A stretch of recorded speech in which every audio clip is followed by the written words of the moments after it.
transposed to the United Kingdom of the 1980s. Jon Hart had initially prepared to diligently study and engage in scientific research, aspiring to devote his life to the cause of socialist modernization. However, a letter from Hogwarts disrupted all of his meticulously laid plans. Chapter 1. Heaven and Hell for the residents of 86 Eastleigh Road in Southampton, Hampshire. July 29th was evidently no ordinary day, as the morning bells tolled 7 times. The young Jon Hart had already risen from his slumber. After tossing aside a copy of Nature magazine, he dashed out of his room and into the kitchen. "Mother, has any mail arrived?" Mrs. Judy Hart, the mistress of 86 Eastleigh Road, was a petite blonde whose height barely surpassed that of her 11-year-old son. John stepped into the yard, and indeed, his father, Mr. Eric Hart, was pacing at the door. "Eric, there's truly no need to be so anxious," John whispered. "Anxious? Not in the slightest," Mr. Hart replied, casting a glance at his son, feigning composure. The venerable professors at Windsor Castle should feel honored to welcome such an exceptional new student from Eton. Yet, as he spoke, his feet continued to tap nervously against the floor. Eric Hart was a moderately well-known local lawyer, while his wife Judy was an accomplished fashion designer. Both were distinguished in their respective fields, with a combined annual income nearing $200,000, allowing their family of 3 to lead a comfortable life even in the relatively high-cost port city of Southampton. However, what filled them with the utmost pride was their son, John. To Eric and Judy, there was no child more remarkable than John. From a young age, John exhibited extraordinary maturity while other children wailed in discontent. He earnestly began to learn to speak with his parents. While others clamored for a myriad of toys, he delved into the pages of complex scientific journals. At the age of 5, he gained notoriety for his impromptu speech during a street interview, titled The Falkland Islands, an inseparable part of Great Britain since time immemorial, which garnered widespread acclaim. Just a month prior, in the nationwide SATs, John achieved perfect scores on all 6 papers, a feat unmatched in Hampshire's history for nearly a century. Jon Hart was a time traveler in his previous life. He was a PhD student in the biology department of a second-tier domestic university, focusing on microbiology and immunology. Following a tragic car accident, he lost consciousness only to awaken in the 1980s, transformed into an infant within a middle-class family in England. Devoid of any extraordinary abilities, he seemed to possess a singular benefit from his journey, an extraordinary memory that approached photographic recall. Thus, John resolved to follow the path of his former life, to study diligently and engage in research, dedicating his life to the cause of socialist modernization. Even at the tender age of 5, he had meticulously planned the trajectory of his next 30 years, exhibiting traits of a child prodigy from a young age and achieving commendable results in the nationwide SATs. He aimed to apply to prestigious schools such as St. Paul's, Magdalen, and Eton. With the foundation of a distinguished secondary education, he aspired to excel in the A-level examinations, gaining entry into the microbiology departments of Oxford or Cambridge. Assisted by his remarkable memory, John could vividly recall research data and findings from decades into the future, enabling him to navigate his scientific journey with greater ease. Once he garnered a certain level of acclaim, he would seek the guidance of eminent scholars, aiming to enroll in graduate studies at Harvard or MIT 1 or 2 years prior to completing his undergraduate degree. For his master's thesis, John planned to isolate and cultivate a strain of the SARS virus during the early outbreak of atypical pneumonia in China, elucidating its pathogenic mechanisms and endeavoring to develop a relevant subunit vaccine as swiftly as possible. Before graduating with his doctorate, he anticipated publishing 3 to 5 seminal papers in the world's most esteemed journals, such as Nature, The Lancet, and CA, a cancer journal for clinicians. With such distinguished accomplishments, he could effortlessly secure a professorship at Harvard or MIT after completing his PhD. Thereafter, he would continue his research in these fields, and if all progressed smoothly, he might be awarded the Nobel Prize in Physiology or Medicine between 2015 and 2024. His contributions to microbiology and immunology. Once achieving fame and success, he would seek opportunities to teach as a visiting professor at Tsinghua or Peking University in China, obtaining Chinese citizenship, and dedicating his life to the cause of socialist modernization. Such aspirations were indeed splendid. However, reality awaited him. His first step would be to apply to a top-tier school in the UK.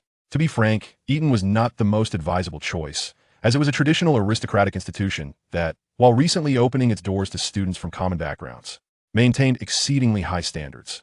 Nevertheless, this was the opinion of his father, Eric, who believed that attending a prestigious institution like Eton would allow John to forge connections with influential figures and build a substantial network that, in all honesty, Eric's perspective held merit.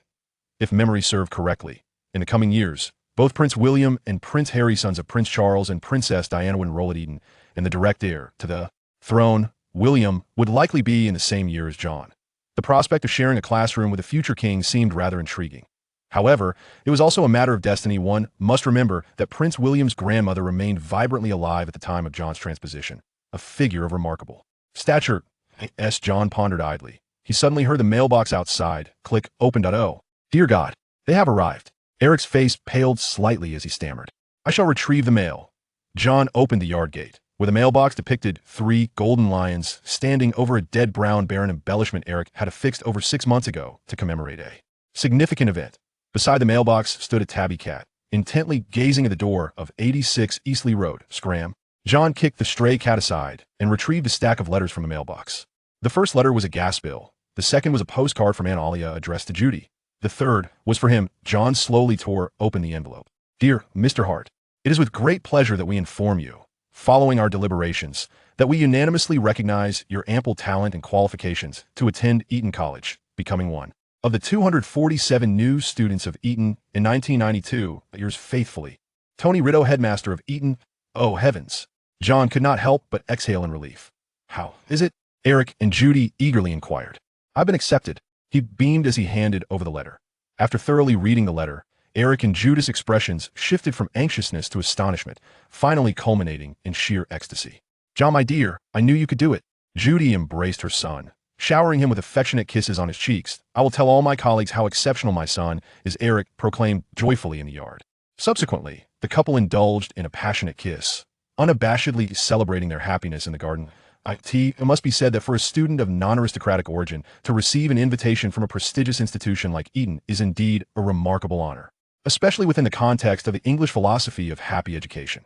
Having spent 6 years in primary school, no teacher had ever inquired about John's academic performance. The educators were solely concerned with the question, are you happy at school? Virtually all of his classmates thrived in this atmosphere of joy. Only a few exceptions existed. For instance, a girl named Susan from the same grade, whose father was an exceedingly wealthy banker from Southampton. Every afternoon at 3 o'clock, while other students joyfully engaged in extracurricular activities, Susan would reluctantly be whisked away in her father's Rolls-Royce. In Susan's own words, she was compelled by her father to practice piano and dance every day. He had also hired 3 private tutors to enforce a rigorous academic regimen. Inundating her with endless homework, her classmates expressed deep sympathy for Susan's plight. A week ago, news emerged that 11-year-old Susan had scored above 95 on every paper in the SAT's examination and was promptly accepted into St. Paul's Girls' School in London. Those classmates who had once felt sympathy for Susan were left to attend the local public secondary school in Southampton, continuing to enjoy their happy education. While the English educational system champions the notion of happy education, it shows no mercy in its eliminations. The SAT's examination, aimed at 11-year-old primary school graduates, typically boasts a pass rate of only 30-50. The results of this examination, along with recommendation letters, dictate the caliber of secondary school an 11-year-old will attend and can even determine their future trajectory. The disparity between prestigious schools and ordinary institutions is immensely profound. Observing his parents revel in celebration, a smile crept onto John's face. The preliminary objective of his planned path had been achieved. He felt as though he had already set one foot into the realms of Cambridge and Oxford. He even began to envision scenes of celebrating successful experiments in the laboratory, publishing papers in core journals, and perhaps standing upon the Nobel Prize podium. The only regret, perhaps, was that Eton was a boys' school for the next 7 years. He would find it quite challenging to interact with peers of the opposite gender. Lost in his musings, John's gaze fell upon the final letter. Hampshire, Southampton, 86, Eastleigh Road, addressed to Mr. Jon Hart, strolling in the yard. The envelope was crafted from thick parchment, the address inscribed in vibrant emerald ink, and bore no postage stamp. Oh my! John could not help but exclaim in frustration. At that moment, a tempest of emotions surged within him, akin to 1,000 wild stallions racing through his heart. Chapter 2. Professor Minerva McGonagall. For a time traveler who is resolutely prepared to study diligently, engage in research, and dedicate a lifetime to the construction of socialist modernization. For one who has devoted over a decade to planning a career in scientific inquiry. And for an individual who had perused hundreds of core journals before the age of 11. Fully ready to embrace the identity of a scientist. What could be the most cruel revelation? Undoubtedly, it is the announcement that the world he inhabits is not governed by science, but rather by magic. A sense of despair? A feeling of utter hopelessness? the sheer tumult of his worldview shattered? It is nearly impossible to articulate the tumultuous emotions swirling within Jon Hart at this moment. Trembling, he opened the fourth and final letter. From the headmaster of Hogwarts School of Witchcraft and Wizardry, Albus Dumbledore, President of the International Confederation of Wizards, President of the Wizarding Association, and First-Class Magician of the Order of Merlin. Dear Mr. Hart, Minerva McGonagall, Deputy Headmistress. The familiar content of the letter brooked no doubt. It was only 1992, a mere 5 years before J.K. Rowling would pen the original Harry Potter, hence this could not possibly be a prank. Thus, only one possibility remained. The world he had inhabited for over a decade was, in fact, the very world of Harry Potter. How surreal it felt, as the atmosphere around him suddenly transformed into something fantastical. What is it, my dear? Judy quickly discerned the unusual expression on her son's face. It's nothing, John stammered, then handed the letter to her. It's just a letter from another school. Eric and Judy took the letter with a look of confusion. 5 minutes later, I believe this must be a prank, Mr. Hart declared with utmost seriousness. Indeed, the notion of a magic school is far too bizarre, Mrs. Hart echoed, her voice rising in disbelief. John offered a wry smile, recalling that soon Hogwarts would undoubtedly send a teacher to explain the existence of the magical world to his parents. I think we should report this absurd prank. Eric continued to ramble. Suddenly, a knock resounded from the door. Is there a visitor? Judy quickly straightened her apron and went to open the gate. Standing outside was a stern-looking stranger, clad in rectangular glasses that resembled the patterns around feline eyes. She wore a deep green cloak, with her raven hair styled in a tightly wound bun. Are you the guardian of Jon Hart? The woman inquired, her tone quite severe. Hello, I am his mother. May I ask who you are? Judy responded softly. John lifted his gaze to this serious middle-aged woman. A flash of awkwardness crossing his face as he recalled the wild cat he had kicked aside just 10 minutes before the mailbox. Oh, welcome, welcome. Judy's face immediately brightened as she invited Professor McGonagall into their home, inquiring, Are you from Eton College? What? Professor McGonagall could not help but frown, shaking her head. I served at Hogwarts. Hogwarts? Upon hearing this somewhat unfamiliar term, Judy was momentarily taken aback. Wait, Eric exclaimed, glancing at the letter in his hand. Are you suggesting that Professor McGonagall is from Hogwarts? This cannot possibly be a prank. His astonishment rendered his speech somewhat stammering. Indeed, Professor McGonagall replied, her tone tinged with disdain.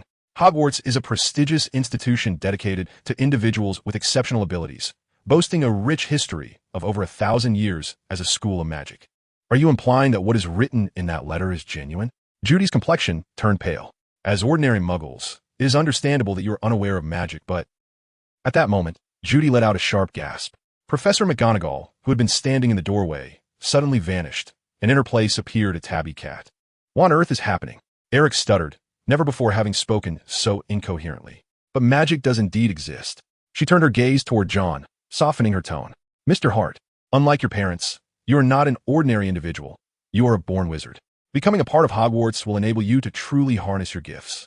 Observing John's stunned expression, Professor McGonagall presumed he was overwhelmed by her words. In fact, such reactions were common during her initial visits with young wizards of Muggle descent. Perhaps you have some doubts regarding my words, Mr. Hart. McGonagall continued. Have you ever discovered any extraordinary talents that set you apart from others? Have peculiar occurrences transpired when you felt frightened or angry? Is an exceptional memory considered a remarkable gift? Could you be the legendary memory magus? Indeed, having traversed into this realm with a mental age nearing 40, John no longer reacted to situations like an ordinary child, rarely experiencing emotional upheaval that could lead to uncontrolled magic. So, does this mean I truly am a wizard? A so-called mudblood born to a Muggle family? As John's vacant expression gradually returned to clarity, Professor McGonagall rose to her feet. Mr. Hart, the time has come for you and your parents to make a decision. Will you come to Hogwarts and become a true wizard? The list of required textbooks and school supplies was included in the previous letter. You may procure them at Diagon Alley in London. Ah, and the address for Diagon Alley. Professor McGonagall produced a slender wand-like object from her cloak and with a gentle flick, inscribed a line of text upon the wall of John's home.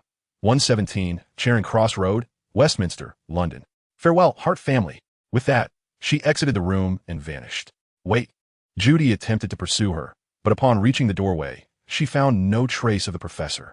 Clearly, not everyone could enjoy the privilege of a teacher escorting them to Diagon Alley for shopping, as the Savior did. Mother, I don't think that could possibly be the case. John smiled helplessly and remarked, It is impossible for the three of us to have shared the same dream. Chapter 3. A New Future Plan. Half an hour later, Mr. Eric Hart was driving his car on the way to London, with John seated in the back. The journey from Southampton to London spanned 2 hours, providing John with a moment to gather his thoughts.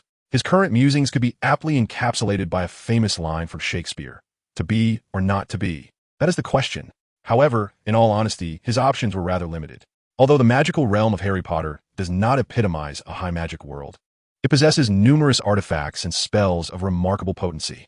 For instance, the Philosopher's Stone, capable of transmuting base metals into gold and granting immortality, the Time Turner, which third-year students can wield with virtually no side effects, and the Lucky Potion, which enhances one's fortune, rendering one impervious to harm and ensuring that wishes come true. Spells that allow for spatial teleportation, memory alteration, and mind control are accessible to most adults with ease. One could assert that a highly skilled adult wizard in the Harry Potter universe, apart from their combat prowess, boasts a comprehensive and formidable array of abilities. The current scientific achievements on Earth would require an additional 3 to 5 centuries of advancement to achieve such feats with ease. Moreover, while wizards are often criticized for their seemingly inferior combat capabilities, suggesting that a wand is less effective than a firearm, this perception is largely due to the Ministry of Magic's deliberate regulation of offensive and destructive spells. Peter could obliterate half a street with a single incantation, and Crabbe could summon flames potent enough to destroy Horcruxes. It is worth noting that both Peter and Crabbe were considered the lowest achievers at Hogwarts, indicating that the destructive potential of wizards is significantly underestimated. For John, the denial of magic's existence is undoubtedly foolish.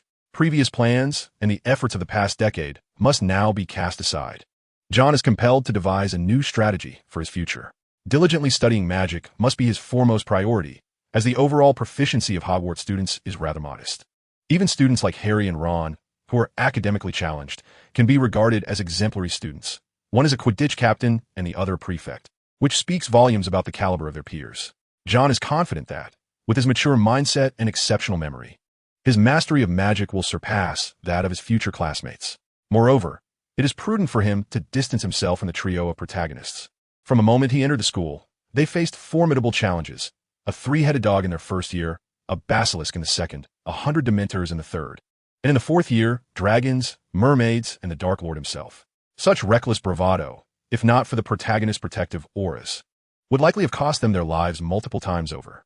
Lacking such a safeguard himself, and with St. Mungo's hospital yet to develop resurrection magic, it is wise for him to maintain his distance, bide his time, and prioritize survival. It is inconceivable to halt her. It shall never be possible in this lifetime. John lacks the audacity of a first-year student to confront Voldemort's Horcruxes with such unearned confidence. However, should an opportunity arise, it remains feasible to be a well-meaning citizen of Chaoyang District. Aside from the trio of protagonists and Ginny Weasley, it will be prudent for Headmaster Albus Dumbledore to maintain a certain distance. This is not due to Dumbledore's sexual orientation. Rather, the crux of the matter is that Dumbledore is a master of legilimency. As a mere first-year student, a single gaze exchanged could lead to Dumbledore uncovering all of John's hidden secrets. Should Dumbledore discover his identity as a time traveler, who knows how he might incorporate John into his plans for nurturing Harry Potter? Of course, in the absence of any unforeseen circumstances, as a regular Muggle-born wizard, John would naturally evade Dumbledore's scrutiny. By laying low for a few years and secretly mastering the art of mental occlusion, he would have little to fear. During his second year, he must avoid venturing out on the night of the full moon. After all, Snape's Wolfsbane potion has not undergone double-blind testing. What if it fails? Lupin has had experiences with irregular medication adherence, thus posing certain safety risks. Ilvermorny might be a possibility, but Durmstrang is out of the question. What if Voldemort, accompanied by Death Eaters, decided to eliminate their headmaster and inadvertently wreak havoc upon the school? 117, Charing Cross Road, Westminster, London. I believe we have arrived, Eric announced while glancing at his notebook, bringing the car to a halt. The vehicle parked in front of a grimy, narrow pub nestled between a large bookstore and a record shop. Is this the place? Eric questioned, scrutinizing the sign of the Leaky Cauldron with skepticism. It should be. John nodded affirmatively. Good day, gentlemen. A nearly bald pub owner, resembling a withered walnut, appeared silently before them. I am Tom, the proprietor of the Leaky Cauldron. Muggles? He glanced at Eric and then at John. New students at Hogwarts? Indeed, sir, John replied, his head nodding. I am Jon Hart, a new student at Hogwarts. And this is my father. He is not versed in magic. I presume you are headed to Diagon Alley? Tom, the pub owner, revealed a rather unpleasant smile. Please, follow me. They traversed past the bar to a small courtyard surrounded by walls. Aside from a trash can and a few weeds, there was nothing else present. Chapter 4. Gringotts. Count 3 bricks up and 2 across. John mumbled quietly, gently tapping on the designated brick 3 times with his finger. Contrary to his expectations, the entrance to Diagon Alley did not materialize. The wall remained unresponsive. Allow me to try. Eric approached, employing the same method to tap the brick 3 times. Still, there was no reaction. Suddenly, John recalled that in the original text, Hagrid had used his umbrella, which served as a wand, to knock upon this wall, but alas, he had yet to procure his wand. Suddenly, he heard the sound of boots striking the floor. A middle-aged man, adorned with spectacles, clutching a briefcase, and dressed in a suit, approached with purposeful strides, humming the tune of a Nelson song. Dr. Granger? Eric exclaimed in astonishment. Oh my God, Mr. Hart. The middle-aged man adjusted his glasses, his expression one of disbelief. I can't believe I am meeting you here. I am equally astonished. The 2 gentlemen engaged in pleasantries. After exchanging a few words, the middle-aged man appeared to recall something, retrieving a small wooden stick from his briefcase. He gently tapped a specific brick on the wall twice with the stick, causing it to tremble and shift, revealing a small opening that gradually expanded. Before long, a broad archway appeared before them, leading to a winding cobblestone street that seemed to stretch into infinity. I presume, Mr. Hart, you are also headed to Diagon Alley? Dr. Granger inquired. Diagon Alley, it seems so, Eric chuckled. Dr. Granger, I had no idea you were a wizard. Eric began to introduce the middle-aged man to John, Wendell Granger, a somewhat renowned dentist in London. I have visited him a few times and assisted him in resolving a patient dispute. They are indeed old friends with a decent rapport. Me a wizard? Mr. Granger was momentarily taken aback, then shook his head and smiled, saying, I am not a wizard. My daughter is the true wizard. I was merely holding her wand. You must be the same, Mr. Hart. Indeed. Eric nodded with a smile. This is my son John, who has been accepted into a magical school called Hogwarts. Hello, young Mr. Hart. Granger bent down to shake John's hand and then turned to Eric, saying, My daughter is also a student at Hogwarts. She was accepted last year. Today, I am accompanying her to purchase a new robe and a few books. And she asked me to enjoy a drink at the Leaky Cauldron and return to Madame Malkin's robes for a fitting at 3 o'clock. As he spoke, Granger glanced at his watch.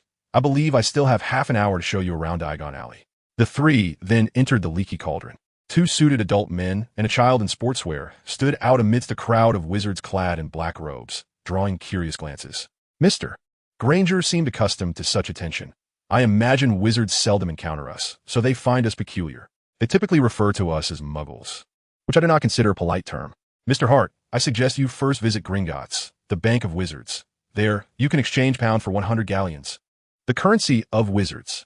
As a seasoned visitor, Granger began to enlighten the father and son. 100 galleons? John suddenly realized something.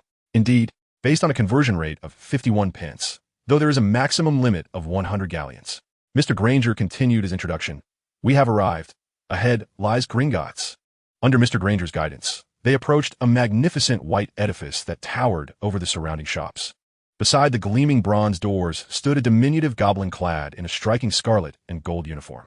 The goblin, shorter than John by a head, wore an unusual attire, with pointed fingers peeking out. Welcome, Mr. Snapehack. I presume you wish to access your vault? Please do come in. The goblin's voice was piercing as he greeted a wizard in front of John and his companions. Oh, 2 muggles. As the goblin's gaze shifted towards John's group, a hint of disdain crossed his features. This is Mr. Jon Hart, a new student at Hogwarts, who needs to exchange some muggle currency for wizarding money. Mr. Granger, seemingly oblivious to the goblin's expression, spoke softly. Go to Borg, he handles that. The goblin replied curtly, directing them to the 6th counter on the left. Let us proceed. Mr. Granger smiled wryly at the father and son. I mentioned that we are not particularly welcome here. At the 6th counter on the left stood a rather youthful goblin. Hello, Eric. John cleared his throat. It was evident they were there for currency exchange, yet the young goblin, Borg, did not lift his gaze. Just tell me your name. Jon Hart. Upon hearing this, the goblin pointed at the ledger before him. Very well, that is noted. Then, he extended 2 fingers to present a pouch of coins, seemingly apprehensive about soiling his hands. Eric's expression soured as he accepted the pouch, subsequently retrieving a 500 note from his pocket. The goblin accepted the bill without a glance, tossing it into his drawer. Is it true I can only exchange for 100 galleons? John inquired, glancing at the goblin once more. Indeed, Mr. Hart. The goblin raised his head, addressing Jon with a noticeably improved demeanor. In fact, this funding is sponsored by Hogwarts from 1st to 7th year. You may exchange the same amount at this time each year. With a rather unpleasant smile, he added, "Surely you do not believe those foolish Muggle currencies hold any value for us?" The three exited Gringotts. Mr. Granger checked his watch. "I believe it is approaching 3:30. Mr. Hart, would you care to join me at Madame Malkin's robes for all occasions? Perhaps my daughter and your son could meet beforehand." "I would be honored, Mr. Granger." Jon suddenly interjected, his expression innocent. "However, it seems we are running a bit late. I think it best for my father to acquire robes and textbooks. Why need to purchase a wand first? I just overheard a wizard mention that finding the right wand can take considerable time." As he spoke, Jon offered an apologetic smile. "I believe it won't be long before I can meet Miss Granger at school. It's just that today has grown quite late. I truly apologize." "Not at all," Mr. Granger replied. Mr. Granger nodded generously. "Then you should go purchase a wand. It indeed requires considerable time to explore the wand shop, and I recall it being over there." Chapter 5. The Peculiar Wand. The surname Granger, profession dentist, with a daughter attending Hogwarts as a second-year student. Jon, not a fool, could naturally deduce who his daughter was. However, having decided to maintain a distance from the trio of protagonists, Jon willingly relinquished the opportunity to become acquainted with them prematurely. Whether it was Miss Watson or Miss Black, what relevance did they hold for him? Until he truly mastered a significant amount of magic, it was prudent to remain humble. Departing from Eric and Dr. Granger, Jon found himself standing before a diminutive and dilapidated shop.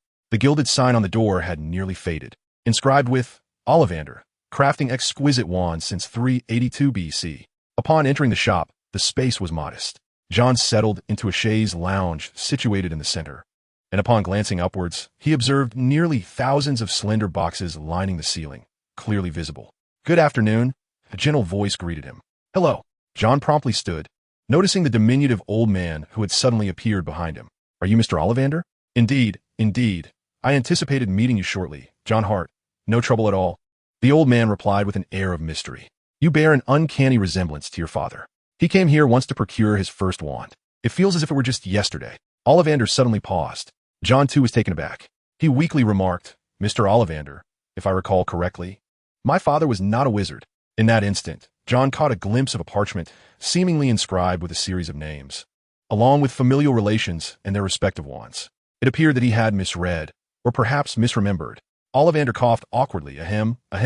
"Mr. Hart, which hand do you favor?" "Oh, I'm accustomed to using my right hand."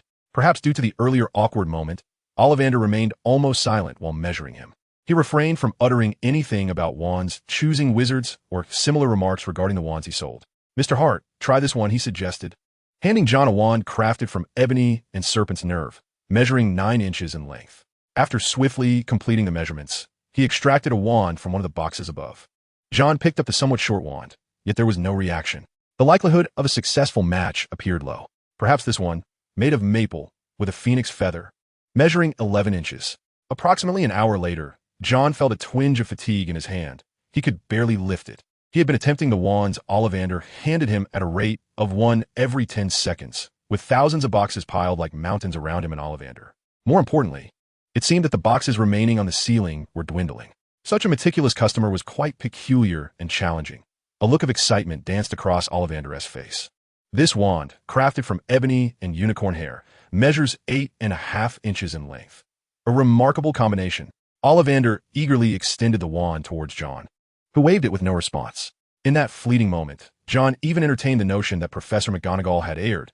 Perhaps he simply was not a wizard at all. After all, how could he fail to find a suitable wand after an hour of searching? It proved to be more challenging than he had anticipated. Ollivander seemed lost in contemplation when, as if struck by a sudden revelation, he exclaimed, "Just a moment, Mr. Hart." He then vanished in an instant. Jon took the opportunity to recline in his chair, relaxing his arms. 3 minutes later, Ollivander reappeared, holding a dusty cardboard box. "You may wish to try this one, Mr. Hart." He carefully opened the box and revealed a rather peculiar wand. Jon accepted it. It felt smooth, entirely distinct from the other wands he had touched. Moreover, on this sweltering day, the wand emanated a faint chill. Before he could contemplate further, a whoosh resounded, and a red light erupted from the wand's tip, casting shimmering golden sparks that danced upon the walls like fireworks. "Oh, splendid. Absolutely marvelous," Ollivander exclaimed, nearly in a shout. A flicker of excitement ignited in Jon's eyes. Could it be that his wand held an extraordinary origin, akin to that of a protagonist wand? Perhaps it was a sibling to the wand of a formidable wizard? One unicorn had two hairs, one fashioned into Dumbledore's wand, the other into this one? Never mind. Dumbledore was rather distasteful. Newt Scamander, however, was quite admirable, and so was Nicholas Flamel. As Jon indulged in these fanciful thoughts, Ollivander's next words struck them down. In fact, this wand is not of my creation. Ah, Jon gasped, his mouth agape. It was crafted by a wand maker from China. The wizards there refer to wand makers as Zhejiang Shi. Fleeing to London? Jon suddenly noted a detail. However, Ollivander seemed disinclined to delve into the history of Chinese magic. Instead, he rummaged through a box and retrieved an aged strip of fabric. This was sourced from a bamboo wand, 13 inches in length, containing the hair of a Baoshi. Ollivander read the strip. No wonder it is so smooth. It is made of bamboo. Shu Tiesol. Jon felt a flicker of recognition at the name. A magical creature residing in China. He thought Newt Scamander must have documented it. It resembles a bear with a black and white coat. This Isisug possesses potent enchanting abilities, easily charming both wizards and muggles, particularly women, to caress it and offer sustenance. Ollivander continued casually. The hair of the Isisug is a common magical essence employed by Chinese wand makers. They believe it possesses stronger and purer magic than unicorn hair. Although I remained somewhat skeptical, he had already placed Jon's wand into a U-shaped box and wrapped it in brown paper. The price is 8 galleons, Mr. Hart. Chapter 6, Preparations before the school year. After paying Mr. Ollivander 8 galleons, Jon donned his wand and hurriedly departed. Although he spent over an hour in Ollivander's wand shop, he was quite pleased with his acquisition. Crafted from bamboo, the wand felt exceptionally comfortable in his grasp, its resilience and sturdiness far surpassing that of ordinary wood, making it a potential close combat weapon in dire situations. Subsequently, he found Eric at Madame Alkin's robe shop, where Eric had already procured most of the items on the list for him. He was carrying a substantial bag filled with clothing, which included 3 plain black work robes, a simple black pointed hat for daytime wear, a pair of protective gloves made from dragon hide or a similar material, and a winter cloak. Additionally, he had a standard-size cauldron made of pewter, a set of crystal vials, a telescope, and a brass scale. The only remaining items to purchase were textbooks.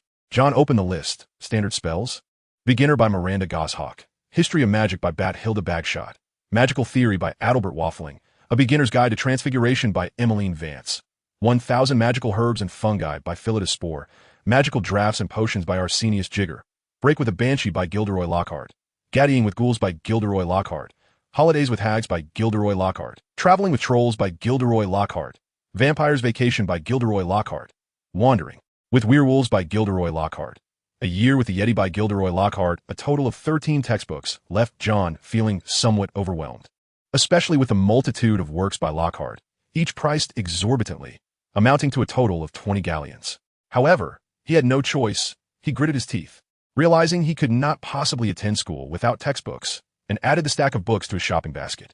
He also purchased 3 additional reading materials: Quentin Trimble's Defensive Magical Theory, Newt Scamander's Fantastic Beasts and Where to Find Them, and Libatius Borge's Advanced Potion Making. After acquiring such an array of items, Jon found himself with less than 40 galleons remaining from the initial 100. If not for his financial constraints, he would have undoubtedly bought more books on defensive magic and potions. Fortunately, Hogwarts did not require tuition fees or accommodation costs, and as a first-year student, he wouldn't be visiting Hogsmeade, so 40 galleons would suffice for the year. He declined Eric's suggestion to purchase an owl, which cost 10 galleons, as poverty breeds prudence. During the last month at 86 Isthmus Road, Jon immersed himself in the pile of magical tomes. He perused each of the books, including the adventurous novels penned by Gilderoy Lockhart. The smallest room at 86 Isthmus Road was transformed into an animal room, housing several cages of laboratory mice for experimentation. The Reasonable Restraint on Underage Wizards Act possesses a minor loophole. It does not encompass those budding young sorcerers who have yet to embark on their magical education but have already acquired wands. The ministry has not registered them either. Consequently, Jon seized this opportunity, relishing the month to wield his wand freely at home. Regrettably, the outcomes of his endeavors seemed rather disappointing. On the evening of August 31st, Jon found himself in the animal room, wand in hand, uttering stupefy. He raised his wand and aimed at a mouse cage. The stunning spell, commonly employed by members of the Ministry and the Order of the Phoenix, is a notably practical incantation capable of rendering its target temporarily unconscious, even proving somewhat effective against giants and dragons. In the final pages of the Dark Arts Defense and Self-Defense Guide, Jon discovered its application. A faint red light flickered and struck the little white mouse within the cage. The mouse let out a startled squeak and quickly shifted position. But that was the extent of its reaction. Jon chuckled ruefully. This result represented the pinnacle of his efforts throughout the summer. Should this incantation be cast upon an adversary, it would only induce a mild itch at best. While the stunning spell, like many others, is relatively straightforward to cast, achieving a genuine effect proves quite challenging. Numerous spells in this realm do not necessitate extensive study, yet are profoundly contingent upon the wizard's emotional state. For instance, to cast the Unforgivable Curse, one must summon a Heart of Malice. Conversely, to invoke the Patronus Charm, one must conjure thoughts of true happiness. Similarly, the successful casting of the stunning spell requires a wizard to genuinely harbor the desire to incapacitate their target. Jon mused that, were he situated within the worldview of Dungeons & Dragons, he would not be a mere mage, but rather a bloodline sorcerer. His emotional maturity rendered him seldom prone to extreme fluctuations. This emotional stability, however, proved detrimental to the efficacy of many spells. Nonetheless, he was not incapable of mastering every incantation. Once more, he raised his wand, directing it at the little white mouse, Petrificus totalis.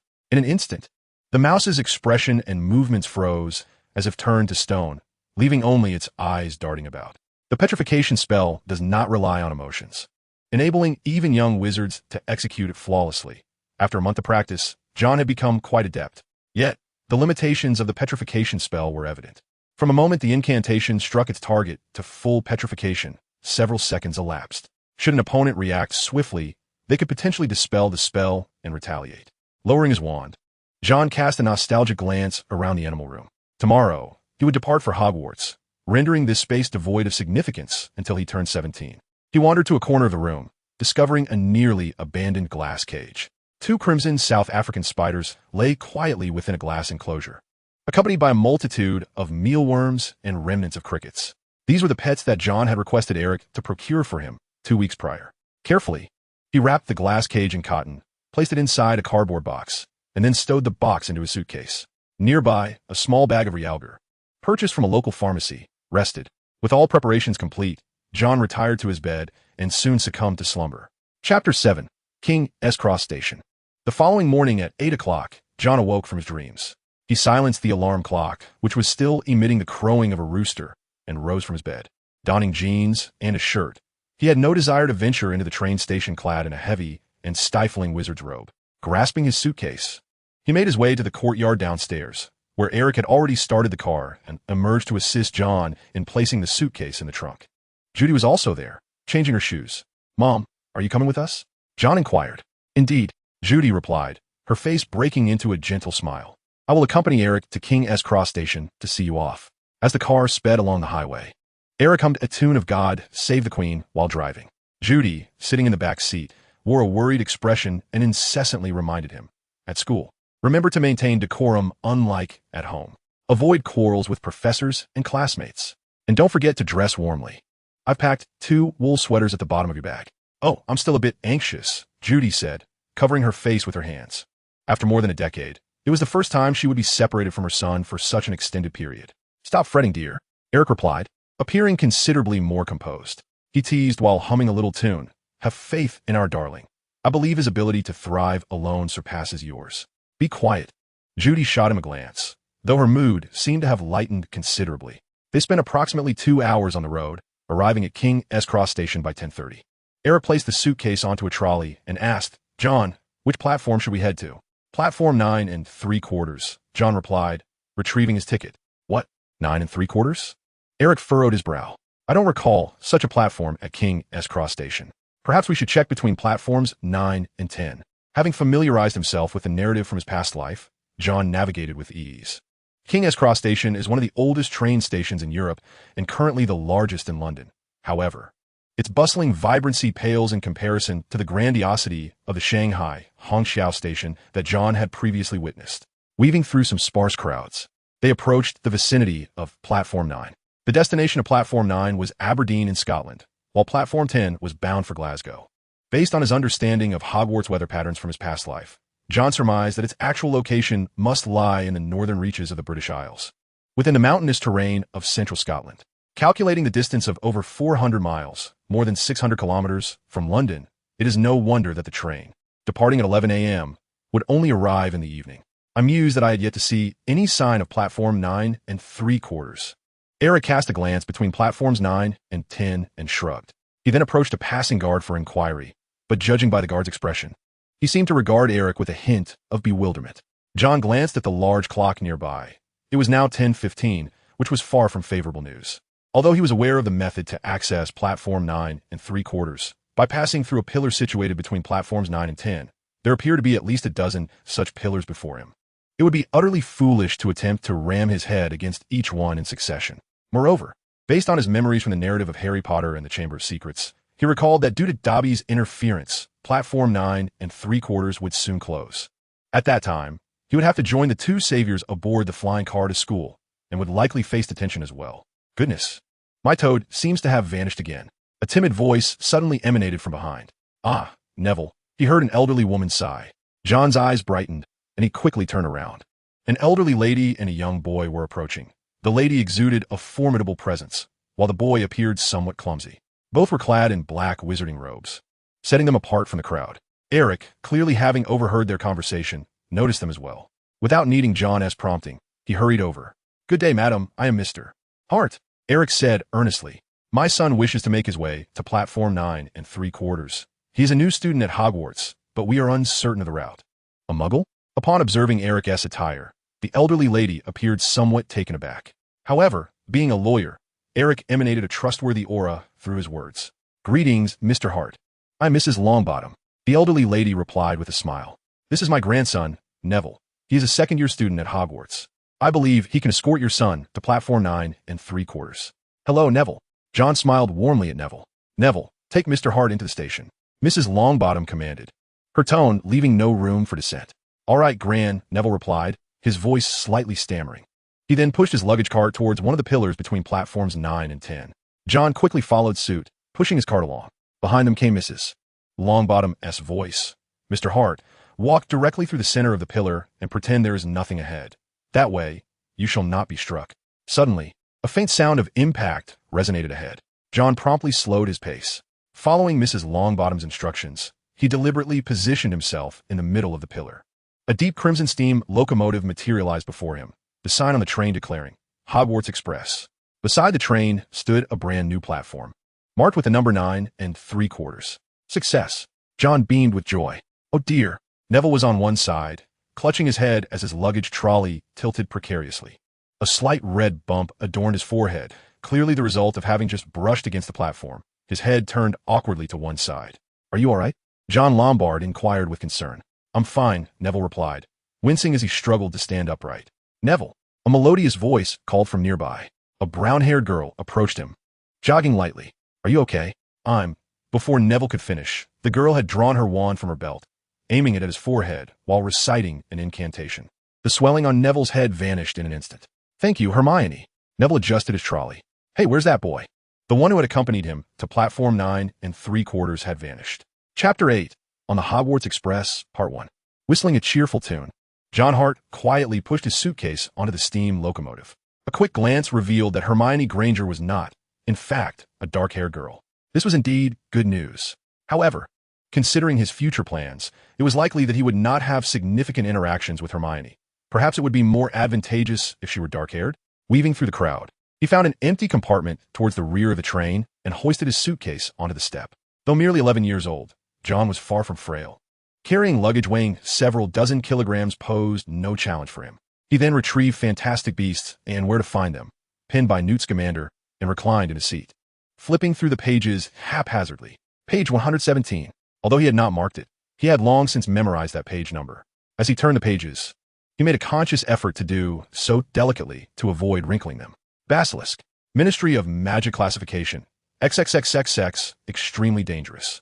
The first recorded basilisk was bred by the despicable Herpo the Foul, a Greek dark wizard who spoke Parseltongue. After numerous experiments, he discovered that placing a small hen's egg beneath a toad would hatch a serpent endowed with extraordinary abilities. The basilisk is a brilliantly green serpent that can grow up to 50 feet in length. The male has a single vibrant red feather atop its head. Its fangs are highly venomous, yet its most perilous attack method is its yellow, piercing gaze. Anyone who meets its eyes will perish instantly. Spiders flee at the sight of a basilisk, for it is their mortal enemy, and the only thing that can drive a basilisk away is the crowing of a rooster, which is fatal to it. Given an ample food supply, the basilisk consumes all mammals, birds, and various reptiles. Its lifespan can be remarkably long. It is believed that Herpo the fowl's basilisk lived for nearly 900 years. Since the Middle Ages, the creation of serpents has been regarded as an illicit act. However, this endeavor is easily concealed. One merely needs to extract the small hen's egg from beneath the toad's body before the arrival of the magical creature's management and control department. Yet, apart from the serpent's control over its own kind, no one can contend with it. Thus, they pose a danger not only to others, but also to the majority of dark wizards. In Britain, there have been no recorded sightings of serpents for at least 400 years. Although there are numerous Muggle-born students at Hogwarts, it may not necessarily be one's turn to encounter peril. Furthermore, reducing nighttime excursions can significantly diminish the likelihood of an attack. Nevertheless, one must always prepare for the worst-case scenario. From the existing information, Jon has yet to devise an effective method to confront the serpent. The only offensive spell at his disposal is the Petri Ficus Totalis, and utilizing it against the serpent would be utterly futile. He can only hope that powdered dragon liver and a rooster's crow might prove effective in scaring off the creature. In his pocket, Jon has also prepared a mirror of glory, ready to petrify himself should the worst come to pass, awaiting the rescue of Mandrick. How perplexing it is that Tom Riddle, being a half-blood, could turn so ruthlessly against Muggles and those of Muggle descent. Truly, ancient wisdom does not deceive. Sometimes, those who seem less menacing can be more ferocious than the true monsters. Suddenly, the sliding door opened. A girl with golden curls, long eyelashes, and a pair of charming dimples entered. "Is anyone here?" she inquired softly, pointing to the seat opposite Jon. "Most other places are occupied." "No one, please take a seat," Jon replied casually, helping the girl lift her bag onto the platform. "Thank you." She smiled sweetly as she settled down across from him. "May I ask who you are?" "Hart. Jon Hart," he said, closing his book. "A first-year student at Hogwarts. Gringotts. I'm Astoria Gringotts." She introduced herself, also a first-year student. "Green glasses?" Jon nearly chuckled. "Why not call yourself Altorian Greenheart?" However, mocking someone's surname is universally deemed impolite, so Jon refrained from displaying any impolite expression. He searched his mind for characters from the Harry Potter universe, recalling no such individual, thus concluding there should be no danger. "It's a pleasure to meet you, Miss Gringotts," he greeted politely. "Likewise, Mr. Hart." She was already clad in the new Hogwarts robes, her suitcase adorned with a small serpent emblem, suggesting a pure blood lineage. Jon shifted his gaze to the window, noticing Eric and Judy approaching, accompanied by Mrs. Longbottom. He quickly tapped on the glass and waved to them. With a long, drawn-out whistle, the train began to move slowly. Eric smiled and waved goodbye to Jon, while Judy wiped away her tears, comforted by Mrs. Longbottom until the car vanished from their sight. "Are you from the Longbottom family?" Miss Greengrass inquired softly. "Of course not. I have already stated that my surname is Hart." "So those two Muggles were your relatives?" "Indeed, they're my parents." "Is there an issue?" Jon replied coldly. "I apologize. I truly apologize," Astoria repeated thrice. "I had no ill intent." Chapter 9, On the Hogwarts Express, Part 2. The repeated apologies from her surprisingly improved Jon's perception of her. Initially, upon seeing the small snake on the suitcase, he had assumed that this girl belonged to the proud Slytherin lineage, hence his unfriendly demeanor. It is perhaps in such a geographically confined region of Europe, where consanguinity is common and religious oppression is rampant, that the absurd notion of blood determining worth and the inherent nobility of purebloods arises. On the shores of the Pacific, the adage, "Do princes and dukes have any special qualities?" or the assertion, "All men are created equal," would render these pureblood advocates speechless. "Are you of Muggle descent?" the girl asked, noticing Jon's softened expression. "Yes." Jon frowned slightly at the mention of the term Muggle, yet nodded. "My father is a lawyer, and my mother is a fashion designer." "Wow." Miss Greengrass appeared intrigued. "So Muggles can have occupations like lawyers and fashion designers. I have never encountered them and know nothing of their world. However, I believe that in these aspects, ordinary people might excel beyond wizards. My parents both work at the Ministry of Magic," she casually remarked. "I have an older sister named Daphne, who is currently in her second year. I got separated from her when I boarded the train, and I also have a younger brother." Daphne Greengrass? The name sounded somewhat familiar to Jon, though he had no specific recollection. She must have appeared in the original Harry Potter series, albeit briefly. Otherwise, he would have remembered. I don't have any siblings, Jon replied, opening the book in his hands. I actually wish I had one. This was true. He had been an only child in both of his lives. What are you reading? Mr. Hart? Fantastic Beasts and Where to Find Them. Jon showcased the book to her. You may call me Jon, Miss Greengrass. Then you should call me Astoria. The girl replied with a mischievous wink. Do you like Fantastic Beasts, Jon? They soon grew familiar and eagerly engaged in discussion. Their conversation spanned topics such as the intelligence of gnomes versus pixies, the suitability of Kneazles versus tail-wagging dogs as pets, and how to gain the trust of a Thestral. It was evident that Astoria possessed considerable knowledge about magical creatures. You truly know so much, Astoria remarked enviously. Her mother was the head of the department for the regulation and control of magical creatures at the Ministry of Magic, which likely accounted for her extensive understanding of magical fauna. To her surprise, compared to her muggle-born peer, Jon Hart, she felt somewhat inadequate. Jon chuckled. His remarkable memory was one of the few benefits he had gained since his arrival in this realm. Suddenly, Astoria inquired, Jon, which house do you wish to join? This question momentarily caught Jon off guard. What about you? He countered. Slytherin. The girl's face radiated a hint of pride. My entire family graduated from Slytherin. What about you? With 4 houses to choose from, Slytherin was the first to be eliminated, as a lowly muggle-born like himself could never aspire to belong to such a prestigious pureblood house. Gryffindor was the second to be dismissed. Joining Gryffindor would mean aligning himself with the trio of protagonists and Ginny Weasley. Thus, it came down to a choice between Ravenclaw and Hufflepuff, neither of which truly mattered to Jon. However, if he were to select Ravenclaw, he would be burdened with the endless riddles of the enchanted door knocker, which seemed rather troublesome. Hufflepuff, on the other hand, appeared to be the more appealing option. Hufflepuff? Astoria instinctively raised her voice, her tone slightly stammering. How is that possible? I mean, my sister told me there are many. Hufflepuffs. Hufflepuffs are a bunch of slackers? Jon chuckled, realizing that indeed, Hufflepuff occupied the lowest rung of the Hogwarts social ladder. Isn't it because Hufflepuff is the house closest to the kitchens? To be honest, I wouldn't mind being a slacker. I really hope you don't choose Hufflepuff. Astoria lowered her gaze. I wish you would come to Slytherin. Her latter statement was whispered so softly it was almost inaudible, akin to a mosquito's buzz. Jon seemed not to have heard her as he rummaged through his bag. Soon, he unearthed a large sack brimming with an array of snacks. The snacks on the train were notoriously overpriced, a law that held true even in the magical realm. A year prior, Harry and Ron had spent nearly 2/3 of a galleon on snacks alone. Coming from a modest background, Jon had no intention of squandering his money. 2 days before departure, he had ventured to the Asda supermarket on Eastry Road and procured a substantial bag of snacks, sufficient to last him for a week at Hogwarts. Are these snacks from your ordinary world? Astoria asked, her curiosity piqued. Of course. Would you like some? As he spoke, Jon tossed a bottle of Coca-Cola her way. Thank you. Astoria clumsily caught the drink. But you better not open it directly. Why not? Bang. Astoria unscrewed the cap of the soda, and an eruption of foam sprayed forth, splattering her in the process. What kind of magic is this? She exclaimed joyfully, her laughter infectious. This is so amusing. You might want to wipe that off. It gets sticky once it dries. Jon quickly offered her a tissue, while placing a selection of snacks on Astoria's seat, which included baked fries, raw fries, and fried fries, as well as baked cod, baked trout, baked salmon, and baked halibut. Just then, a cacophony of loud clattering echoed down the aisle. My dear, would you care for some snack from the car? A woman, beaming with a charming smile and dimples, pushed open the compartment door, gazing at Astoria, who was covered in foam yet wore a joyful expression, alongside Jon, who held a tissue. Astoria blushed instantly, shoving Jon aside, and hurried down the aisle. Here, I'll share with you, she exclaimed, pushing half of her treat across the table. Thank you.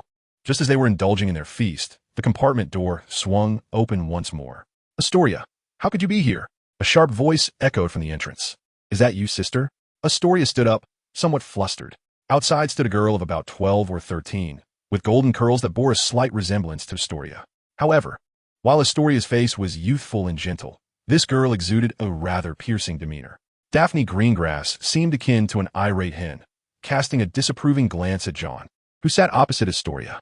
Noticing Jon's shirt and jeans, her expression turned scornful as she shifted her gaze back to Astoria. Where have you been? Do you have any idea how long I've been searching for you? She questioned sternly. Sister, the girl stammered, her complexion appearing somewhat pale. I lost sight of you as soon as I entered the platform. Then you ought to have sought out the conductor or the crew, not wandered aimlessly into a compartment. Daphne Greengrass reprimanded, casting a wary glance at Jon as she spoke. Sorry. You mustn't roam about indiscriminately. I'm sure Mother has warned you numerous times. Daphne had pleaded with Professor Dumbledore, yet she trailed off, glancing at Jon for the third time, leaving her sentence unfinished. I apologize. Jon had settled into a spectator's role, his impression of Astoria Greengrass remaining favorable, while Daphne's demeanor left him somewhat irked. However, given that family matters are often complex, he deemed it prudent to remain an outsider in their sisterly dispute. Quickly, gather your things and come with me, Daphne commanded. I have a spot reserved in my compartment. Astoria cast an apologetic glance at Jon, then nodded stiffly, her pale face betraying her discomfort. All right, sister, as she prepared to cap the untouched bottle of Coca-Cola and stow it in her bag. Daphne Greengrass's voice pierced through. Astoria, do not touch that filthy muggle beverage. Despite Jon's usual composure, he couldn't help but furrow his brow at the outburst. Astoria's complexion seemed to drain further. Suddenly, a flurry of footsteps echoed from outside, and the compartment door swung open once again. Excuse me, is there an available seat here? All other spots are taken. A girl's voice called from the entrance. The girl seemed to notice Astoria, who was preparing to leave with her suitcase. Oh, are you about to depart? May I occupy the seat you just vacated? A striking young lady, adorned with silky auburn locks and possessing a pair of warm brown eyes, stood before him. More significantly, she bore an air of familiarity that startled him. Goodness, just moments ago, Jon had been immersed in his theatrical reverie, almost taken aback by this unexpected encounter. This was perhaps the last person he wished to see aboard the train, Ginny Weasley. She likely had been searching for Harry and Ron, which explained her lack of a seat. However, she remained oblivious to the fact that Harry and Ron had already departed for school in a flying car, to share a train journey with Ginny Weasley, who had been possessed by Voldemort. The prospect was utterly terrifying, especially considering it was merely 11:15. With nearly half a day's travel ahead, what if they became familiar? Should she find joy in their camaraderie?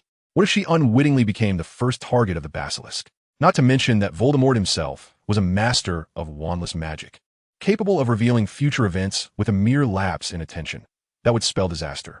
Jon swiftly resolved to ensure that Astoria remained with him, if only to dissuade Ginny Weasley from staying. In the blink of an eye, he dashed forward, pressing down on Astoria's suitcase. He positioned himself so that Miss Greengrass remained shielded from Ginny's gaze.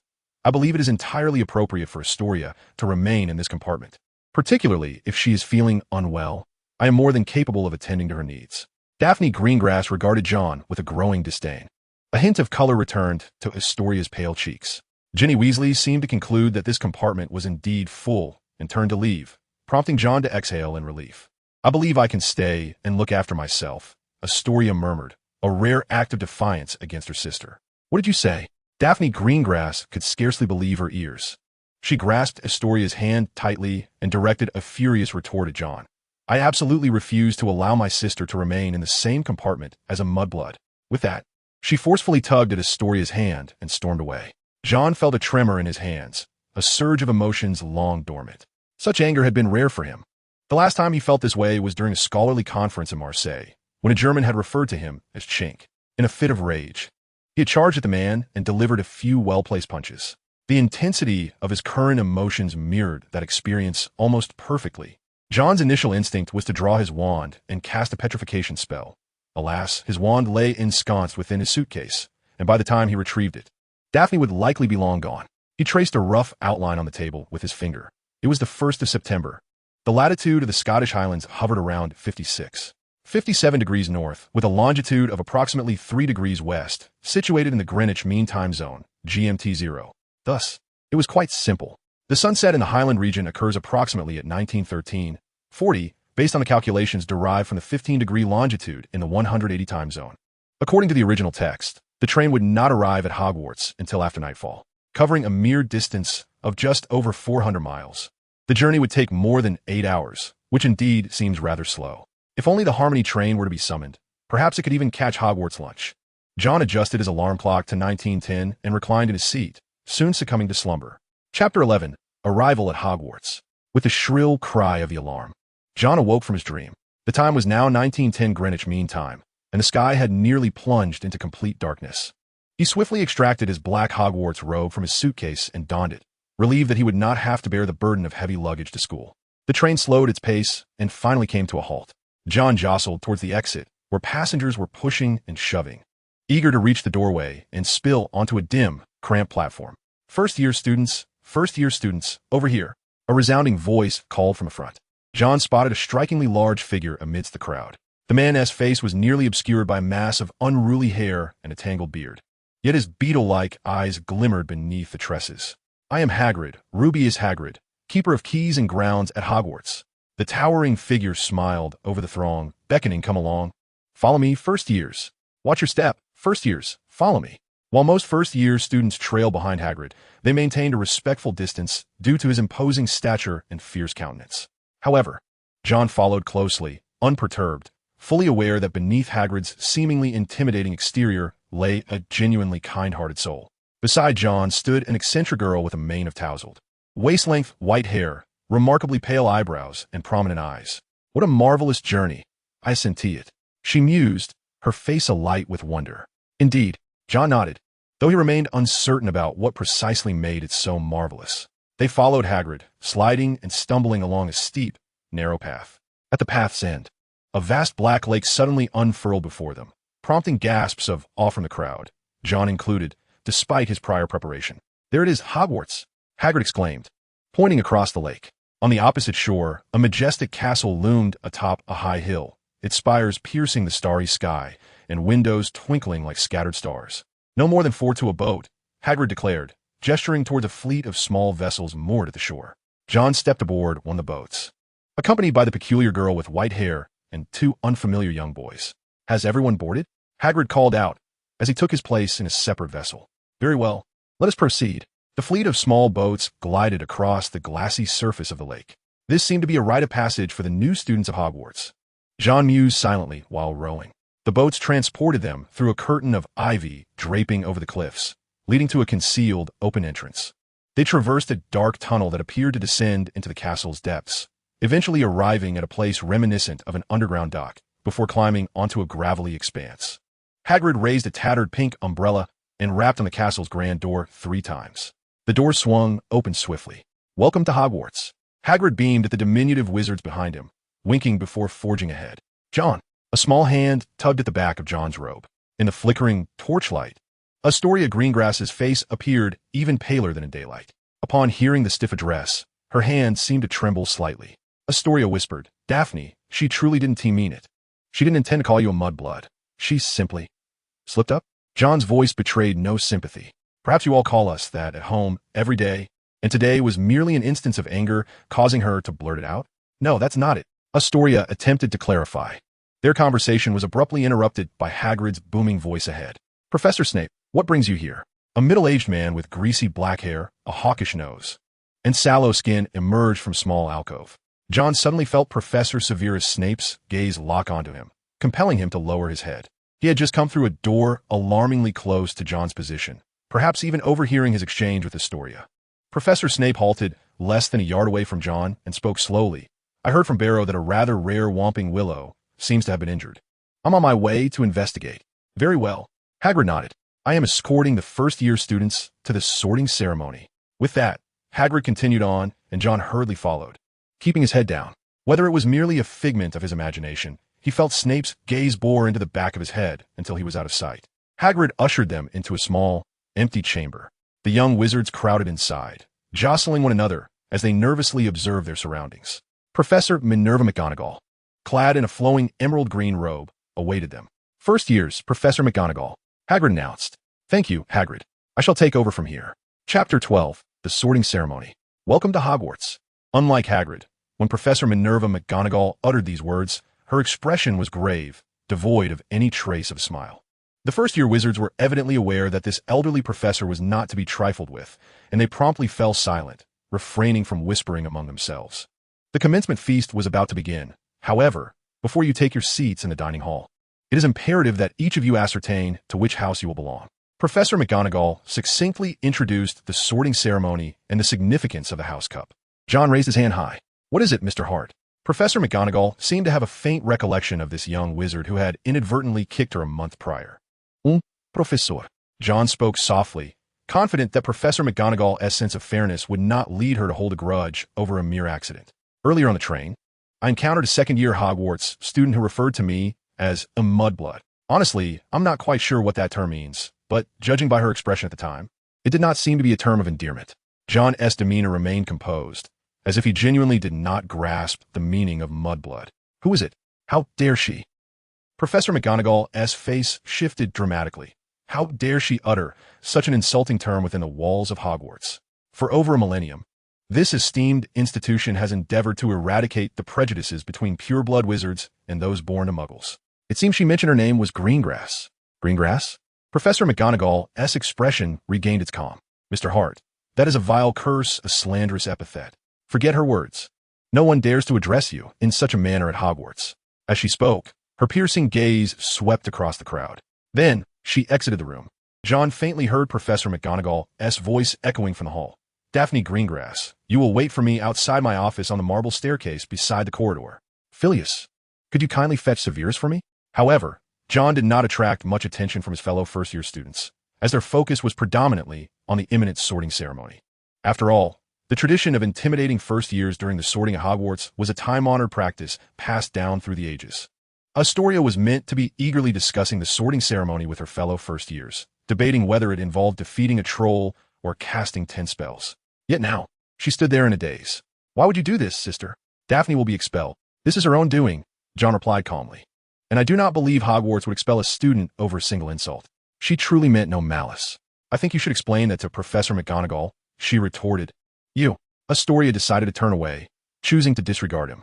Jon had no intention of pursuing her, as he noticed a wall ahead from which a multitude of translucent, pearl-white ghosts suddenly emerged. These specters glided across the room, whispering amongst themselves. A few timid girls emitted piercing screams. Once again, it was the first-year newcomers confronted by the apparition of a plump, jovial ghost who smiled and said, I presume you are prepared to undergo the sorting ceremony. Now, please move forward. A thin, shrill voice echoed from the surrounding walls. The sorting ceremony is about to commence. The crowd buzzed with a mild commotion, yet, under Professor McGonagall's guidance, they eventually formed a neat line. The young wizards stepped out of the room, traversing a narrow corridor, and entered the grand hall of Hogwarts. What a resplendent hall it was. At the front, a long table graced with an array of diverse teachers awaited them. Per Professor McGonagall's instructions, they stood with their backs to the faculty. In front of them were 4 long tables arranged horizontally, where hundreds of Hogwarts upperclassmen applauded eagerly. Above, the ceiling sparkled with stars, so vividly realistic that even with some mental preparation, Jon could not help but marvel in awe. Professor McGonagall placed a 4-legged stool before them and set a pointed wizard's hat atop it. This must be the legendary sorting hat, once belonging to Godric Gryffindor. The sorting hat opened its mouth and, in a gravelly voice, began to sing its own composition. The soulful melody was almost unbearable, prompting a desire to cover one's ears. After several agonizing minutes, the sorting hat finally concluded its performance. Professor McGonagall stepped forward, holding a scroll of parchment. When I call out a name, that person shall don the hat, take a seat on the stool, and await their house assignment, she announced.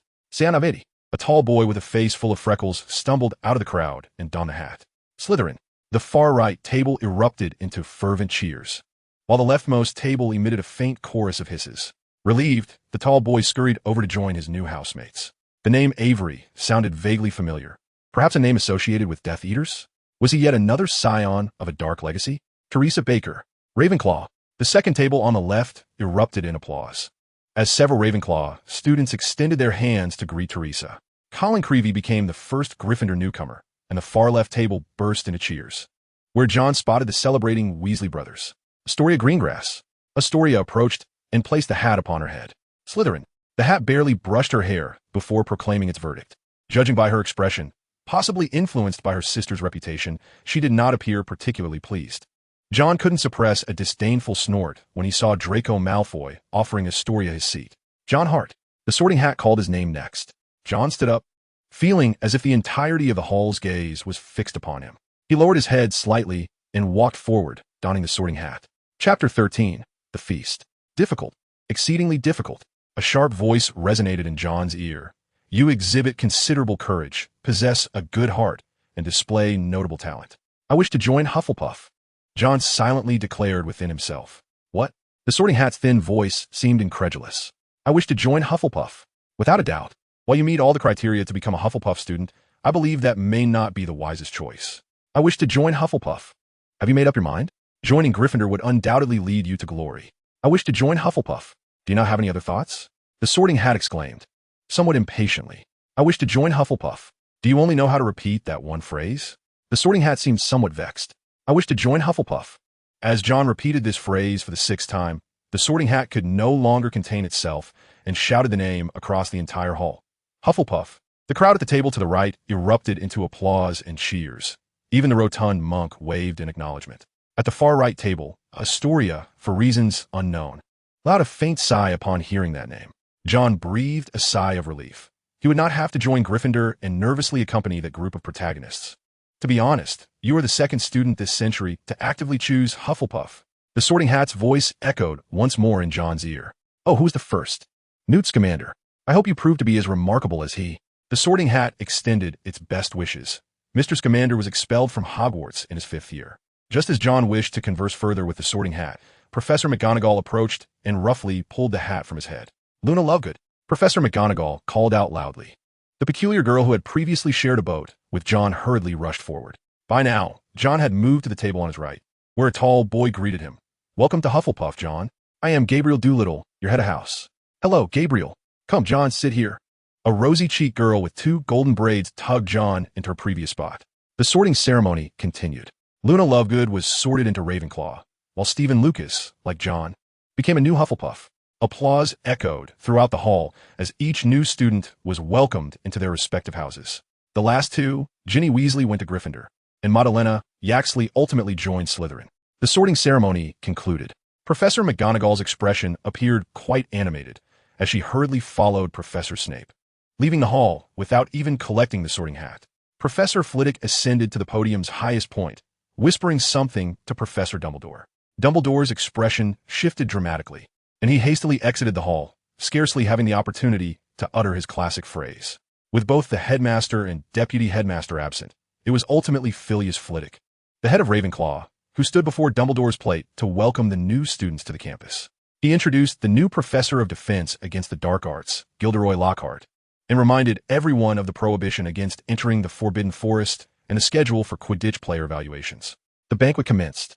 Would you care for some steak? A girl with 2 golden braids enthusiastically recommended to Jon. The steak at Hogwarts is superb. Thank you. Jon quickly cut himself a piece of steak. By the way, I still don't know your name. Hannah Abbott. I'm a 2nd-year student. Ah. Jon solemnly set down his knife and fork, then shook hands with Hannah. It's a pleasure to meet you, Hannah. Oh, I mean Miss Abbott. Hannah rambled excitedly about Hogwarts, explaining that the school was quite safe and that Dumbledore was the most powerful wizard in the world. She mentioned how united the Hufflepuff students were and how Professor Pomona Sprout treated them exceptionally well. Furthermore, she cautioned him against wandering the school at night, recounting how 3 Gryffindors had lost 150 points last year for their late-night escapades. By the way, do you know Harry Potter? Hannah suddenly asked with a mysterious demeanor. Harry Potter? You mean the boy who lived? Jon responded, feigning surprise. Yes. Hannah beamed with pride at Jon's reaction. Harry Potter is one of our classmates. He in Gryffindor. My grandfather has always hoped I would attend Gryffindor. He graduated from there, but alas, the Sorting Hat deemed my courage insufficient. As she spoke, Hannah's tone turned slightly melancholic. She began scanning the Gryffindor table, hoping to catch a glimpse of Harry. Unbeknownst to her, Harry Potter was currently in Professor McGonagall's office with Ron Weasley, having just caused a significant mishap that required assistance from McGonagall, Dumbledore, and even Snape. By the way, there is something you might not know about Hogwarts. Hannah continued. At the end of last semester, Harry once again thwarted Voldemort's scheme. Professor Dumbledore awarded Harry and his friends an additional 160 points, helping Gryffindor seize the House Cup from Slytherin. Wow. Jon nodded repeatedly, realizing for the first time that this seemingly steadfast Hannah Abbott was, in fact, a fervent admirer of Harry. However, he was skeptical about the House Cup, feeling that it was an award preordained a year in advance. How could others compete when the points could simply be supplemented at the end of the term? By the way, how long has it been since Hufflepuff last won the House Cup? Jon curiously inquired. Hannah appeared slightly troubled by the question. 79 years. A tall, handsome boy turned around to say seriously, the last time Hufflepuff won the House Cup was in 1913. At that moment, the duration surpassed Jon's expectations. A fleeting thought crossed his mind of assisting Hufflepuff in securing the House Cup. Yet this aspiration, even more daunting than vanquishing Voldemort, was swiftly dismissed. Jon Hart. I remember your name from the sorting ceremony. A handsome boy smiled, introducing himself as Cedric Diggory. Cedric, the captain of the Hufflepuff Quidditch team, was the only fourth year to hold such a position this century. Behind him, Hannah, with a look of admiration, quietly reminded he has consistently been the top of his year. It seemed Jon had misjudged. Hannah was not merely a fan of the savior, Harry. "Hello, Cedric," Jon greeted, shaking his hand with a smile. Dumbledore once again introduced Gilderoy Lockhart, who then led everyone in singing the school song. Hogwarts, Hogwarts, Hogwarts, Hogwarts, teach us something. Whether we are balding elders or children with scraped knees, our minds can embrace fascinating things. As the melody gradually faded, first-year students, follow me. Gabriel Truman, the head of Hufflepuff, raised his hand, signaling the first-year Hufflepuffs to gather around him. From Gryffindor to Slytherin, students streamed out in succession. Observing the throngs of students and the length of the tables, Jon noticed that the numbers of Gryffindor, Ravenclaw, and Slytherin were nearly equal. But Hufflepuff students were nearly double that. They followed Gabriel through the bustling crowd, exiting the dining hall and ascending the marble staircase. "Congratulations. I warmly welcome you to Hufflepuff House," Gabriel announced as he guided the new students. "Our emblem is the badger, often underestimated, for it remains calm until provoked. Once enraged, it can confront much larger creatures, including wolves." The Hufflepuff common room was located on the basement level, along the same corridor as the kitchens. Gabriel led the way, traversing a hallway despite the whispers and gestures of the portraits they passed. Jon felt as though they had descended into the depths of Hogwarts Castle.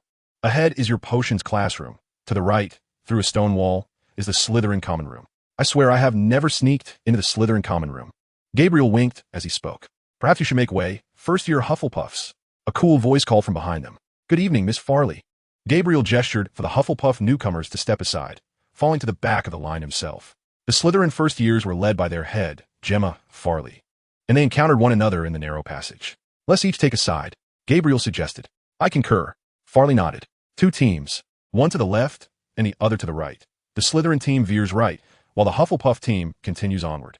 Astoria Gringlass trails closely behind Farley, nearly brushing past Jon, though neither raises their gaze. "Fear not, Slytherin. The badger shall never fear the serpent." Gabriel chuckled. "Where is I?" "Ah, yes. Just ahead lies the kitchen." He guided them through yet another corridor, exclaiming, "The entrance to the common room is nestled amongst a pile of large barrels at the right corner of the kitchen hallway. This is it." As he spoke, Gabriel squeezed into one of the large barrels. Jon and the other Hufflepuff first years exchanged glances before following suit. They arrived at the Hufflepuff common room, which, during daylight, would bask in sunlight, with the circular windows framing a view of swaying grass and dandelions. Gabriel opened a rounded archway within the room, stating, "Now, let me show you to your dormitory." The other first-year Hufflepuffs followed Gabriel eagerly.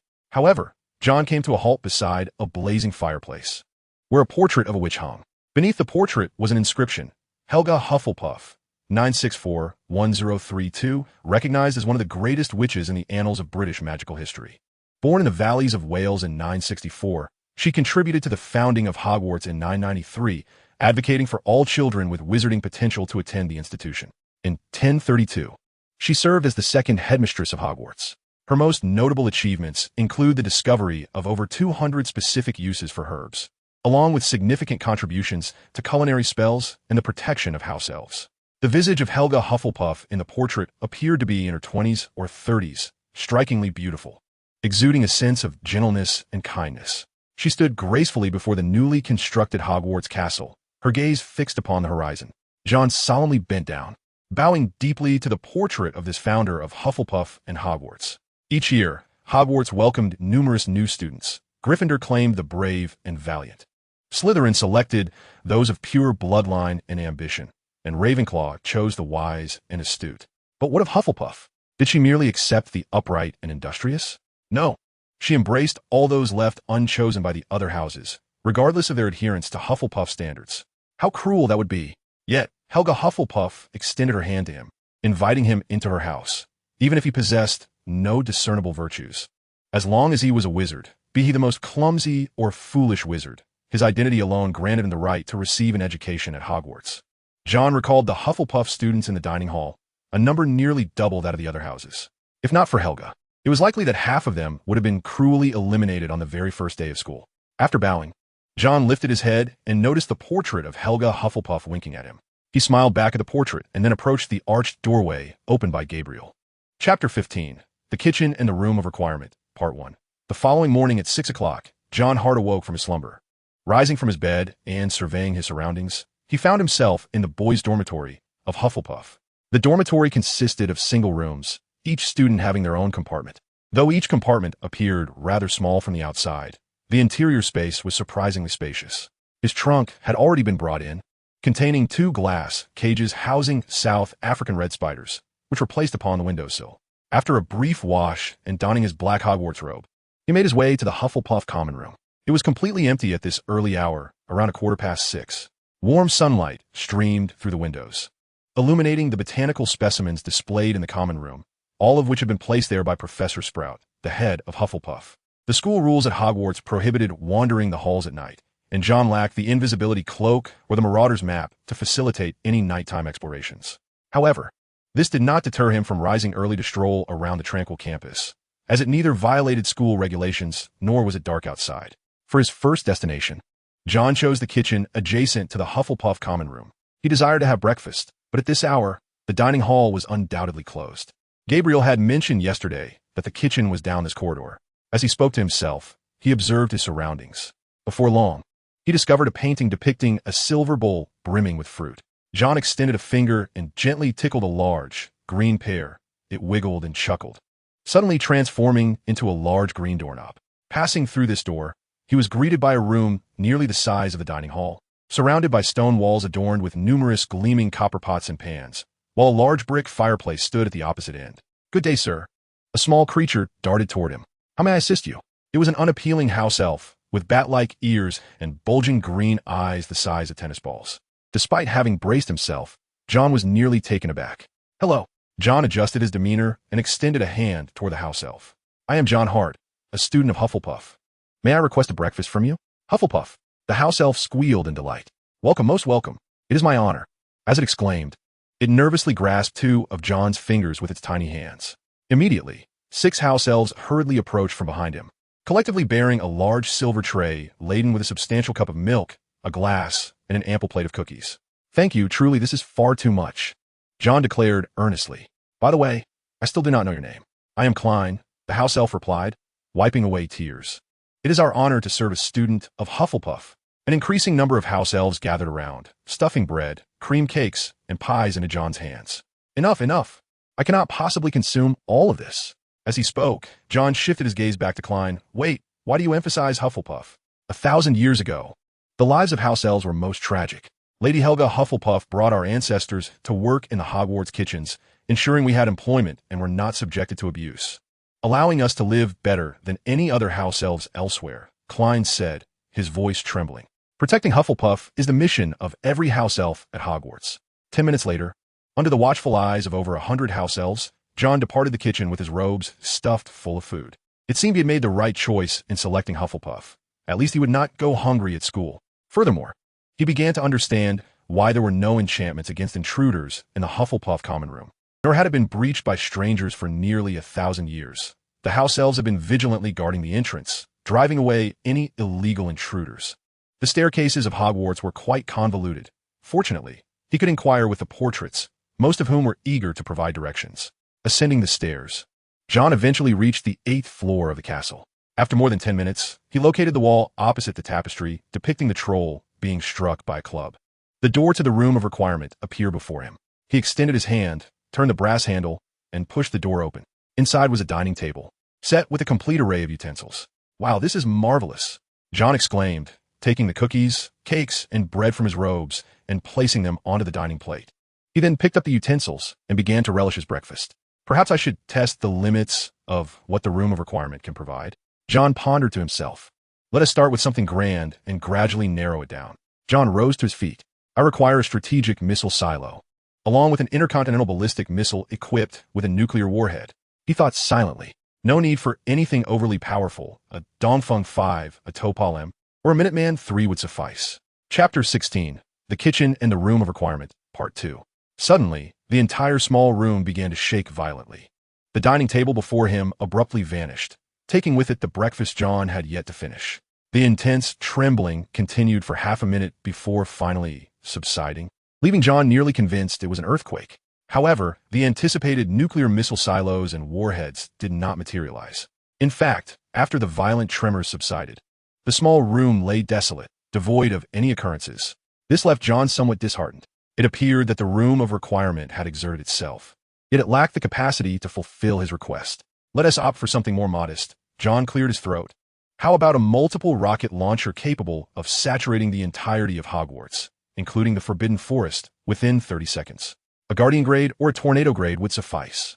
Another intense tremor shook the space, nearly causing Jon to lose his footing. Fortunately, a pillar appeared before him, allowing him to grasp it and regain his balance. The Room of Requirement's performance was limited to this. The desired rocket launcher still failed to emerge. What on earth? Is this too much to ask for? Then how about a Type 59 main battle tank? Still nothing? A 35mm Type 87 howitzer? Surely that isn't too difficult. Perhaps an AK-47 assault rifle? Or a Type 92 semi-automatic pistol? A mere bayonet? Are you telling me you can't even conjure up a bayonet? Jon was now visibly restless. Initially, he thought the Room of Requirement simply needed a moment to process, repeating his request for a bayonet several times. Yet the outcome remained unchanged, a violent tremor followed by an empty room. How can you call yourself the Room of Requirement? Jon cast a resigned glance at the wall nearby. You can't even produce a bayonet or a pistol. Suddenly, a series of unpleasant cries emanated from the wall, resembling sobs. Then, a table materialized before Jon, upon which a bottle of Scotch whiskey and a glass appeared out of thin air. The bottle poured a full glass of malt whiskey, which then levitated to Jon's side. Good heavens, this room has developed a personality. As he received the glass, Jon's eyelids fluttered in surprise. It can even express sorrow and make amends? Wasn't it decreed after 1949 that such entities should not gain sentience? Just then, a realization struck Jon.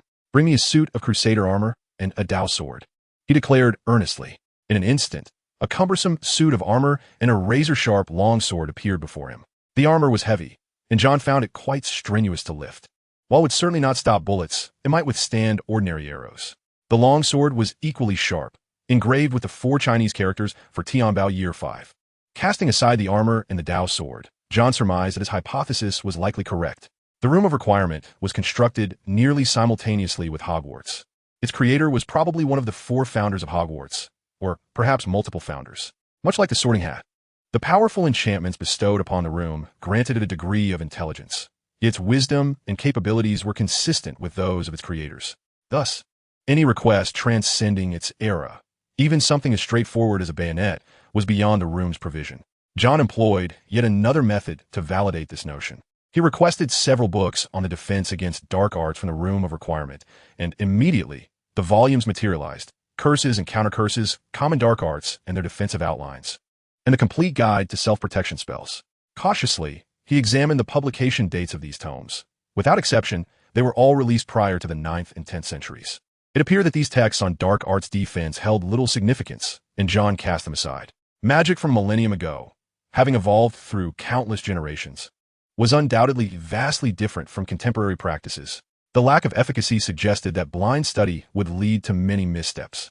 With a wave of his hand, the armor, the dagger, and the books vanished, replaced by a row of spyglasses, detection devices, and a large revealing mirror, an array of dark arts defense mechanisms that, while perhaps not entirely effective, were intriguing nonetheless. There were also enormous silk cushions and several movable mannequins.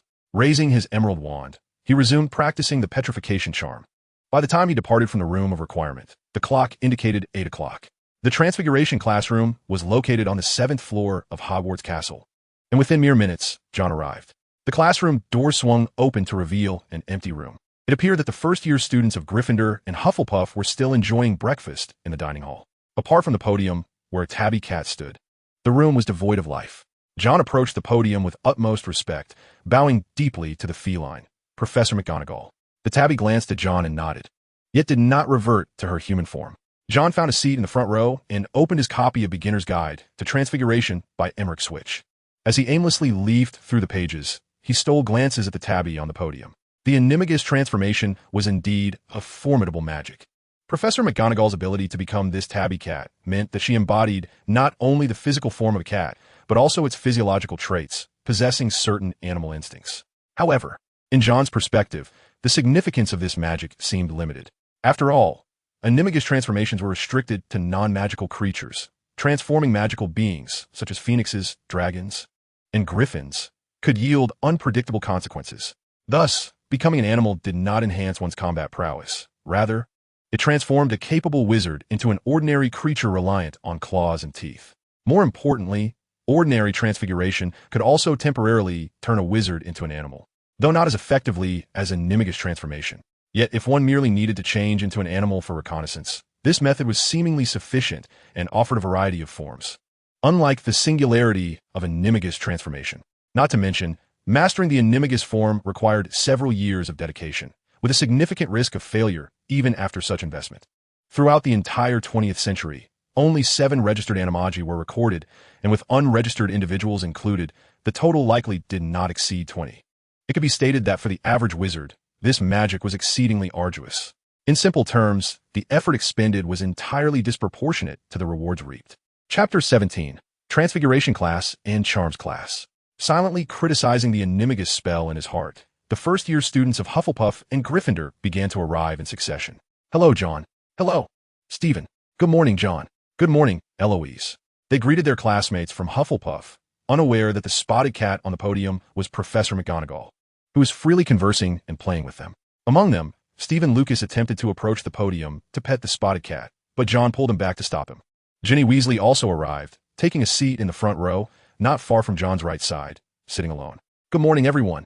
The sudden voice of Professor McGonagall emanated from the podium, startling most of the students.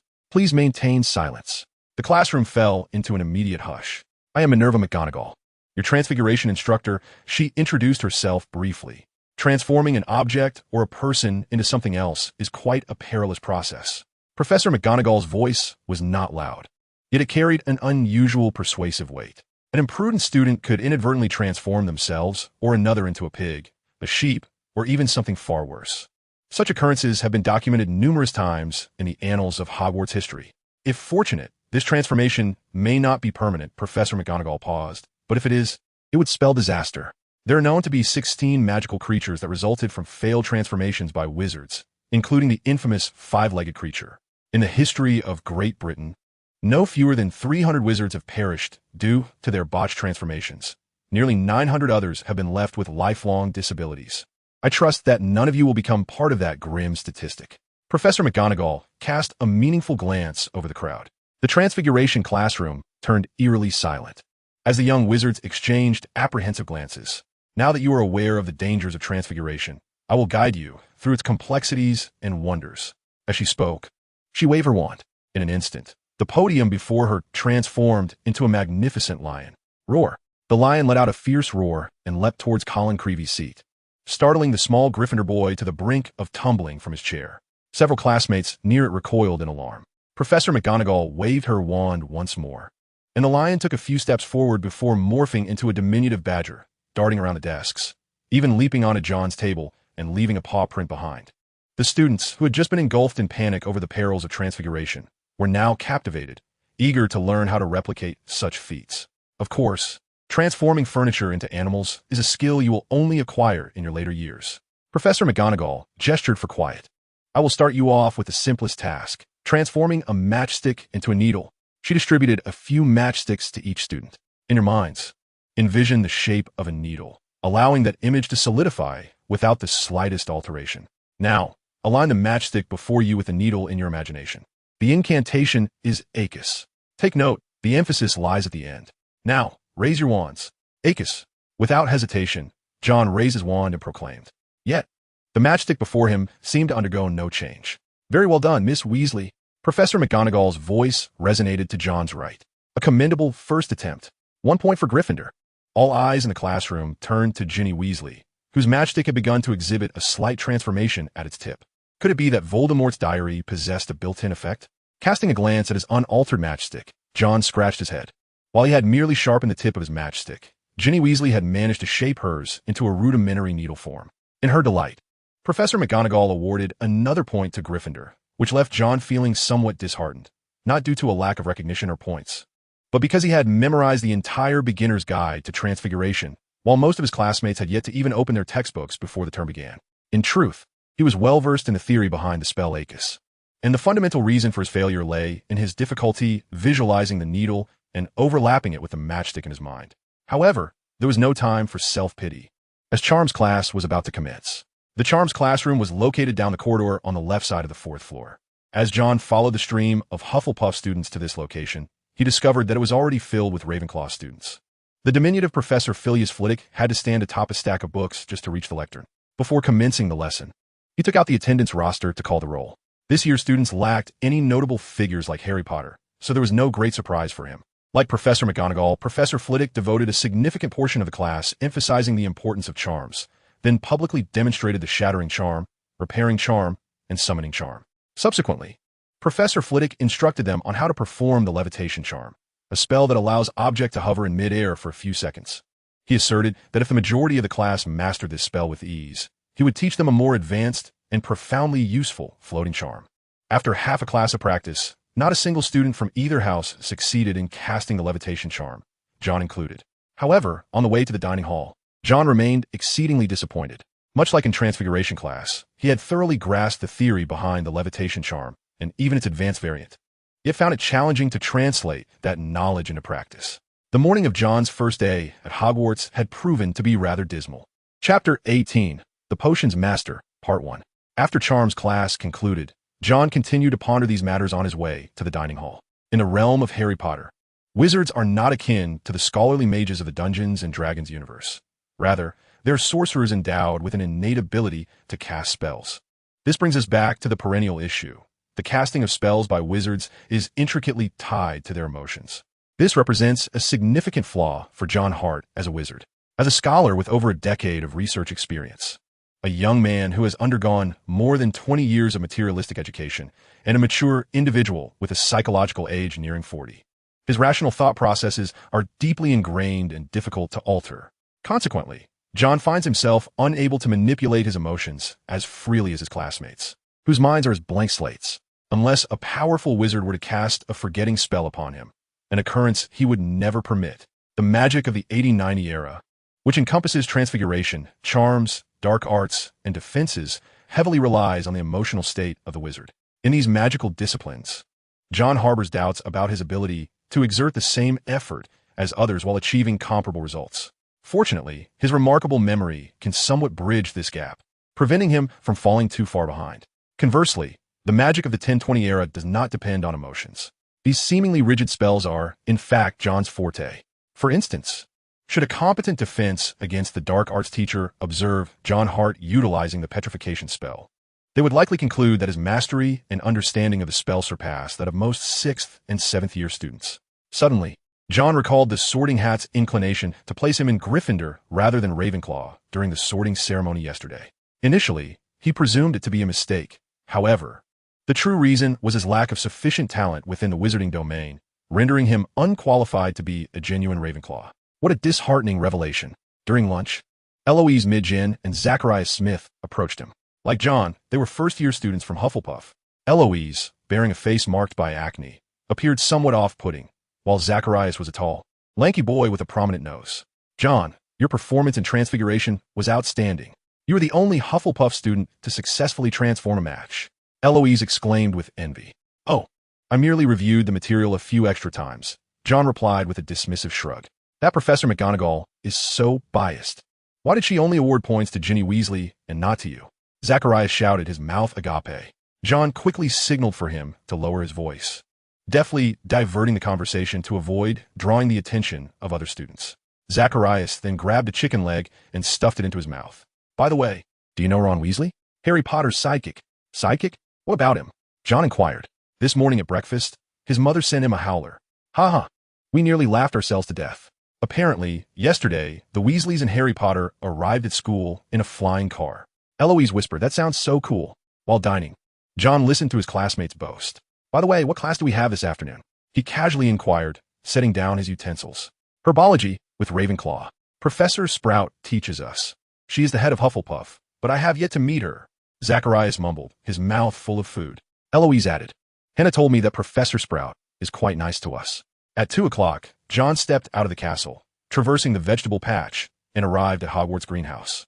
Professor Sprout had numerous bandages wrapped around her arms, and from a distance, Jon noticed that many branches of the nearby Whomping Willow were tightly bound in bandages. 2 mischievous students injured a very precious Whomping Willow, and I have spent the entire morning tending to it. Professor Sprout's voice was gentle. She was a short, plump witch dressed in patched clothing, speckled with dirt. I hope you will refrain from such actions in the future. Now follow me to the first greenhouse. Leading the way, she guided the first-year students of Hufflepuff and Ravenclaw behind her. Jon did not encounter mandrakes as he had imagined. These plants were deemed too perilous for first-year students. Professor Sprout introduced them to 18 types of mushrooms, and within just 15 minutes, Jon successfully identified them all, categorizing them into toxic and non-toxic varieties. Well done, Mr. Hart. Professor Sprout praised him with a smile and awarded Hufflepuff 5 points. At the end of class, she gifted Jon a rare Matsutake specimen, known for its high value in potion making. Due to the time spent with Professor Sprout retrieving the Matsutake specimen and placing it in the Hufflepuff common room, Jon rushed to the potions classroom, arriving 3 minutes late. You may prevent death, but there is one stipulation. You must not be the kind of foolish simpleton I often encounter, came Snape's signature oily voice from within. Apologies, Professor, Jon said, steeling himself as he pushed the door open. Jon Hart. Snape glanced at the roster in his hand before casting a cold, disdainful look at him. Snape's eyes were indifferent and hollow, evoking the image of 2 dark tunnels. Yes, Professor, Jon nodded. Chapter 19. The Potions Master continued. Apologies, Professor. Jon lowered his head. Speaking softly, he realized he was in a bit of trouble. Severus Snape was arguably the most formidable teacher at Hogwarts, and offending him could lead to dire consequences. Moreover, potions was his most cherished subject, and he had no desire to relinquish it. Laughter erupted from the Slytherin students. Jon hesitated, contemplating whether to disclose the reason for his tardiness, fearing that doing so might provoke Snape further, resulting in a harsher punishment. Professor Snape, a student from Hufflepuff, rose from the back row, exclaiming that Jon had been summoned by Professor Sprout right after the herbology class, which was the reason for his tardiness. The speaker was Zacharias Smith.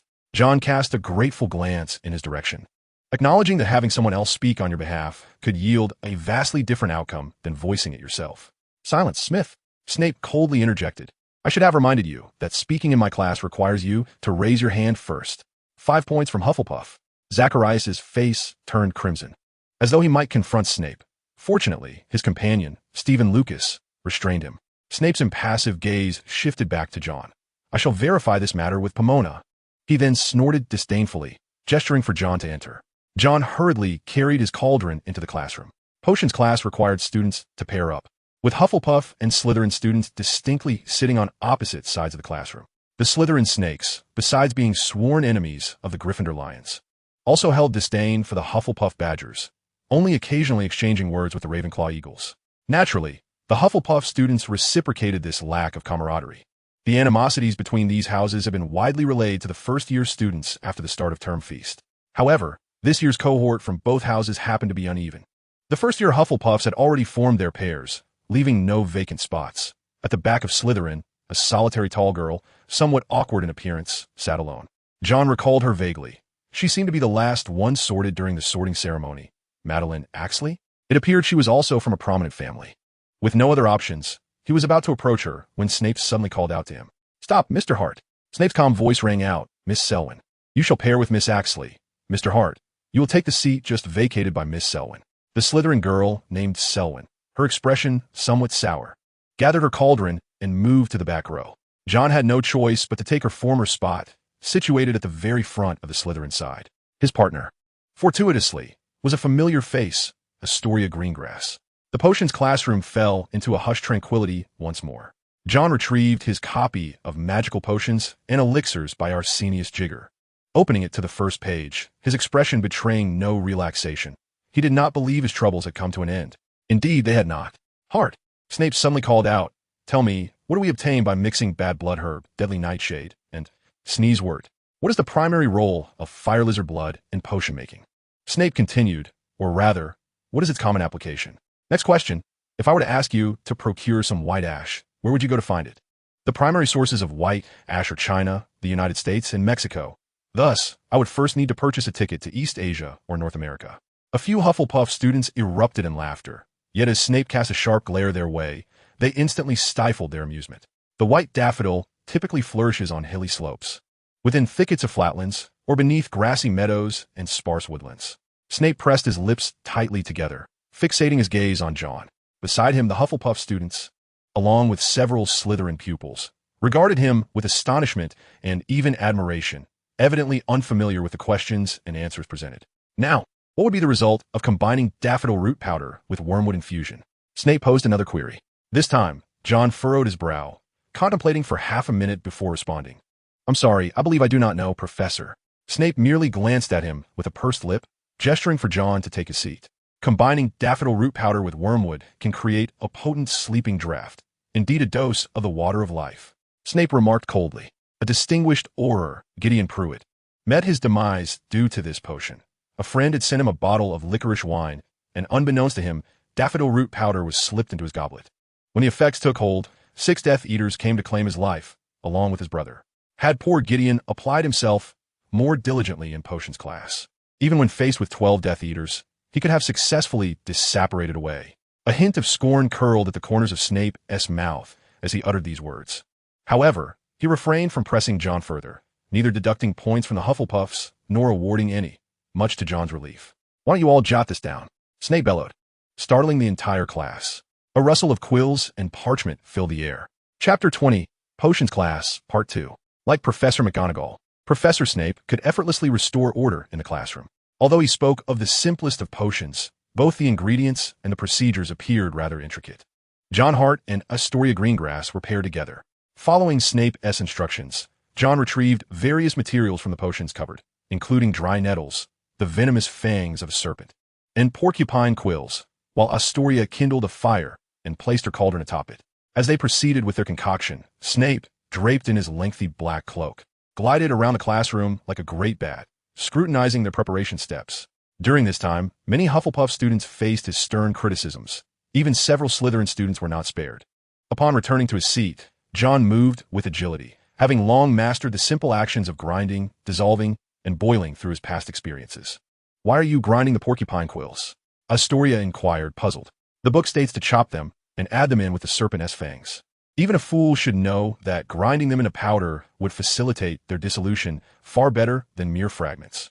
Jon shrugged, continuing his grinding. Astoria furrowed her brow, continuing to strike the small piece of snake venom fang with a hammer. Please place the nettles in the pot to roast for a while. This will help evaporate the moisture. Thank you, Jon commanded while carefully mixing the ground porcupine quills with the crushed snake fang. Astoria opened her mouth but remained silent, instead following Jon's instructions.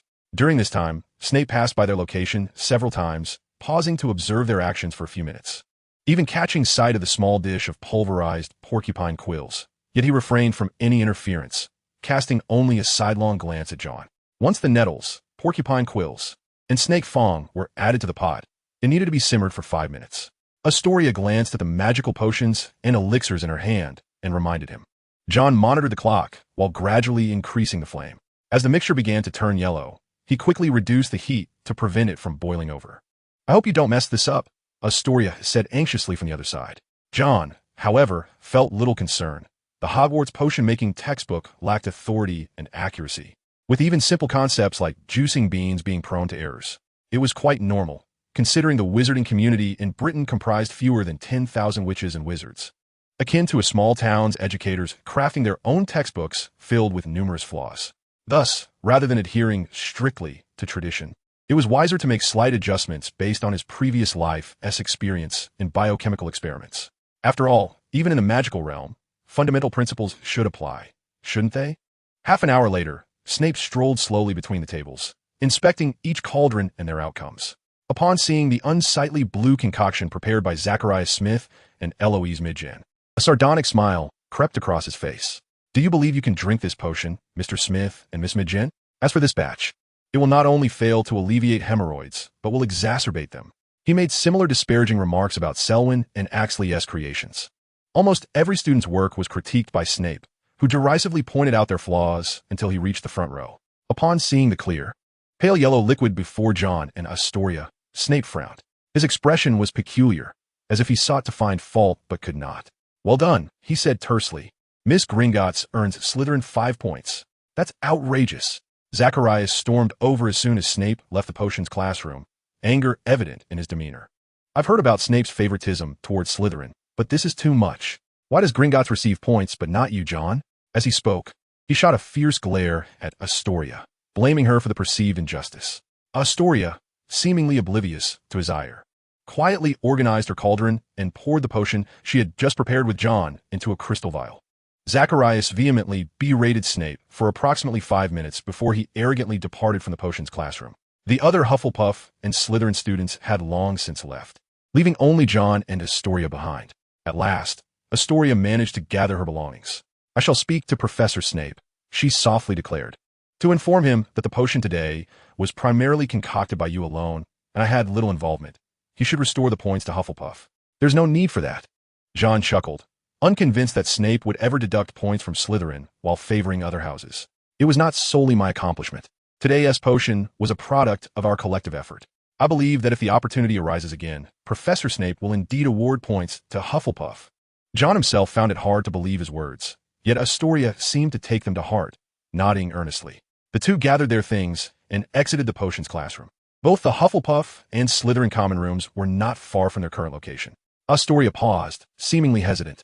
"What is the matter?" Jon inquired. "Professor Snape has given Daphne a week of detention," Astoria timidly responded. "He also commanded her to apologize to you. May I offer my apologies on her behalf?" A week of detention was a punishment more severe than Jon had anticipated, nearly on par with the consequences faced by Potter and Weasley for flying a car to school. However, considering severe Snape's aversion to the term mudblood, it was hardly surprising. After all, it represented a profound wound from his past.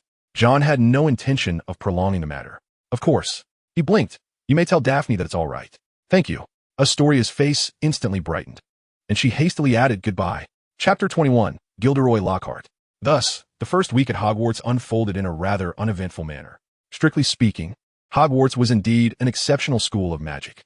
The instructors for several key subjects were accomplished and powerful adult wizards, with the exception of defense against the dark arts. The students' daily needs were well catered to, ensuring a comfortable living environment, and the Hogwarts Library was among the largest in Europe, housing nearly 10,000 volumes of various texts. Perhaps the only source of dissatisfaction lay in the complex and troublesome staircases. Hogwarts boasted a total of 142 staircases, some wide and grand, others narrow and shaky. Some changed direction every Friday, while others would abruptly vanish mid-flight, requiring one to remember where to leap across. Nonetheless, these staircases were understandable. After all, Hogwarts was designed not solely as a school, but also as a fortress. Before the 10th century, the original Muggles, or ordinary folk, harbored a profound fear of magic and relentlessly persecuted wizards during the witch hunts. The young wizards, lacking systematic education, were ill-equipped to resist the Muggles. Moreover, magical beings such as fairies, giants, and werewolves also eyed the wizards with hostility, poised to strike at any moment. Thus, Godric Gryffindor, Helga Hufflepuff, Rowena Ravenclaw, and Salazar Slytherin united to establish a castle that would serve not only as an academy for young wizards, but also as a bastion to shield them from persecution. Countless secret passages and intricate staircases were designed to thwart any future invasions of Hogwarts, ensuring the protection of the young wizards and deterring external foes.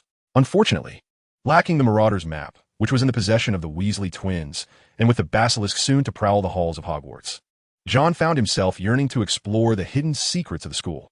However, delving into Hogwarts was no simple task. The caretaker, Argus Filch, though seemingly ineffectual, possessed a far greater knowledge of the castle's secret passages than most students. Moreover, he had a remarkably clever cat, Mrs. Norris, which made any attempt to breach school rules quite perilous. The history of magic class took place on Tuesday and Thursday afternoons, taught by a ghostly figure, Professor Binns. His voice, monotonous and droning, had a soporific effect on the students. From his archaic attire, Jon even speculated that he might have lived in the same era as the four founders. Thursday mornings, however, brought the flying lessons, a class Jon dreaded most. This lesson was conducted jointly by the Hufflepuff and Slytherin houses. Following the first flying lesson, Jon realized with great clarity that his aptitude for Quidditch was nearly non-existent. It took him approximately 10 minutes to summon his broomstick, and during the flight, had it not been for Madame Hooch's quick reflexes, he would have nearly collided with the castle itself. Zacharias Smith excelled in flying lessons, and from Thursday lunchtime onwards, he would spend half an hour in the dining hall boasting about the exhilarating sensation of flying and proclaiming that in his second year, he would usurp Cedric Diggory's position as Hufflepuff Seeker. Jon's performance in flying lessons was among the worst in the class, marking it as his most challenging subject. The sole silver lining was that Astoria's flying skills were comparable to his. Once on a broom, she too resembled a clumsy, ground-bound creature. Yet, despite their lack of prowess, Jon could not help but vent his frustrations about the Quidditch rules, while other players toiled tirelessly for a mere 10 points. The Seeker could catch the golden snitch and instantly secure 150 points, thereby concluding the match. How could this be fair? Other players labored for hours, only to see the game end abruptly due to a Seeker's opportunistic play. While it was normal for players in various positions to have unequal roles on the field, the disparity was alarmingly stark. More importantly, both 10 and 150 are multiples of 10. After a century of Quidditch, one would hardly expect to see a single-digit score. Would one? So why add an extra 0? Why not simply use 1 point or 15 points? Such compulsions are rather unbearable. Nevertheless, it is quite reasonable. As the position of the Seeker seems tailor-made for the Savior, there is no need for close combat with other players, thus a robust physique is not a requirement. Even a slender individual can excel in this role. A single player embodies the spirit of the team, serving as its guiding force. The entire team revolves around you. Should something go awry with your broom or the golden snitch, the two beaters will disregard all else to play the role of your protectors. Moreover, the personal heroism is off the charts. One god can effortlessly carry the weight of 6 positions, triumphing even if the teammates are utterly inept. A mere flick of a cheat could secure victory for the team. As for the most amusing class at Hogwarts, it undoubtedly belongs to Professor Gilderoy Lockhart's defense against the dark arts. Lockhart, before the wide-eyed first-year students, brandished a stack of examination papers. 1. What is Gilderoy Lockhart's favorite color? 2. What are Gilderoy Lockhart's secret ambitions? 3. In your opinion, what is Gilderoy Lockhart's greatest achievement to date? 4. What type of woman does Gilderoy Lockhart prefer? And so on, spanning 3 full pages. The final question read, 54. When is Gilderoy Lockhart's birthday? Was his ideal birthday gift? As he filled out the questionnaire, Jon expressed deep sympathy for the upperclassmen at Hogwarts who were preparing for the OWLs and Newts, pondering that their scores in defense against the dark arts would likely be alarmingly low. Half an hour later, Lockhart collected the papers and began to grade them in front of the class. Well done, Mr. Hart. You remembered that my favorite color is lilac. This paper earns a perfect score of 100, plus 5 points for Hufflepuff. Is that even a thing? Jon's companion Zacharias shot him a questioning glance. Are you also a devoted fan of Professor Lockhart? Queried a Hufflepuff girl, whose infatuation was evident. Well, sort of, Jon shrugged. Skimming through Lockhart's works and memorizing his self-indulgent musings did not consume much time. Moreover, Lockhart was not entirely without merit. Jon had already formulated a plan in his mind. While contemplating, he endeavored to appear more inquisitive, listening intently to Lockhart's tiresome boasts. Chapter 22. The Restricted Section. The library at Hogwarts is reputed to be among the largest in Europe, housing tens of thousands of volumes, hundreds of shelves, and countless narrow corridors, its vastness somewhat daunting. On Saturday morning, Jon Hart found himself in the library, having made it a point to visit during the free hours of the past few mornings and afternoons, in search of several books he required.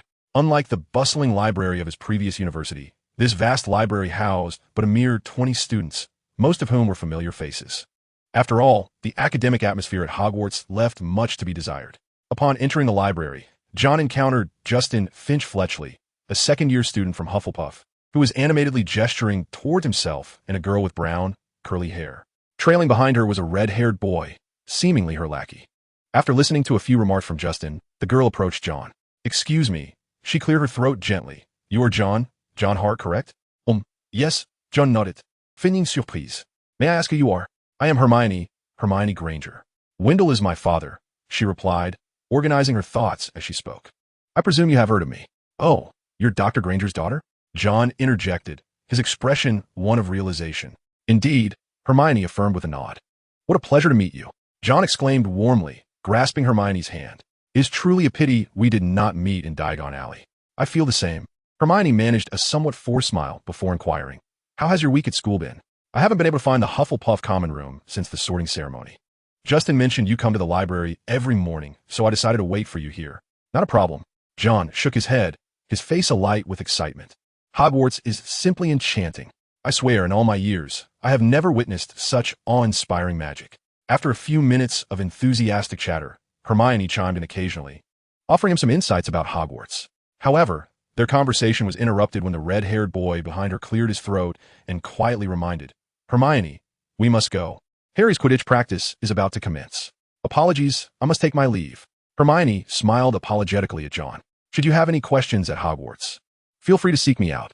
Of course, Jon replied as Hermione and the red-haired boy hurried away. As they departed, the boy cast Jon a peculiar glance. Who is he? Jon inquired. He's the son of a friend of my father.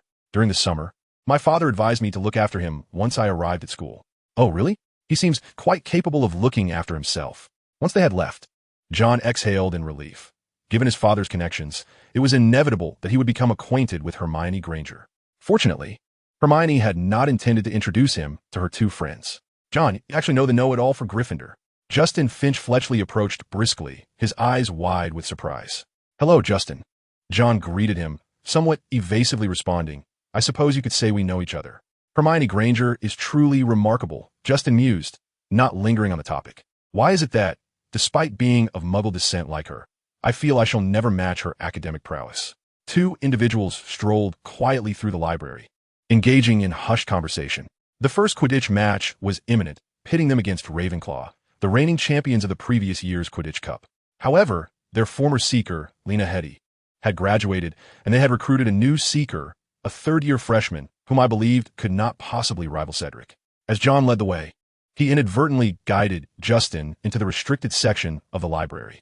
Hearing the familiar sound of approaching footsteps and slippers behind them, Jon suddenly raised his voice and inquired, By the way, why do so many students harbor disdain for our caretaker, Argus Filch? The footsteps abruptly halted. Filch? Justin shrugged. Primarily because the Weasley twins from Gryffindor have been extolling his malevolence. Honestly, I haven't had much interaction with him. I actually think Mr. Filch is quite decent. Jon replied with a smile. He takes his responsibilities seriously, ensuring we don't roam around the school after dark, as trouble could certainly arise. And seeking help would be impossible. He also prevents us from venturing into the Forbidden Forest. Didn't Professor Flitwick mention at the start of term feast that there are exceedingly dangerous creatures lurking there? That is true. Justin nodded thoughtfully. Moreover, I heard from the Fat Friar that the former caretaker, Apollyon Pringle, used to administer corporal punishment to students. When Mr. Filch took over, he abolished such punishments in favor of detention. To be honest, I believe he genuinely cares for our well-being. The abolition of corporal punishment was Dumbledore's idea. The real Filch, in fact, supported it. But what did this have to do with Jon Hart? He was merely a first-year student who had absorbed a few rumors and remained largely oblivious to the intricacies of Hogwarts. Perhaps. The sound of slippers echoed once more. And soon Madame Irma Pants, the librarian, approached, wielding a feather duster. Oh, children, this is the restricted section. I dare say, it is not a place for you. Madame Pants contemplated for a moment, then set down her duster and attempted to adopt a more amiable demeanor. Apologies, Madame. Justin, clearly aware of the fearsome reputation of an angry Madame Pants, hastily retreated. Jon, however, lingered behind, observing the unusual expression on Madame Pants's face, which signified that his plan had succeeded significantly. Madame Pants and Argus Filch, the caretaker of Hogwarts, were secretly enamored with one another, a well-concealed secret within the castle. Though not so for him. Is there something else, Mr. Hart? Madame Pants inquired with a smile. Yes, madam. Jon summoned his courage and said, in fact, Professor Lockhart sent me to the restricted section to retrieve a few books. Professor Lockhart? Madame Pants blinked in surprise before displaying an expression of reverence. It is only the first week, and Professor Gilderoy Lockhart has yet to reveal his true self at Hogwarts. Thus, his reputation as a friend to middle-aged women remains intact. Naturally, Mrs. Irma Pants is no exception and is an ardent admirer of Lockhart. Do you have his permission to obtain a signature, Mr. Hart? Mrs. Pants inquired. Not yet. As Professor Lockhart has not finalized which books he requires, he merely provided me with a general direction, Jon replied calmly.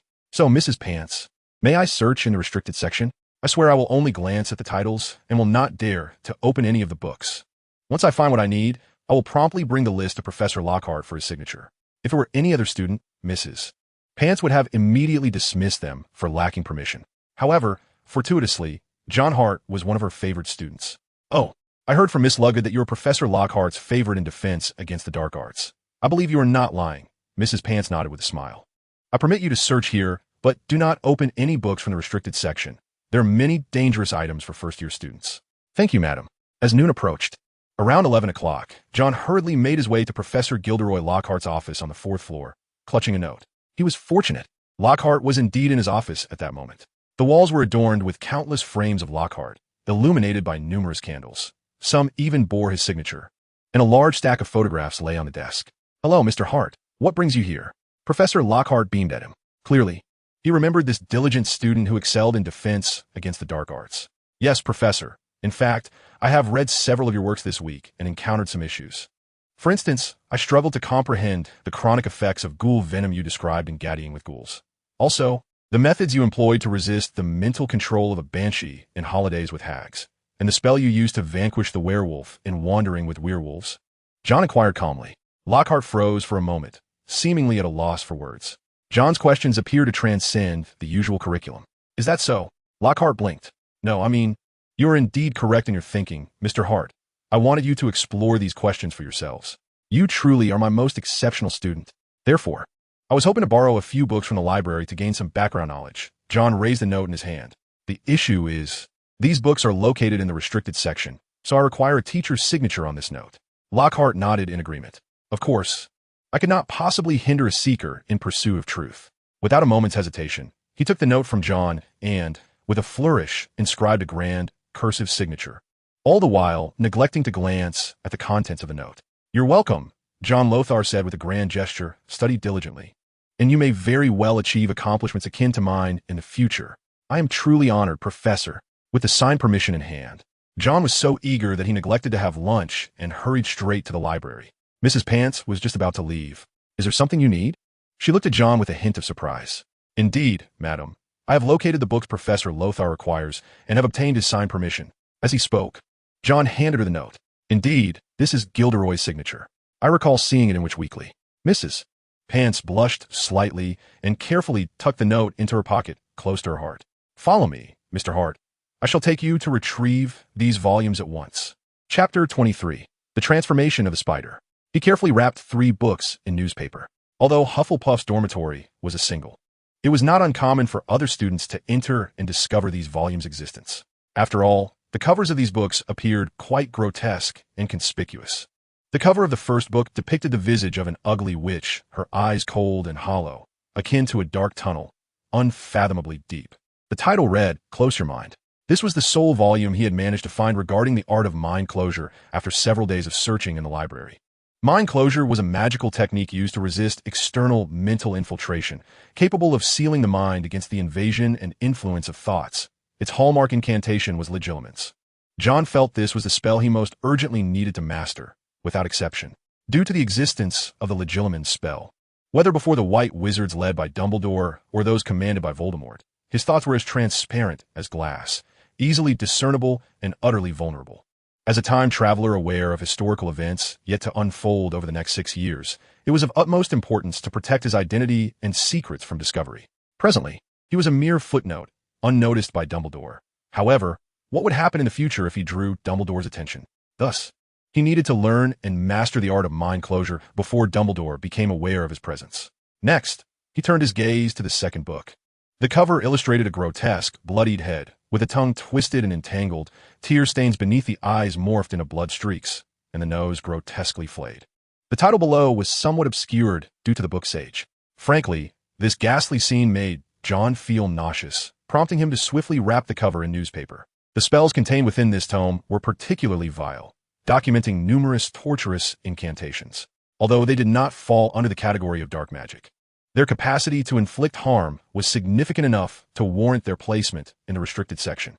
Spells like the tongue-tying curse, the ear-removing curse, and the skin-stripping curse all bore names that sent chills down one's spine. Jon felt little to no interest in these spells, save for one, the eye disease curse. Thus, the eye curse was the sole incantation that Jon could conceive of that could inflict harm upon the basilisk. Moreover, the creature's eyes served as its most lethal weapon. If the eye curse could blind it during combat, its power would undoubtedly be significantly diminished. As for the third book, its cover was equally repulsive, a witch's head sprouting numerous arms, with a figure seemingly turned inside out. Its title was inscribed beneath the illustration, Potent Potions. Potent Potions contained a multitude of perilous, controversial, and enigmatic brews. Hence, the Hogwarts Library had relegated this tome to the restricted section. "Jon, shall we play Quidditch?" Zacharias Smith banged on his dormitory door, inquiring loudly. "Quidditch? The more you play, the more adept you become," Zacharias muttered. as he proceeded to knock on the door of the adjacent dormitory. "Ernie, let us go play Quidditch now." Jon spent the entire afternoon engrossed in the volumes he had borrowed from the restricted section, neglecting both lunch and dinner. For there were ample cakes and biscuits procured from the kitchen over the past couple of days. The Hufflepuff students would not starve themselves. The art of the mind-closing spell was far more intricate than he had anticipated. It was no wonder that the savior Harry had toiled for half a year without mastering even the basics. He could not fathom how long it might take for him to emerge with some proficiency. As for potent potions, he merely glanced at the sections regarding the Polyjuice Potion and the Truth Serum. The preparation processes for both were astonishingly convoluted, leading Jon to believe he ought to attend a couple of months of Snape's potions classes to familiarize himself with the procedures before contemplating further action. Before he realized it, Saturday had slipped away entirely. Casting a glance at his watch, he noted it was nearly midnight.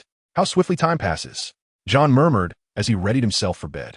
Suddenly, a peculiar sound emanated from the window of the dormitory. Jon furrowed his brow and approached. The noise originated from the cages of the 2 South African red spiders. The spiders were tapping frantically against the glass with their pedipalps, exhibiting signs of distress. It was evident that they were terrified of some entity lurking within the castle. Upon sensing the presence of the basilisk, spiders would instinctively cower and attempt to flee, as the basilisk was their nemesis, a fact Jon had memorized from the description in Fantastic Beasts and Where to Find Them. It appeared that the entrance to the Chamber of Secrets had already been opened by Ginny Weasley. Jon's expression turned grave as he pondered. The true narrative was about to commence. It was only the first Saturday of the school year. He retrieved an old garment that he no longer wore and draped it over the glass cage of the 2 South African red spiders to muffle their sounds. Jon lay down on his bed and fell asleep the moment he closed his eyes. Chapter 24. The Guardian of Magical Creatures Class. On Sunday morning, Jon did not rise early as he usually did. It was not until around 9 o'clock, when most of the Hogwarts first years had gotten out of bed, that he finally left the dormitory. After enjoying a modest breakfast at the dining hall, I could faintly hear Draco Malfoy boasting from the Slytherin table about how he had dealt with a Gryffindor. I didn't even draw my wand, for I suspected that the foolish Weasley would pose no threat to me. As expected, guess what happened? With one spell, he managed to knock himself down and spewed a considerable amount of snot, eliciting laughter from those around. Apart from the Gryffindors, students from Hufflepuff and Ravenclaw regarded him with expressions of disdain, yet Malfoy remained blissfully unaware. As I exited the castle, a ghost floated past me, prompting me to hastily step aside. "Good morning, Jon." The ghost greeted me warmly. "I am on my way to Professor Sprout's office." "Ah, you're seeking Pomona. Her office is in a small wooden hut next to Greenhouse 1. You should hurry. She always remains in her office on Sundays." The fat friar smiled. "Thank you, friar." The fat friar is undoubtedly the friendliest ghost among all the houses. Within less than a week of the school year, I had already asked him for directions 3 times, and each time he patiently and meticulously pointed the way. Upon reaching Professor Sprout's office, I found her in Greenhouse 3, adorned with pink fuzzy earmuffs, attempting to uproot a seedling that was green with hints of purple. I instinctively stepped back and covered my ears. Soon, Professor Sprout completed her task and emerged from the greenhouse, her dragonhide gloves still on. "Jon?" Professor Sprout exclaimed in surprise as she removed her earmuffs. "That is Mandrake, isn't it, Professor?" I smiled and replied, "I just blocked my ears." "Very wise. Otherwise, you might have fainted for several hours." Professor Sprout chuckled, giving me a thumbs up.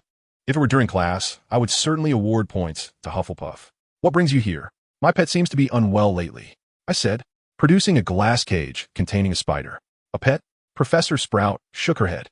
"I'm afraid I'm a herbology teacher. For matters regarding such creatures, you should consult Professor Kettleburn, the Care of Magical Creatures instructor."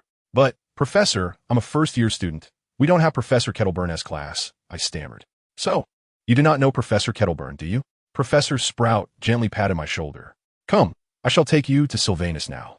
Professor Pomona Sprout is perhaps the kindest and most amiable teacher at Hogwarts, particularly for the Hufflepuff students.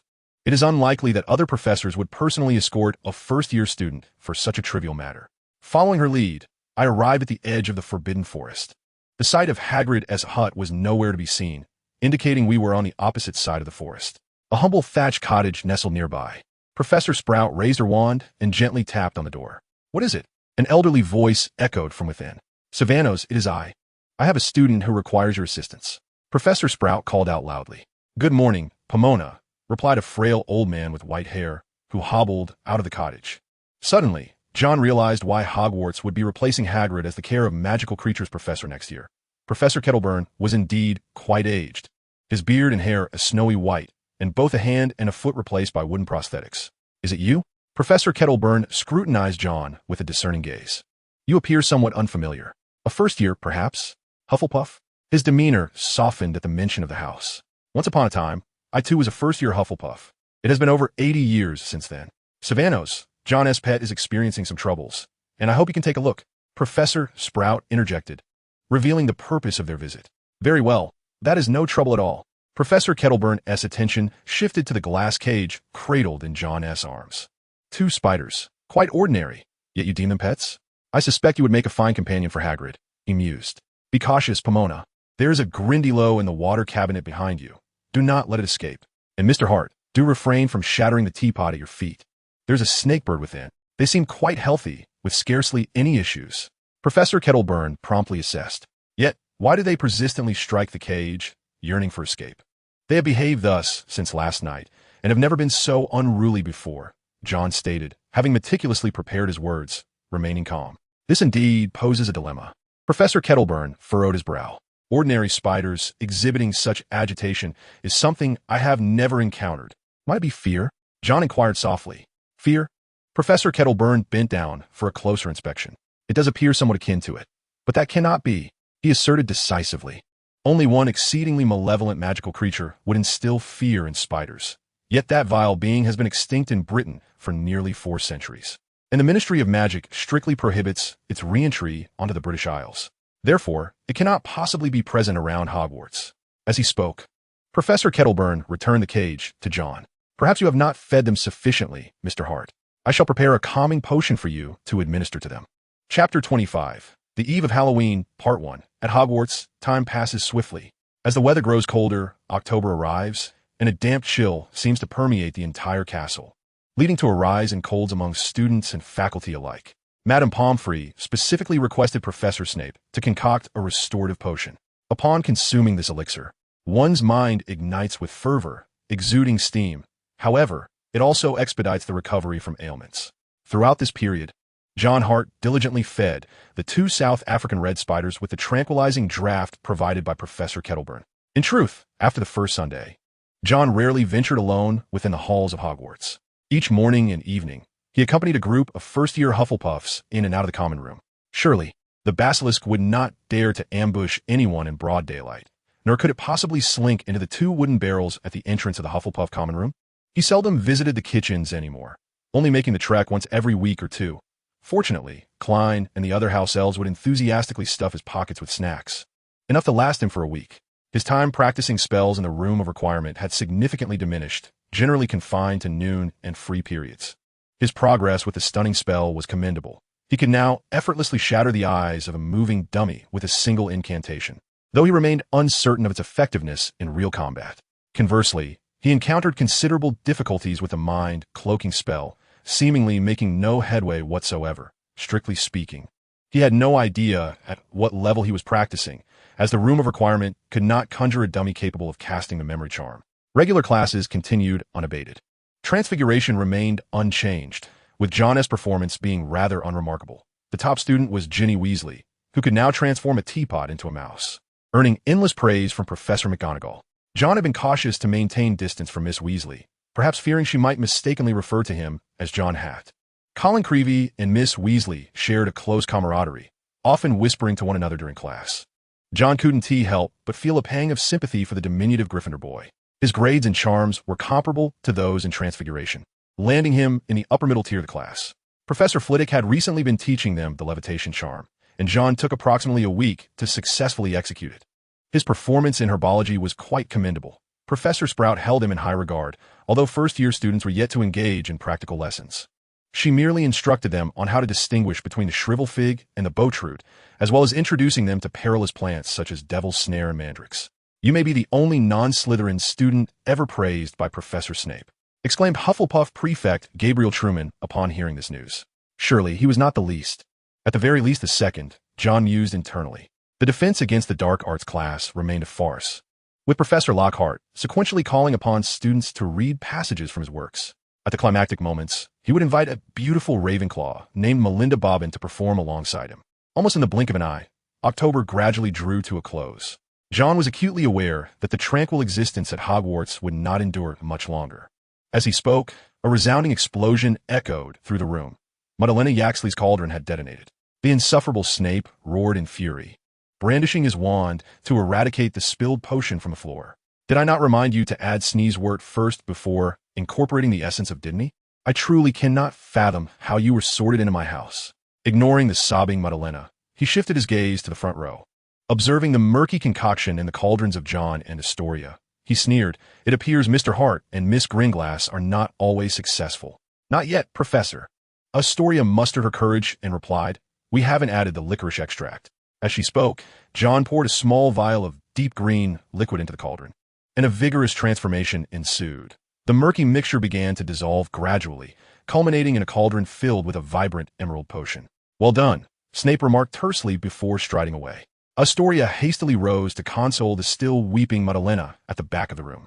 Meanwhile, Jon swiftly organized his belongings and, taking advantage of the remaining daylight, made his way to the room of requirement.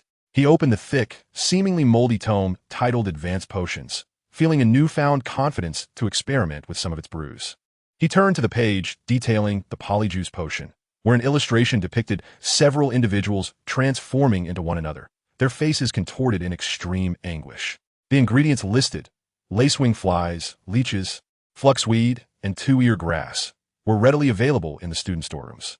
However, the powdered horn of a bicorn and fragments of African snake skin were beyond his reach. Yet, he devised a plan to seek out the school's owls and write to the apothecary in Diagon Alley to procure these rare ingredients, hoping the prices would not be exorbitant. After all, dragon liver was priced at 17 sickles. Could snake skin possibly exceed that? He noted that fluxweed had to be harvested on the night of a full moon, while lacewing flies required a 20-day infusion. Chapter 26. The Eve of Halloween. Part 2. First, Jon visited the Olery, dispatching letters to several potion shops in Diagon Alley, inquiring whether they had bicorn horns and fragments of African snake skin, as well as their respective prices. As he approached the corridor leading to the Great Hall, an enticing aroma of roasted pumpkin wafted through the air. How delightful! Jon could not resist inhaling deeply. Upon entering the Great Hall, he was greeted by a spectacle of decorations. Candlelight flickered vibrantly. 1,000 bats flitted along the walls and ceiling, while another 1,000 hovered like low-hanging clouds. Enormous pumpkins carved into lanterns adorned the hall, each large enough to seat 3 people. Much like the banquet at the start of the term, furlong tables were densely populated with students from the 4 houses.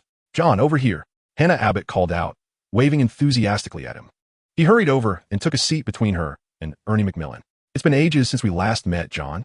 "Indeed, it has been quite a while." As they exchanged pleasantries, an array of delectable dishes suddenly appeared before them on golden platters. "Professor Dumbledore has invited a skeleton band to perform shortly," Ernie remarked, gnawing on a chicken leg. Jon was peeling a potato when something suddenly zipped past him, startling him. It was an animated skeleton, so close that he could distinctly see its ribs and vertebrae. It held a bass in its hands and emitted a strange chuckle as it proceeded towards the stage. The entire hall erupted in a chorus of screams. Aside from the bassist, there were a drummer, a guitarist, a pianist, and a lead vocalist, none of whom were living beings, but rather skeletons. "Welcome." Dumbledore was the first to rise, applauding. Under his lead, the faculty and students joined in the applause. The skeleton lead singer bowed in all 4 directions, and then the performance commenced. "Hogwarts, Hogwarts, Hogwarts, Hogwarts. Grant us knowledge, whether we are balding elders." Their first piece was, astonishingly, the Hogwarts School Song. The spirited banquet continued for over 2 hours. The last song performed by the skeleton band seemed to possess a peculiar stirring quality, igniting fervor in everyone present. Ernie excitedly boasted about the 2 former ministers of magic from the Macmillan family, while Hannah insisted on introducing Jon to Gryffindor's Harry Potter. Alas, they ultimately failed. Mr. Potter was absent from the gathering once more. Perhaps most audacious of all was Zacharias, who proclaimed that Professor Sprout was about to appoint him as Hufflepuff's seeker, his voice resonating loudly enough to reach Hagrid's hut. Jon, however, seemed largely unaffected by the music. While he initially felt a strong urge to showcase himself upon hearing the melody, that impulse was swiftly quelled. It is worth noting that even the top student Cedric Diggory, in his 4th year, could not escape the influence of the music. He boasted about receiving a total of 46 love letters from girls throughout his life. Was it the effect of the brain-blocking spell? Unfortunately, Jon could not ascertain anything. All the students were reveling together, and he could scarcely see where the teachers were situated. Ultimately, Professor Dumbledore waved his wand, and everyone in the hall returned to their senses. The skeleton band quietly departed. The students began to stream out, many of them blushing. Hufflepuff and Slytherin students converged in the basement, their crowds mingling. John Astoria Greengrass squeezed through. "What did you say after hearing that song?" she inquired, her face flushed. John noticed her sister Daphne right behind her, glanced at himself, and quickly departed. Everyone was packed at a single intersection. As John pressed forward through the throng, his gaze fell upon something shimmering on the wall ahead. Between two windows, a foot above the ground, there appeared to be some scrawled writing, faintly visible beneath the flickering light of the torches. The letters were a vivid crimson, exuding an air of menacing terror. The lively chatter and excitement had dissipated, leaving the students enveloped in a heavy silence. The chamber had been opened to adversaries of the air, and all were on high alert. Gabriel had maneuvered his way to the front, whispering as he read aloud. "What is that hanging below?" A student pointed at a dark figure beneath the inscription, exclaiming. On the ground lay a puddle of water, and above it, suspended from the torch bracket, was none other than Mrs. Norris, the cat of the caretaker, Argus Filch. 3 students stood forlornly in the corridor, caught between the crowd and the ominous message. Harry heard Hannah murmur softly, and Ron, "Hermione, how did you end up here?" The 3 second-year Gryffindors would typically not pass this way, except for potions class. What had transpired? What was amiss? The caretaker, Argus Filch, seemed drawn to the commotion, and upon spotting Mrs. Norris, he stumbled back, panic etched on his face as he clawed at it. My cat! What has happened to Mrs. Norris?" he shrieked. In that moment, his bulging eyes landed on Harry. "Potter," he cried, his voice an anguished wail. "It was you who killed my cat. You killed her." "No, it wasn't me. I didn't do anything," Harry stammered, retreating from the frenzied gaze of Filch. Observing Harry's look of sheer terror, John suspected that a change of detective would have sufficed to unravel the truth. "It was you who did this." Filch spat, his words dripping with venom. "You saw that letter in my office. You know I'm a squib, so you—" "Wait a moment, Argus." A voice, aged yet resolute, emerged from the back of the crowd. Albus Dumbledore had arrived on the scene, accompanied by several professors. The crowd quickly parted to allow them passage as Dumbledore approached Harry, Ron, and Hermione, gently lowering Mrs. Norris from the torch bracket. "Come with me." Argus Dumbledore's voice resonated with authority and gravity. "And you too, Mr. Potter, Mr. Weasley." Miss Granger. On the morning of November 1st, the Hufflepuff common room was teeming with students, the seating somewhat inadequate. They whispered and engaged in animated discussions. "What exactly is the Chamber of Secrets? I've heard it has been opened before. I think I remember my father mentioning the chamber. I thought he was merely trying to scare me into going to bed earlier. They say the curse on Mrs. Norris is a formidable piece of dark magic that even Professor Dumbledore cannot counter." "Who told you that? How could Professor Dumbledore ever be at a loss?" The Weasley brothers of Gryffindor, particularly the youngest sibling, accompanied Professor Dumbledore to inquire about the condition of Madame Norris. "I find young Ronald Weasley quite suspect, along with Potter and Granger. Why, I ponder, do these 3 Gryffindor students appear at the entrance to the basement? Moreover, their relationship with Mr. Filch has always been rather poor. Indeed, Ronald Weasley was placed in detention by Mr. Filch back in September, and Potter has had his share of disagreements with him as well. From first-year newcomers to 7th-year veterans, various opinions were expressed, although some seemed to stray further from the point. Suddenly, a commotion arose from the archway, and a plump which climbed into view. The professor and students quickly surrounded her. "Professor Sprout, what exactly is the Chamber of Secrets?" Hannah Abbott inquired impatiently. "How is Madame Norris?" Cedric Diggory asked with concern. "What is a squib?" Justin Finch Fletchley scratched his head in confusion. "Madame Norris is not in any mortal danger. She has merely been petrified," Professor Sprout replied. "The mandrake can easily cure her. As luck would have it, we have a batch of mandrakes currently growing in our greenhouse." The students erupted in cheers. "And what of the chamber, Professor?" a 6th-year girl hastily asked. "It's merely a prank, right? A prank by Potter or the Weasleys." "The chamber." Professor Sprout's voice grew somber. "That is no mere prank. There exists a legend, though it is but a legend, of Godric Gryffindor, Helga Hufflepuff, Rowena Ravenclaw, and Salazar Slytherin, the 4 most distinguished wizards of their time, who together founded Hogwarts.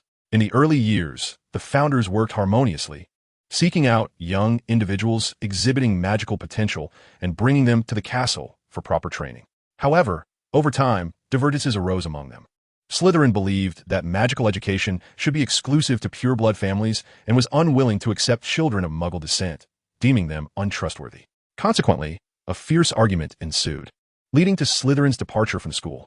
Thus, a peculiar legend about the chamber emerged, claiming that Slytherin constructed a secret room within the castle, unknown to the other founders. He sealed the chamber, ensuring that no one could unlock it until his true heir arrived at the school. Only that heir could open the chamber, unleashing the horrors within to purify the school by eradicating all who were deemed unworthy of practicing magic, namely, Muggle-born wizards and squibs. As she spoke, Professor Sprout scoffed slightly. It is merely a legend. Isn't it? Eloise Midgen trembled as she spoke. We always believed it to be a myth. Professor Sprout's expression grew grave. However, 50 years ago, when I was merely a second-year student at Hufflepuff, the chamber was opened. What? Many girls recoiled in fear. A Ravenclaw student has perished, a victim of a terrifying dark magic, and her cause of death remains shrouded in mystery. Eventually, Albus Dumbledore uncovered the true culprit, leading us to believe that the ordeal had come to a conclusion. However, a sudden, piercing scream erupted from Susan Bones, as if she had glimpsed something horrific, causing her to stumble forward in fright. Several girls nearby screamed and fled, convinced that the monstrous entity from the Chamber of Secrets had emerged. Seeking refuge in the Hufflepuff common room, Professor Sprout furrowed her brow, quickly identifying the source of the commotion. With a nearly languid declaration, she exclaimed, "Obstacles abound." Two little creatures, dashing across the floor in an attempt to escape the Hufflepuff common room, were swiftly apprehended by her. "I am terribly sorry, Professor." Jon Hart rushed over, cradling a glass cage. "Releasing your pets to frighten your classmates is hardly acceptable behavior," she admonished, her tone tinged with reproach, but not harsh. "I apologies, Professor," Jon hurriedly explained, but it was not intentional. They escaped. I had fed them Professor Caterburn's calming potion, and they were subdued, but starting last night, they became restless again, and no amount of the potion seemed effective. I accidentally opened the cage slightly, and they leaped out, nearly making their escape. Is that so? Professor Sprout's expression grew increasingly grave as she absorbed his words. Half an hour later, Jon visited the Ollery, spending 19 galleons and 7 sickles to acquire 5 ounces of powdered bicorn horn and an entire African tree snake skin. Potions, indeed, are a costly endeavor. These 2 ingredients nearly drained his finances. Thankfully, at Hogwarts, there were no essential expenses, and being without a single canute was of little consequence. Upon returning to the castle and passing through the basement, he walked by the site where Moaning Myrtle had met her demise. The words still luminous upon the stone wall. The Chamber of Secrets has been opened. Enemies of the air, beware.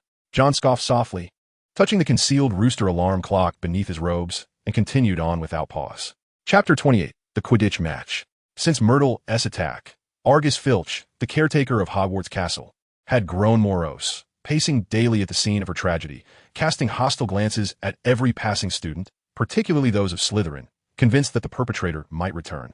In a sense, Filch's intuition was not entirely unfounded.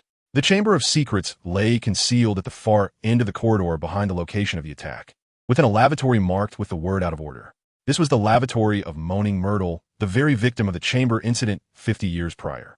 Every time Jon passed by this place, he experienced a chilling sensation, as if a serpent-like creature might emerge from behind the brass-hued door at any moment to deliver a bite or turn him to stone. Consequently, he approached the area with great caution. He would resolutely avoid passing through unless he could find a small group to accompany him. During potions class, he overheard Astoria mention that Professor Snape's private stock of rare ingredients had been pilfered, likely by several students. Snape was investigating the matter and swore to expel the thief. Undoubtedly, it was the work of the trio, and Hermione Granger must have already begun concocting the polyjuice potion. Jon, however, was progressing at a rate half a month ahead of her. The 12 lacewings had been simmering for 2 weeks and required just 1 more week of brewing before he could add 1 ounce of coarse antimony and 4 leeches without mouths. Jon believed his aptitude for potions rivaled that of Hermione's. The environment of the room of requirement was certainly more conducive to his studies than the Myrtle's bathroom. Although he had studied for a year less, he remained confident in his ability to successfully brew the potion. It was another Saturday morning. Jon had just awakened and habitually practiced his mind-closing spell in bed. "Wake up, Jon, wake up!" The resounding knocks on the door nearly startled him. "Good morning, Zacharias," he shouted in irritation. "Jon, hurry. The Quidditch match starts at 9. We're facing Ravenclaw, and then at 11, it's Gryffindor against Slytherin. We need a rush to cheer for Hufflepuff." Zacharias Smith exclaimed breathlessly before dashing to another dormitory to summon others. Had the Quidditch match already arrived? Jon lowered his voice and muttered to himself. The next victim is about to appear. Slowly rising from his bed, he donned the yellow coat and scarf he had prepared beforehand and stepped out of the common room. He then found Hannah Abbott and Susan Bones to accompany him. Passing by the site where Madame Pomfrey had been attacked, upon arriving at the Quidditch pitch, he noticed it was surrounded by a sea of yellow and black, along with shades of blue and bronze. Students from Hufflepuff donned yellow and black attire, while Ravenclaw students wore blue and bronze. Supporters of both houses occupied either side of the pitch, cheering passionately. Ernie Macmillan had fashioned a flag from a discarded rag, emblazoned with a jubilant badger. Ravenclaw, not to be outdone, formed the shape of an eagle with their azure and blue crowd. "Go, Cedric! You're the best!" Hannah shouted. "Go, Hufflepuff!" As both teams took to the field, Jon spotted Cedric Diggory leading the yellow and black team, while the other Hufflepuff players were mostly unfamiliar to him, likely upperclassmen.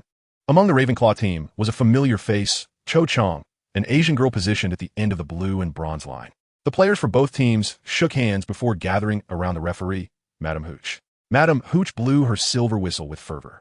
15 enchanted broomsticks soared into the sky, and the match commenced. As the game began, the elusive quaffle was swiftly seized by Ravenclaw's captain, Roger Davies, who darted forward, skillfully evading the bludgers and deftly maneuvering past Cadwallader. Was he aiming for the goal? No, he opted to pass to Chambers, who faced an open net and executed a splendid shot. Ravenclaw led with a score of 100-0, when not commentating on Gryffindor or Slytherin's matches.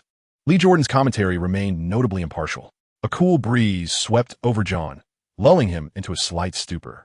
To be candid, he held no interest in Quidditch. He had been dragged along by his enthusiastic classmates. Moreover, he did not wish to appear overly aloof, as that might render him conspicuously invisible. The match took on an unbalanced tone, with Ravenclaw's chasers scoring repeatedly, eliciting waves of cheers from their supporters.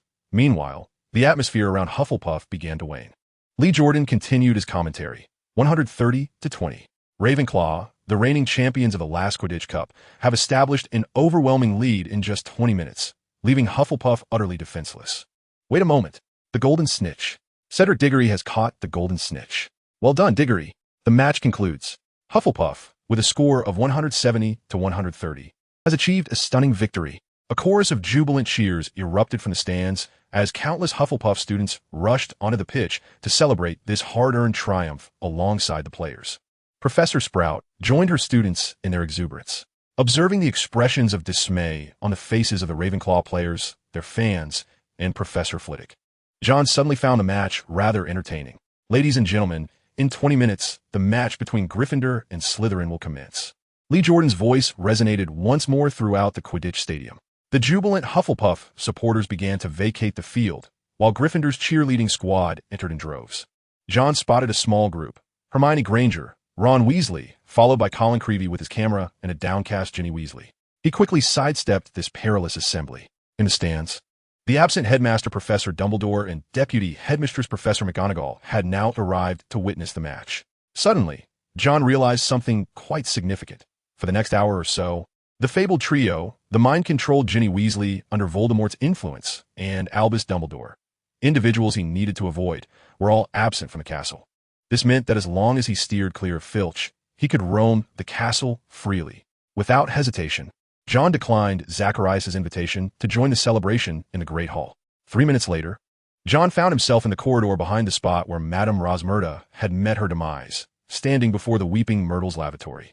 He observed the followers of the Great Meat Cult, their faces obscured by their robes, concealing their identities from prying eyes. Grasping the brass, spherical doorknob, he pushed open the door. The floor was damp, and near the basin lay a crucible containing a simmering liquid. Several candle stubs flickered weakly in their holders, casting a dim light that rendered the floor shadowy and oppressive. Beneath a large, stained, and cracked mirror, the surface of the stone basin, now peeling, came into view. From the corner where a broken toilet resided, a faint wailing could be heard, presumably that of Moaning Myrtle. The specter, seemingly aware of his presence, glided over. It appeared to be yet another boy. "Away with you, wretched ghost," Jon retorted rudely, deliberately adopting a hoarse voice to deliver his biting remarks. "You grotesque, blubbering creature, wallowing in despair. And let us not forget your pockmarked visage." At this pointed mockery, Myrtle let out a shriek and dove into the toilet, disappearing without a trace. Jon sighed in relief and began his search beneath the basin. Soon he spotted it, on the side of a brass dragon tap. There was a tiny serpent engraved. He took out a marker, but suddenly hesitated. If he were to inscribe something here, "Wouldn't T. Voldemort, possessing Miss Weasley, discover it immediately?" After a moment of contemplation and rational analysis, an idea struck him. He took a few steps to the left, arriving at a basin adjacent to the entrance of the chamber. Bending down, he discreetly wrote the following line in an inconspicuous position beneath the basin. "I am Ginny Weasley. I feel as though I have opened the chamber, and something is controlling my thoughts." The entrance to the chamber seems to be on the side of a brass dragon tap beneath the right basin. It must be opened with Parseltongue. "Please help me." The letters were small and unobtrusive, and given the dimness of the restroom, one could hardly see them unless they bent down closely to examine it. After clapping his hands, Jon exited the restroom, making sure to wipe the doorknob clean of any fingerprints he had left behind. Chapter 29. The Polyjuice Potion. Do you know Colin Creevey? I have a vague recollection. He seems to be a short first-year Gryffindor. He was attacked by the monster in the chamber, and now lies at the hospital wing, lifeless. Turned to stone like moaning myrtle. Goodness, I remember Creevey is of pure muggle blood. Could it truly be, as the legends say, that the heir of Slytherin aims to purge all muggle-born wizards and squibs from Hogwarts? How terrifying. Since Moaning Myrtle's attack, discussions about the chamber in the Hufflepuff common room have been ceaseless. Yet, with the emergence of a second victim, the atmosphere of panic began to spread. "It must be Potter," Ernie Macmillan declared confidently. "How can you say that?" Hannah Abbott, with her golden ponytail, attempted to refute him. Porter and Felch had a quarrel, and subsequently, Felch's cat met an untimely demise, with Porter being the first to discover this unfortunate event. Freshman Cleevey relentlessly harassed Porter, inciting his ire, and then, in front of Porter's hospital room, transformed into stone. Macmillan, assuming the guise of a detective, surmised, "I still cannot believe it. After all, Harry was the one who thwarted Voldemort." The kind-hearted Hannah is reluctant to accept this reality. Don't be foolish. No one knows how he managed to survive the attack from Voldemort all those years ago. I mean, when that incident occurred, he was but an infant. He ought to have been obliterated. Only a truly formidable dark wizard could escape Voldemort's curse. Ernie, with an air of mystery, elucidated thus. Jon made no attempt to quell the spread of such rumors or to refute them. The Muggle-born students of Hufflepuff lived in a state of constant trepidation, particularly Justin Finch-Fletchley, who had been pale-faced for days and dared not attend classes. It was said that during an unguarded conversation after the term commenced, he had disclosed his lineage to Harry Potter. Jon Hart, though a freshman, maintained a remarkably composed demeanor amidst this turmoil. His daily life persisted in its usual rhythm. Aside from entering and exiting the common room alongside his peers, the majority of students opted to vacate the school, fleeing Hogwarts as if from a plague, fearful that the creature from a chamber of secrets might emerge at any moment to deliver a fatal blow. He carried with him a multitude of sparkling, seemingly exquisite yet ultimately worthless trinkets, which he had requested Eric to procure and send. Upon arriving in the kitchen, he presented all these small decorations to the house elves. "These are your early Christmas gifts, though they hold no extraordinary value," he earnestly expressed. "I am grateful for the care you have bestowed upon me this past semester, providing me with such delightful food." The house elves were nearly brought to tears, swiftly adorning themselves with the trinkets, resulting in a rather incongruous appearance. Klein clung to Jon's leg, weeping profusely, and after numerous attempts at comfort, he finally released his grip. This marked the first occasion a wizard had bestowed a Christmas gift upon Klein. "Thank you, Mr. Hart." In the end, the house elves stuffed Jon's pockets full of assorted snacks until they could hold no more, allowing him to depart only then. Naturally, before leaving Hogwarts, there remained one final task. The Polyjuice Potion had now been successfully prepared. Over the course of the past week, he had meticulously added 23 ounces of fluxweed harvested during the full moon, half an ounce of powdered ammonium chloride, 2 ounces of powdered grass leaves, 1 teaspoon of powdered bicorn horn, and an appropriate amount of niter, mercury, iron filings, and dried African snake skin into the concoction. Although the recipe for the Polyjuice Potion was exceedingly intricate, the procedure was not unduly esoteric. This was why, as a high-risk potion, it could be successfully brewed even by first- and second-year students. The crucible now emitted a continuous plume of black smoke, accompanied by a pungent odor. This suggested that his concoction was likely devoid of major flaws. Jon cautiously transferred the compound potions into a series of small crystal vials, which appeared as dark, viscous sludge. Now it was time to test its efficacy. He muttered to himself, retrieving several strands of yellow-black hair from another crystal vial. Carefully, he added the hair to the compound potion, Instantly, the vial hissed and began to froth, its color transforming into a rich ochre within mere seconds. A scant sip would suffice for about 10 minutes of transformation. Jon closed his eyes and gulped down the potion. Although he had mentally prepared himself, the taste was as dreadful as he had imagined, akin to swallowing a mouthful of gasoline. Utterly revolting. His insides quickly churned, as if he had ingested live serpents. Jon bent over and hastily discarded his clothing.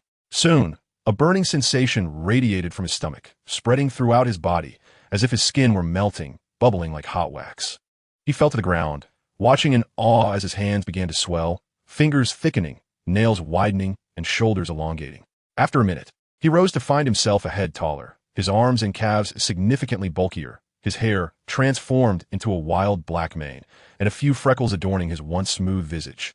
He quickly donned the oversized Hogwarts robe he had prepared earlier. Should anyone else have been present, they would have easily recognized him. He had morphed into the Hufflepuff head boy, Gabriel Dumbledore. Gabriel's hair had been stealthily plucked during their celebration of a Quidditch victory, merely to experiment with the potion's effects. Jon had initially intended to acquire a strand of a teacher's hair, but the only adult male wizards at Hogwarts were Dumbledore and Snape, both of whom were formidable and difficult to approach. Thus, he had settled for a lock from an upperclassman instead. Transformed into Gabriel, Jon raised his wand, and an animated mannequin materialized before him. Reducio, Gabriel's deep, slightly magnetic voice resonated.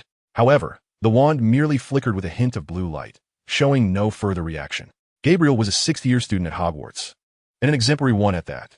The shattering spell was a fundamental incantation in the OWLs for defense against the dark arts, and he surely could not lack mastery over it. Thus, as expected, using the Polyjuice potion did not affect one's magical abilities. Merely becoming a powerful wizard did not grant one access to formidable spells.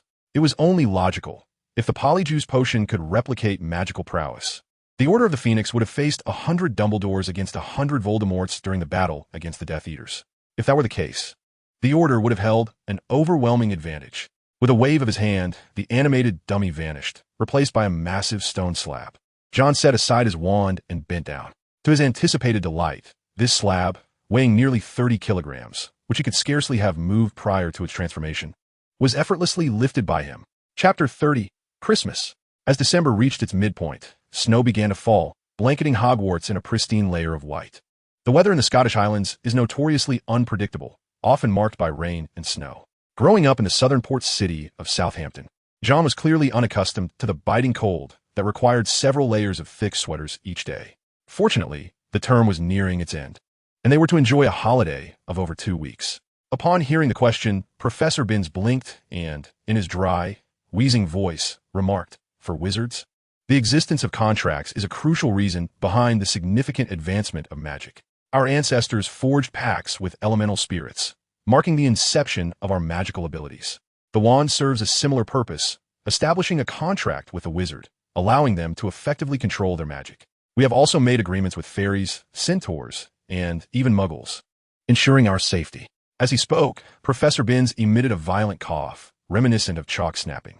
"That's enough. Thank you, Professor. Let us continue with the eccentric Yuri, who was born in the medieval era after the year 982, renowned for his peculiarities as a wizard. Jon boarded the Hogwarts Express to London, sharing a compartment with Zacharias Smith and Eloise Midgen, listening as Zacharias regaled them with tales for hours. As dusk fell and Jon disembarked the train, his eyes immediately fell upon Eric and Judy waiting at King S. Cross Station. It was as though the presence of a wizard was non-existent in this household. In truth, it was nearly the case, for Jon could not use magic here. Eric had long since procured a Christmas tree, adorning it beautifully with lights, ornaments, and stockings. Judy prepared a sumptuous feast, including a 10-pound roast, Yule log cake, and gingerbread. Jon, like any ordinary child, indulged in the festive meal before succumbing to slumber. Upon awakening the next morning, the first sight that greeted him was a small pile of packages at the foot of his bed. Gifts, a plethora of gifts. Eric's present was an exquisite Cartier watch, inscribed with the name Jon Hart on its side. Judy gifted him a tailored black coat, seemingly of her own design, which fit him perfectly. It looked quite splendid and bore little difference from a wizard's robe. As for the other gifts, Zacharias bestowed upon him a book titled The Origins of Quidditch, which Jon merely glanced at before setting aside. Astoria's gift was a box of chocolate frogs and Bertie Bott's every flavor beans. Professor Sprout surprisingly sent him a specimen of a bladderwort. As for the remaining large parcel, John bent down carefully to open it, discovering a beautifully crafted chocolate cake. This was a Christmas gift from the house elves in the kitchen. John took a taste, and it was delightful. Afterward, he neatly stowed away the gifts and exited the room. Upon reaching the small courtyard, he noticed Eric shoveling snow. John pondered for a moment before approaching him. "Is something the matter, son?" Eric inquired, observing John's prolonged silence. "Well, Dad," John hesitantly replied. "Could you lend me some money?" "Money?" Eric blinked. "Did you not say our currency cannot be used in your world?" "Indeed," John nodded, "but I wish to purchase something else." "All right. How much do you need?" John contemplated seriously for a moment. Perhaps 30,000 pounds should suffice. Chapter 31. An Unexpected Visitor. At 21, Winchester Road, Southampton, there exists an unusual hardware store. Mr. Robert Wilson, a burly man in his 60s from Northern Ireland, is the proprietor. Despite his age, he remains vigorous. Within Mr. Wilson's shop, one can effortlessly acquire a myriad of items, such as faucets, screws, door locks, and even handguns. English law appears to impose stringent restrictions on firearms, seemingly rendering it impossible for ordinary citizens to legally obtain any type of weapon. However, the law harbors its loopholes. For instance, while modern firearms are prohibited, antique shotguns, revolvers, and certain collectible and commemorative firearms can be easily purchased without specific documentation. Another loophole is that Mr. Wilson is a Northern Irishman. Unlike England, Northern Irish law permits citizens to possess any handgun, with no restrictions on magazine capacity for handguns and shotguns. Thus, prior to the Thomas Hamilton shooting incident in 1996, Mr. Wilson could legally and without any permit sell dozens of handguns or shotguns each year to his Northern Irish friends in Southampton. This has become the primary source of income for the hardware store. On December 30th, 1992, as usual, Mr. Robert Wilson was tending to his shop. In the twilight hours, an unexpected visitor arrived. A burly man, imposing in stature, entered the establishment. The individual stood at least 6 feet 3 inches tall, with a slightly dark complexion and a face that appeared both fierce and rugged. "Mr. Wilson?" The imposing figure inquired in a low voice. "Mr." Wilson looked up and replied quietly, "Yes, sir. How may I address you?" "Varian Urian." "Greetings, Mr. Urian. Do you require my assistance?" The hardware store owner responded, intrigued by the rather peculiar name. Indeed, the voice of the interlocutor was remarkably calm, devoid of any discernible turbulence. "Mr. Wilson, I have heard that one can procure a handgun here." "A handgun?" Robert Wilson's eyes narrowed slightly as he smiled and replied, "However, my firearms are solely available to my compatriots from Northern Ireland." The unmistakable accent of Southern England had revealed his origins. It was evident that he could not possibly be from Northern Ireland. Yet as he spoke, this uninvited guest discreetly slipped several banknotes into the hands of the hardware store owner, multiple 50-pound notes. Clearly, this patron appeared to possess more intellect than his muscular physique suggested. Wilson mused quietly. "I am honored, Mr. Urian. Please follow me." John had taken considerable time to adapt to this new form. It felt akin to suddenly elongating and thickening one's body, an undeniably uncomfortable process. This towering figure, standing at 6 feet 3 inches, was actually a security guard from Eric's agency, a robust individual who, despite his formidable appearance, harbored a timid disposition. While the giant slept, John had stealthily snipped a few strands of his hair. As a young man profoundly influenced by decades of scientific culture, he harbored a blind trust in technological weaponry, especially after grappling with the arcane for 4 to 5 months without being able to effortlessly cast any damaging spells. He was in dire need of self-defense capabilities. The imposing figure of Urian followed Mr. Wilson to the counter of the hardware store. His right hand remained within his pocket, clutching something tightly, as he vigilantly scanned his surroundings for any anomalies. The store owner had hefted a large box from the shelves and bent down. "I wonder what preferences you have regarding firearms," he remarked while retrieving a handgun from the top of the box. "Mr. Urian, this is a Colt M 1911 pistol, which has been in production since 1911 and continued to see extensive service in the U.S. Army until a decade ago. It fires the .45 caliber Colt handgun round, with an effective range of 50 meters. The burly man furrowed his brow, clearly already familiar with this classic handgun. "Mr. Wilson," he interjected, "I believe I require something more advanced. A weapon that has been in production for 80 years is indeed somewhat antiquated." "Ah, a discerning customer." Mr. Wilson chuckled, bending down to continue his search. "I have found it. This is a splendid firearm." This time, the handgun he presented was significantly smaller than the previous one. A PSM pistol, a product from 1980, no larger than a palm, weighing less than a pound, using 5 45mm handgun rounds, with an effective range of 30 meters. This is Soviet-made, quite affordable, a weapon specifically designed for the KGB, very lightweight, and produces minimal noise. Is that so? The individual accepted the diminutive handgun, scrutinizing it carefully. What about the recoil? How does it handle recoil? He inquired simultaneously. I dare say. This is the handgun with the least recoil in the world. Even a 12-year-old child could shoot it with ease. The hardware store owner replied without hesitation. Can a 12-year-old also participate? The burly man's eyes sparkled with interest, and he nodded, declaring, I shall take this gun. Mr. Wilson could not help but chuckle inwardly at the incongruity of the diminutive handgun in contrast to the man's formidable physique. However, he was determined not to jeopardize a lucrative transaction. I require a more powerful handgun. The more potent, the better, the man continued. A powerful handgun, you say? Perhaps you might consider this one, Mr. Wilson suggested, retrieving a firearm from the bottom of the case. Behold, the formidable Desert Eagle Mark I, released in the United States in 1985. It can fire 357 Magnum rounds, weighs nearly 4 pounds, and boasts an effective range of up to 200 meters. At close quarters, it could easily fell a grizzly bear or a wild boar. Is that so? The man began to scrutinize the handgun earnestly. Could it take down a python? I dare say, even the largest serpent in the world would meet its end with a single shot from this weapon. I'll take both guns. The burly man seemed resolute, and I will also require some ammunition.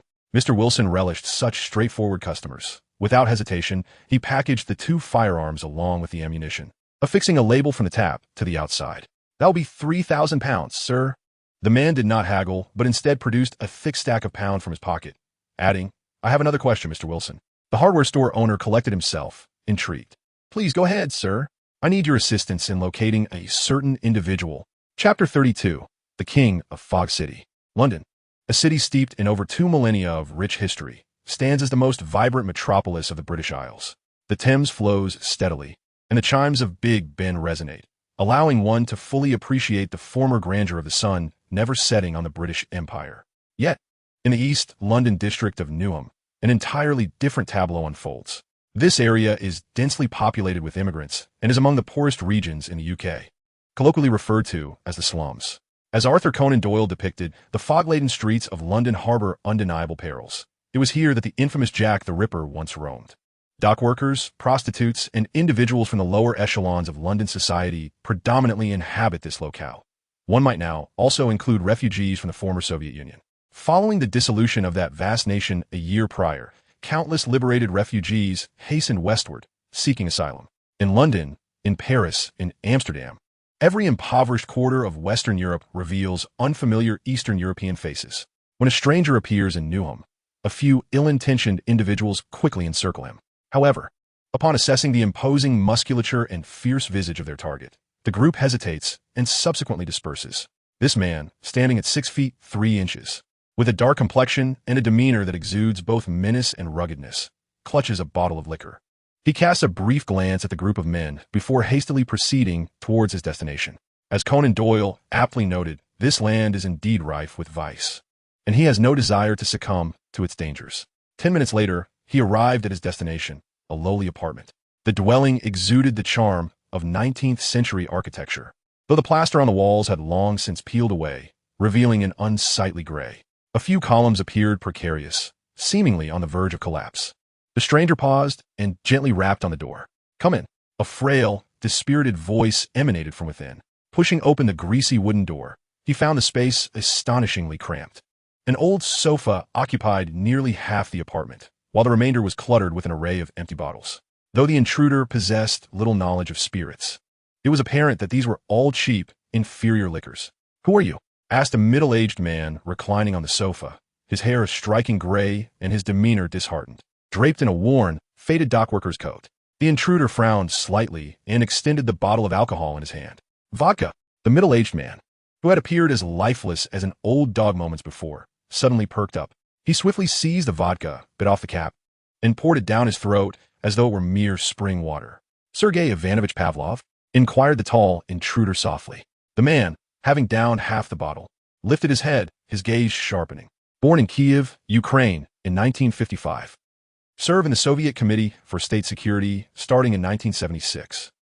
Participated in the Afghan War in 1979. His deep voice was calm, as if reciting a mundane resume. Who are you? A Scotland Yard man or from MI6? Pavlov growled from a sofa. He now resembled a polar bear poised to strike, exuding a palpable aura of danger. Don't misunderstand. The intruder chuckled. I have merely come out of curiosity. My name is Varian Urin. This did not strike Pavlov as a typically British name. He mused silently, his hostility diminishing somewhat. Lord Urin, what brings you here? Pavlov's English was far from fluent, and a discerning ear could detect numerous grammatical errors. An envelope was slid before him, and as he opened it in confusion, shock washed over him. Inside lay 50-pound notes, nearly 50 in total. Pavlov's hands trembled slightly. He was in dire need of money. I cannot engage in illegal activities, yet a shred of reason remained within him. Scotland Yard has had their eye on me. They wish to throw me into Edinburgh prison. I lack the privileges afforded to those of my kind. I have a wife and daughter to care for. There will be no illegal activities, Urin asserted gravely. I merely seek to understand a few matters. Do you know Mr. Robert Wilson of Southampton? Mr. Wilson assisted my wife and me in clandestinely entering the UK a year ago at Southampton Port. He mentioned that you were once an exceptional KGB agent. I was the top performer in all subjects during my training in Kazan. Pray, take a look at this firearm. Do you believe it to be operable? As he spoke, the intruder tossed a Desert Eagle Mark I pistol to Pavlov, adding, the recoil is substantial, yet I urge you to attempt wielding it with one hand. Just then, an Eastern European woman made her entrance. She was clad in a revealing top and a minuscule skirt that barely grazed her waist, with a cotton coat draped over her shoulders. Her lips were painted a vivid crimson, and despite the heavy foundation on her face, the wrinkles at the corners of her eyes were unmistakable. She appeared to have been a striking beauty in her youth, yet at a mere 30-something, age had bestowed upon her a visage far beyond her years. I apologize, Sergei. I was unaware you had a visitor, she stammered. Her gaze cast downward as she slipped into the inner room of the apartment. This is my wife, Sarah, Pavlov managed to say, his head bowed low. Do examine the firearm. The intruder intentionally diverted the conversation. There is no need. I place my trust in you. The burly man nodded in agreement. What is it you require of me? The former Soviet soldier inquired softly. Shall I serve as your bodyguard? However, the other man shook his head. I only require a small lock of your hair. Hair? Indeed, he replied, producing an envelope. I am prepared to offer you over £3,000 for a mere snippet of your hair. Chapter 33. The Diary. At platform 9 3/4 of King's Cross Station, the express train to Hogwarts was set to depart in a mere quarter of an hour. Indeed, the Christmas holiday in Southampton could only be described as monotonous. With magic strictly forbidden, a dearth of reading materials on hand, and no signs of wizardly activity within a 100-mile radius.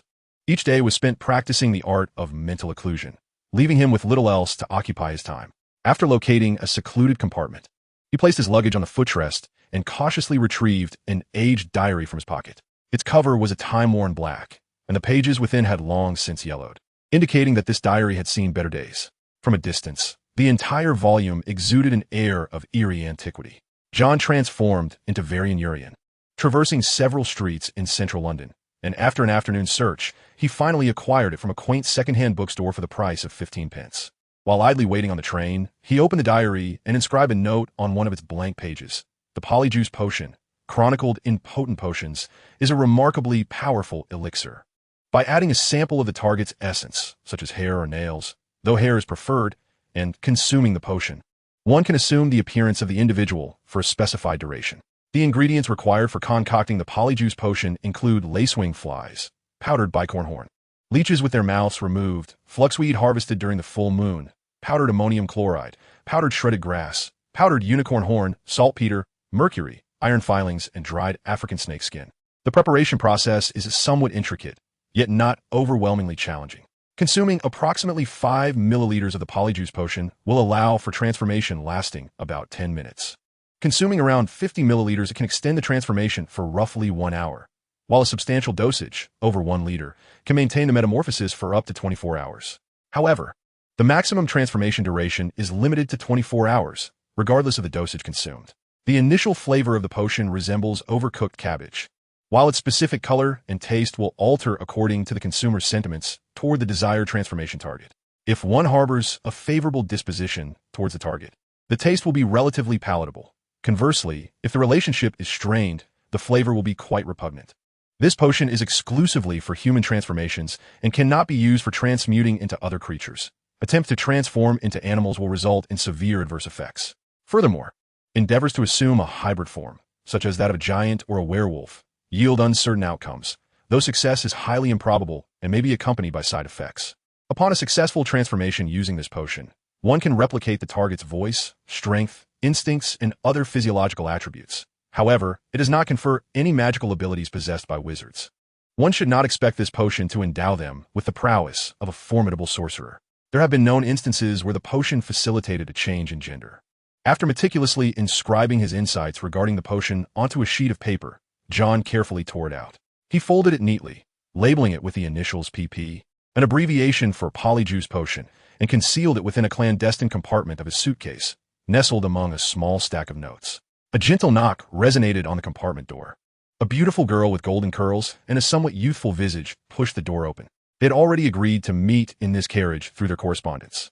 "Merry Christmas." She winked. "You too, Astoria?" Jon nodded in reply. She took a seat opposite him, and they exchanged casual pleasantries. "How about your Christmas gift?" "The gift? It's wonderful." Astoria's face lit up with delight. "I can't believe that three-sided makeup mirror is simply fantastic. I adore it. Even my mother praised it. And you know how she usually remains stoic. Is that so?" "That's splendid." Jon smiled. "What about the secret I hid in the chocolate frog? Did you discover it?" Astoria's face suddenly flushed, and she asked softly, "Ah, the secret in the chocolate frog?" Jon paused, taken aback. He wasn't particularly fond of chocolate. He had only sampled a few of the chocolate frogs Astoria gifted him before carelessly discarding the rest. Who could have known there was some hidden secret within? "Fool!" Astoria huffed, turning her face away, deciding to disregard him. Fortunately, their Cold War did not last for long, as it was quickly alleviated by the timely arrival of a smiling vendor on the train who diffused the awkwardness. As they indulged in hearty slices of pie and pumpkin cake, Astoria seemed to have cast aside her earlier displeasure. After finishing a licorice wand, she appeared to recall something. "I heard Hogwarts has experienced another attack," she murmured. "Is that so?" Jon furrowed his brow slightly. "The ghost of Gryffindor, Sir Nicholas, has met a tragic fate, along with a student from Hufflepuff, Justin Finch-Fletchley." Astoria said solemnly, "They, like the previous victims, Madame Loris and Colin Creevey, have been transformed into stone. This occurred just days after we departed from the school." "I see." Jon replied impassively, nodding his head. "I intended to convey this matter to you in my letter." Astoria continued, "But my mother intervened, insisting that such news should not be disseminated indiscriminately. You must exercise caution." Astoria suddenly lowered her voice, leaning in closer, her tone laced with concern. "I'm aware of the situation. Thank you." Chapter 34. Return to School. The train arrived smoothly at the Hogwarts station. They exited the dimly lit platform, this time without the need to traverse the lake by boat. Outside the station, 100 horse-drawn carriages awaited them. Specifically, the carriages of the Thestrals, though Jon was yet unable to perceive the spectral steeds. He and Astoria climbed aboard one of the carriages. The carriage passed through the gates and along a broad driveway. Soon, the majestic entrance of Hogwarts Castle came into view. The carriage halted at the stone steps before the grand oak doors. They disembarked and ascended the steps, entering the cavernous entrance hall. "Professor McGonagall, is there something amiss?" A lady from Ravenclaw inquired loudly. "A new attack has occurred. Just a fortnight ago, 2 victims, Hufflepuff's Justin Finch-Fletchley and Gryffindor's ghost, Nicholas Popington." Professor McGonagall spoke gravely. "What? Justin has been attacked. Even the ghosts are not spared." The crowd erupted into murmurs, echoing Astoria's earlier sentiments, as most were unaware of the news. The Hufflepuff students, in particular, wore faces of profound shock. Fortunately, Professor Sprout arrived shortly thereafter. "Hufflepuff students, follow me," she said, her expression one of deep concern. "It must be Potter." Ernie Macmillan's loud voice echoed as they squeezed through the wooden barrel and crawled through the underground tunnel. "Did you know? Potter once again coincidentally appeared at the scene of the attack when we discovered Justin and Nick had been harmed, alongside Weasley." Ernie chattered on. "If once is a coincidence, then his 3 appearances at the attack sites cannot be mere chance." Indeed, Ernie's assertions held a degree of merit. From any perspective, Harry Potter was the prime suspect in these attacks. Moreover, each time he heard strange sounds, specifically the voice of the basilisk, he hastily rushed to the scene without ever encountering the beast or Ginny. A single encounter would likely spell his doom. It was nothing short of extraordinary. Why would he attack Justin? Hannah Abbott queried in confusion. I recall that Harry and Justin had a decent rapport in her biology class. Is he a Parselmouth? Indeed, it is essential to recognize that the basilisk represents the most malevolent of wizards, And indeed, Salazar Slytherin himself was a parcel mouth. How deeply he managed to conceal this. Hannah exclaimed. I stake the Macmillan family's reputation on it. The culprit must be Harry Potter. Ernie Macmillan had reached his conclusion. However, Ernie's brilliant deduction was abruptly interrupted by the arrival of Professor Sprout. Ernie, do not let your malice cloud your judgment regarding your classmates. Professor Sprout admonished sternly. Professor Dumbledore believes that Mr. Potter is not the murderer, and that is sufficient. Very well, Professor. Ernie Macmillan retreated, crestfallen. To John's astonishment, Professor Sprout's gaze unexpectedly turned toward him. John, could you come here for a moment? She said gently. Yes, Professor. John hurried over and followed Professor Sprout as she climbed out of the wooden barrel. Professor, is there something you need? He inquired. I wish to ask about those 2 spiders. Professor Sprout asked with a grave expression. What has become of them? They have perished, John replied, a sorrowful look crossing his face. I am deeply sorry. However, could you tell me the date of their demise? Professor Sprout continued to probe. Let me think. John furrowed his brow. It seems it was the day after Hufflepuff triumphed over Ravenclaw in the Quidditch match. What? Professor Sprout's expression shifted dramatically. What is it, Professor? John feigned ignorance, fully aware that this was the very day Colin Creevey met his tragic end. It is nothing, dear child. I must seek out Professor Kettleburn. Professor Sprout stammered. My apologies for the interruption. Remember, do not venture away from the Hufflepuff common room alone. Understood, Professor. Upon leaving the castle, Pomona Sprout, the herbology professor at Hogwarts, hurried towards the edge of the Forbidden Forest. However, upon arriving at the thatched cottage, she found herself at a loss. The care of magical creatures instructor, Sylvanus Kettleburn, was nowhere to be found. After wandering around the cottage for a while, Professor Sprout encountered the robust keeper of keys and grounds at Hogwarts. Hello, Hagrid. Good day, Professor, replied Rubeus Hagrid, who was carrying a large cage from which chirping sounds emanated. I am looking for Sylvanus. He seems to be absent from the school. Professor Sprout inquired softly. As she spoke, Hagrid could not help but reveal a glimmer of envy in his eyes. Is that so? Professor Sprout sighed, suddenly curious about the source of the chirping from the cage in Hagrid's grasp. What is inside? Chapter 35. A new understanding of the mind-cloaking charm. Although John had hinted repeatedly, Professor Sprout still seemed unable to deduce that the creature responsible for the 3 attacks was a basilisk. At the very least, Hogwarts had not implemented any overt measures against the basilisk, such as distributing snake-repellent potions to the entire student body or having Hagrid raise numerous honey badgers. Aside from Hermione Granger's disappearance for several weeks, many students speculated, assuming that she had fallen victim to an attack. However, Madame Pomfrey clearly explained to everyone that Miss Granger had merely experienced a transfiguration mishap rather than an attack and would soon recover. Now, the sun seemed to rise once more over Hogwarts. Within the castle, a wave of optimism swept through the students, as no further incidents had occurred since the attacks on Justin and nearly headless Nick. Additionally, news from Professor Sprout indicated that the mandrakes were thriving and would soon mature, ready to assist those petrified victims in regaining their true forms. Everything appeared to be progressing in a positive direction. John was acutely aware of the underlying reasons. According to the original storyline, Ginny Weasley had discarded and attempted to destroy Tom Riddle's diary, freeing herself from the influence of the Horcrux, thereby preventing any further assaults. Moreover, Tom Riddle's diary was now in the possession of Harry Potter, who had yet to master its usage. This implied that Hogwarts was undoubtedly safe for the past 2 months. Tom Riddle could no longer use Ginny to unlock the Chamber of Secrets, and the basilisk would not be wandering about the school. After months of tension, it seemed John could finally afford to relax. Yet, Gilderoy Lockhart believed this to be his own doing. I don't foresee any more trouble, Minerva, he stated during conversation. I believe the Chamber of Secrets will never be opened again. Those criminals must know I am here, and I will apprehend them eventually. For some reason, John felt an odd sensation around Professor Lockhart. At this moment, within the room of requirement, a not particularly tall, yet remarkably agile Eastern European man was evading the attacks of several animated dummies. His strength was considerable, capable of smashing a stone dummy into fragments with a single blow. His speed was impressive, easily running 100 meters in under 12 seconds. More importantly, his acute hearing allowed him to discern the direction of his adversaries even with his eyes closed. John had been transfigured into this form for nearly 4 hours and had acquired full control over this body. With 2 handguns at his disposal, he had practiced extensively with a less powerful one, allowing him to accurately hit close-range targets with the physique of a 12-year-old. He had yet to experiment with a more powerful firearm, as he was uncertain whether the room of requirement had adequate soundproofing. A single gunshot could attract unwanted attention. Suddenly, the Eastern European man collapsed onto the ground, convulsing violently. His body began to shrink gradually until he transformed into Jon Hart, a first-year student of Hufflepuff. The sensation of consuming the polyjuice potion was quite uncomfortable, akin to one's body being stretched or compressed like a toy. It was an agonizing experience. One can only wonder how young Barty Crouch managed to endure the transformation into Moody for an entire year. After a few minutes of recovery, Jon changed into a fresh set of clothes and then picked up a wand from the side.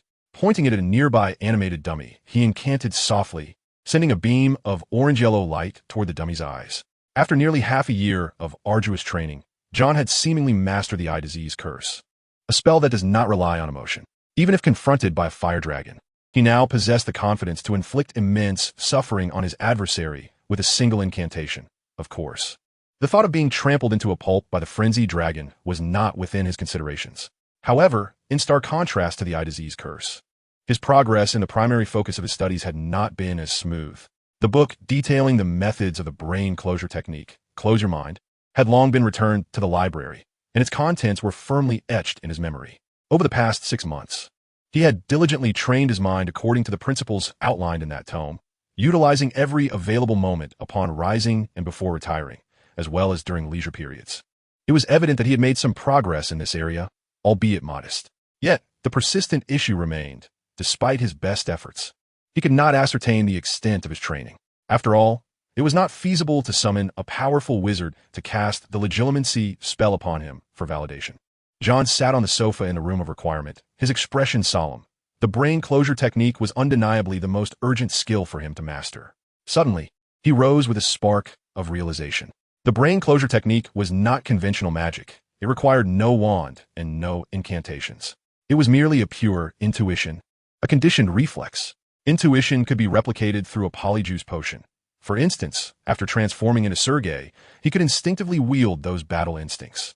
Thus, if he could transform into a formidable practitioner of the brain closure technique, would that not enhance his comprehension of it? Jon felt a surge of excitement. Fortuitously, Hogwarts boasted a highly accomplished master of this technique, Severus Snape. The polyjuice potion required a strand of hair from the subject, and, undoubtedly, extracting a hair from Snape would be akin to pulling teeth from Tiger, fraught with peril and a significant chance of failure. Yet, the potential rewards were exceptionally enticing, perhaps warranting the risk. In the following days, Jon Hart contemplated this plan. How might he procure a hair or a small tissue sample from Snape? However, every scheme he devised was swiftly dismissed due to the considerable risks involved. Snape was an exceptionally skilled potions master, likely possessing a deeper understanding of the polyjuice potion than Jon could fathom. To attempt to steal a part of his body, strictly speaking, it was not impossible, but any hint of wrongdoing would likely lead to detection and revelation of the potion's existence. Given Snape's relationship with Dumbledore, he would probably find himself summoned to the headmaster's office within an hour. That would be akin to a failed heist, resulting in dire consequences. All the ideas he considered were promptly rejected. Nonetheless, there remained a feasible, albeit cumbersome, alternative.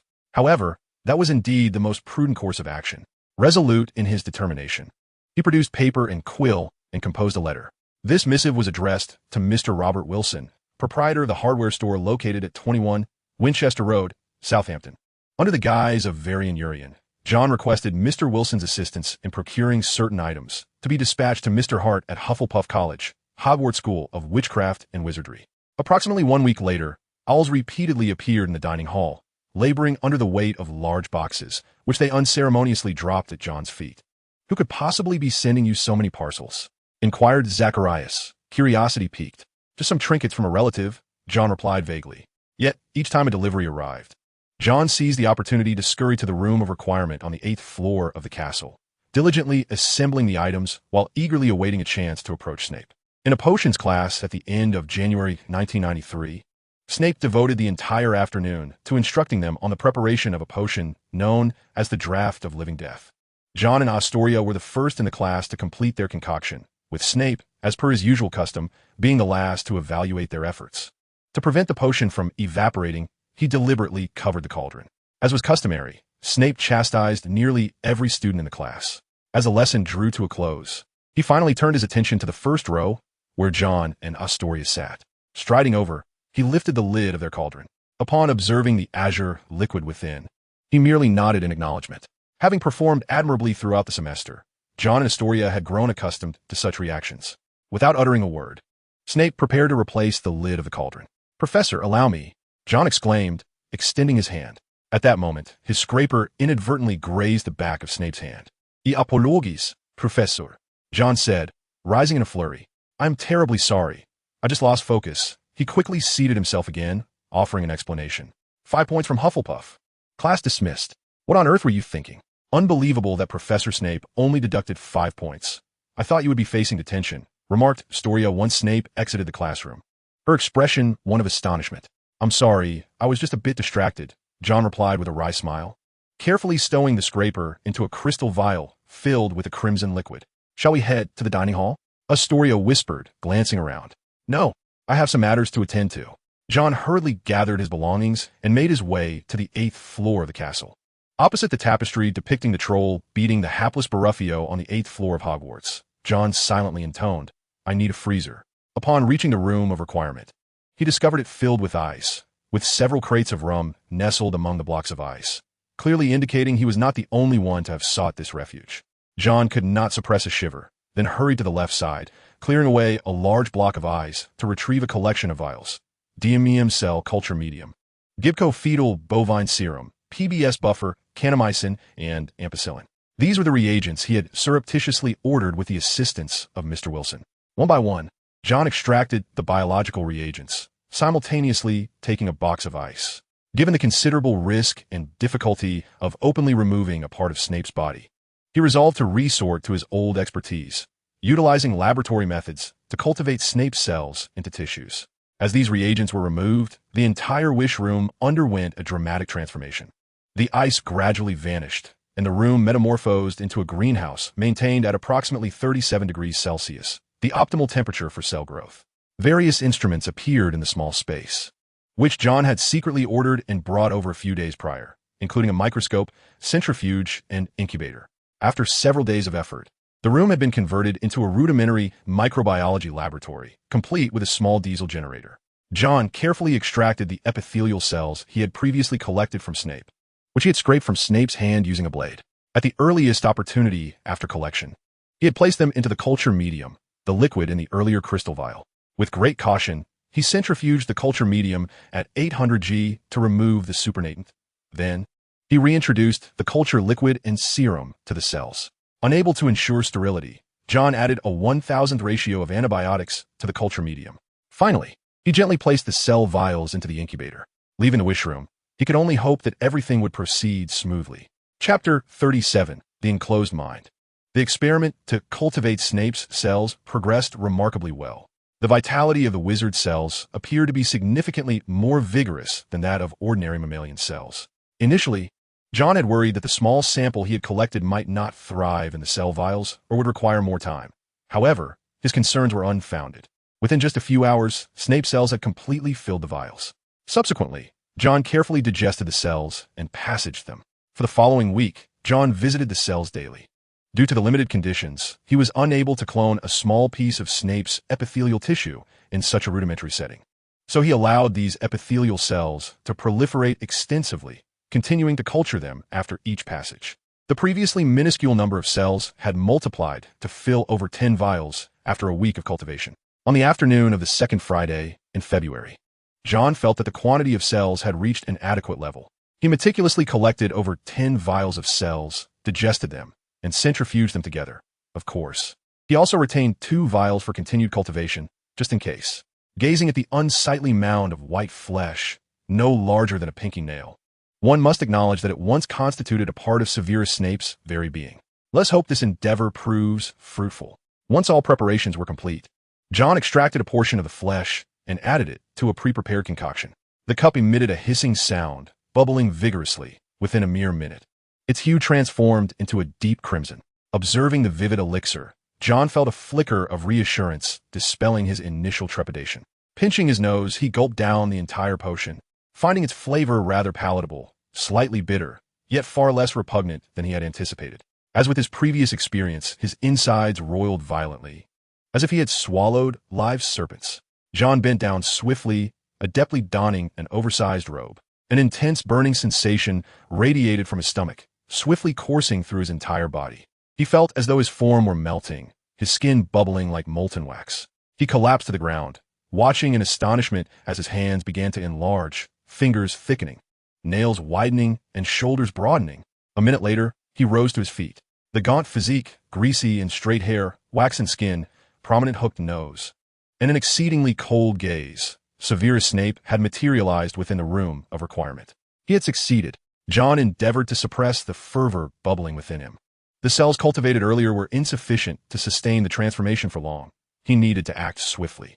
Snape's body was significantly frilier than that of the aging soldier, almost sickly, yet for a wizard of his caliber, this was of little consequence. Jon quickly seated himself, closing his eyes as he sought to tap into Snape's intuitive thought process during his mental barricade. He concentrated, locking away his own thoughts. 10 minutes later, Jon reopened his eyes. As anticipated, this method proved remarkably effective, allowing him to grasp Snape's intuition and comprehend the mechanics of his mental closure. It was far more efficient than months of solitary practice. Jon hastily closed his eyes once more, continuing to delve deeper into understanding. The human heart is not a book to be casually perused. Thoughts are not inscribed upon the mind's surface, accessible for scrutiny. The act of extracting thoughts is not merely reading memories. It involves navigating the contradictions and emotions within another's recollections and providing accurate interpretations. Conversely, mental closure must encapsulate feelings and memories that contradict the truth, rendering it impossible for another to accurately judge your thoughts. Authentic memories must be concealed in the depths, shrouded by deception, such that even the mightiest of wizards cannot unveil your reality. An hour later, Jon Hart's slightly emaciated figure reappeared in the room of requirement, gasping for breath to alleviate the pain wrought by the transformative potion. Yet, he felt an unprecedented solidity in his mind. He was perilously close to mastering the art of mental closure. First, he needed to take a moment to rest. Fortunately, he had procured a considerable amount of chocolate from the kitchen a few days prior. Jon devoured a substantial piece of chocolate, regaining some of his strength. Subsequently, he hurriedly retrieved the compound potion he had previously prepared, hidden within the confines of the room of requirement, and once again incorporated Snape's cells, this time consuming a double dose. Transformed back into Snape, Jon resumed his practice. After several hours, his complexion began to pale noticeably. Nevertheless, the effects were exceedingly pronounced. He had once requested the room of requirement to conjure an array of cacophonous noises, yet, immersed within them, he remained utterly unaffected, his mind untroubled. Although he could not yet completely shield his mind from intrusion, he was able to actively conceal his most unsavory memories deep within his consciousness, rendering them imperceptible to others. However, he soon encountered a predicament. Unbeknownst to him, he had lingered in the room of requirement for over 6 hours, and it was now well past 9 in the evening, Greenwich Mean Time, with darkness having enveloped the surroundings. The Hogwarts castle had long since entered its curfew. Jon pressed his lips together, sensing the gravity of his situation. Wandering the school at night was, after all, a violation of the rules. After a moment of careful consideration, he produced a small vial of earthy-hued potion. In no time, the Soviet agent Sergei Pavlov materialized before the room of requirement. With Pavlov's skills, he should easily evade even Filch, who was merely a bumbling fool. Consuming a dose that would allow him to transform for 10 minutes was more than sufficient for him to traverse from the 8th floor to the Hufflepuff common room. Draped in a large black wizard's robe and shrouded by a cloak that obscured much of his face, Pavlov exited the room of requirement and vanished into the shadows of the night. Chapter 38, The Night Battle, Part 1. The night at Hogwarts Castle exuded an eerie atmosphere. Dimly lit torches cast shadows upon the walls, accompanied by the creaking sound of footsteps. A stranger with an Eastern European visage appeared in the 8th floor corridor, his black cloak concealing much of his countenance. Jon Hart quickened his pace, acutely aware that teachers or caretakers might be patrolling the school in the late hours. He needed to move swiftly and cautiously to avoid capture. Turning a corner, he spotted a portrait hanging at the end of the corridor, depicting a plump woman adorned in pink attire. The woman appeared to have closed her eyes, seemingly in slumber. This was likely the Fat Lady's portrait, indicating that the Gryffindor common room lay beyond. As Jon pondered this, a sudden commotion erupted from the portrait. His expression shifted, and he quickly concealed himself behind a suit of armor. The Fat Lady's portrait swung open. Then, he beheld a tall boy with fiery red hair emerging from behind the frame. Jon recognized him somewhat. He was likely Percy Weasley, the Gryffindor prefect. The 6th-year Gryffindor student hummed a little tune as he strolled past the suit of armor, completely oblivious to the person concealed behind it. Once the individual had entirely exited his line of sight, Jon stealthily followed suit. Unluckily, it appeared he was tailing Percy Weasley. Percy ambled past the Muggle Studies classroom, then descended the staircase. Jon had no choice but to slow his pace and follow closely behind. After traversing several flights of stairs and a long corridor, Percy opted to turn right, seemingly heading towards a Ravenclaw tower. Unexpectedly, after just a few steps, Percy halted and retrieved a mirror from his pocket. Leisurely beginning to groom himself, Jon found himself at a loss for words, wondering why one would not prepare for a date in advance, instead opting for a last-minute touch-up. Having consumed only a small amount of the Polyjuice potion, which had a transformation duration of merely 10 minutes, he realized that this Gryffindor prefect had already squandered nearly 3 to 4 minutes of that precious time. Exercising patience, Jon settled in at the corridor's corner. Suddenly, amidst the darkness, Jon heard a peculiar sound emanating from the West Tower. Initially faint, it grew increasingly distinct, resembling the sound of old leather scraping against the floor. This noise? Jon's expression shifted dramatically. Could it be the basilisk? Without a moment's hesitation, he swiftly extracted a rooster alarm clock from his pocket and wound it up. Who was it? Percy Weasley seemed to sense something amiss as well, but before he could draw his wand, everything concluded. In the mirror, he beheld a streak of yellow-green light. Subsequently, his body froze, turning to stone. The sound of old leather against the floor echoed once more, drawing nearer. Jon furrowed his brow. The basilisk was slithering towards him. It had detected his presence. At that moment, the rooster alarm clock's shrill call pierced the air. With that sharp cry, Jon noticed that the colossal creature in the darkness seemed to pause. The air was filled with the hissing of the basilisk, which appeared to be gripped by fear and apprehension at the sound of the alarm clock. However, it did not retreat. Instead, it continued to coil along the opposite side of the corridor.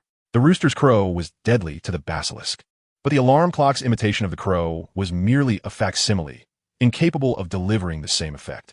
At best, it could induce a habitual fear in the creature. Thus, a standoff ensued.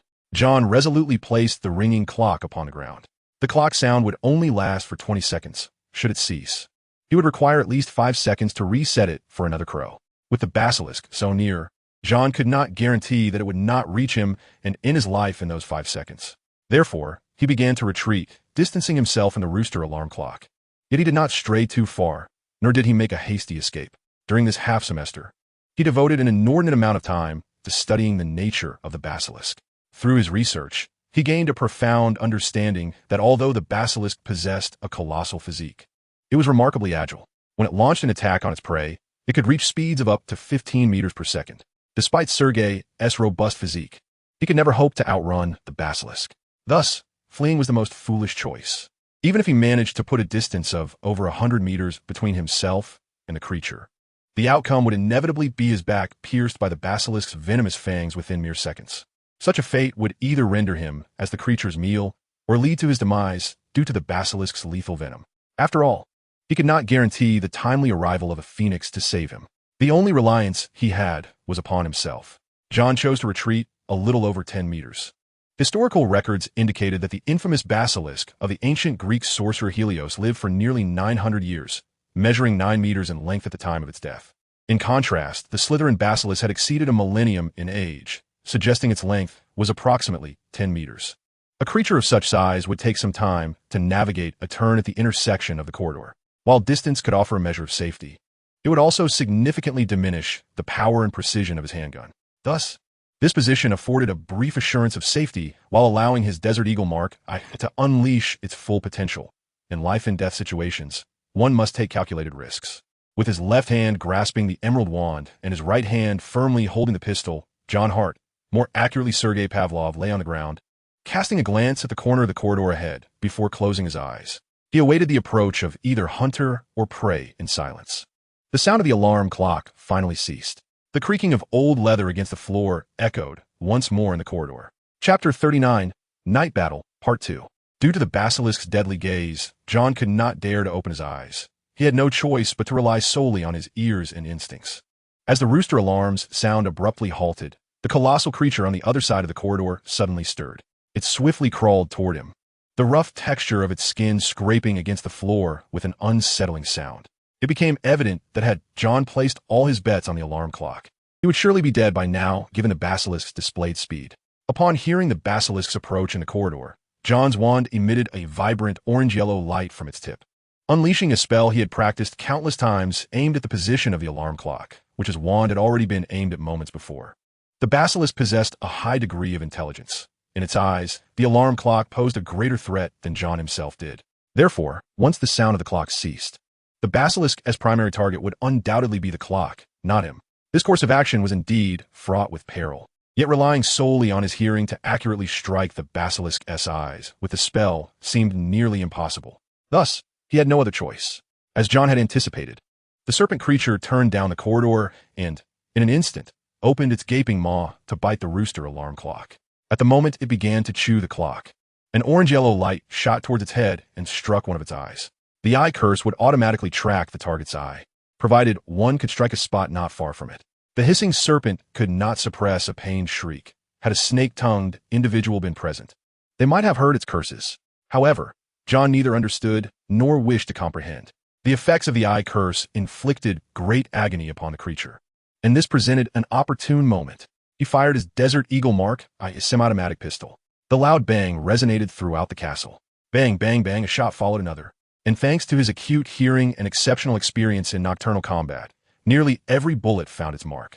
The 375 Magnum rounds possessed formidable power, designed for hunting. They could penetrate the skull of a grizzly bear at a distance of 20 meters. The serpent's thick skin could withstand most harmful magic. It was no match for such bullets. With several muffled thuds, a faint scent of blood permeated the air. Within mere seconds, Jon unleashed 7 shots. The terrifying recoil nearly causing the seasoned right arm of Sergei Pavlov to feel as if it might shatter. Jon left 1 bullet in the magazine, reserved for the final moment when the serpent would open its maw wide, allowing him to shoot straight into its brain. Should the plan succeed, that bullet would surely end the serpent's life. Of course, in doing so, he would likely suffer the creature's venom as well, resulting in a probable mutual demise. Yet, the serpent did not launch an attack. This remarkable creature possessed a high degree of intelligence, and the bloodied bullet holes made it aware that this tall Eastern European man before was not as weak and defenseless as the prey it had previously encountered. It had sustained considerable injury and sensed the peril.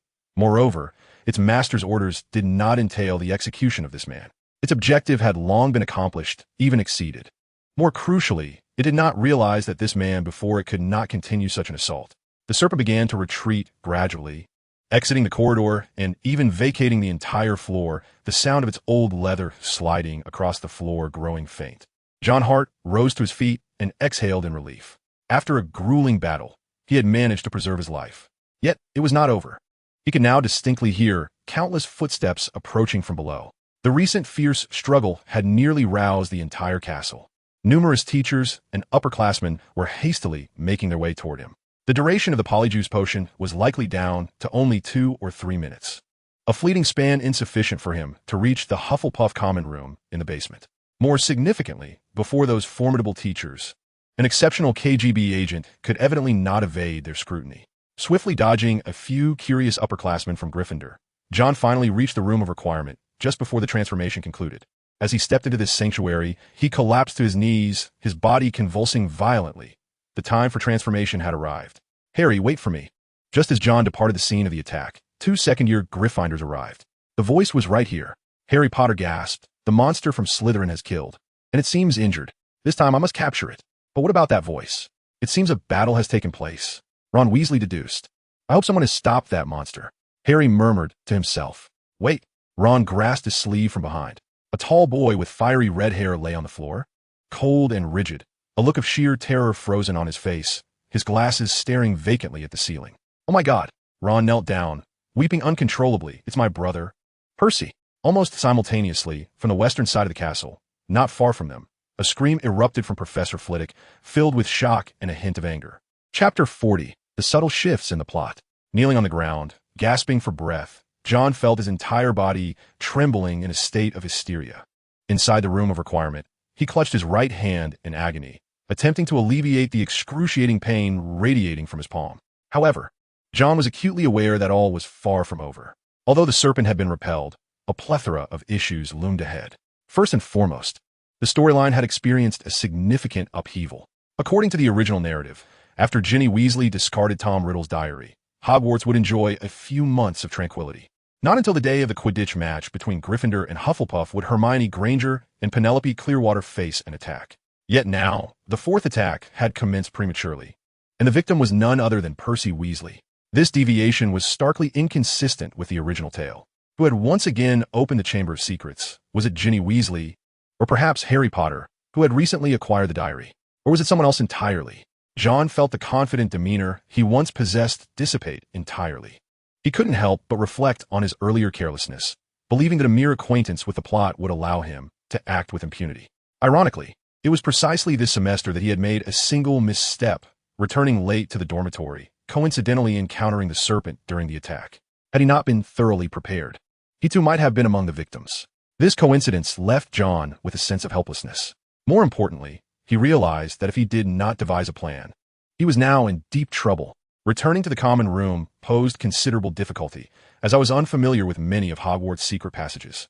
The only route I knew inevitably led through the crime scene. A first-year student had no legitimate reason to be there. Transforming into Sergei Pavlov was equally untrustworthy. Despite its agility, it could hardly evade detection by the formidable wizards such as Dumbledore, Snape, and McGonagall.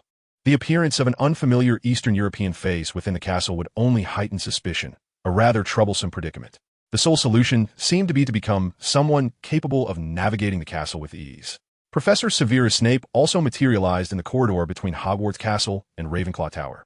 His gaze remained as indifferent and inscrutable as ever, yet now bore an added weight of seriousness. He appeared to have been drawn here by the commotion. In the corridor, he observed a statue on the ground and two Gryffindor boys. One knelt weeping while the other stood beside him. Potter? Weasley? Upon seeing Snape's arrival, Harry Potter could not help but reveal a look of disdain, saying, "Another attack has occurred. I can see that without your guidance." Snape replied coldly, "Then why are you here? Why are you the first to discover this incident?" Harry Potter found himself momentarily speechless. Fortunately, a cacophony of footsteps approached from behind, as a throng of teachers and students gathered to witness the scene. "Another victim has appeared." Snape's voice instinctively lowered.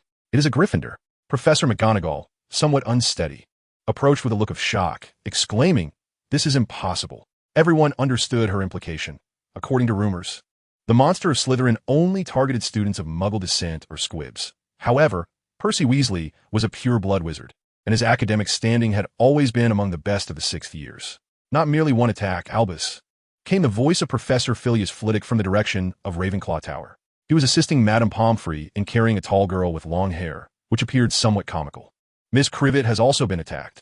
At the top of the tower, she too seems to have turned to stone at the eagle-shaped knocker.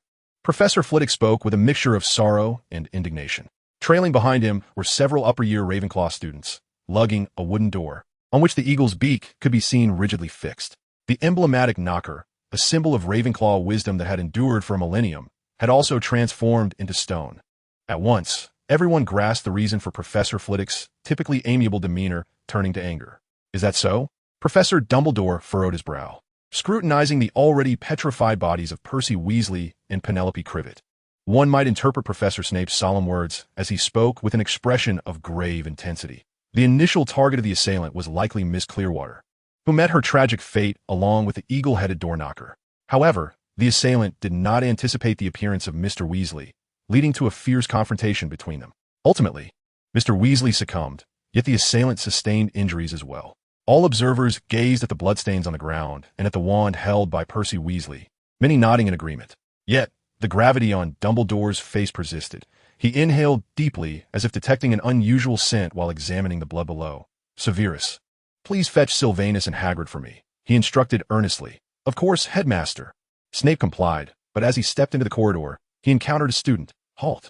Upon Snape's command, the Hufflepuff upperclassman ceased his movements.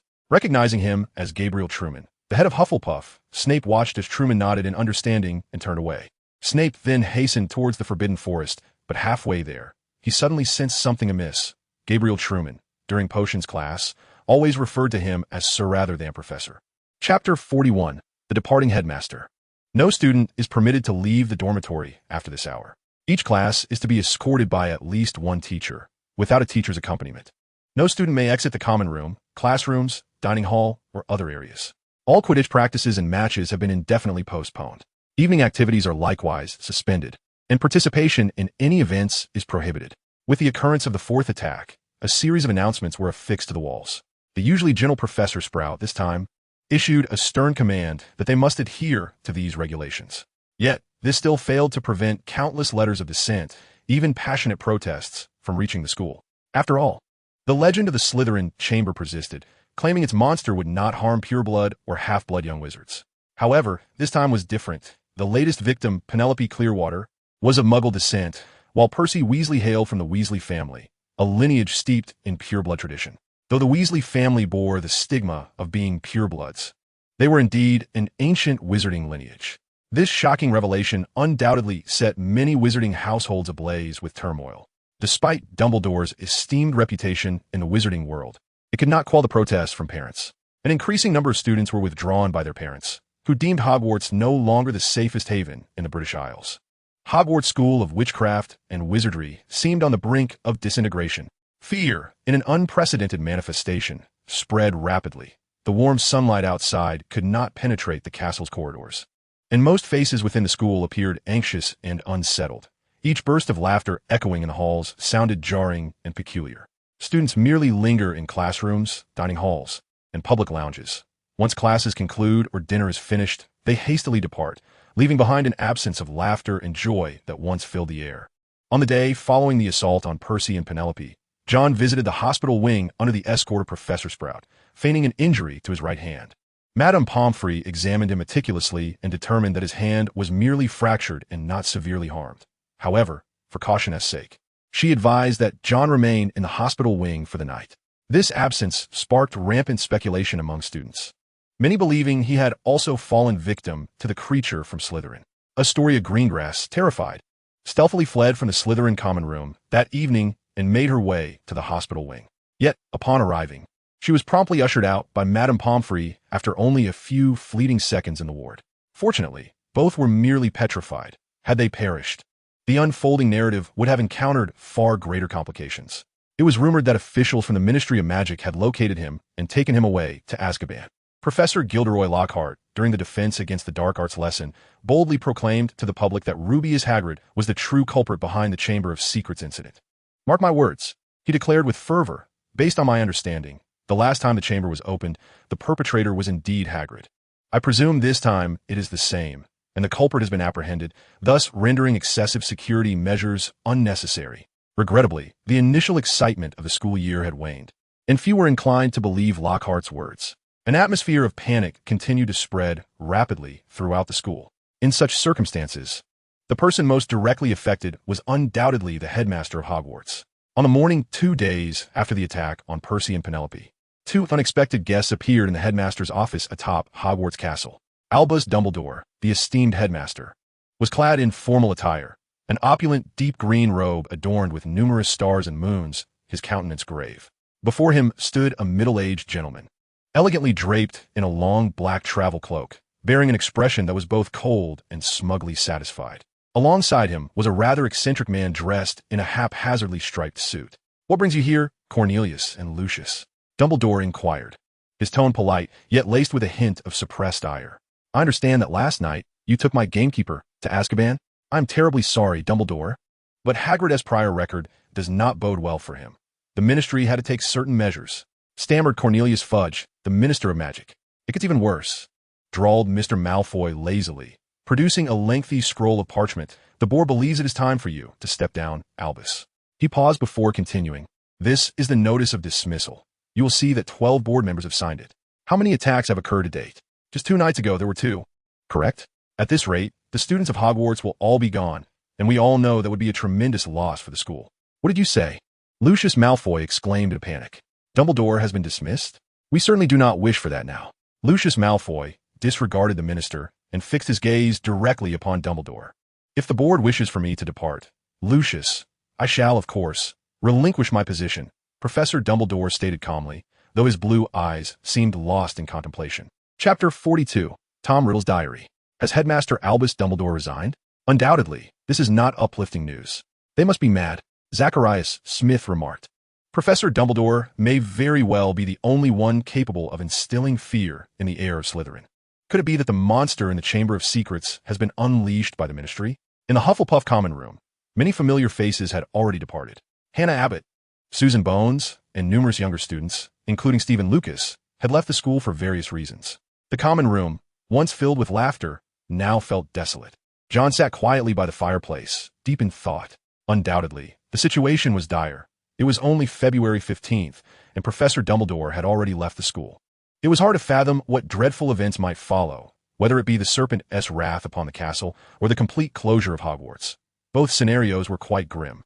Thus, he felt compelled to take action to alter this predicament. Jon's gaze shifted to the inconspicuous portrait of the witch above the fireplace. "Professor, what should I do?" He whispered to the image of Helga, Hufflepuff, the kind which looked gently at Jon, a faint smile gracing her lips. She said nothing but merely nodded slightly. In that instant, Jon felt a powerful surge of motivation coursing through him. "Thank you, Professor." "Zacharias." "What is it, Jon?" Zacharias Smith was halted by Jon Hart as he prepared to retire for the night. "I need your assistance with something," Jon stated with a serious demeanor. "Come with me." All right. Zacharias lazily followed Jon into his dormitory. Upon seeing the stacks of books piled on his bedside and desk, Zacharias couldn't help but scoff. "You really are diligent." "Jon, hard work is a traditional virtue of Hufflepuff," Jon replied casually, retrieving a black diary from the heap of books. "Do you recognize this?" "What?" Zacharias glanced at the diary, small and thin, with a tattered black cover that appeared water-damaged, clearly aged. "Where did you find this old relic?" "I picked it up," Jon replied calmly. "I found it in a restroom a few days ago. I didn't know who it belonged to. After that dreadful attack the day before, I got a bit hurt and almost forgot about it. Have you asked Ernie or Wayne about it?" After inquiring, it was confirmed that none of them had lost it. Jon expressed his suspicion that it might have been dropped by students from another college. However, he added, "You must be aware that the creature from Slytherin has been wreaking havoc in the school recently, and as a Muggle-born, I am rather hesitant to draw attention to myself." Understood, Zacharias boisterously proclaimed. "Leave it to me. Tomorrow at the dining hall, I shall inquire among the Gryffindor and Slytherin students to see if it belongs to them." "Thank you very much," Jon replied. "Not at all." Zacharias waved off the gratitude. The following morning, as Jon arrived at the dining hall accompanied by a group of Hufflepuff students under the watchful eye of Filch, he heard Zacharias's booming voice. "Has anyone misplaced a black diary?" Zacharias Smith shouted across the Gryffindor table. "Jon, I found one in a restroom a few days ago, tattered and worn, as if it were decades old, with the name of a Muggle bookstore printed on it." "No." "Very well. I shall ask over in Ravenclaw then." While Zacharias was shouting, Jon nibbled on a small round bread, furtively observing the other tables. Unfortunately, the dining hall was rather chaotic and crowded, and he was unable to glean any substantial information. Watching as one classmate after another slipped into the wooden barrel, Jon deliberately lingered until the end. As the last person crawled into the tunnel, he did not follow, but instead lingered for a few moments, counting silently until he felt Filch had departed, then crawled out of the barrel. However, Jon did not leave the vicinity. Instead, he made a beeline toward a painting depicting a silver bowl brimming with fruit. He stealthily entered the kitchen, beside the Forbidden Forest. Within the modest quarters of Professor Sylvanus Kettleburn, the care of magical creatures instructor, several adult wizards had gathered. Minerva McGonagall, Phileas Flitwick, Pomona Sprout, and Severus Snape. The heads of the four houses quickly convened there after escorting their students. Along with them was Gilderoy Lockhart, the defense against the dark arts professor. Professor Kettleburn crouched at the center of the group, closely examining a blood-stained sheet of white paper. "This blood was collected at the scene of Mr. Weasley's murder," he stated, his aged voice tinged with weariness. "Professor Dumbledore has requested that I analyze it, and I can confirm it is indeed snake blood. So, Sylvanus, I should have mentioned it to you." Professor Sprout's voice quivered slightly. "Yes, it should be correct," Professor Kettleburn stammered. "A horrific creature has been roaming throughout Europe. A multitude of terrifying beasts and monsters, among which the most bizarre and deadly is the basilisk, also known as the Serpent King. This serpent is of immense size and possesses a shocking method of killing. Aside from its venomous fangs, its gaze can also cause death. Anyone who meets its eyes will perish instantly. Spiders flee at the sight of a basilisk, for it is their mortal enemy, and it only retreats upon hearing the crow of a rooster, as that sound is also lethal to it. Every time an attack occurs, the spiders feel an overwhelming sense of fear, to the point of being frightened to death." Professor Sprout bitterly inquired about the fate of Hagrid's roosters, all of which have been slaughtered, as their crowing is lethal to them. "Potter and his friends invariably arrive at the scene of the incident first," remarked Snape in astonishment. "Is it because he speaks Parseltongue? Perhaps he can hear the basilisk's voice and is drawn to it?" Professor Kettleburn gently nodded in agreement. Not a single soul has perished. Professor Flitwick mused, lowering his head for analysis. None of them made direct eye contact with it. Mr. Creevy saw it through his camera. Mr. Fenwick must have glimpsed it through Sir Nicholas, and Mr. Weasley caught sight of it through his mirror. As for Miss Clearwater, Professor McGonagall interjected. She was attacked through the reflection in the bronze knocker. The knocker has suffered damage as well. Unbelievable! Professor Sprout roared in anger. Such a filthy creature has roamed our campus for so long. We must devise a means to eradicate it. Professor Flitwick drew his wand from his waist. Indeed, you're quite right. Professor Lockhart lazily stretched, but upon sensing the disapproving glares from his colleagues, quickly amended his statement.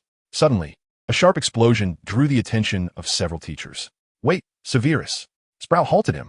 It's a house elf. She turned her gaze to the ugly little creature that had appeared via apparition, gently asking, What brings you here, Dobby? The house elf, named Dobby, bowed respectfully to Professor Sprout, and then saluted the other teachers in turn. There was an intruder attempting to breach the Hufflepuff common room, and we apprehended her, the house elf squeaked. As per usual, we would usually douse her with vinegar and then release her.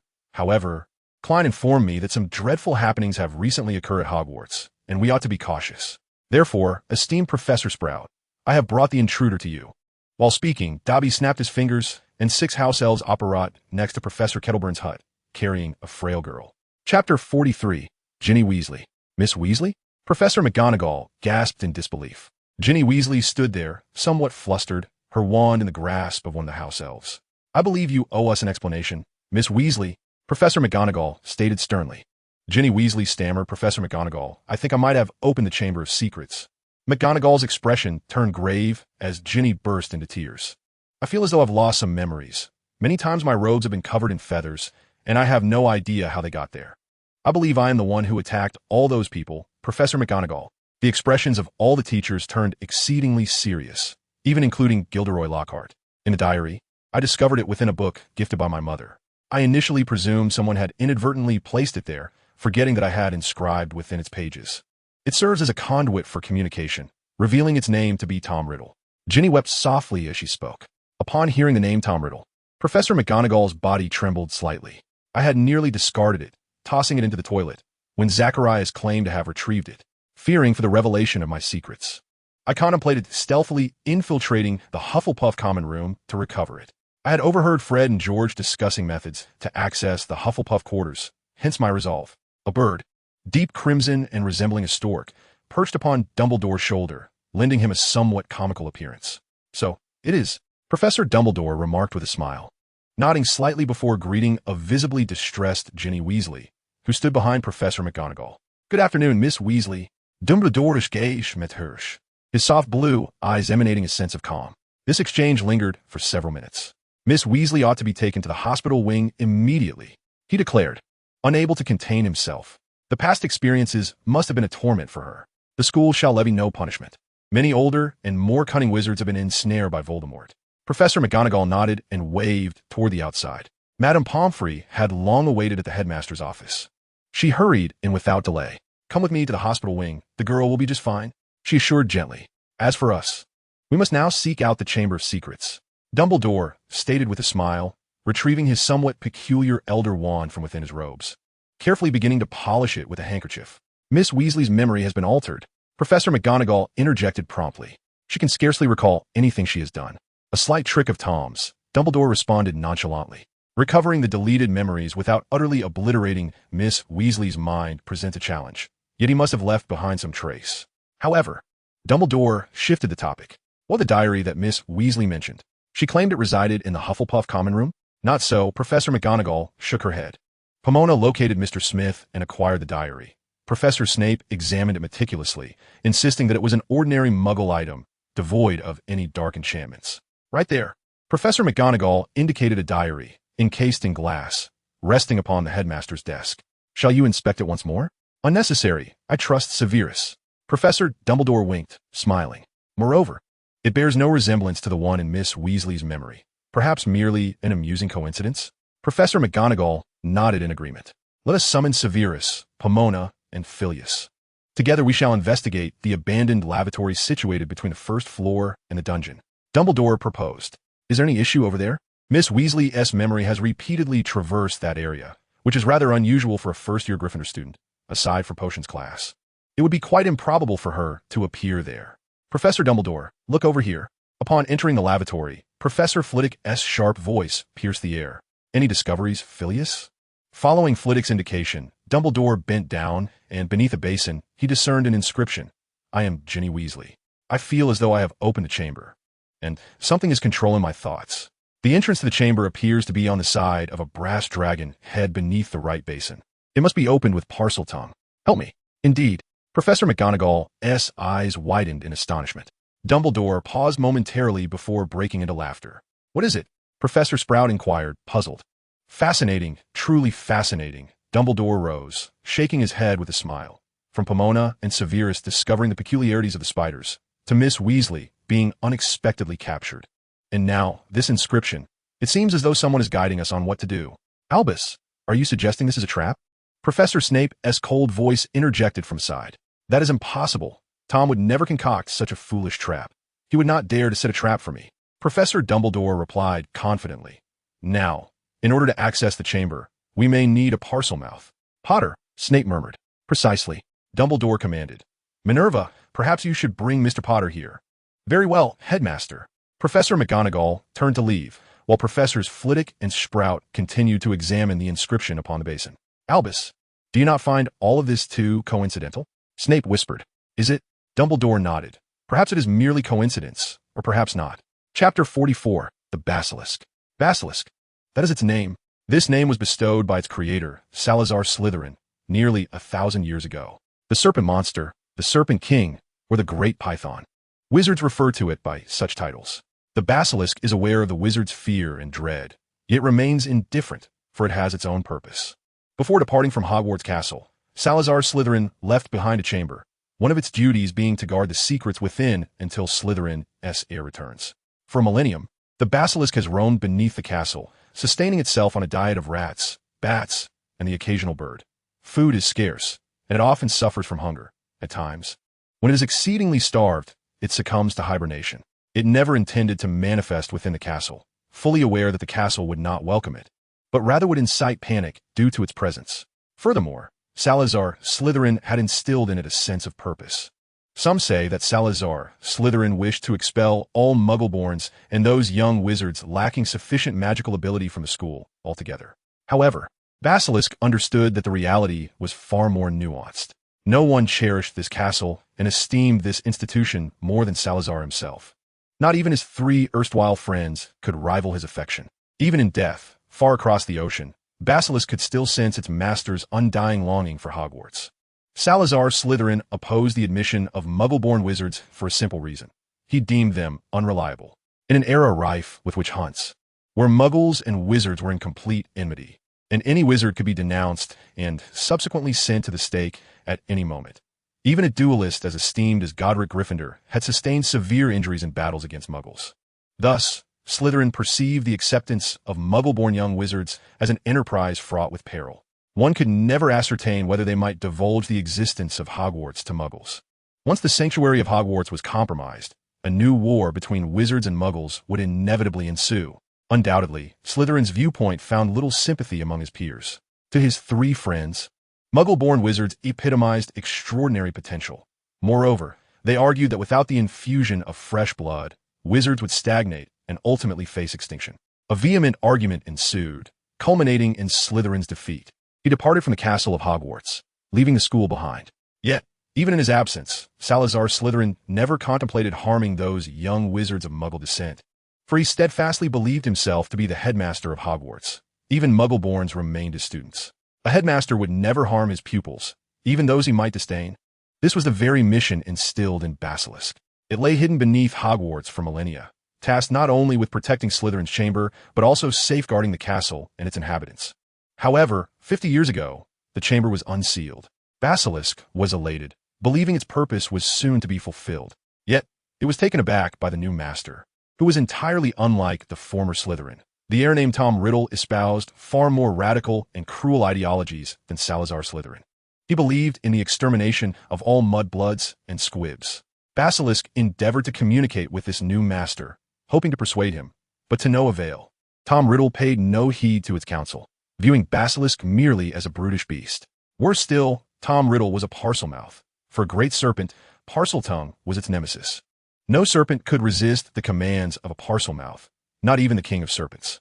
Thus, Basilisk was compelled to obey the orders of its new master, emerging from the chamber to roam the castle, attacking those solitary, muggle-born wizards.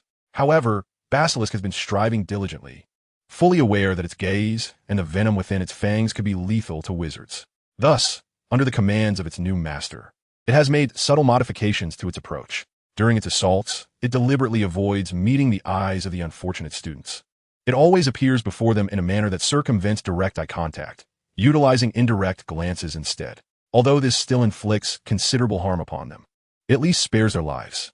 Nearly 10 students fell victim to its attacks, yet Basilisk did its utmost to ensure their survival until an unfortunate incident occurred.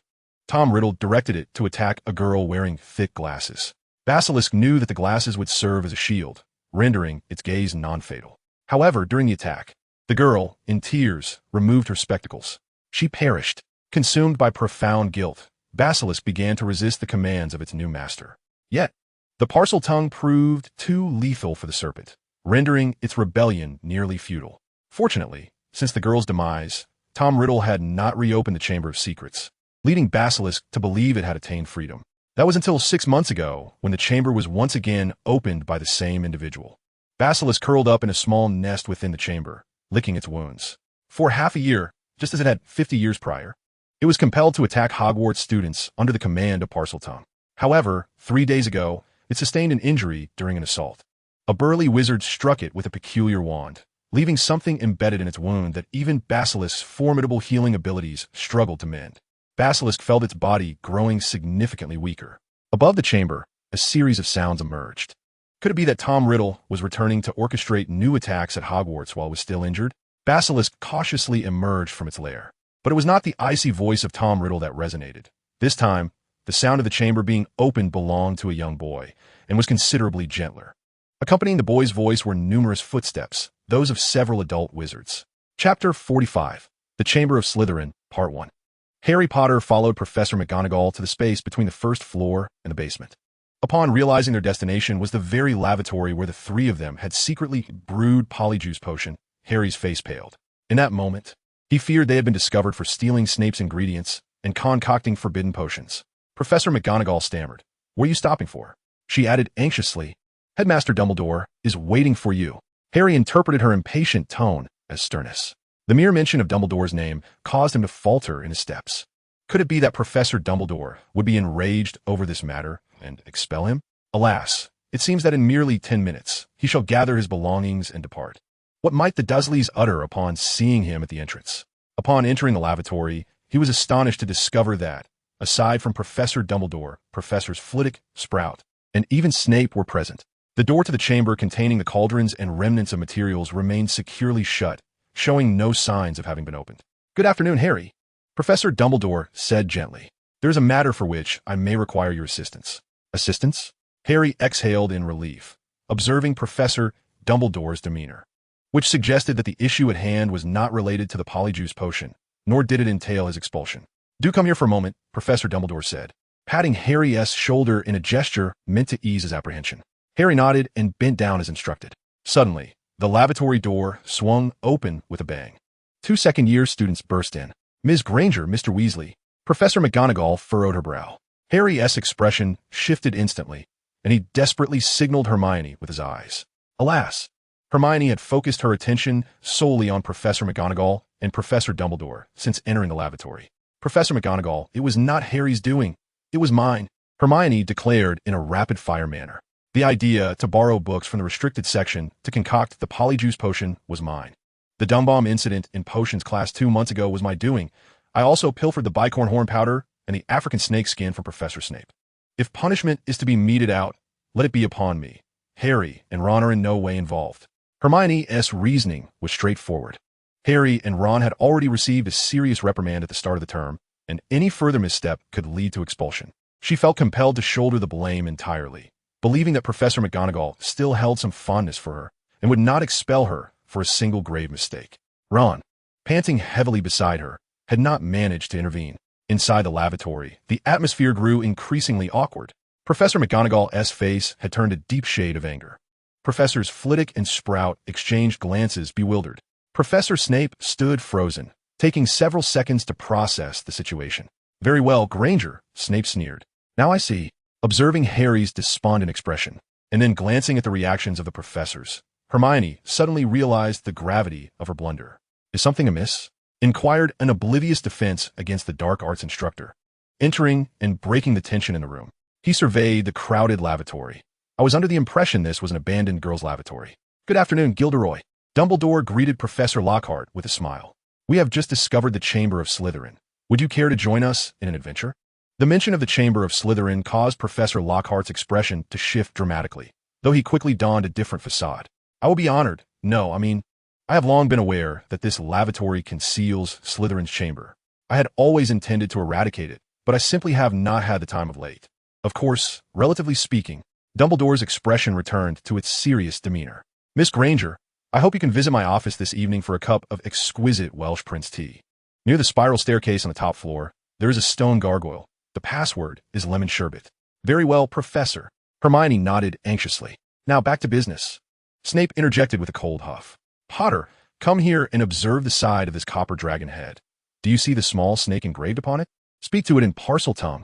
As Harry spoke a few words in the serpent's tongue, the tap produced a dazzling white light and began to spin rapidly. Then, the basin stirred to life. They watched as the water slowly receded from view, revealing a remarkably thick pipe large enough for a person to crawl through. Remarkable! Gilderoy Lockhart exclaimed, unable to contain his awe, but upon noticing the disapproving gazes of his colleagues, he quickly assumed a solemn expression. It appears only one can descend at a time. Dumbledore smiled. Gilderoy, perhaps you should go first, as our defense against the dark arts teacher. Have you not longed to confront the beasts of Slytherin?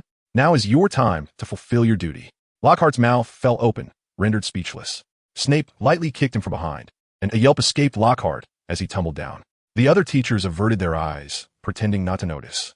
Harry prepared to follow Lockhart into the pipe, but was restrained by Snape, who merely shot him a cold glare before being the second to leap into the pipe. The sensation was akin to hurtling down a dark, sticky, interminable slide. The pipe twisted and turned, steeply descending. After several minutes, they emerged from the pipe, landing with a soft thud on the damp ground. They found themselves in a dark stone tunnel spacious enough to accommodate several individuals. They had likely traveled several miles beneath the castle. Glow, Professor McGonagall said softly, shaking her wand. The tip of her wand emitted a faint light, illuminating the path ahead. As they surveyed the grim scene before them, Hermione gasped in horror. Scattered around were the shattered remains of small creatures, clearly gnawed upon by some unseen beast, a sight that sent chills down their spines. The trio nodded solemnly in agreement. The tunnel was eerily quiet, resembling a graveyard as the group cautiously ventured deeper, with Professor McGonagall leading the way and Professor Snape bringing up the rear. A faint crack echoed as Ron looked down to find he had stepped on a bat skull. Just as he was about to mutter a complaint, Professor Dumbledore shook his head at him, signaling silence. Fawkes has informed me that a giant serpent is not far ahead, approaching us. Dumbledore stated calmly. Simultaneously, an ethereal melody wafted through the desolate tunnel, reverberating with increasing intensity.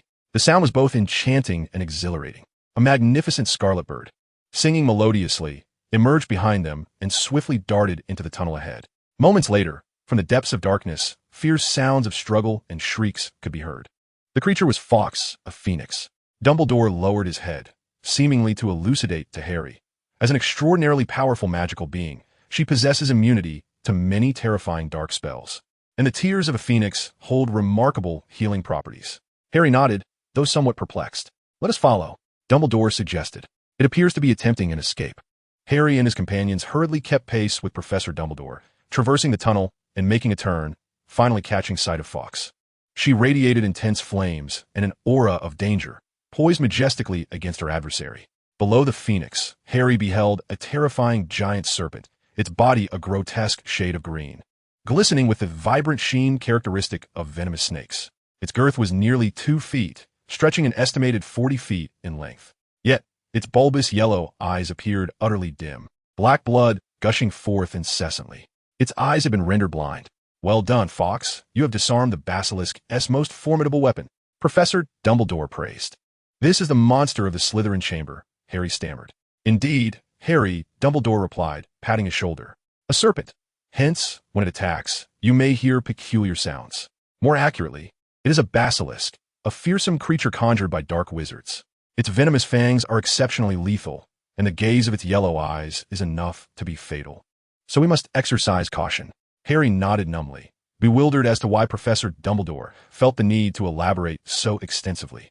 "Leave the rest to me, Albus," Professor Flitwick shouted, brandishing his wand as he charged forward. His diminutive stature appeared rather comical against the massive serpent. Yet moments later, Harry suddenly comprehended why Flitwick was rumored to have been a dueling champion in his youth. With graceful movements, Flitwick waved his wand, causing numerous colossal rocks to levitate around him, seemingly under his complete command. One by one, these massive boulders hurtled towards the serpent, violently smashing it against the wall, eliciting a horrifying shriek. "You shall no longer harm my students, beast," Professor Flitwick bellowed. The basilisk writhed desperately, but seemed unable to move further. Vines began to sprout from the walls, binding the giant serpent firmly. Many of these vines bore thorns that pierced its thick skin. "Devil-esque snare and whomping willow," Professor Sprout muttered to herself. "With their formidable binding and paralyzing effects. Even if you were a dragon, you shall remain here and not dare to escape." The skeletal remains of small creatures lying on the ground suddenly ascended into the air, startling Ron.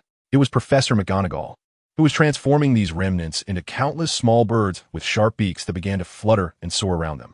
All at once attack. Professor McGonagall bellowed her incantation. The birds, akin to heavy golden bullets, swiftly darted towards the monstrous serpent. Each bird's sharp beak plunged deeply into the creature's flesh, subsequently exploding upon impact, eliciting anguished cries from the beast that lingered in the air. Throughout the ordeal, it had hardly a moment to retaliate. Severus Snape, unable to bear the sight any longer, stepped forward and raised his wand. A dreadful curse struck the serpent, causing its skin to split as if cleaved by an invisible sword, dark blood splattering everywhere. Chunks of dark green scales were severed by Snape's spell, revealing grotesque patches of black and white flesh beneath. The scene was grotesque and harrowing. Simultaneously, the magical bindings that had ensnared the creature were severed by Snape's incantation. The serpent regained its freedom, and despite its evident agony, it continued to writhe towards the depths of the Chamber of Secrets, leaving a trail of deep crimson behind. Professor Flitwick attempted to pursue, but was restrained by Professor Dumbledore. "Let me go, Phileas," Dumbledore said calmly. "Perhaps you should search the area to see if you can find the diary Miss Weasley mentioned." "Very well, Professor Dumbledore," Flitwick nodded. "Leave it to us." Dumbledore then gestured to Harry, saying, "Harry, come with me." Harry hesitated for a moment, but with Hermione nudging him from behind, he followed. "Professor, why do you want me to come along?" Harry asked quietly, puzzled. "Perhaps you have faced enough danger already. However, gaining additional combat experience is never disadvantageous," Dumbledore explained with a smile. At that moment, the Phoenix Fox dropped a tattered object into Harry's hands, dirty, crumpled, and patched. It was the school's old sorting hat. Chapter 47. Hogwarts back on track. The next morning at breakfast, Ginny was spreading thick layers of jam on her sausage. "I have several announcements to make," she declared loudly, adding, "of course, they're good news." The students at breakfast exchanged glances, amidst the panic caused by the creature in the chamber. No one could fathom what good news might arise. After a brief moment of confusion, the crowd erupted into enthusiastic cheers. "Long live Professor Dumbledore," sang the Weasley twins. "I knew the Slytherin monster could never be a match for Professor Dumbledore," Ernie Macmillan proclaimed proudly. "What about Quidditch?" Oliver Wood shouted excitedly. "Is the Quidditch match going to resume?" "Indeed, Wood." Professor McGonagall nodded, expressing her belief that the Quidditch teams from various houses must hasten their training. As the match between Gryffindor and Hufflepuff, along with that of Ravenclaw and Slytherin, loomed just a week away, Mr. Potter played a pivotal role in vanquishing the Slytherin monster. She remarked with a hint of pride, demonstrating Gryffindor's courage, though he sustained minor injuries and is currently receiving treatment from Madame Pomfrey. The Gryffindor students erupted into cheers once more, except for Wood, who furrowed his brow, preoccupied with the concern of whether Harry would recover in time to participate in the Quidditch match against Hufflepuff. Jon Hart listened intently to Professor McGonagall's words. After having been ensnared by him, Ginny Weasley would likely presume that her notebook was hidden within the Hufflepuff common room, and would attempt to stealthily infiltrate it to retrieve it, thereby safeguarding her secrets. Although the Hufflepuff common room appeared defenseless, it was in fact vigilantly guarded by house elves, whose formidable magic would undoubtedly pose a challenge even for a first-year girl. During a visit to the kitchens for a snack, Jon inadvertently informed Klein that the school was facing troubles, subtly warning him to be cautious of the peculiar individuals within the castle. Once Ginny Weasley was captured, the clues she had left behind would facilitate the teachers in uncovering the truth of the Chamber of Secrets. While the basilisk may seem terrifying to students, it was not a formidable adversary for well-prepared adult wizards, especially considering that the faculty at Hogwarts were generally not ordinary wizards. However, from Professor McGonagall's remarks, Jon gleaned an important piece of information. She consistently referred to the monster that had been defeated without mentioning the heir of Slytherin. This implied that Tom Riddle's diary had likely not been destroyed. Thus, the question arose, who possessed the diary? One erroneous option could be dismissed. Certainly, it was not in Ginny Weasley's hands. Could it, as in the original narrative, be with Harry Potter? If so, who was responsible for the attack on Percy and Penelope? The likelihood of Harry possessing it seemed rather slim. He did not believe Voldemort could manipulate the Chosen One in broad daylight to open the chamber and orchestrate an attack. Professor McGonagall continued to discuss the amendments to school regulations, such as the abolition of the curfew and the ban on clubs. She urged everyone to promptly write to the students who had left school, encouraging them to return and continue their studies. The requirement for teachers to accompany students during classes and meals had also been rescinded. Two wizards approached the gates of Hogwarts, one a towering giant, the other a frail old man. Professor Dumbledore, with tears streaming down his face, lamented like a child weighing 800 pounds. Thus, the monster of Slytherin is a basilisk, whose gaze can inflict fatal harm. Dumbledore smiled gently as he explained, it is the natural enemy of spiders. One must understand that spiders possess eyes all over their bodies, and they cannot close them. Hence, your friend dares not even utter its name. To my astonishment, the heir turned out to be Tom, whom I had always believed to be my closest friend during my student years. Hagrid continued to weep. Harry, how is he? Merely a slight injury. Dumbledore chuckled softly. You know, my old bones are becoming increasingly unreliable. I couldn't even steady my wand during the battle. Fortunately, Harry was there. In the direst moment, he drew a sword from the sorting hat and dealt the creature a fatal blow. The headmaster's words trailed off as a flash of blue light momentarily danced across the lenses of his crescent-shaped glasses. He glanced at the unexpected visitor who had suddenly appeared before him. Good morning, Lucius. Ah, I see, Dumbledore continued, maintaining his calm demeanor. Yesterday afternoon, the other 11 board members contacted me. Alls flew in one after another, and they conveyed some peculiar news. Some of them seemed to believe that you once threatened them, stating that if they did not agree to suspend my position, they would be irrevocably at odds with the Malfoy family. And what about the attack?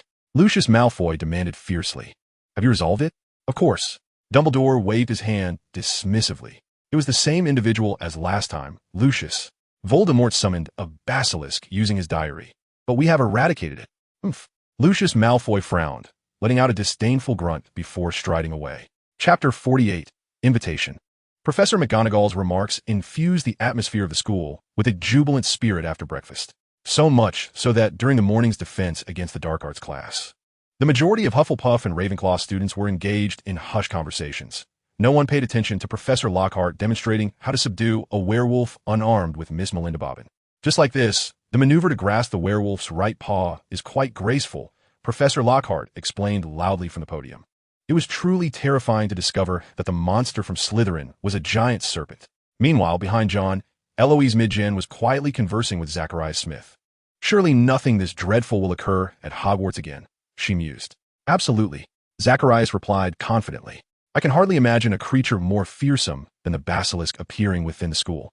Jon discreetly stuck out his tongue and refocused his gaze on the textbook titled Wandering with Werewolves. After what felt like an eternity, the tedious defense against the dark arts class finally concluded. Once Professor Lockhart announced the end of the lesson and students began to file out, Jon Hart intentionally slowed his pace, lingering behind before approaching the podium. Is there something you wish to discuss, Jon? Gilderoy Lockhart's voice was cheerful, indicating he was in good spirits. Yes, Professor Lockhart. Jon's tone was remarkably calm as he stated, I recently attended your class on Wandering with Werewolves and encountered a slight conundrum. I struggled to comprehend the magical principle by which silver can counteract werewolves. Oh, indeed. Professor Lockhart blinked in response. Therefore, I wish to borrow 2 related books from the library. Unfortunately, they both seemed to reside in the restricted section. As he spoke, Jon handed over the note he held. Employing the same tactic as before, he noticed that Lockhart was less carefree this time. He actually lowered his gaze to inspect the note. Under the Moonshadow, authored by Mocha Trevor. Good heavens, that name sounds somewhat familiar. Lockhart muttered to himself. and another titled Summon the Joy Within Your Heart. Goodness, a book concerning Dementors. No wonder it is confined to the restricted section. John, well prepared, responded nonchalantly, "Indeed, Mr. Newt's commander mentioned in Fantastic Beasts and Where to Find Them that werewolves and Dementors might share some familial connection.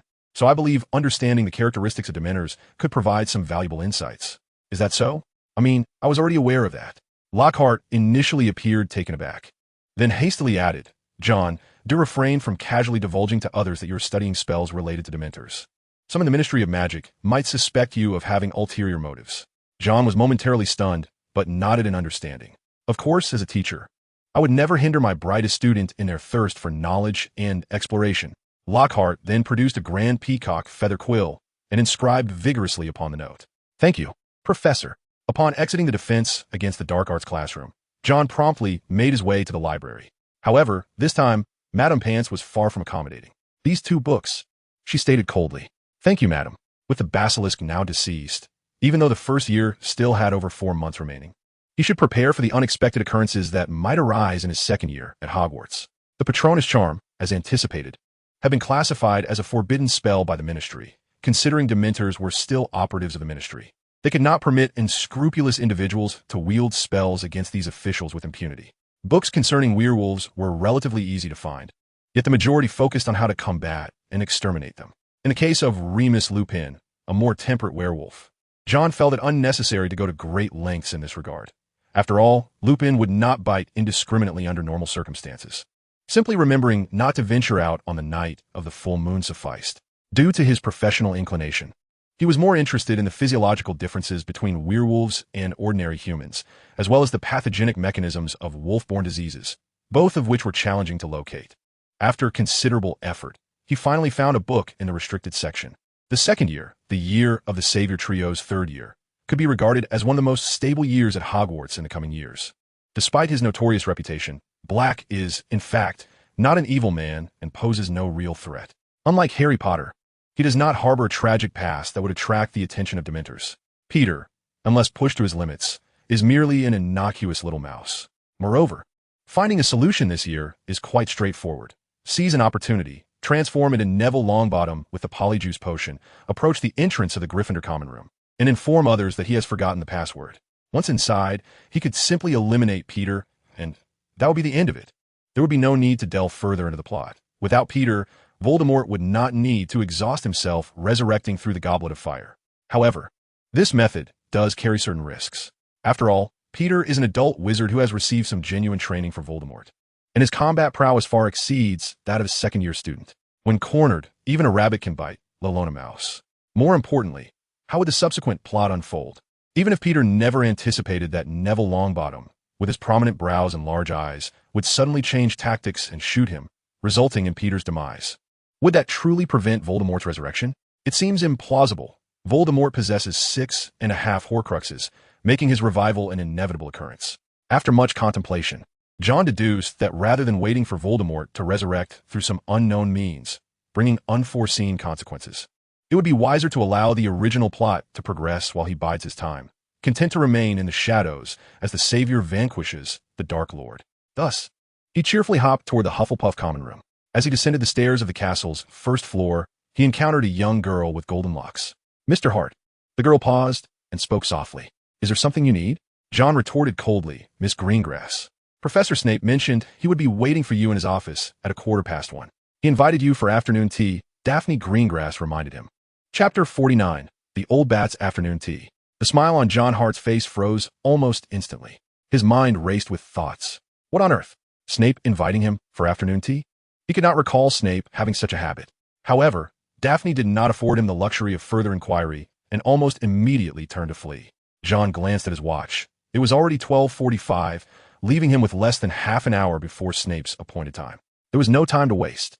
He was acutely aware of the consequences of being late to meet Snape. Hurriedly, John made a quick stop at the dining hall, hastily consuming a few bites, before dashing toward the dungeon.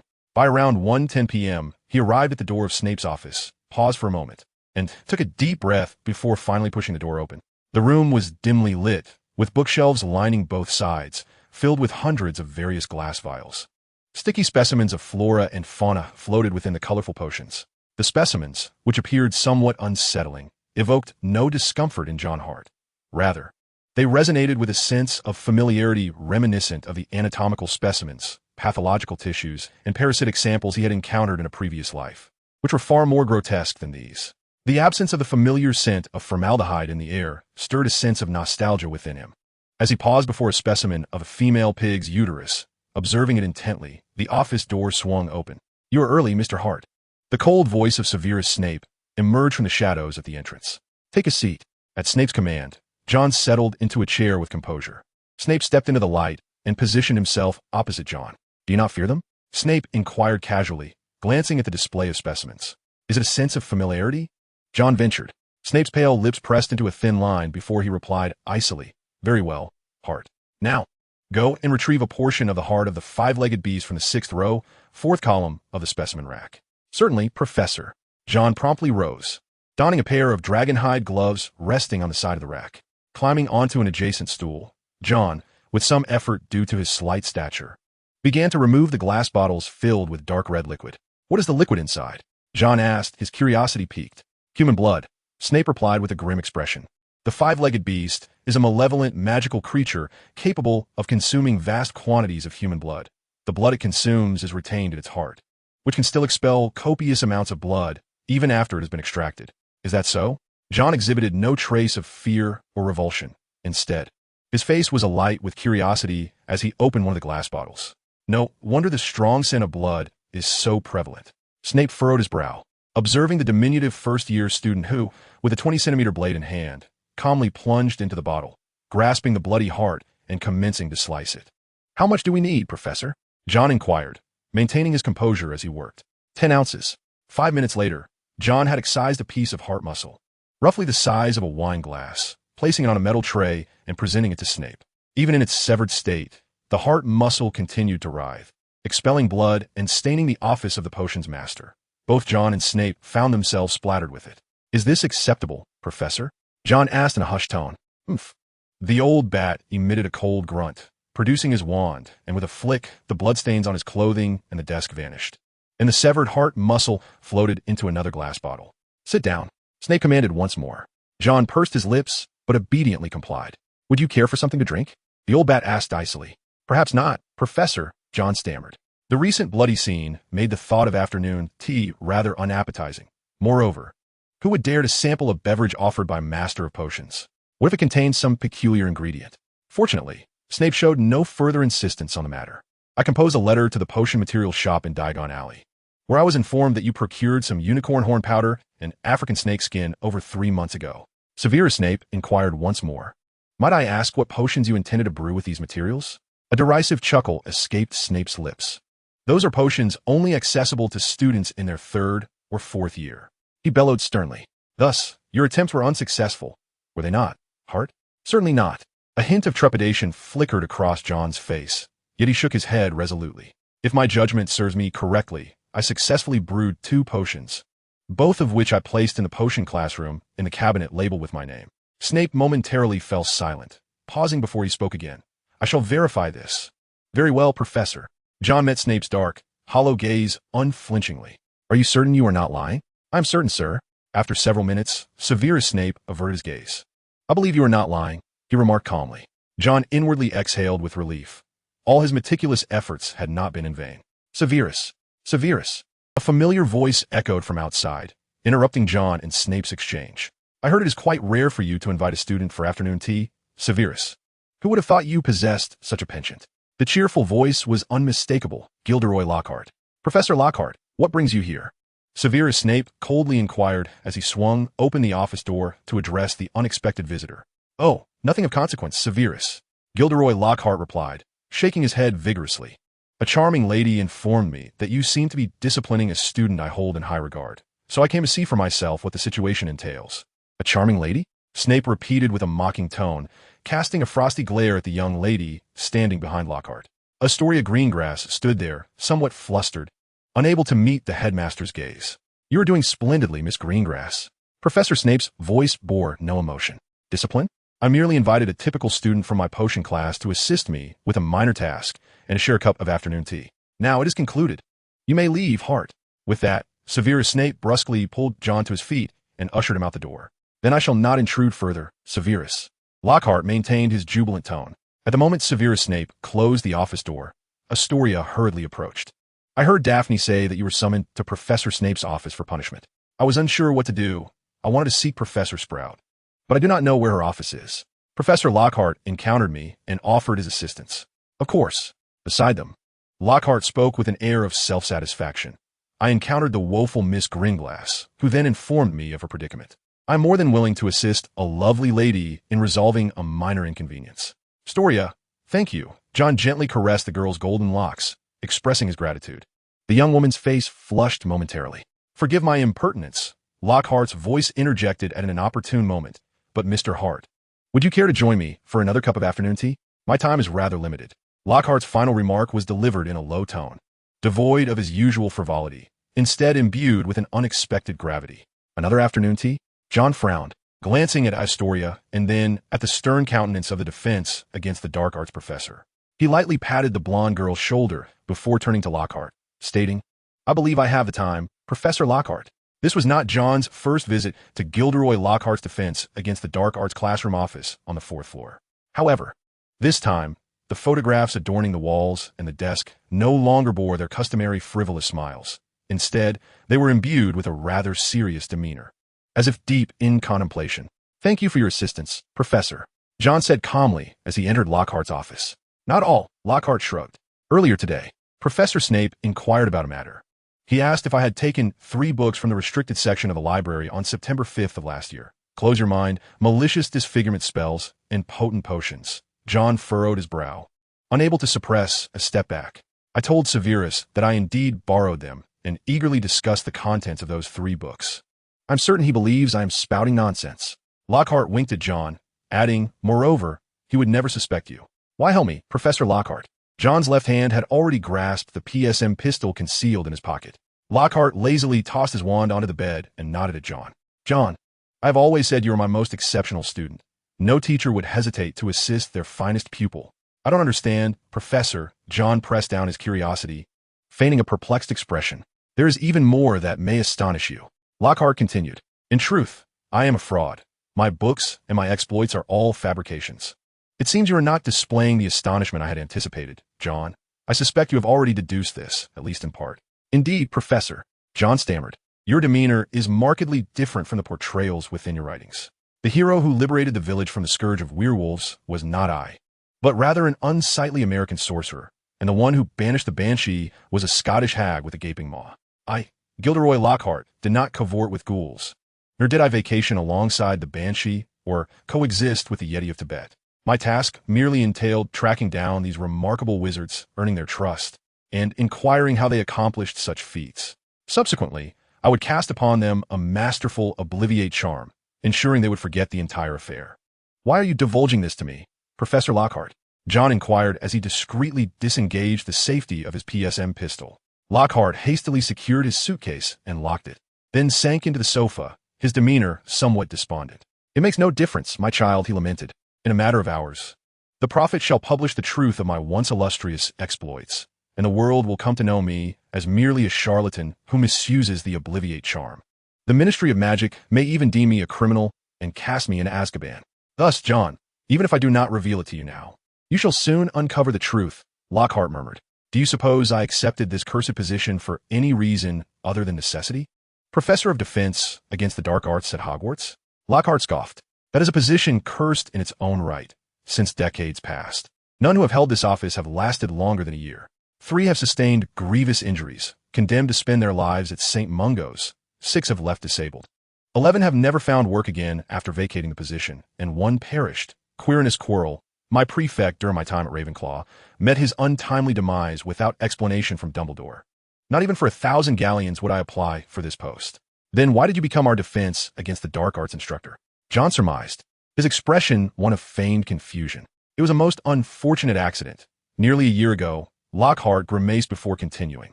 I must have been quite mad to entertain the notion of writing a book on the history of magic, and I fixated upon a witch residing in Godric's Hollow, Bathilda Bagshot. You could scarcely imagine that the disheveled, patchwork-clad hag would be a friend of Albus Dumbledore, and, as ill fortune would have it, Just as I was preparing to employ the Obliviate charm upon Bagshot, Dumbledore happened to pay her a visit. Jon felt a pang of sympathy for Lockhart, recognizing that his experience mirrored his own suspicions. "I was caught red-handed by Dumbledore," Lockhart exclaimed, tossing aside his suitcase and collapsing onto the sofa.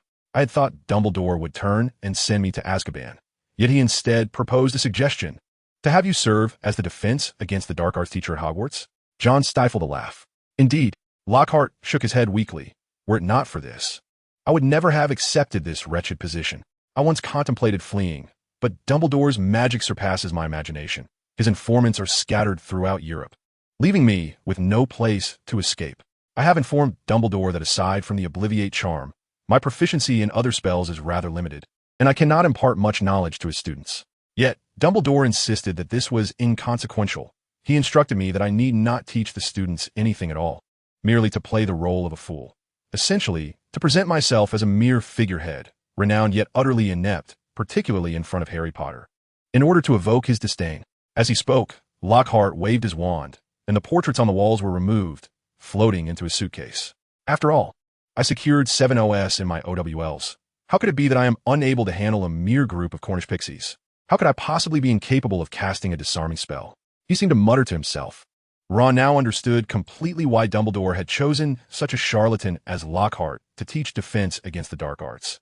It was evidently part of his grand plan for Potter. By presenting a negative example, Dumbledore aimed to instill a sense of aversion in young Harry, thereby preventing him from becoming enamored with Lockhart's existing fame and encouraging him to grow swiftly. The rationale, albeit somewhat sound, certainly afflicted the students who had yearned for a proper defense against the dark arts course this year. Yet, Ron suddenly realized another matter. Professor Lockhart. Didn't Professor Dumbledore say he wouldn't send you to Azkaban? Why? I overacted. Gilderoy Lockhart sighed. Many students and parents have voiced their discontent regarding my teaching. Prior to the Chamber of Secrets incident, no one paid me any heed, but with the Slytherin monster vanquished, an increasing number of letters of opposition, even those filled with outrage, have found their way to the school. The parents of Hogwarts students, some of whom hold extraordinary status among wizards, possess their own channels and connections. Undoubtedly, once I was exposed to the onslaught of these letters, my secrets would soon be unearthed. Dumbledore informed me that a multitude of parents had jointly penned a letter to the Daily Prophet, detailing the truth behind my illustrious feats. In a few hours, once tomorrow's edition of the Daily Prophet is published, the entire wizarding community of Britain will know that I am merely a fraud who has misused the Obliviate charm. The Dementors dispatched by the Ministry of Magic will also be en route to Hogwarts to apprehend me. So, as Lockhart hastily packed his belongings, Ron appeared to grasp something significant. Yes, I must leave. Lockhart nodded. Before the Ministry reacts. Where do you intend to go? Ron inquired curiously.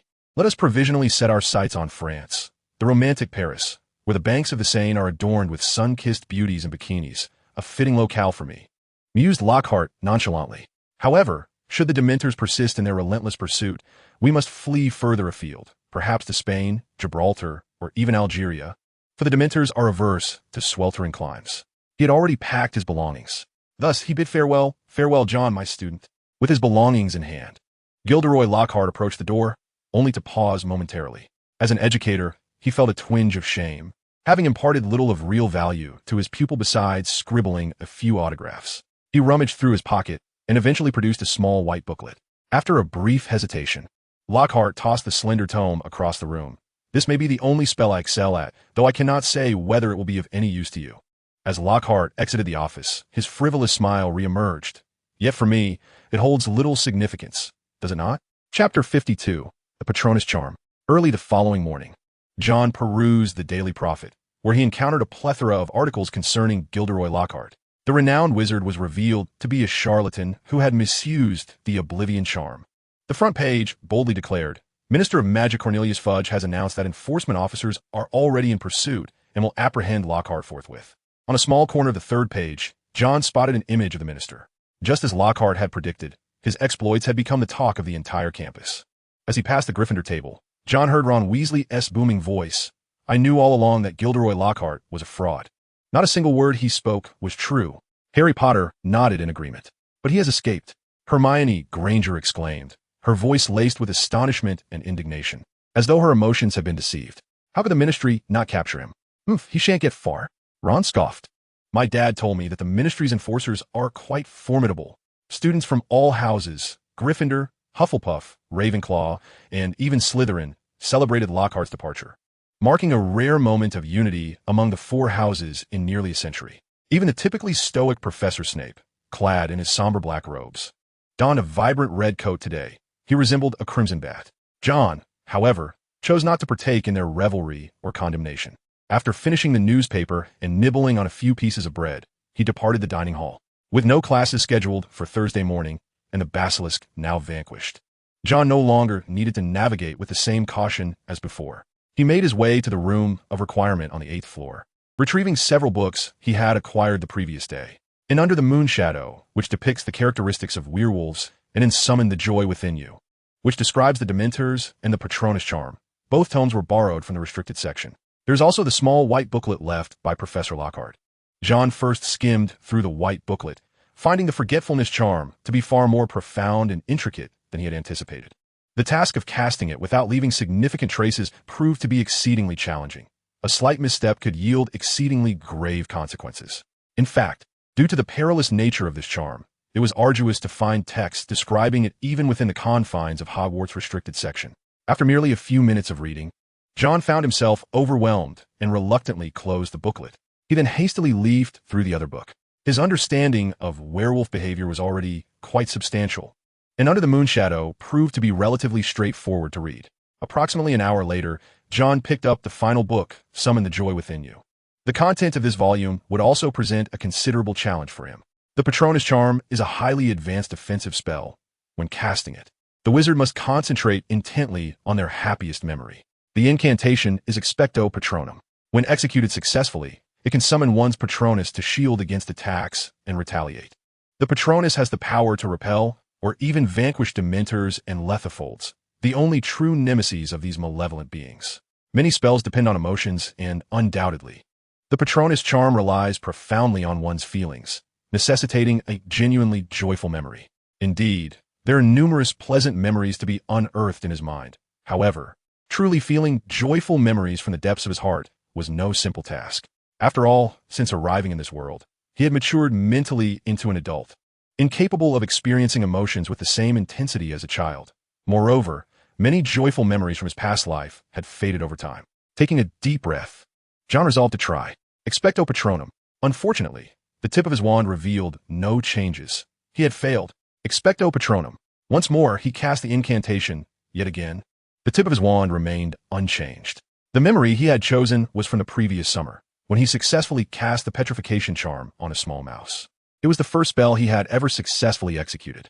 Reflecting on that moment, the magic had not felt particularly mysterious to him. The petrification charm was hardly an advanced spell.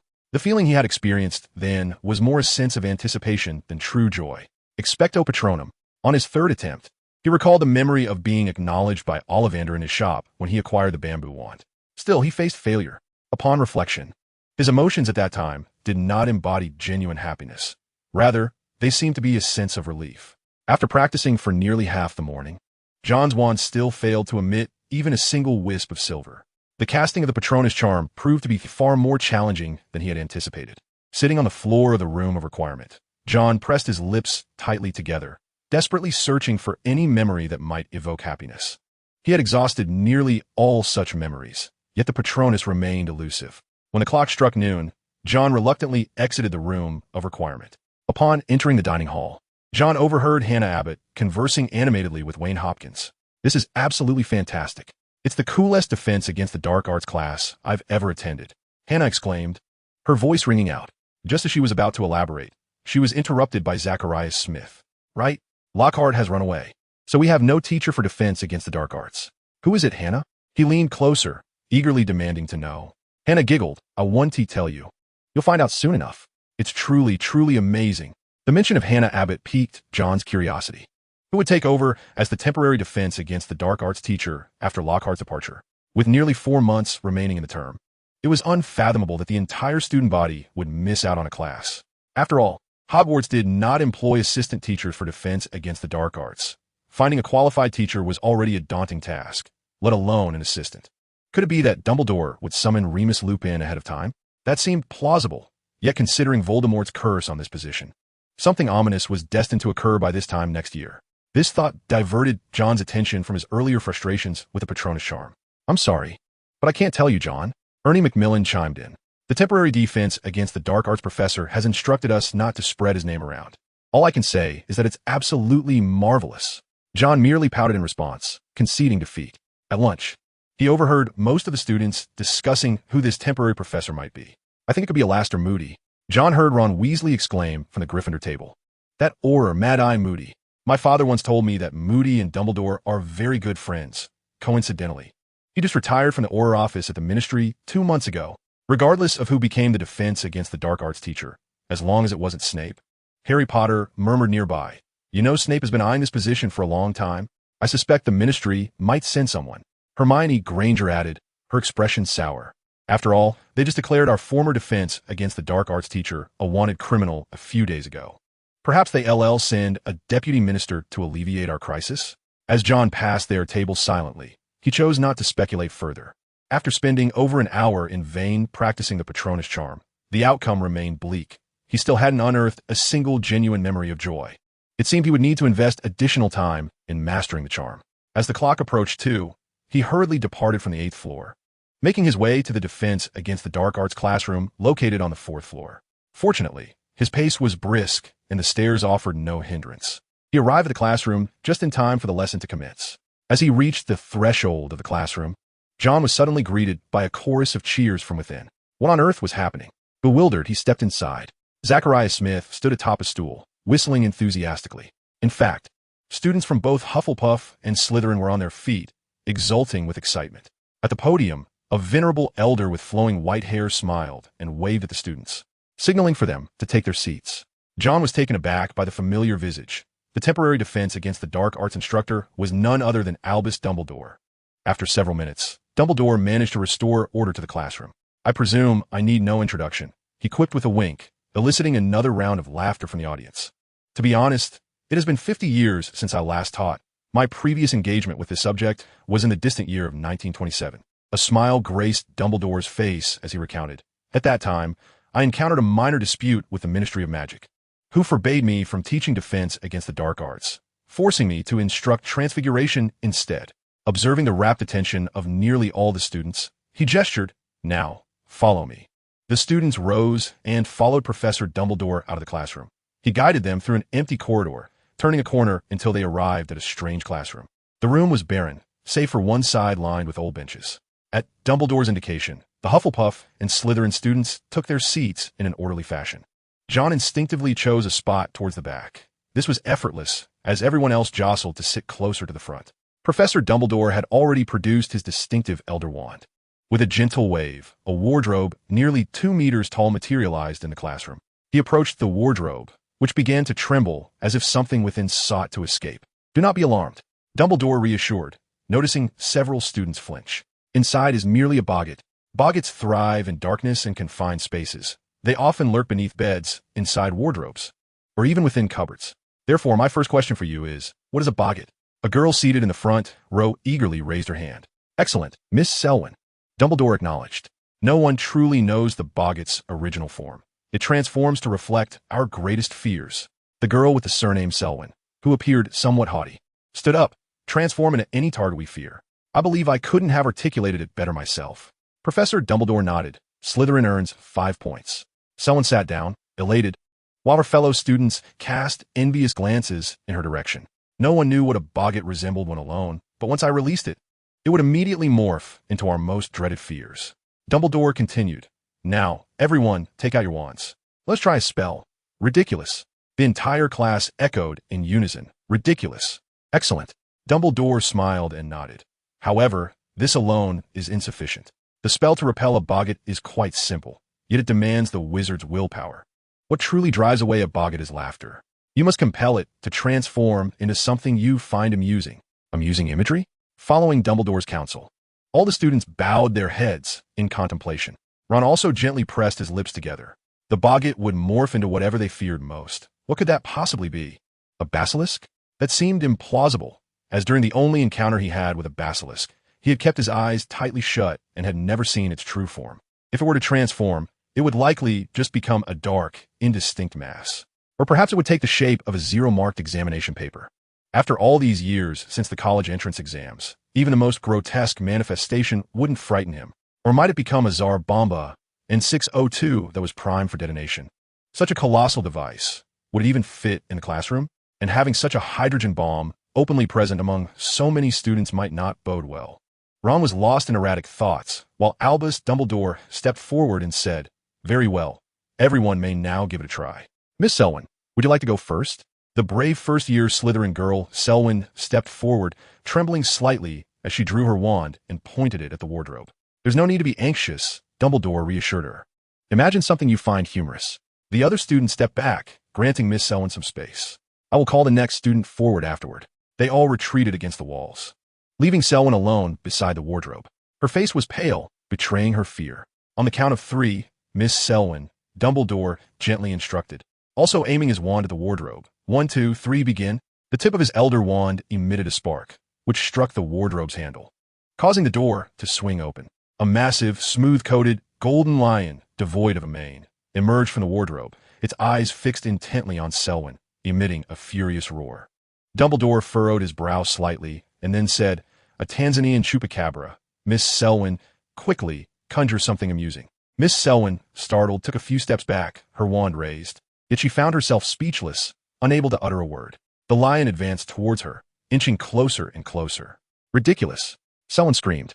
Instantly, flames engulfed the lion, swiftly consuming its sparse fur, reducing it to a pile of charred black ash within seconds. A chorus of delighted laughter erupted from the students. "Well done, Miss Selwyn. Next." "Mr. Smith." Zacharias Smith stepped forward. The pile of charred ash circled him twice before gradually transforming into a middle-aged woman, her face etched with severity and ire. The woman advanced menacingly towards Zacharias, reaching into her robe. "Mum." Zacharias trembled, lowering his gaze.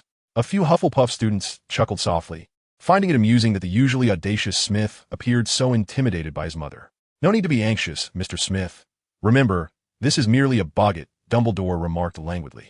Awakened from his stupor, Zacharias raised his wand. "Ridiculous."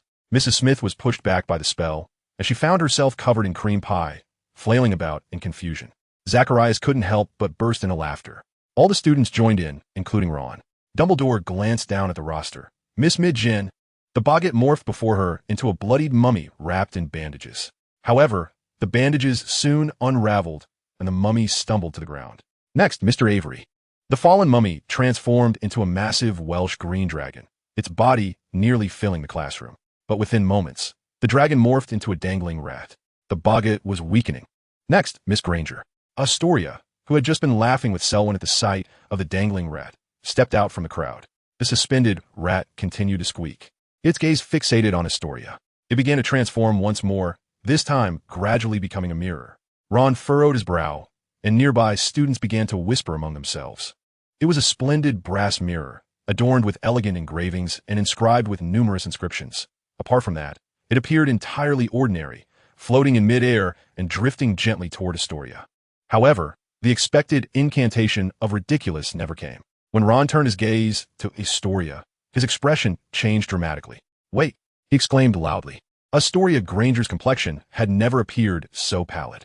She trembled as she stood there, sweat trickling down her forehead, her entire body quaking as if she might collapse at any moment. With a sharp clatter, her willow wand fell to the ground. Jon, disregarding everything else, dashed out of the crowd to steady Astoria. The golden-haired girl collapsed into his embrace, her frail form shaking uncontrollably, weeping with a voice laden with fear and helplessness. She was scarcely able to utter a sound. Dumbledore approached, having already positioned himself moments before between the boggart and Astoria. The mirror began to morph again, transforming into a swirling mass of black mist, exuding a chilling aura. "Ridiculous." Dumbledore's incantation echoed with a note of fury, rendering the boggart silent, nearly obliterated by his spell. "Professor Dumbledore, she needs to go to the hospital," Jon exclaimed anxiously. "I believe you are correct, Mr. Hart," Dumbledore replied gravely. With the professor's consent, Jon swiftly lifted the limp Astoria into his arms and stepped out of the classroom. He could hear Dumbledore instructing from behind, "Miss Selwyn, please make your way to the Charms classroom and inform Miss Daphne Granger that she must hurry to the hospital wing. Her sister's condition has deteriorated." Chapter 55, The Trio of Salvation. As she spoke, she lent a hand, assisting Jon in placing Astoria onto the hospital bed. Even after being covered with a blanket, Astoria remained curled up, trembling helplessly, her small hand gripping Jon's tightly, unwilling to let go. It was the Boggart's doing, came the heavy footsteps from behind. It was Albus Dumbledore. His voice bore a hint of remorse. My oversight. A Boggart. Madame Pomfrey furrowed her brow, observing, it seems this young lady has merely been startled. Yet her reaction appears particularly pronounced. Can you heal her, Madame Pomfrey? Jon inquired urgently. Of course. The Hogwarts matron nodded. It is quite manageable, though she may need to stay overnight. As she spoke, she tossed Jon a warm towel. Please help me wipe her forehead. Jon nodded and, with his other hand, carefully began to dab at Astoria's brow. Gradually, her intense response began to dissipate, and she slowly started to regain her composure. Madame Pomfrey approached, parting the curtain, holding a large bottle filled with a pale blue liquid. With Jon's assistance, they managed to lift Astoria from the bed. Drink this, dear. You will feel better soon. Madame Pomfrey said gently. After consuming the potion, the golden-haired girl's gaze seemed to rekindle with vitality. She lifted her head, first casting an apologetic glance at Jon, before turning to the headmaster and weakly uttering, I am truly sorry, Professor Dumbledore. It is my fault, Miss Greengrass. Dumbledore responded, shaking his head. I had overlooked your particular circumstances.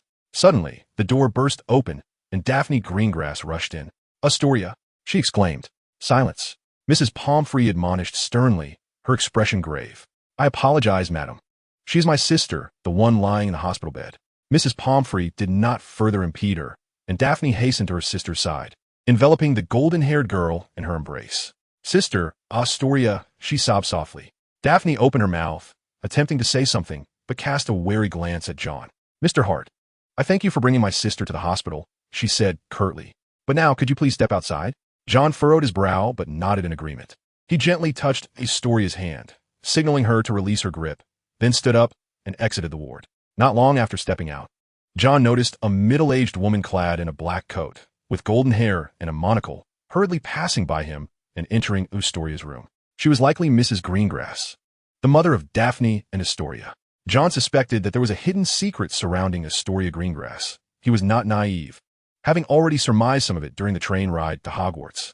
However, since she had not confided in him, he respected her reasons and refrained from probing further. Moreover, as a first-year wizard, knowing such secrets would be of little consequence. Just as he was about to leave the hospital wing, he suddenly heard someone calling his name. Jon? A girl with thick brown hair and bright brown eyes looked at him in surprise. What are you doing here? Good afternoon, Hermione, Jon replied, equally astonished, and quickly explained. A classmate of mine had a bit of trouble during defense against the dark arts class, so I brought her to the hospital. Coincidentally, he had run into Miss Hermione Granger after a 6-month separation. Is that so? Hermione nodded. How fortuitous. I too am here to bring a friend to the hospital. He sustained some injuries a few days ago. Although he has been discharged, Madame Pomfrey requested that he return for a checkup today, almost as if to validate Hermione's words. 2 boys entered the hospital wing. One had fiery red hair, while the other was thin and wore black-framed glasses. Am I about to meet the famed trio of saviors? Jon pondered to himself, a faint smile appearing on his lips. After all, one must eventually make introductions. It is better to be early than late. Harry, Ron. Hermione waved at the 2 boys who approached. Allow me to introduce you. This is Jon Hart, the son of a friend of my father and a first-year Hufflepuff student. Jon, these are Ron Weasley and Harry Potter. Wait, that name sounds familiar, Ron murmured. Jon Hart. She mentioned that you are quite diligent, and your grades appear to be the highest among the first-year Hufflepuffs. Compared to Miss Weasley, my achievements are slightly lacking, Jon replied modestly. It seems we have another Percy on our hands. Ignoring Ron's muttering, Jon shifted his gaze towards Harry Potter. Yes. Harry managed a strained smile. It's a pleasure to meet you, Harry. The 2 exchanged a handshake. Likewise, Jon. After a brief conversation, a minute later, at the entrance of the hospital wing, Jon parted ways with the trio. Upon exiting the hospital wing, Jon couldn't help but smile. Had he just accomplished the feat of befriending the trio of saviors?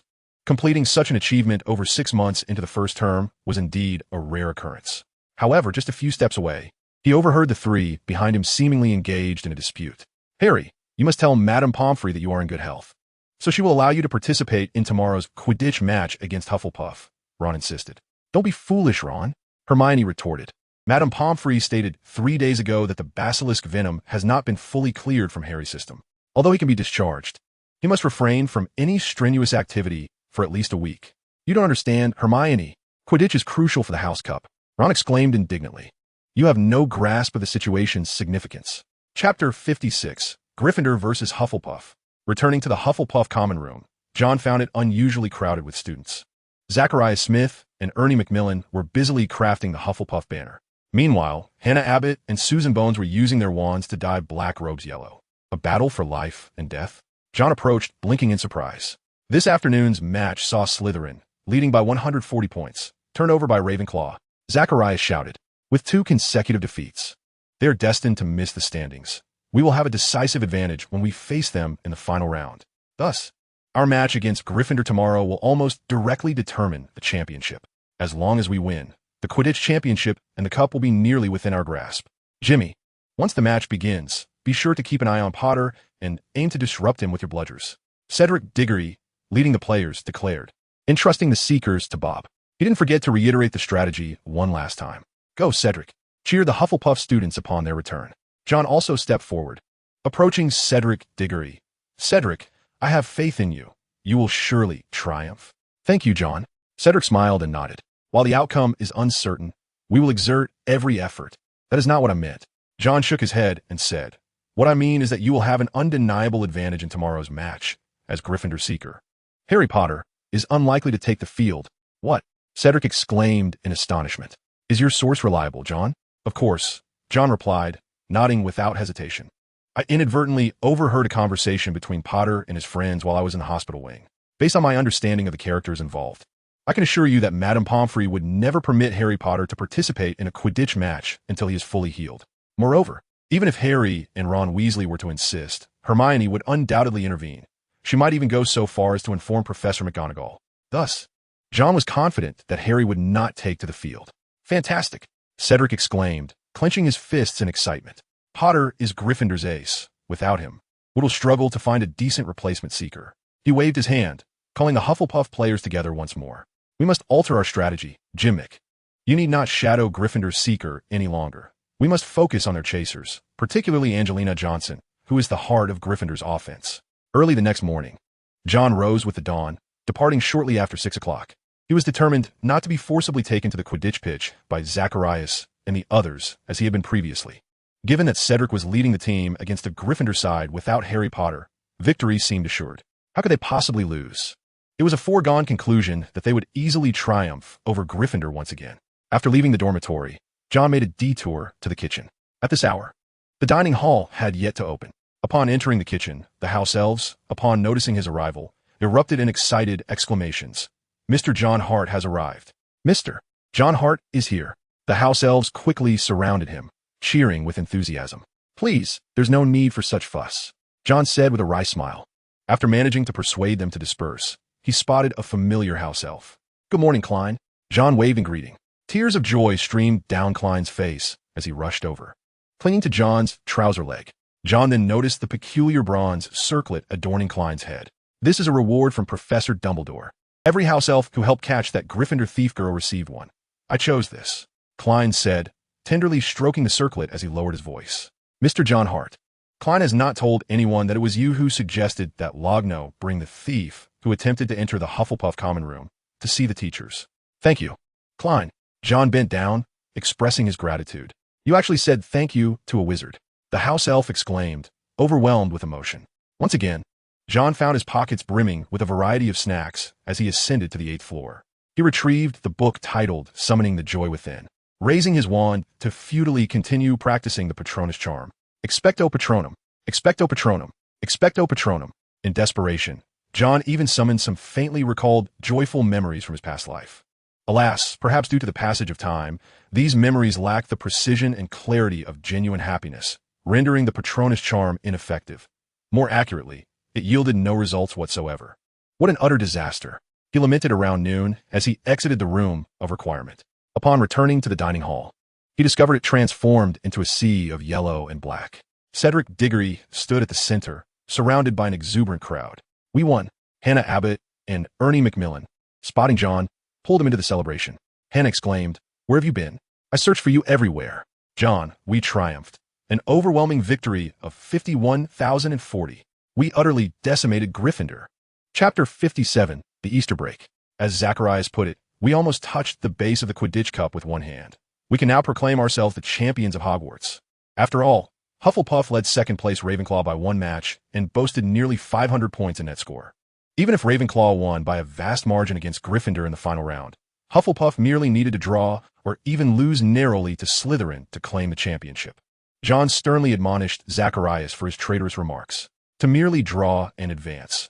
Such a familiar scenario had proven time and again to be the most insidious curse.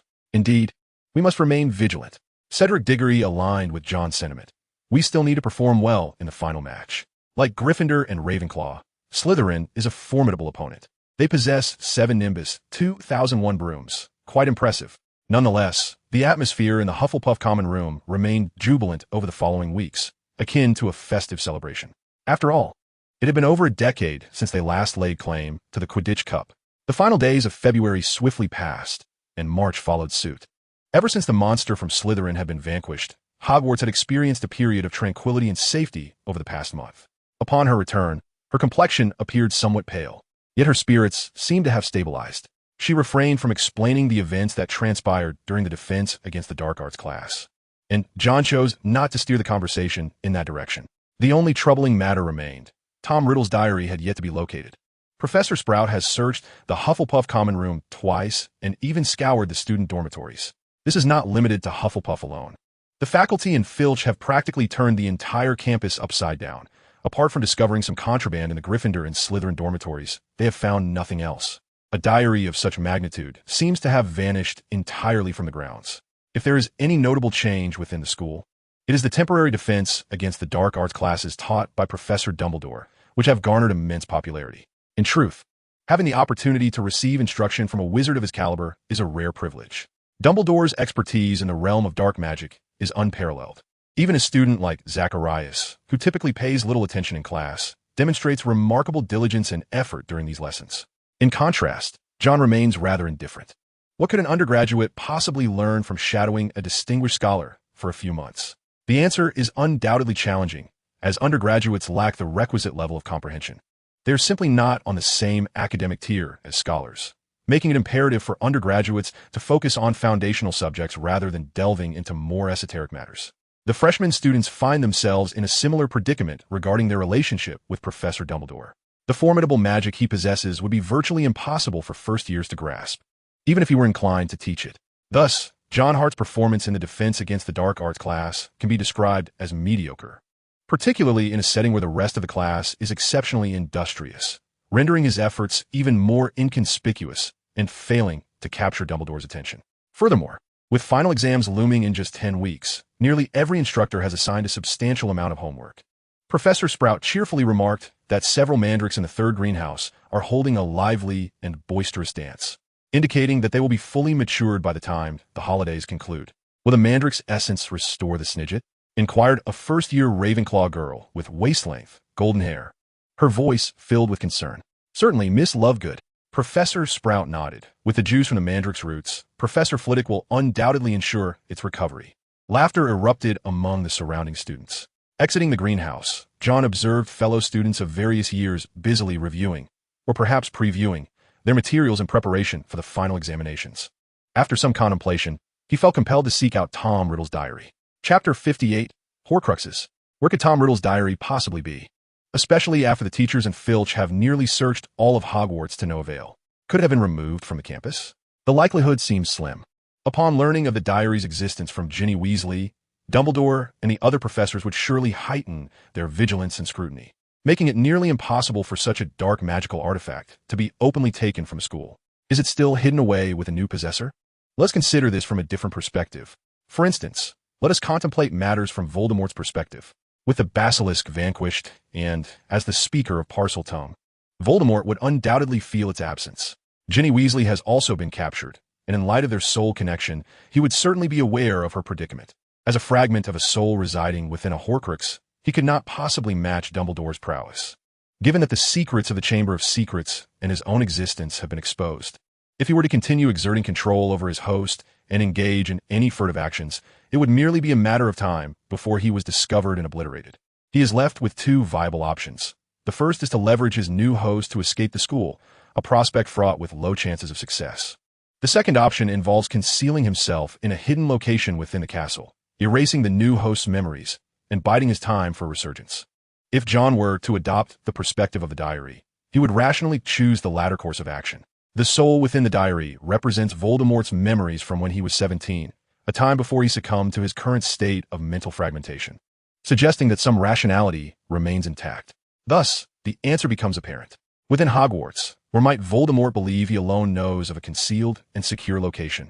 Indeed, it is none other than the Room of Requirement, where Ravenclaw's diadem resides. The probability of this is likely over 70%. This implies that each day spent in the Room of Requirement, Jon is most likely cohabiting with Voldemort's two Horcruxes, albeit in different dimensions, which is quite an exhilarating thought. Over a week ago, Jon had entertained such a hypothesis, yet he had refrained from putting it into practice. Despite having utilized the Room of Requirement for over half a year, Jon had never ventured into the dimension where the diadem is hidden. A Horcrux, after all, is imbued with formidable dark magic. The diary possesses a certain consciousness and has absorbed a portion of Ginny's soul. As a defenseless, naive first-year wizard, Jon is acutely aware of the risks involved. Although he has conceived several strategies to confront a Horcrux, he remains apprehensive about unforeseen consequences. Thus, it is indeed prudent to avoid direct contact with Horcruxes. A wise man does not stand beneath a crumbling wall. Should he continue to rely on the old method of entrusting these two Horcruxes to his teachers? Yet, doing so would expose the secretive stronghold of the Room of Requirement, a trade-off that seems unwise. After all, he intends to remain at Hogwarts for several more years. While it is somewhat poignant to consider the desolate twilight of the second Dark Lord's existence, it also signifies that he has at least 2 more years of time. However, one task must be undertaken first, to confirm whether his conjecture holds true. For the first time in months, the Scottish Highlands have been graced with such splendid weather. The sky is a pristine blue, reminiscent of forget-me-nots, and the air carries a hint of the approaching summer. The students remaining at the school have emerged from the castle, basking in the sun while reading and conversing. Jon finds himself alone before the tapestry depicting the giant beating the foolish Barnabas on the 8th floor. Ensuring the surroundings are clear of onlookers, he softly calls out, "Klein?" With a crisp explosion echoing through the air, several house elves materialized before Jon. At the forefront stood Klein, the house elf he was somewhat familiar with. Klein had received Mr. Jon Hart's request the previous day and had arrived early, accompanied by friends, to await his arrival. The house elf spoke with a humble demeanor, expressing gratitude. "Thank you, Klein. Have you had the chance to explore the Room of Requirement?" Jon inquired, bending down with a look of concern. "Indeed, Mr. Jon Hart," Klein whispered, leaning closer to Jon's ear. "Following your instructions, I ventured into the concealed chamber and discovered the 2 items you mentioned, a tattered black diary and a golden artifact adorned with the crest of an eagle. They were hidden together within." Jon had instructed Klein not to disturb them, and the house elf feigned searching for other items, merely passing by the 2 treasures without revealing their presence to even his companions. "I'm truly grateful, Klein," Jon exclaimed, grasping the little hand of the elf and smiling warmly. It was an honor for Klein to assist Mr. Jon Hart. Every kitchen house elf aspired to do so. With the aid of a few house elves, Jon felt nearly certain of the Horcrux's existence. Even a fragment of Voldemort's soul residing within the diary would likely remain undetected. As he held house elves in contempt, the subsequent steps were straightforward. He could safely leave the 2 Horcruxes in the Room of Requirement for a few years. After all, destroying them now would serve no purpose. Why not wait for an opportune moment? Jon had long devised a plan for their obliteration. Although he could not access the Chamber of Secrets to procure the Basilisk's Fong or retrieve Gryffindor's sword, that did not preclude him from employing alternative means. After the Triwizard Tournament's final task in the 3rd year, or during the 4th year's battle between Dumbledore and Voldemort at the Ministry of Magic, he would time it precisely. He would arrange for a barrel of Aqua Regia and a canister filled with liquid nitrogen. Then, as Voldemort engaged in combat, he would enter the Room of Requirement, retrieve his 2 Horcruxes, and subject them to the extreme juxtaposition of fire and ice. Yes, that was the plan. Chapter 59, The Final Exams. With the location of the Horcruxes now known, the last thread of tension within Jon was finally released. They had returned to normalcy. After awakening, Justin Finch Fletchley immediately sought out Gryffindor's Harry Potter to offer endless apologies for having wronged him. Colin Creevey became a devoted acolyte of Harry, gazing at him in adoration at every opportunity. Percy Weasley admitted that, prior to his petrification, he had engaged in a fierce battle with a monster from Slytherin. "I did my best, Professor McGonagall, but that creature was simply too formidable." However, amidst their celebration of awakening, they soon learned of some unfortunate news. The The final examination is scheduled for June 1st, a mere 7 weeks away, in the concluding 2 months of the first academic year. The professors have ceased to impart new knowledge, instead offering ample time for students to review the material they have absorbed over nearly a year. Throughout most of this period, Jon has been alongside Astoria, beneath a willow tree near the greenhouse at the castle, basking in the sunlight while reciting the 12 uses of dragon's blood or practicing the wand movements required for various spells. At times, feeling weary, Jon would simply close his eyes under the willow, revisiting the mental occlusion spell. His proficiency with this spell has increasingly flourished. As the weather gradually becomes sultry, the approach of June 1st heralds the commencement of the final examinations. The first phase consists of a written test, utilizing the latest anti-cheating quills.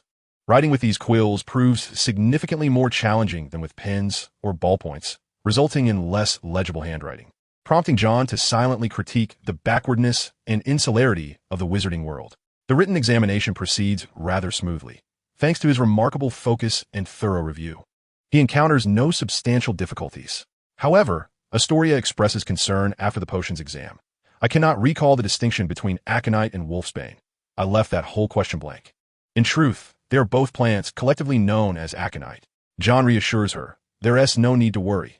You performed exceptionally well in potions class, and Professor Snape will undoubtedly not assign you a low score. Of course, beyond the written tests, practical examinations await. During the charms exam, Professor Flitwick summons them one by one into the classroom, instructing them to make a pineapple dance the tap dance across a desk. Jon performs reasonably well, albeit accidentally causing the pineapple to topple at the final step. Professor Flitwick, displaying a look of regret, jots down a number on the report card before allowing him to exit. In Transfiguration, Professor McGonagall tasks them with transforming a mouse into a snuff box. Jon manages to transmute the mouse. While not as exquisite as Ginny Weasley-esque creation, at least it bears no remnants of whiskers.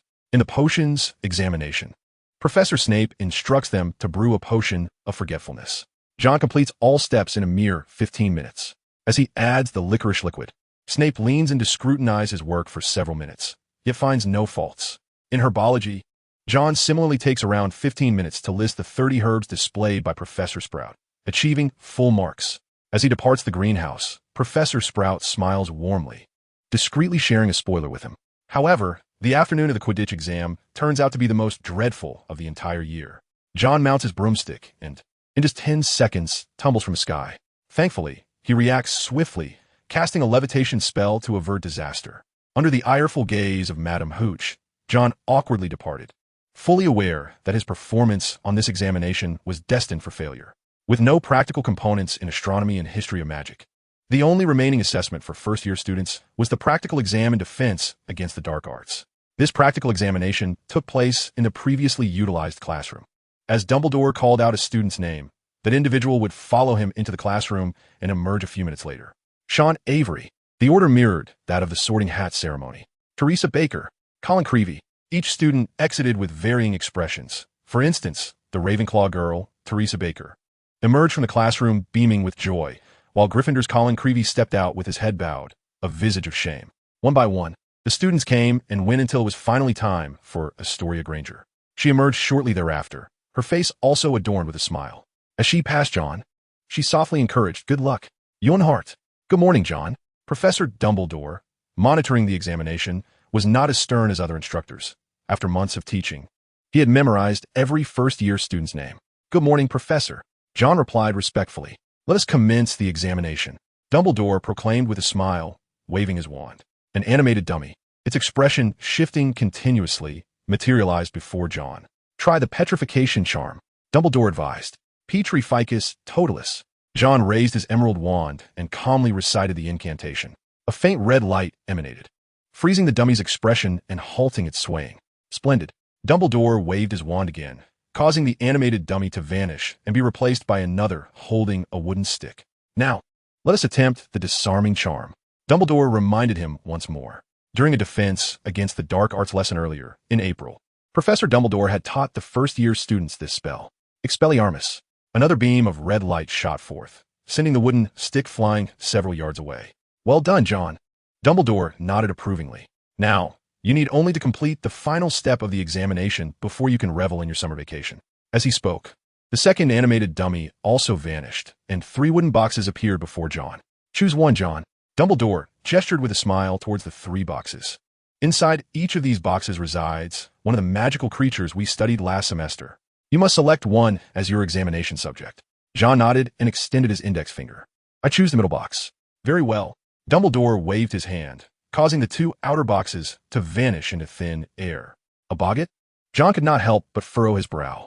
To Jon's astonishment, he once again encountered a boggart during the examination. This creature could unveil the deepest fears harbored within a person, and for Jon, the outcome was an enigmatic prospect. What if it transformed into something unfitting, inciting Dumbledore's suspicion? Should he employ the brainlock spell to mislead the boggart? However, this notion was swiftly dismissed. Jon suddenly realized that this situation was different from the classroom. He stood alone before the chest. This meant that the boggart had already morphed into the very object of his dread. Even if he were to seal his mind now, it would hold no significance. After all, a boggart does not alter its form unless the target changes. Are you prepared, Jon? Professor Dumbledore inquired lazily. Be cautious. With a snap of his fingers, the lock on the chest slowly unlatched, and he gently cautioned. Dumbledore's words trailed off as he widened his eyes, fixated on the creature emerging from the chest. Jon's jaw dropped, his wand nearly slipping from his grasp. He could hardly fathom what was unfolding. The boggart had transformed into a person, a tall, slender elder with piercing blue eyes. He donned half-moon glasses and sported a long silver beard, a hooked nose suggesting it had been broken at some point. He was draped in a deep green robe, complemented by a floor-length purple cloak. Indeed, he bore a striking resemblance to Professor Dumbledore in his current attire. Thus, the classroom now housed 2 identical Albus Dumbledores. I believe I am the true one, Jon. Dumbledore was the first to recover from his shock, a smile returning to his face. Although I regret that I am quite so fearsome. I apologize, Professor. There is no need for apologies. Remember, you are still in the midst of an examination. Dumbledore reminded him with a playful tone. Jon, steeling himself, raised his wand and pointed it at the other Dumbledore.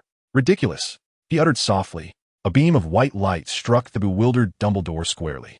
The elder's elder wand soared into the air, gradually enlarging until it became a staff taller than a man. Simultaneously, a magnificent sword with a jeweled hilt inexplicably appeared in his left hand. A suit of mithril armor was forcefully draped over his chest, while his deep green robe and purple cloak transformed into pure white. A silver scarf adorned his neck, harmonizing seamlessly with the pointed hat. The boggart, now assuming Dumbledore's form, stood bewildered, contemplating its newfound attire, entirely forgetting its initial intent to intimidate Jon. Ha ha ha.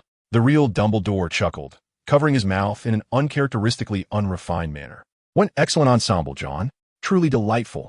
I might just consider adopting this look. With utmost sincerity, he added, you shall receive full marks for this. I assure you, in defense against the dark arts, I will grant you a perfect score. The second course in which he achieved a perfect score should have brought Jon joy. Yet his heart remained heavy with discontent. He did not believe that transforming Bogart into the headmaster would be without consequence. Professor Dumbledore, may I take my leave? He queried softly, turning back. Of course, Dumbledore replied, his smile unwavering. Your examination has concluded, Jon. Enjoy your summer break. However, as Jon turned to depart, Dumbledore added, I regret that I have made you feel such fear. Might you spare a day during the summer for a home visit? Jon knew that Dumbledore would not let him off easily. Yet could he dare to refuse? With a forlorn expression, he nodded. Thank you, Professor. All right, next. Dumbledore gestured for him to leave as he announced the next name. Luna Lovegood. Astoria awaited him. But Professor Dumbledore assured me I would receive a perfect score. Jon shook his head despondently. Then why not? Astoria inquired, puzzled. Jon Hart sighed deeply, his face a mask of despair. I never anticipated this. Chapter 61. The House Cup. Jon feared he would forever be unable to recall how he spent those days following the first-year final examinations. He wore a perpetual frown, engulfed in an emotion of utter disillusionment. His mind was plagued with bizarre thoughts. Why has it come to this? Whether it be a basilisk, Horcrux, or the mind closure charm, I had prepared for all. Why must there exist such a terrifying creature as Bogart? This turmoil led Astoria to believe that Jon was unwell, compelling her to drag him to the school infirmary. Mr. Hart has merely been startled, Madame Pomfrey stated after a thorough examination. Like you, Miss Granger. He still has some of the potion prepared last time. After consuming half a bottle of the oddly flavored pale blue potion, Madame Pomfrey insisted he remain in the infirmary for the night before allowing him to leave. Upon returning to the Hufflepuff common room, Jon learned some news. In the first match of the final round of Quidditch, Gryffindor narrowly defeated Ravenclaw with a score of 270 to 240. Among the four house teams, only Gryffindor and Hufflepuff had secured 2 victories, with Hufflepuff boasting a net score over Gryffindor by more than 900 points.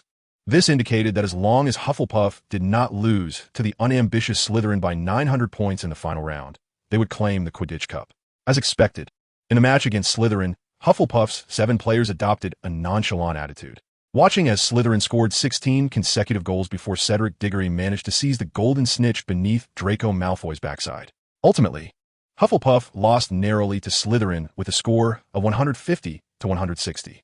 This spared Slytherin from the embarrassment of a 3-time defeat and allowed Hufflepuff to once again lift the Quidditch Cup after a 13-year hiatus. 3 days after the final examination, Jon followed a group of Hufflepuff students to the Great Hall for the end-of-year feast. The hall had been lavishly adorned in the green and silver of Slytherin to celebrate their 7th victory in the House Cup over the span of 8 years. A massive banner depicting the Slytherin serpent hung on the wall behind the head table. Soon, students and teachers alike filled the hall to capacity. Once it became evident that nearly everyone had arrived, Headmaster Albus Dumbledore stood, raising his hands to signal for silence. The hall quickly fell silent. Before we indulge in these delightful delicacies, I must trouble you to listen to an old man's platitudes, Professor Dumbledore gently remarked. What a splendid year it has been. Your minds must surely be richer than before, and a whole summer awaits you, allowing ample time to digest all that you have learned and make room for new thoughts. Now, as I understand it, we must first conduct the awards ceremony for the House Cup. The scores for each house are as follows. 4th place, Gryffindor, with 412 points. 3rd place, Hufflepuff, with 423 points. 2nd place, Ravenclaw, with 432 points. And 1st place, Slytherin, with 539 points. A thunderous cheer erupted from the Slytherin table, accompanied by jubilant stomping. Jon observed Astoria embracing her sister in celebration. Nearby, he overheard the head of Slytherin, Gabriel Dolman, murmuring, "Since Snape became the head of Slytherin, the house has either claimed 1st or 2nd place every year." Gabriel's grievance held merit. In Potions class, Snape was perpetually deducting points from students of other houses, while rarely penalizing his own, and Slytherin students were not particularly deficient. They frequently received bonus points. Under the generally equitable oversight of the other 3 heads, Slytherin scores had soared in recent years. Hufflepuff bore the brunt of this, as their larger student body meant they lost the most points annually. Thus, despite winning the Quidditch Cup this term, they could only secure 3rd place in the House Cup. "Don't fret," Cedric Diggory reassured. "Professor Dumbledore may have more to say, just as he did last year." Cedric's prediction proved accurate. "Indeed, well done," Dumbledore added. "However, certain recent events must also be accounted for." He cleared his throat and continued, "There are additional points to be awarded. Let us see. The first goes to Miss Ginny Weasley." Seated at the very end of the Gryffindor table, Ginny blushed, rising momentarily before swiftly sitting back down, sensing something amiss. Faced with the most terrifying and darkest of entities, she managed to retain her remaining sanity and bravely articulated everything, for which I reward Gryffindor House with 40 points. The jubilant roars of the young lions nearly uprooted the enchanted ceiling. One could hear Percy Weasley loudly proclaiming from the head table, "It's my sister, as you all know. My only sister." Miss Hermione Granger continued, "She is perhaps the youngest student in the history of Hogwarts to brew advanced potions. I shall award Gryffindor an additional 40 points." The Gryffindor students erupted in ecstatic delight, bouncing up and down at the dinner table. Ron raised his eyebrows in slight astonishment, realizing his own prowess. "Thirdly, Mr. Harry Potter," Dumbledore announced, and an unusual silence enveloped the hall. Faced with a monstrous creature from Slytherin, he risked his life, displaying unprecedented courage, even earning the recognition of Godric Gryffindor. "For this, I shall grant Gryffindor 50 points." The cacophony was deafening. All Gryffindor students were engulfed in endless celebration, with their score now at 542 points. While Slytherin lagged at 539, they had overtaken Slytherin in the House Cup for 2 consecutive years on the very last day of the term. At the head table, Professors Snape and McGonagall exchanged a handshake, forcing awkward smiles upon their faces. Dumbledore had to raise his voice, therefore. "We need to make a few minor changes to the decorations here." With a wave of his hand, the green ribbons transformed into a vibrant red, and the silver banners morphed into gold. The imposing Slytherin serpent faded away, replaced by a majestic Gryffindor lion. "Ah, the familiar scene," Ron mused to himself, then seized a goblet of pumpkin juice from the table and began to drink. Suddenly, Dumbledore raised a hand again. The celebrating Gryffindor students quieted down. "And of course, fourthly, Mr. Ron Weasley." Dumbledore stated calmly. Oops. Ron inadvertently sprayed pumpkin juice everywhere, nearly dousing Hannah Abbott beside him. However, Hannah and the other Hufflepuff students seemed entirely oblivious. Their attention wholly focused on Professor Dumbledore. Good heavens, is Dumbledore about to award me points? Ron quickly calculated in his mind, realizing Dumbledore would need to grant Hufflepuff 120 points for them to surpass Gryffindor. Could transforming a boggart into the headmaster warrant such a high reward? In my 90-plus years of teaching at Hogwarts, I have never witnessed a student conjure such an amusing boggart. For this, I shall award Hufflepuff 10 points. Dumbledore declared with a smile. Only 10 points? Ron let out a sigh, feeling Dumbledore was rather stingy. Yet the Hufflepuff badgers around him were anything but calm. With Dumbledore's addition of 10 points, Hufflepuff's score rose to 433 points, surpassing Ravenclaw's 432. They were no longer at the bottom of the House Cup standings, but had claimed third place. Cedric Diggory clenched his fists in excitement, while Gabrielle Delacour was on the verge of tears, and Hannah Abbott embraced him from behind. At last, they were no longer at the bottom. Hufflepuff had languished in last place for 7 consecutive years. Well done, Jon. You are the hero of Hufflepuff. Even Professor Sprout beamed as she rose from her seat to nod at Jon, unexpectedly transformed into a hero.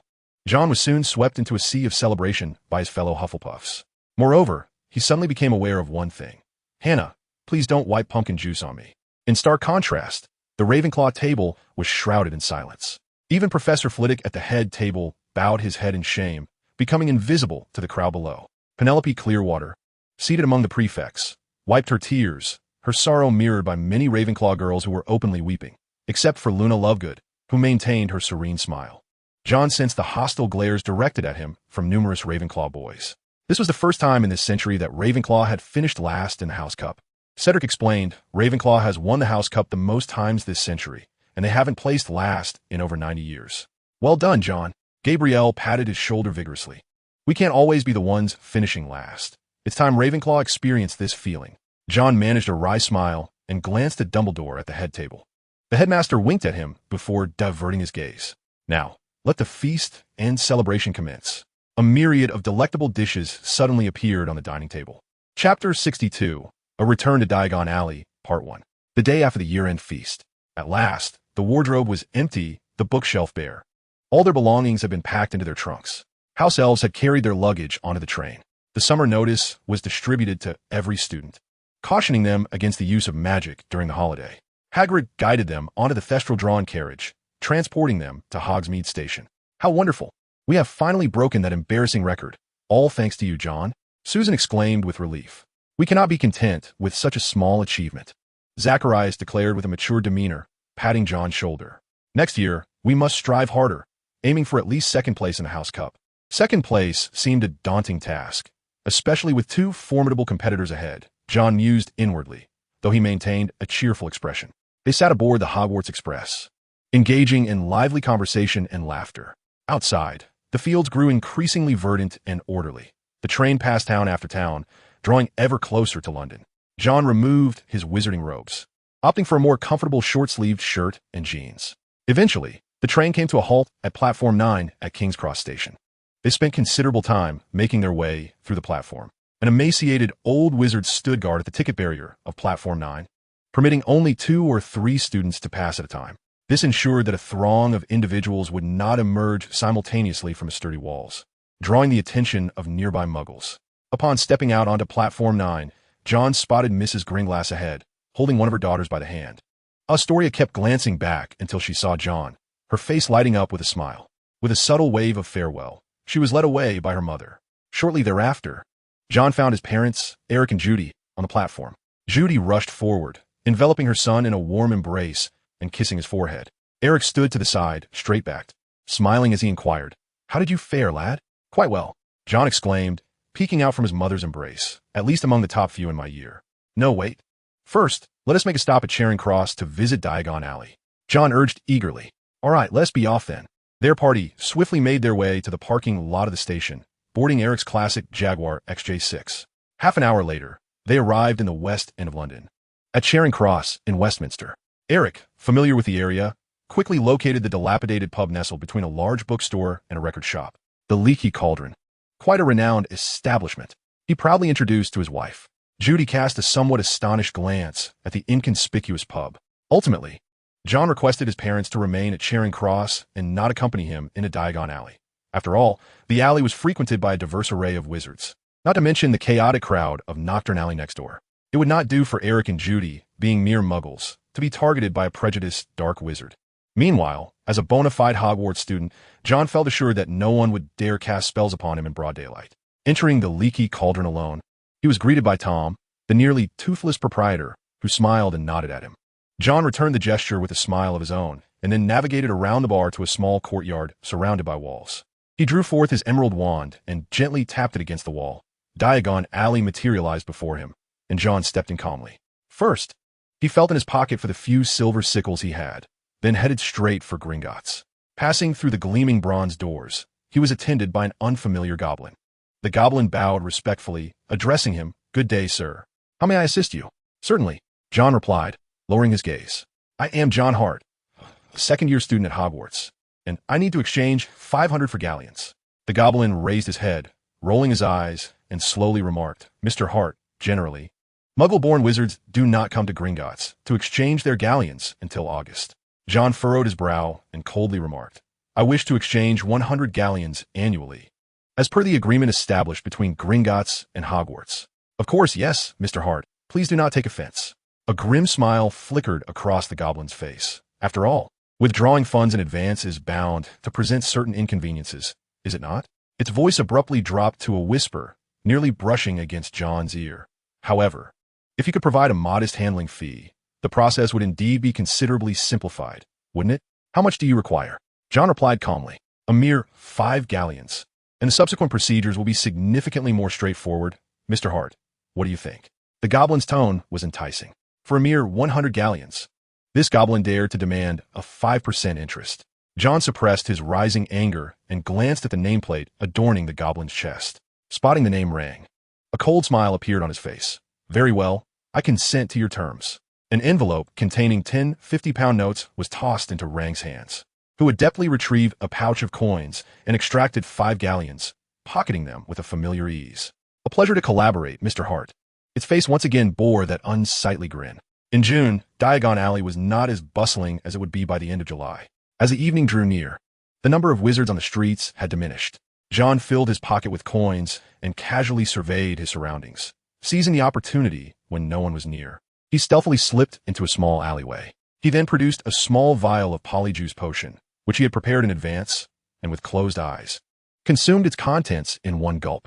Chapter 63, Return to Diagon Alley, Part 2. Moments later, a gaunt wizard appeared on the streets of Diagon Alley. Cloaked in a long black robe and hood, he obscured his face, revealing only a prominent hooked nose. Soon, he reached his destination, the Zig Apothecary. Removing his hood, he strode inside. The gaunt wizard unveiled his waxen, pallid face, scanning the shop with his cold, inscrutable eyes. Christian Zig, the proprietor of the establishment, appeared as a young man in his early 20s, his complexion ghostly pale. "Is that so?" Severus Snape replied with a curt nod, accepting the magazine from Zig's hands, glancing at it briefly before tossing it onto the nearby counter. "May I assist you with anything?" the young shopkeeper inquired with an enthusiastic demeanor. "Indeed, we highly value the privacy of esteemed clients, such as yourself." Zig nodded vigorously. "What do you require?" For someone like Severus Snape, a potions master and instructor at Hogwarts, he was undoubtedly a crucial patron for any apothecary. It was essential to cultivate a good relationship with him, and Zig understood this well. Snape had already produced a list from his pocket and began to read. 15 ounces of bicorn horn powder, 2 chunks of dragon dung, 10 ounces of dragon liver. The young shopkeeper swiftly waved his wand, gathering various potions ingredients into a shopping trunk as per Snape's instructions. Meanwhile, Snape sat calmly in a nearby chair, expressing his hope that the young man would not procure any inferior goods masquerading as quality items, assuring him that he would certainly notice any discrepancies. "Of course, Professor Snape." The shopkeeper quickly replied with a forced smile. "Rest assured, everything I provide will be of the finest quality."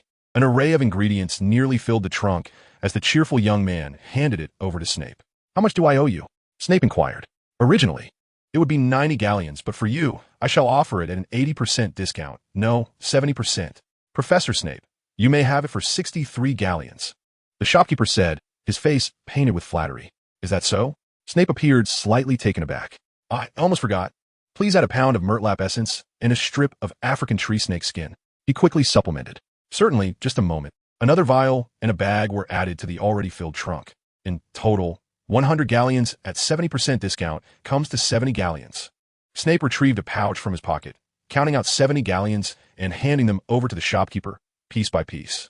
Subsequently, he cheerfully hoisted the trunk filled with potion ingredients and strode out of the shop. The young shopkeeper called after him, "Professor Snape, you are always welcome to return." Upon leaving the apothecary, Professor Severus Snape made his way to the Leaky Cauldron. There he selected several books on potions. He then entered a dimly lit shop, purchasing a new cauldron and several silver spoons. Finally, he spent 5 galleons on a spacious backpack, which he stowed into the trunk. "My goodness!" exclaimed the barkeeper, startled as he hurried over. "This is Professor Snape. What an honor. Good afternoon."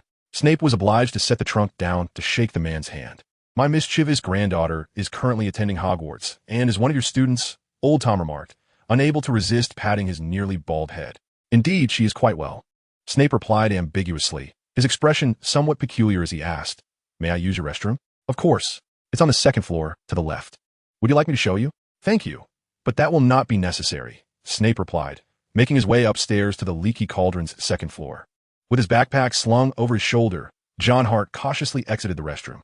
Just as he was about to descend the staircase, he collided with a young girl ascending. "I'm so sorry." Jon repeatedly apologized. "Jon, how are you here?" The girl with 2 golden braids asked in surprise. "Good afternoon, Hannah," Jon stammered. "I might have gotten lost." "Lost? It's already dark outside. It is no longer afternoon," Hannah said, eyeing him with suspicion. "Oh, well, good evening then." Thankfully, Hannah did not linger on the matter. "By the way, my grandfather owns the Leaky Cauldron. Would you like to come down and meet him?" Before Hannah Abbott could comprehend the situation, Jon had already vanished. Tom Abbott, the proprietor of the Leaky Cauldron, was deftly wielding his wand to concoct a cocktail. Hannah, grinning widely, remarked, "Just moments ago, your professor, Severus Snape, visited us. He should be upstairs now. Have you seen him?" "Professor Snape?" Hannah gasped, a chill running down her spine, involuntarily retreating a couple of steps. I have not encountered him. He just praised you." Old Tom lifted his gaze to the upper floor, muttering to himself, Why hasn't Professor Snape come down yet? Perhaps he used apparition to leave. I was hoping to offer him a drink." Chapter 64, Potions and Memories. Upon returning to Hampshire, Southampton, at 86 Eastleigh Road, Jon Hart's summer commenced. Due to the presence of the Trace, he was unable to perform magic at home. The Trace monitors the magical activities of underage wizards, should any magical fluctuations be detected. The Ministry's misuse of magic office would promptly send a warning letter, and in severe cases, expulsion from Hogwarts could ensue. Given the density of wizards in the British magical community, it was quite possible that Jon was the sole wizard in the entire Southampton area. Nevertheless, he found himself not entirely idle. While he could not wield magic, he was still able to brew potions. After all, potion making did not necessitate the waving of a wand or the utterance of spells. Additionally, in mid-June, he had rented a small cottage approximately 500 yards from his home on Eastleigh Road, relocating his cauldron, glass bottles, and potion ingredients there. This was prudent, as potion brewing could lead to unexpected incidents, and sometimes even danger, making it unsafe to conduct at home. As summer break began, Jon first set about brewing a batch of polyjuice potion. After multiple transformations during the previous term, his supply of polyjuice potion had dwindled, necessitating replenishment. With the experience gained from his last attempt, he found himself considerably more adept this time around. Simultaneously, he began to experiment with the brewing of both the Courage Potion and the Enhancement Potion. These 2 potions were integral components of the OWL's examinations and were typically attempted by students in their 3rd or 4th year at Hogwarts. The Courage Potion, akin to adrenaline, can amplify a person's reflexes, speed, and strength for a brief period, making spellcasting easier for wizards. However, it comes with certain side effects, leading to a state of weakness after its effects wear off. The Enhancement Potion, on the other hand, must be used in conjunction with other potions, significantly enhancing their effects. For instance, when used alongside the Polyjuice Potion, it can extend the duration of the transformation, allowing the effects to persist without reverting to one's original form. These 2 potions were among the simpler, yet practically valuable concoctions Jon had discovered. Most of the potions studied in the 1st to 3rd year classes possessed little more than practice value for young wizards. As for more meaningful potions, such as truth serums or love potions, although Jon had previously perused relevant content in the tome Powerful Potions, the intricate and convoluted preparation steps still deterred him. Being merely a first-year graduate of Hogwarts, despite a modicum of talent in potion making. He understood the necessity of continuous learning and practice before he could delve deeper into the arcane art of potionology. Setting aside the crafting of potions, Jon also dedicated some time to other pursuits. After transforming into the guise of Varian Urian, he visited Mr. Robert Wilson's hardware store at 21 Winchester Road. He handed Mr.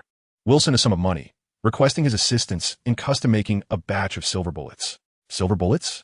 Mr. Wilson inquired with confusion. Silver is a soft metal. Bullets made from it could hardly inflict any harm. Why would you make such an unusual request, Urian? I need them to deal with werewolves. Do you believe that? Varian Urian replied with a wry smile. Don't jest. How could there possibly be werewolves in this world, requiring any specific type of bullet? Give me 357 Magnum and 5 45mm pistol rounds, if you please. Very well. I shall have them ready for you within a month. It seemed that the preparations for the 1993 to 1994 academic year were not extensive. Aside from the silver bullets, the only other item Jon could conceive of was a powerful flashlight, as werewolves were averse to bright light and silver. However, outside of the room of requirement at Hogwarts, electronic devices were rendered ineffective, making candles a more prudent choice. Of course, Jon did not neglect to acquire a calendar.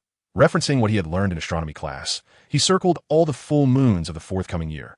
Lastly, he visited Waitrose supermarket, purchasing 2 bags of long-lasting, high-quality dog food, just in case. He moved these prepared items into his newly rented cottage and organized them accordingly.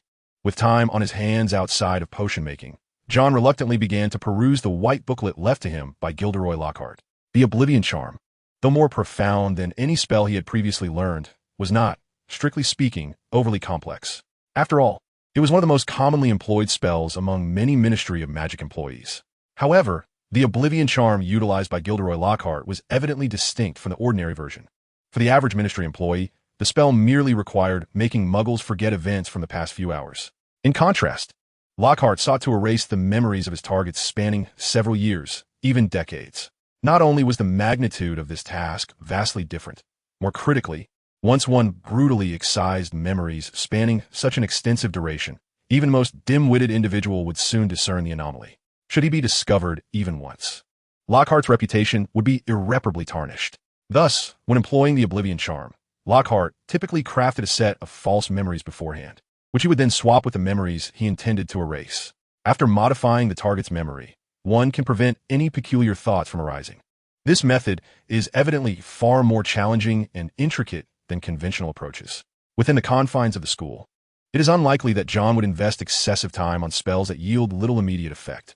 After all, he has no desire to become a charlatan like Lockhart.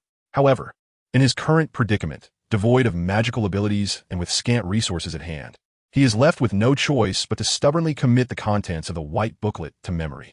Fortunately, Lockhart has annotated the booklet generously, facilitating Jon's comprehension to a reasonable extent.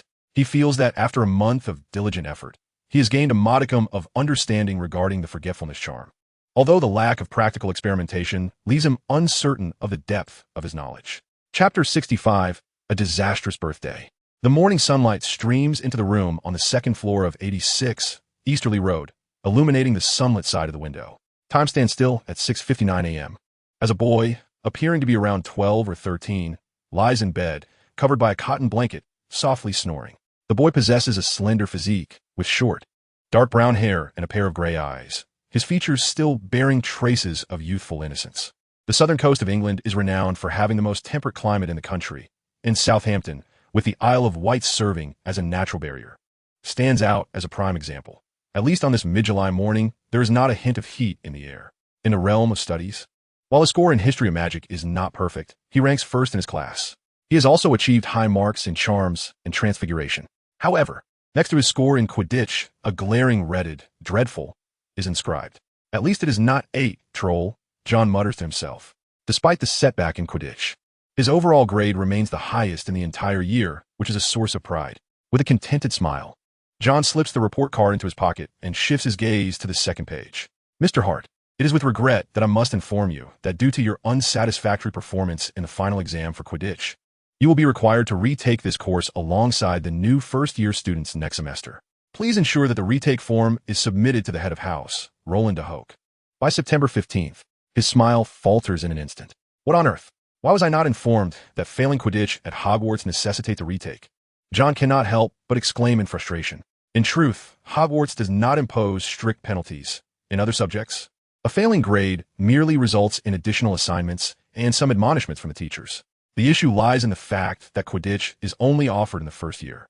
A failing grade leaves no room for leniency. Historically, in Hogwarts' millennia of existence, very few students have ever received a failing mark in Quidditch. With a despondent expression, Jon turns his attention to the third letter, which is even more succinct. Dear Jon, if it is convenient for you, I shall be visiting Easterly Road for a home visit tonight at 7 o'clock. Yours sincerely, Albus Dumbledore. Chapter 66. Home visit, what did you say? Mr. Eric Hart instinctively exclaimed. The principal of your school will be visiting us tonight? Indeed. Jon nodded earnestly. Oh my God, Eric gasped. Why did you not inform us sooner? I only just received the notice, Jon replied with a wry smile. Eric could not help but rub his hands together, forming a cross as he pondered aloud. I recall Dr. Granger mentioning that your principal is quite a renowned wizard. That's correct. Jon nodded once more. He is arguably one of the most famous wizards of this century, not only in the British Isles, but throughout all of Europe, comparable to the likes of Tim Berners-Lee, John Lennon, or perhaps Winston Churchill in the wizarding world. Quite so. Eric lowered his voice discreetly. You haven't gotten yourself into any trouble at school, have you? Of course not, Jon replied somewhat reluctantly. That's a relief, Eric exhaled. Do you think Jon is like you? Judy emerged from the kitchen, having overheard the conversation between father and son. With a smile, she addressed Jon. Your father was a bit of a troublemaker in his school days. He managed to break curfew at least 5 times a month back in Trampling Dawn. Heh. Eric chuckled. Your mother, on the other hand, was quite the model student. When she married me, the old professors in Newham were utterly astonished that she chose to be with a notorious troublemaker like me. Jon is very well behaved. Just like I was, Judy scoffed lightly before continuing her inquiries. Your principal, Professor Dumbledore. Professor Dumbledore, Jon promptly corrected. Yes, Professor Dumbledore is expected at 7 o'clock. He may join us for dinner. Does he have any particular preferences? Let me think. Jon pondered seriously for a moment. He likely enjoys fish and chips. The day of July 15th seemed to stretch on interminably. After an indeterminate amount of time, the sun began its descent. Glancing at the shattered remnants of daylight, Jon checked his watch, noting that the time had reached 6:55. How will Professor Dumbledore arrive? Judy asked, a hint of anxiety in her voice. On a flying carpet? Perhaps he will simply walk in through the front door, Jon suggested quietly, casting a glance at the fireplace that had long since been sealed. 5 years prior, the household had transitioned to an electric fireplace, leaving the traditional hearth abandoned. One could only hope that Professor Dumbledore would not opt for the Flynn network. As the minute hand pointed to 12, almost simultaneously, the streetlights outside extinguished. Jon leaned toward the window, squinting to observe the sidewalk, where a tall figure clad in a long cloak was making his way towards number 86. Realizing who it was, Jon waved to his parents while softly exclaiming, He's here. Eric and Judy hurriedly commenced their final preparations. Moments later, a crisp knock echoed through the air. Good evening, who is it? Eric's voice was calm and courteous. I am Albus Dumbledore, the headmaster of Hogwarts. A low, resonant voice echoed from outside. Is this the residence of Mr. Jon Hart? Oh, please hold on. Eric hastily made his way to the door. Professor Dumbledore. Upon opening the door, he eagerly grasped the guest's hand. It is an honor to have you visit our humble abode. I have long admired your esteemed reputation. A friend of mine informed me that you are the most accomplished wizard of this century across all of Europe. Oh, is that so, Mr. Hart? Albus Dumbledore expressed mild surprise. That friend of mine, Mr. Wendell Granger, whose daughter is a senior at your esteemed school, Eric explained with a smile, holds you in the highest regard. As he spoke, Eric gestured for Dumbledore to enter. Please do come in, Professor Dumbledore. Thank you very much. Dumbledore said kindly, bowing slightly. However, your praise is rather excessive. He stepped into the living room, where Jon promptly greeted him. Good evening, Professor. At the same time, he placed a mat on the sofa where Dumbledore was about to sit. Thank you, Dumbledore said, smiling as he patted Jon's shoulder. Good evening, Jon. How was your summer vacation? To be honest, I also find the reasonable restriction of Underage Sorcery Act rather too stringent in certain aspects. Dumbledore nodded solemnly. Nevertheless, it is generally necessary. Thank you, madam. As he concluded this remark, Dumbledore rose to accept a cup of red tea that Judy had brought over. Professor Dumbledore, this is the finest Sri Lankan Yuva black tea, Judy introduced. If you prefer green tea, milk tea, or a herbal infusion, you will need to wait a moment. No need for that. Dumbledore shook his head. This is quite delightful. Would you care for some dessert? Judy inquired further. Perhaps some scones, mousse, or a slice of birthday cake. Clearly, Judy had not restricted herself to the fish and chips that Jon mentioned. Birthday cake? Today is my birthday, Professor, Jon stated candidly. Oh, is that so? Dumbledore appeared somewhat taken aback. I apologize for interrupting your birthday celebration, and I have not brought a gift. No, no. Your presence here to offer guidance is the finest birthday gift I could ever hope for. Eric quickly chimed in, with a snap of his fingers. The platter of desserts floated gracefully from Judy's hands to settle gently on the coffee table before them. Jon keenly noticed an unusual expression on his parents' faces. Although they were well aware of the existence of magic, they had not truly witnessed it on many occasions. Still, they endeavored to maintain their composure. Well then, thank you very much for your generous hospitality, Dumbledore quickly added. However, it is truly unnecessary to be so formal. Eric and Judy took their seats on the sofa opposite Professor Dumbledore, while Jon perched himself on a small stool beside them. Professor Dumbledore. Eric was the first to break the silence. I still do not quite understand the purpose of your visit. Has Jon committed some transgression at school? Judy, wearing a worried expression, inquired. Indeed, Jon has always been well-behaved and never caused any trouble. Could there be a misunderstanding? Dumbledore paused momentarily, then chuckled and shook his head. Of course not, Mr. and Mrs. Hart. In fact, Jon has demonstrated remarkable performance at school. His final exam scores placed him at the top of the entire school, and nearly all the teachers hold him in high regard, including even the notoriously strict headmaster, myself included. Truly, it is challenging to find a student at Hogwarts who exhibits as much diligence as he does. I once witnessed him employing the Petri Ficus Totalis spell during my defense against the Dark Arts exam, a feat undoubtedly resulting from thousands, perhaps tens of thousands of hours of practice. Many 6th and 7th year students cannot achieve such a level. Jon was taken aback. He had not anticipated Professor Dumbledore would bestow such high praise upon him, devoid of any semblance of flattery. Eric and Judy exchanged glances, both brimming with surprise. Yet, I still find myself somewhat perplexed, Eric cautiously asked. There are no regulations against visiting the home of an exceptionally talented student, are there? Dumbledore blinked slightly. However, his expression gradually grew more solemn. Indeed, Mr. Hart, you may not fully comprehend the vastness of the magical world, which is rife with temptations. Many genuine prodigies may stray from the right path due to these enticements, becoming ensnared in ways they cannot extricate themselves from. I sincerely apologize, but I have witnessed such tragedies unfold on multiple occasions, particularly concerning a truly gifted wizard lacking a knowledgeable elder to guide him. Dumbledore spoke with a hint of remorse. Though it may seem abrupt, I regret to inform you that you do not truly understand our world. Upon hearing Dumbledore's words, Eric and Judy's expressions grew increasingly anxious. Jon has always been a sensible and good child. He would not. Judy murmured softly to herself. There is no need for such concern. Dumbledore chuckled once more. This is merely the alarmist ramblings of an old coot.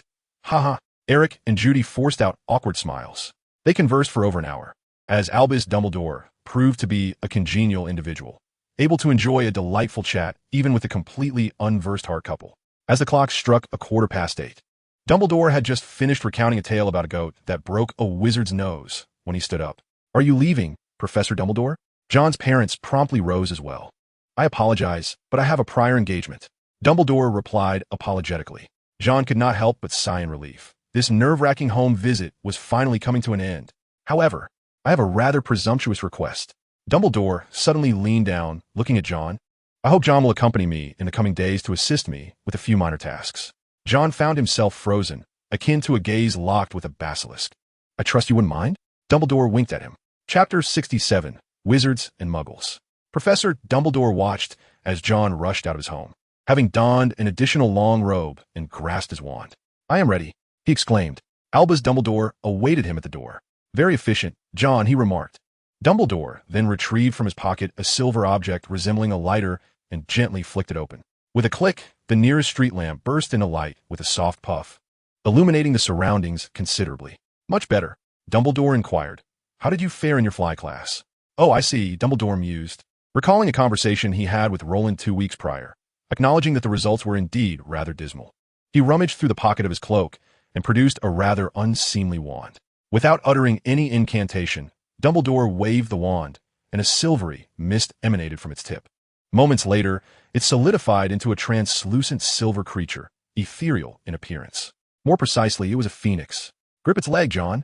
Dumbledore commanded as the Phoenix Patronus soared before him. Jon was momentarily taken aback, hesitating before extending his hand. Contrary to his expectations, he did not pass through the Patronus's form. Instead, he felt as though he grasped a smooth, cold leg. Why does the Patronus possess physicality? What kind of magic is this, Professor?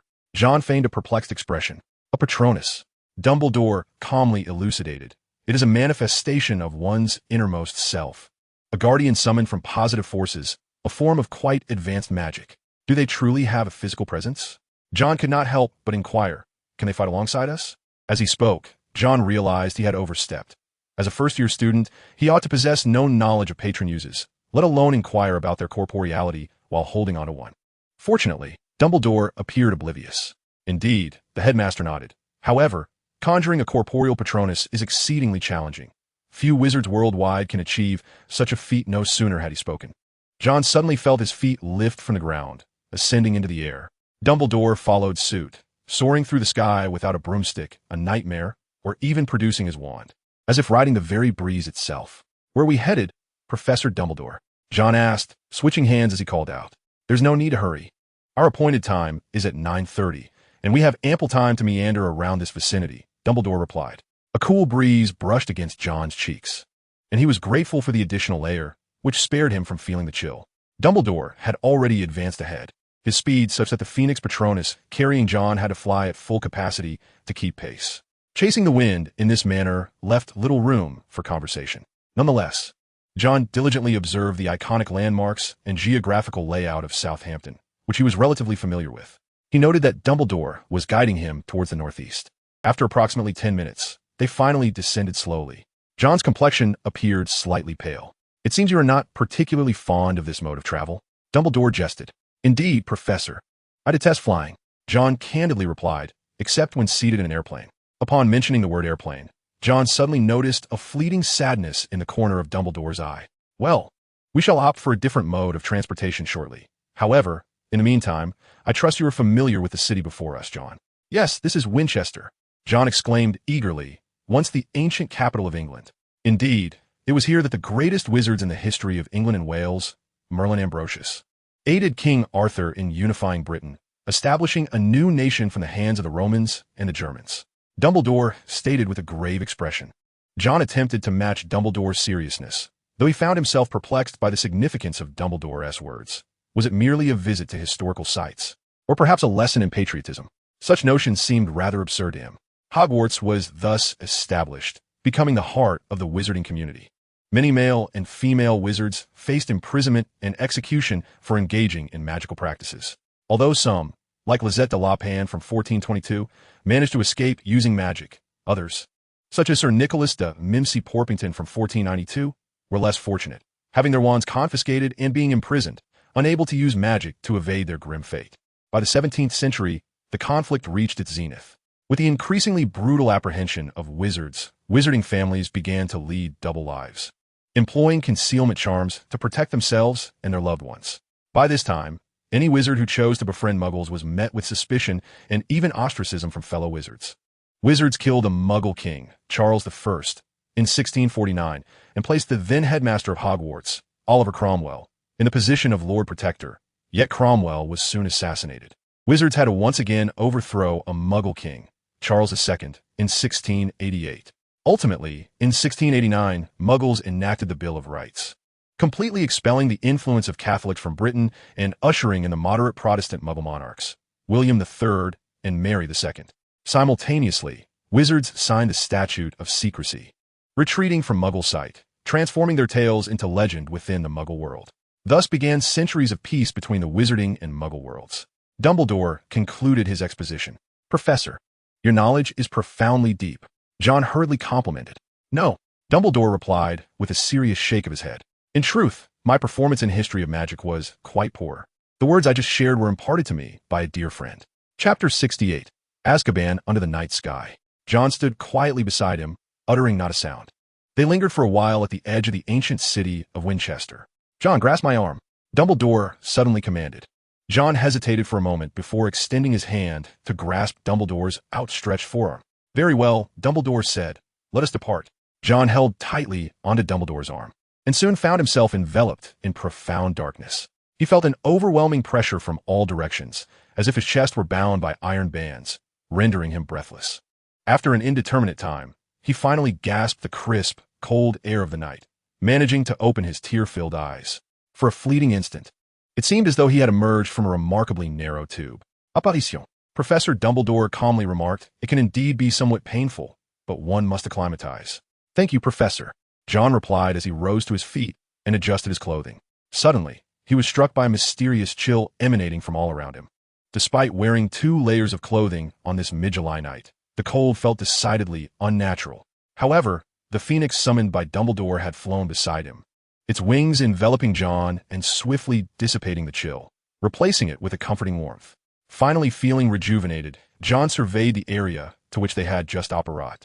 They stood on a small island by the sea, facing a vast and ominous castle, while behind them stretched an endless expanse of ocean. Countless dark specks were visible in the sky, seemingly attempting to approach, yet instinctively fleeing in fear. This is, Jon whispered. Azkaban, Dumbledore replied coolly. A dreadful wizarding prison. Observing Jon's frightened expression, Dumbledore erupted into hearty laughter. Do not worry. No one will send you to Azkaban for merely turning a boggart into the headmaster. Those confined here are the most notorious criminals. Jon sheepishly scratched his head. Dumbledore glanced at his watch. We have 10 minutes until 9:30. We still have a bit of time to converse. He began rummaging through his pockets, taking about a minute, until at last, Albus Dumbledore produced the item he sought. Look at this, Jon, he exclaimed. Jon cautiously accepted the object from Dumbledore's hand, and as he looked down, his heart leapt into his throat, though he maintained an outward calm. He had to employ a mental calming charm to suppress his emotions. Dumbledore, preoccupied with examining a beautiful pebble, paid him no mind. I believe, Jon, this is a shell casing? Jon ventured. Indeed, Dumbledore replied, playfully clashing 2 pebbles together like a child. Quite fascinating. I discovered it at the site where Mr. Percy Weasley was attacked. That is indeed remarkable, Jon murmured, returning the few shell casings to Dumbledore. An intriguing object, yet perilous. Dumbledore's voice grew increasingly hushed. With a flick of his hand, he tossed the shells forward, and with a series of splashes, they disappeared into the depths of the sea. Jon found himself unable to discern the true meaning behind Professor Dumbledore's words. Was he issuing a warning? Or perhaps conveying goodwill? Or was it merely an unintentional remark? This was an event from 50 years ago. The tone of Dumbledore's voice deepened. It had been a long time since that dreadful war. It claimed many of my students and friends. Yusuf Shackle, who served as the defense against the dark arts teacher at Hogwarts from 1927 to 1941, was an exceptionally gifted educator, ultimately succumbing to his fate in July 1941 in Benghazi, Libya. Edward Taft, the seeker for the England national team at the time. He set a record for catching the golden snitch while playing for Slytherin that remained unbroken until Harry Potter surpassed it just over a year ago. Meeting his end in Normandy, France, in June 1944. Alan Ross, the most talented student I have ever encountered in Transfiguration, tragically lost his life in December 1940. Burned alive by an incendiary bomb dropped from an aircraft in Diagon Alley at the tender age of 15. Albus Dumbledore's countenance bore no resemblance to that of the most powerful wizard in all of Europe, but rather that of a nostalgic elder reflecting on the past. Nearly half of the Hogwarts faculty and close to a quarter of the graduates perished in that war. Many may have forgotten over the years, yet I still remember. As if it were merely yesterday. Professor Dumbledore, Jon softly spoke. Please forgive an old fool for reminiscing about the past. Dumbledore sighed, and his expression gradually shifted to one of seriousness. If there is anything truly terrifying, it is the prospect of wizards waging war against ordinary, non-magical people. Therefore, we must prevent such an occurrence. Jon continued to ponder the implications of Dumbledore's words. However, a sharp explosion echoed through the air, and 2 figures emerged within 10 yards of him and Dumbledore. Good evening, Cornelius. Dumbledore greeted gently, and there was Amelia as well. Oh, Dumbledore, you're ever so punctual. Cornelius Fudge, the Minister of Magic, was a stout little man clad in a deep green coat, his face etched with worry. Beside Fudge stood a stout witch with a square chin and short gray hair. Professor Dumbledore. The witch, Amelia Bones, nodded towards Dumbledore, casting a puzzled glance at Jon. Just a first-year student. Dumbledore smiled, offering little explanation. Jon, this is Cornelius Fudge, the Minister of Magic, and Amelia Bones, the head of the Department of Magical Law Enforcement. Good day, Minister and Madam Bones, Jon quickly greeted. Madam Bones smiled warmly at him, while Fudge ignored the greeting altogether. What is the matter, Cornelius? Dumbledore inquired. You summoned me here. It's dire. There's been a prison break from Azkaban, the first of its kind in many years, Fudge stammered. Sirius Black. Chapter 69, Old Friends. Cornelius Fudge stood there, stuttering as he described the situation. It is hard to believe that the Dementors of Azkaban have never encountered a situation quite like this. Sirius Black, a notorious criminal, once used a curse to extinguish the lives of 13 individuals. Half an hour ago, I relayed this matter to another minister, although I suspected he would be equally powerless to act. However, Jon harbored doubts about whether Albus Dumbledore was paying attention. His gaze remained fixed on the pebbles on the beach, as if they held more allure than the rotund visage of Fudge. Oh, Dumbledore, Fudge lamented. I am listening, Cornelius. Professor Dumbledore replied gently. Do you require the assistance of Hogwarts faculty and students to apprehend this fugitive? No, Professor Dumbledore, explained Amelia Bones, the head of the Department of Magical Law Enforcement. You must recall that Sirius Black was sentenced to a life term in Azkaban. Indeed, I remember vividly. 11 years ago, I provided the Ministry with evidence indicating that Black was the secret keeper for the Potters, which meant he betrayed them. There was no discernible emotional shift in Dumbledore's tone. Yes, Black was imprisoned as the foremost accomplice of the Dark Lord. Fudge nodded. Black has lost his sanity, Professor Dumbledore noted. Yet he possesses enough cunning to escape from Azkaban, an accomplishment no one has achieved before. Presumably, his target upon fleeing would be Harry Potter at Hogwarts. He believes that by eliminating Mr. Potter, he could restore the Dark Lord's power. On the night Mr. Potter thwarted the Dark Lord, Black lost everything. Moreover, having spent 12 solitary years in Azkaban, he has had ample time to contemplate these matters. That is a plausible hypothesis. However, Amelia, may I infer that your statement carries an ulterior motive? Indeed, Dumbledore. Fudge stepped forward. We hope to station Dementors at Hogwarts, so they may capture Black should he attempt to breach the school, thereby ensuring the safety of the faculty and students. Wait, Cornelius. Professor Dumbledore interjected decisively. May I understand this as your intention to use one of my students as bait to capture Sirius Black? Fudge looked somewhat embarrassed as he raised his gaze. The Minister of Magic spoke with a hint of pleading. Me? Jon was taken aback, sensing the scrutiny of the three prominent figures upon him. Do you believe it permissible for Dementors to be stationed at Hogwarts? Dumbledore blinked. I wish to solicit your opinion. Jon stammered. Professor, I am not well versed in what Dementors are, nor am I familiar with Black. However, if a fugitive could potentially infiltrate Hogwarts, it seems reasonable for the Ministry's personnel to request a presence at the school. Dumbledore readily acquiesced to Fudge's request after Jon articulated his perspective. Subsequently, two senior officials from the Ministry of Magic extended an invitation to Dumbledore to inspect the cell where Black was imprisoned and to inquire about the guards of Azkaban. However, Dumbledore resolutely declined, stating, I'm afraid, Cornelius, Amelia, I must meet a friend shortly. After a brief exchange of pleasantries, Jon and Dumbledore set off on their return journey. Suppressing a wave of nausea, Jon realized they had entered a sparsely wooded area. Are you well? Dumbledore inquired gently. I'm fine, Professor, Jon replied, looking up. But I'm somewhat puzzled. What is a Dementor? He endeavored to present himself as an entirely uninformed 12-year-old boy, a creature that deprives you of joy and instills fear. Dumbledore responded with a serious demeanor. I loathe them. Yet, to be frank, their effect on you should be minimal. In Dumbledore's tone, Jon sensed no hint of displeasure. He had initially assumed that his agreement to allow Dementors on campus would displease Dumbledore. They continued deeper into the woods.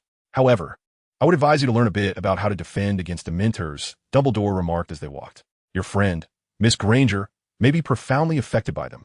I regret to say, Jon, Dumbledore shook his head, but this pertains to personal privacy, and I am not at liberty to disclose it. I believe that one day, Miss Granger will inform you. By the way, Professor, where are we now, and where are we heading? We are currently in Devon, Dumbledore explained. I am taking you to meet a former friend of mine, Nicholas Flamel. Nicholas Flamel? Jon blinked in astonishment. The alchemist who created the Philosopher's Stone? A few minutes later, they arrived at their destination. Dumbledore came to a halt, solemnly producing his wand, and a flower materialized in his left hand. They continued forward. Along the way, Jon observed numerous individuals, at least several hundred wizards, all of considerable age, like Dumbledore, each holding a bouquet of flowers. Unlike Dumbledore, however, they paused to bow their heads in silent tribute. Eventually, they arrived at a gravestone, inscribed with the following lines.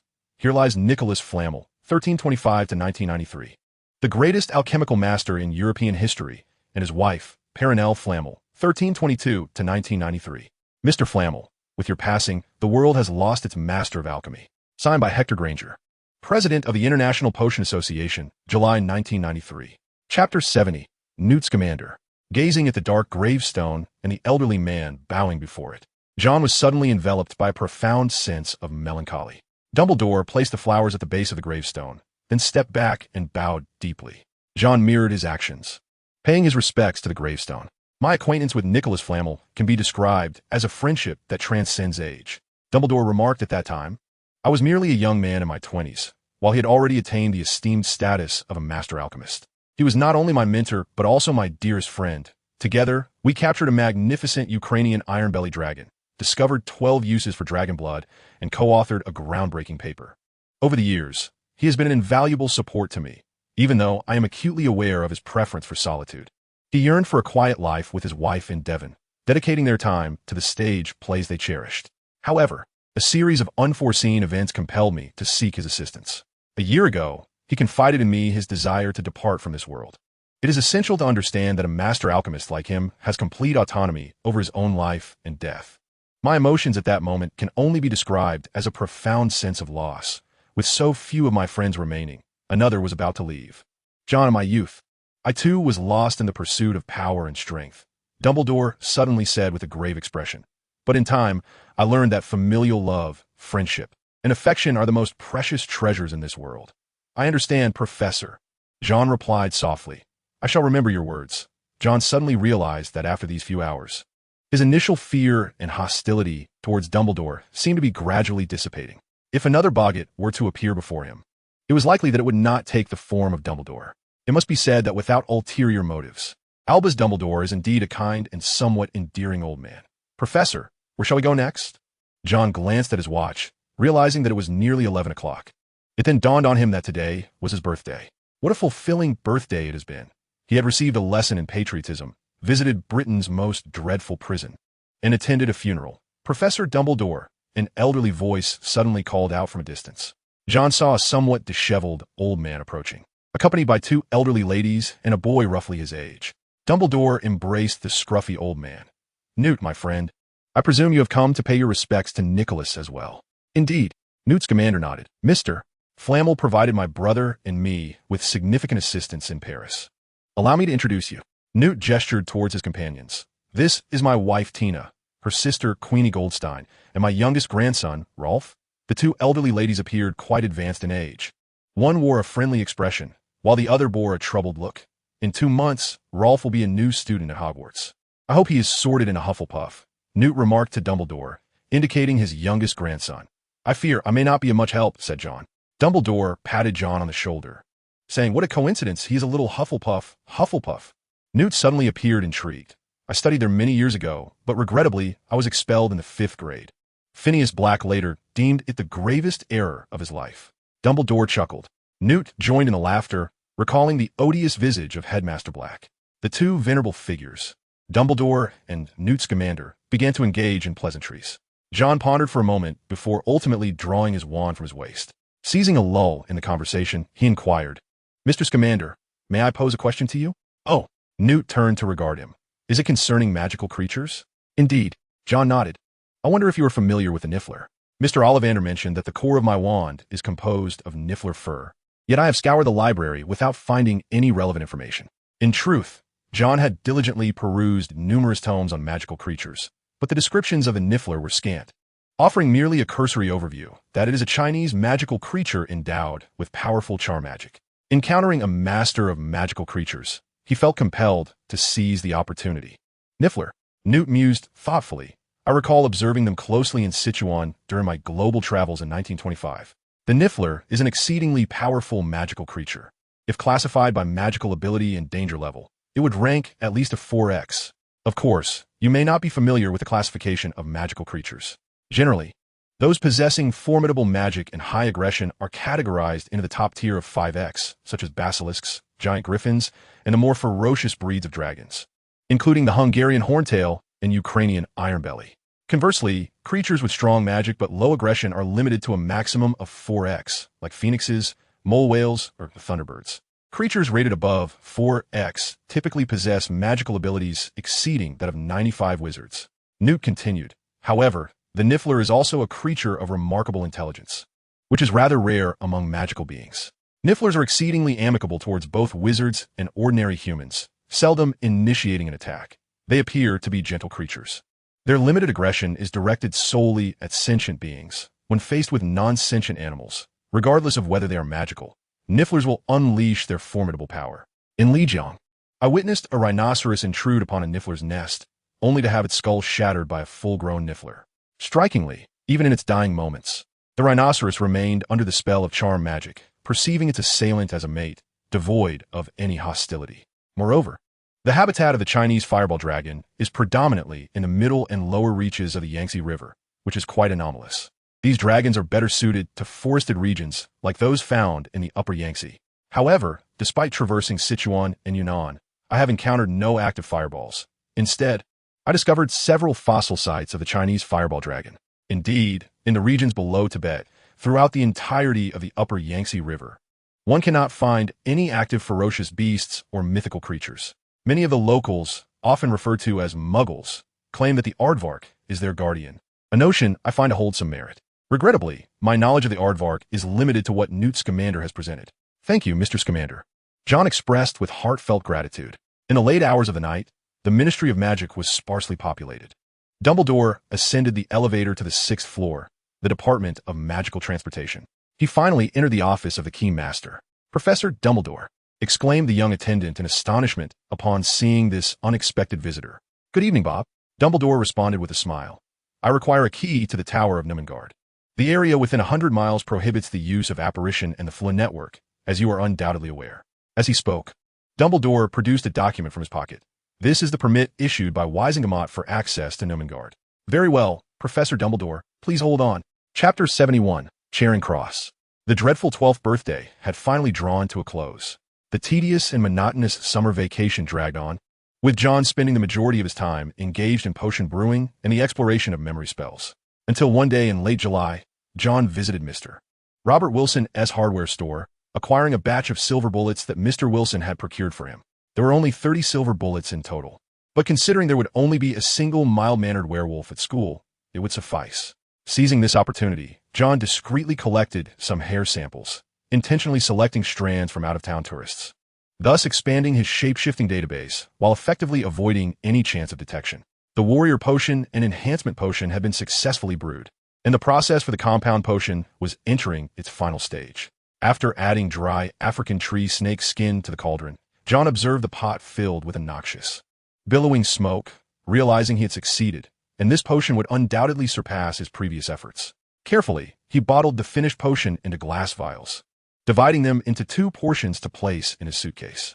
After expending over a month's worth of materials valued at 100 gallons, he found himself entirely at leisure at 86 Easterly Road. Fortunately, on the last day of July, a letter arrived from Hogwarts. An envelope of yellow parchment bore green lettering. The letter informed him to once again board the Hogwarts Express at King's Cross Station on September 1st, listing the new textbooks he would require for the year. Standard Spells, Level 2, by Miranda Goshawk. Basics of Defensive Magical Theory, by Quentin Trimble. A Compendium of Magical Herbs and Fungi, by Felita's Poole. Beginner's Guide to Transfiguration, Volume 2, by Emmerich Switch. Quidditch Through the Ages, authored by Kenilworthy Wisp. The textbooks required for second-year students are significantly fewer compared to those of the first year, and the final book, Quidditch Through the Ages, bears handwriting that is strikingly different from the previous texts, indicating that it has been forcibly added later. Upon receiving a letter from the school, John resolved to leave his home. After explaining the situation to Eric and Judy and bidding them farewell, John grasped his suitcase and boarded the train bound for London.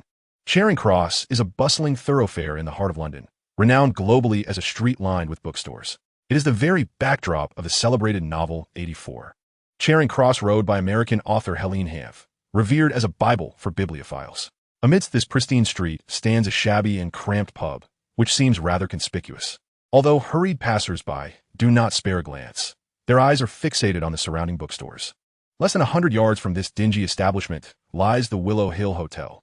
A peculiar figure cloaked in black emerged from within and made his way toward the unseemly pub. The mysterious traveler, clutching a suitcase, did not linger at the pub, but rather evaded the patrons inside and proceeded directly into the rear courtyard. Minutes later, the enigmatic traveler entered Diagon Alley. ultimately arriving at a secretive apothecary. "Good day, sir," as the mysterious traveler removed his hood, revealing a cascade of silky blonde hair and a youthful visage. The proprietress of the apothecary hurried over and inquired, "What can I assist you with today?" "I seek to sell some potions." The young man, surveying the array of colorful bottles on the nearby shelves, spoke in a rough American accent. "You're not British?" the proprietress asked, puzzled. "Greetings, Mr. Urian. I am Julia Spoor, the owner here," she quickly replied. "What may I assist you in purchasing?" "No," the blond young man, Anjuin, shook his head. "I wish to sell some potions." As he spoke, he retrieved a crystal vial from his pocket and tossed it casually toward her. Ms. Spoor promptly caught it, first inhaling its scent, then scrutinizing it closely before concluding, "This appears to be a rather fine polyjuice potion." "Indeed," Anjuin replied with confidence. "The polyjuice potion is a controlled substance," Ms. Spoor whispered urgently. "That is merely the foolish law of your Ministry of Magic. In North America, the brewing and sale of potions are enjoyed with absolute freedom," the young man retorted with disdain. Though unfamiliar with American laws, Ms. Spoor felt a stir of interest. As a controlled substance, the polyjuice potion is known to have only a handful of potion masters in the entire British wizarding world who understand its formula and can successfully brew it. Combined with its intricate preparation steps, such products are scarce in the market. "How much can you offer?" she asked softly. "I can provide 5 pints, if that suffices." Anjuin replied with a serious demeanor. "How about 80 galleons per pint?" Mrs. Spoor inquired tentatively. "That seems rather reasonable," replied the golden-haired man, appearing disinclined to haggle over the price. He opened his suitcase and retrieved several crystal bottles identical to the ones before, carefully placing them on the counter. A small pouch of gold coins was also handed over by Mrs. Spoor. 5 minutes later, Anjuin Urian re-emerged onto the bustling streets of Diagon Alley, his pockets filled with gold coins. Noticing a crowd of wizards gathered outside the Quidditch specialty shop, he curiously approached to witness the commotion.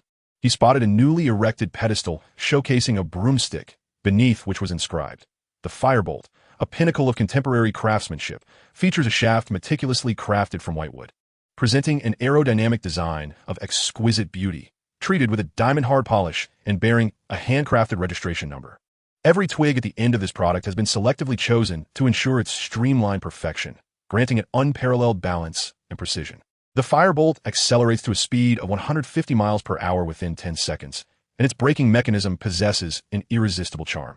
The pre-sale price is set at 800 galleons. 800 galleons for a mere broomstick? Surely one must be mad." The young man shook his head in resignation before striding away. He first visited Flourish and Blots, purchasing several textbooks required for lower-year wizards under the astonished gaze of the clerk. He then ventured into a neighboring shop to acquire ink and parchment, and finally, at a leather goods store, he procured a dragonhide wand sheath. After stowing his purchases into the partially filled suitcase, he proceeded to a shop named the Magical Menagerie. The cramped interior was adorned with cages at every available inch, filled with creatures that filled the air with cacophonous sounds. The shop boasted an array of peculiar animals, variously colored cats, a raucous raven, and a pair of large-eyed purple toads. A large cage on the counter held sleek black mice, their long, hairless tails swaying as they moved. "I need to buy some mice," the golden-haired young man exclaimed loudly. The witch behind the counter hurried over. "Welcome, dear. You may take a look here. These are Serbian galleon mice, exceptionally clever and capable of helping wizards locate lost items. 10 galleons each." As she spoke, the witch enthusiastically gestured toward the cage filled with the black mice, which promptly began to bounce around. The young man murmured softly, "This is outrageous. Even SPF-grade nude mice aren't this expensive." No, just give me some ordinary house mice or field mice." He quickly corrected himself. The witch's once warm demeanor swiftly turned cold. "None available?" Anjuin inquired. "There are some," she replied nonchalantly. 4 nuts each. How many would you like? 20? "No, 30 please. And a bag of mouse feed." Tossing 5 silver sickles to the witch, the golden-haired Anjuin swaggered out of the shop, carrying 2 large cages of small mice and a bag of feed. Returning to the leaky cauldron on Charing Cross Road, the time for transformation was nearly upon him. Little did he expect that the years spent learning American English since the 3rd grade in his previous life would now serve as a guise among his American friends in this life, in London. It appeared to be rather effective. Seated upon the bed, Jon had resolved to spend the remaining half of his summer vacation in this very inn. Here, he was free to wield magic without restraint. According to the Ministry of Magic's Underage Wizard Protection Act, underage wizards were prohibited from casting spells outside of school. However, this law contained a loophole. The ministry could only detect the use of magic in a particular area, but could not ascertain the identity of the caster. When underage wizards practiced magic at home, they relied solely on parental supervision. The same applied to public spaces where wizards congregated. Therefore, on this ordinary street adjacent to Diagon Alley, where wizards frequently passed, Jon felt assured that using magic as an underage wizard would go unnoticed. Compared to the bustling and scrutinizing atmosphere of the Leaky Cauldron, his current refuge offered a far greater sense of security. After all, the absence of constant wizardly presence meant he need not consume Polyjuice Potion at every moment, and even if a minor mishap occurred while casting spells, it would likely escape the notice of fellow wizards. Should he wish to venture to Diagon Alley, it was merely a matter of taking a few additional steps. Jon meticulously organized his belongings before preparing to relish the remaining portion of his summer vacation. Chapter 72, Memory Simulation and the Patronus Charm. Jon Hart quickly adapted to his new life on Charing Cross Road. No longer did he need to conceal his wand at the bottom of his trunk. He had, on the very first day, experimented with several different spells. Unsurprisingly, the officials from the Misuse of Muggle Artifacts office did not send him any correspondence, nor did any Aurors come knocking at his door. Each day, he would ensure that his room's doors and windows were securely shut, curtains drawn, while hanging a Do Not Disturb sign on his door. It was typically at dusk that he would consume the Polyjuice Potion, conceal his magical paraphernalia within the spacious backpack he had purchased over a month ago, and then request the staff to tidy up his room. Occasionally, in the mornings, he would transform into the guise of Anju and Urian and head to the Leaky Cauldron for breakfast. At the entrance of the pub, a clipping from the Daily Prophet was affixed to the door. The Ministry of Magic has confirmed that Sirius Black remains at large. Considered the most notorious among the inmates who once resided in Azkaban, Sirius Black has yet to be apprehended. We are diligently working to recapture him. Minister of Magic Cornelius Fudge stated this morning. We urge the wizarding community to remain calm. Certain members of the International Confederation of Wizards have criticized Fudge for informing the Muggle Prime Minister of Black's escape. Beneath this news, a scrawled note proclaimed, the Auror office has issued a bounty of 3,000 galleons for the capture of Sirius Black. 3,000 gallons is no trifling sum. It nearly piqued Jon's interest. While partaking in breakfast at the Leaky Cauldron, Jon would quietly observe the other wizards around him. He encountered a fair number of acquaintances, such as Hannah Abbott, who appeared promptly each morning to tidy up the establishment. On one occasion, he spotted a tall, somewhat clumsy Slytherin girl named Madeline Yaxley, seemingly being scolded by her mother as they were ushered into Diagon Alley. Of course, there was also Harry Potter, who one evening in early August was escorted into the Leaky Cauldron by Cornelius Fudge, the Minister of Magic, and remained there throughout the month. Undoubtedly, these familiar faces would not recognize Jon. They presumed him merely a visiting American wizard. Aside from gathering information and procuring necessary supplies, Jon endeavored to limit his visits to the Leaky Cauldron or Diagon Alley. For the bustling atmosphere of the pub was no match for Hogwarts. With so many eyes and potential formidable wizards about, the risk of being unmasked was considerable. Throughout the majority of August, Jon secluded himself in a hotel on Charing Cross Road, practicing magic with a few feeble mice. Each evening, he would dispatch several of the ailing creatures using the dislocating neck technique, subsequently wrapping them in plastic and disposing of them in the trash. Approximately every week, he would venture back to Diagon Alley to acquire a new batch of mice. The witch at the magical menagerie had begun to express her irritation towards him. Do you Americans have a habit of consuming a few mice before bedtime? She remarked with a hint of sarcasm. Indeed, you are surprisingly informed. Jon replied earnestly, nodding his head. We simply remove the heads and tails and devour them raw. They taste like chicken and are delightfully crunchy. Observing the look of disgust on the witch's face, Jon smiled as he departed. After dedicating over 2 weeks to revising the majority of the third-year curriculum, he also reviewed previously learned spells such as Disarming Charm, Petrification Spell, and the Eyesore Curse. The problem remained as it had been. Despite attempting myriad methods to successfully cast the Patronus Charm, the tip of his wand showed no sign of transformation. He had even exhausted his memories in the effort.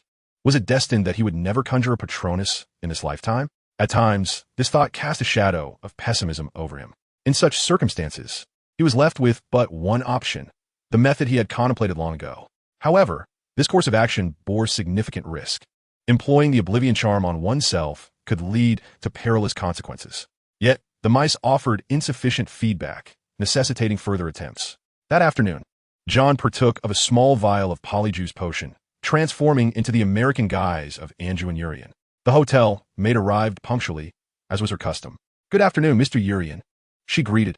Good day, madam, Jon replied, stepping back to grant her and her cart passage. My apologies, he silently murmured to himself, all the while waiting for the waitress to turn her back and assist him in tidying the bed linens, as he discreetly raised his wand. "Obliviate," he whispered softly. A delicate silver thread emerged from the tip of his wand, connecting to the waitress's mind, yet she exhibited no reaction. Indeed, the waitress suddenly recalled, "Mr. Urin, you mentioned yesterday afternoon that you purchased a watch last year and intended to gift me your old one." She joyfully accepted the mechanical timepiece from Jon. He exhaled in relief. The spell had been executed flawlessly. Over the subsequent 2 days, Jon experimented with the memory charm on several ordinary individuals. The memories he modified were trivial, such as encountering a tabby cat with markings resembling spectacles that morning, witnessing a fierce black dog chasing a mouse at noon the previous day, and nearly colliding with an elderly gentleman sporting crescent-shaped glasses and a white beard the night before. After multiple successful attempts, Jon felt ready to apply the memory charm on himself. On the final evening of mid-August, he indulged in several pieces of chocolate to replenish his energy and took a small sip of a warrior's potion. Obliviate, he simulated the memory from the original Harry Potter, recalling the moment when Harry successfully conjured his Patronus. He remembered Harry, a boy subjected to daily torment by his aunt and uncle and bullied by his cousin, who one day learned that he was a wizard, a well-known figure in the magical realm, destined to leave the Dursleys and attend Hogwarts. The memory simulation proceeded seamlessly, without a hitch.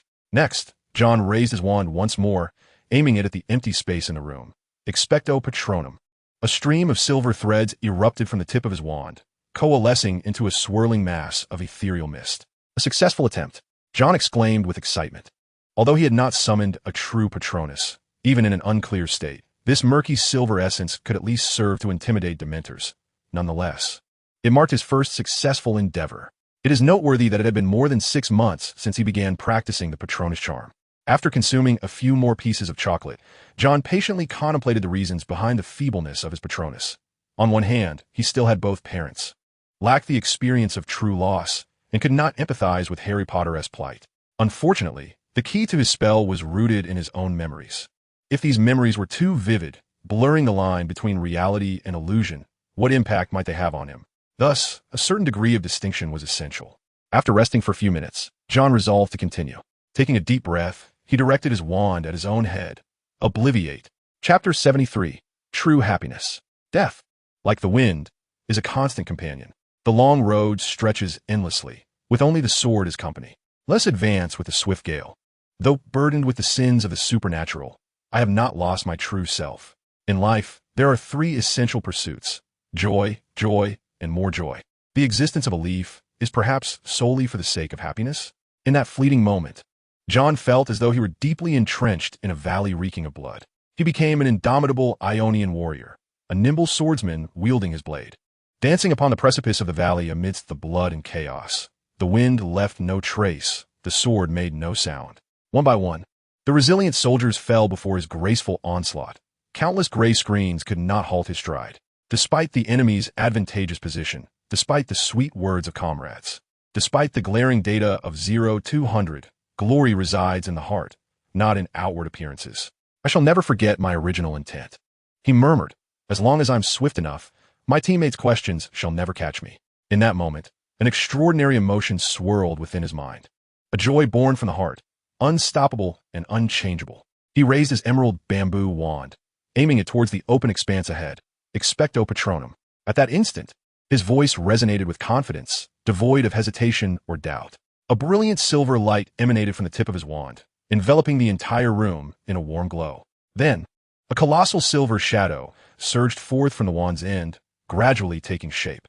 Jon felt his legs weaken unexpectedly. His right hand, clutching the wand, began to tremble. The silver light continued to stream from the wand, as the form of his guardian became increasingly distinct. Jon clenched his jaw, refusing to let his weakness disrupt his incantation. Finally, the wand ceased to emit the silver light, and the shadow began to shrink, gradually diminishing until it resembled a creature nearly the size of Professor McGonagall in her feline form. It appeared to be a juvenile bear, though its coloration displayed notable variations. Small in stature, yet plump, with a round head and short tail, it slowly crawled to Jon's feet, then affectionately wrapped its arms around his calf, extending its tongue to gently lick him. It was as if it were playfully seeking affection. In that moment, Jon nearly perceived a soft caress against his leg, ticklish yet tender, unmistakably real. The guardian emitted a peculiar sound. Without a doubt, Jon recognized his protector, a small iron belly, or rather, a juvenile panda. "Do not curl up beside me," Jon commanded with effort. The guardian released a discontented sound, reluctantly loosening its hold on Jon's leg. Under Jon's directive, it began to meander slowly towards the balcony, as Jon sought to test his control over the guardian. Regrettably, there are neither Dementors nor Boggarts here. Otherwise, one could have tested the prowess of a level 4 Patronus. With each step the Patronus took forward, Jon felt something within him dissipate. His calves began to weaken anew, and his arms trembled once more. Merely controlling the Patronus's movements proved to be such a formidable drain on his energy. Yet, an unexpected incident occurred. Bang! A resounding explosion echoed, its immense force propelling Jon against the wardrobe behind him. Damn it, my magic is spiraling out of control, struggling to rise from the floor. He realized this was the first time in his life he had experienced a loss of magical control. Why had no one ever informed me that a Patronus could explode? He glanced at the balcony, now reduced to a wreckage, and the wall that bore a gaping hole, a casualty of the blast. This is bad. Something's gone awry. The situation had turned dire. That loud explosion was audible to anyone except the deaf. As expected, chaotic footsteps began to echo outside. The hotel staff and guests from the adjacent room were hastily making their way towards him. What should I do? In another place, perhaps he could concoct an excuse, offer some compensation, and brush it off, but the proximity to the leaky cauldron, less than 100 yards away, made it impossible to ignore. The wizards in Diagon Alley would undoubtedly have heard that explosion. If a meddlesome wizard or a ministry employee happened to take a glance, he would be caught red-handed. A minor underage wizard using magic, especially in front of muggles, could easily find himself imprisoned in Azkaban. "Mr. Urian, please open the door," came the voice of the waitress from outside. Jon suddenly became acutely aware of a rather unfortunate predicament. He had always presented himself in this hotel as Anduin Urian. Yet now he remained in his true form, untransformed. The sole piece of good news was that he had just packed all his belongings into a large backpack to prepare for the maid's arrival. There remained but one final avenue. Jon slung the backpack over his shoulder, grasped his wand, and dashed towards the blasted aperture in the balcony wall. His small stature made it feasible to squeeze through. However, a minor complication arose. His room was situated on the 14th floor, while the balcony led only to a small building 4 stories high, 10 stories apart. Taking a deep breath, Jon leaped. The wand required a flick and a shake. He aimed at the ground and softly uttered, "Wingardium Leviosa." Chapter 74, The Leaky Cauldron. Wingardium Leviosa. Nearly exhausting his last reserves of strength, Jon Hart cast the levitation charm. Light as a feather, he descended onto the rooftop of the 4th floor. Yet, in the depths of his heart, there was no trace of excitement or joy. Following the magical outburst, his body had become exceedingly frail. Having just forced himself to use the levitation charm again, he now felt as though his entire being might disintegrate at any moment. If he were to gaze into the mirror now, he would undoubtedly observe that his complexion is even more pallid than that of a vampire. The sun in the sky has gradually descended, heralding the impending arrival of night. Jon staggered along the staircase, emerging from the small building, as if on the verge of fainting, relying solely on his willpower to sustain him. He could not afford to collapse. The nighttime safety in London could hardly be deemed satisfactory, and the prospect of a 12-year-old boy fainting on the streets, even in summer, could lead to dreadful consequences come morning. Regardless, he must summon his last vestiges of strength to reach a safe haven. Once more, Jon retrieved a vial of the courage potion and consumed its contents. The label on the potion bore detailed warnings regarding its severe side effects when taken consecutively. Yet, at this moment, such concerns were of no consequence. Miraculously, he regained a modicum of vitality and steeled himself as he made his way toward the leaky cauldron, the nearest refuge he could conceive. Hannah Abbott was seated at the bar of the leaky cauldron, diligently working on her homework. Upon noticing the newcomer, she exclaimed in astonishment, "Why do you look so ghastly?" "I traveled from Southampton to London," Jon replied, striving to maintain a semblance of normalcy. "I think I might be a bit carsick, Hannah. Do you have any vacant rooms?" "There should be," Hannah whispered. "Let me ask my grandfather. I would like a room that is somewhat empty to rest for a while." Jon murmured, lowering his gaze. "I felt a bit nauseous on the way to London, and I'm quite exhausted." "All right."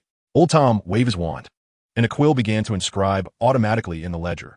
"Hannah, please take your friend to room 12 upstairs," summoning the last ounce of his strength. Jon followed Hannah upstairs to the leaky cauldron.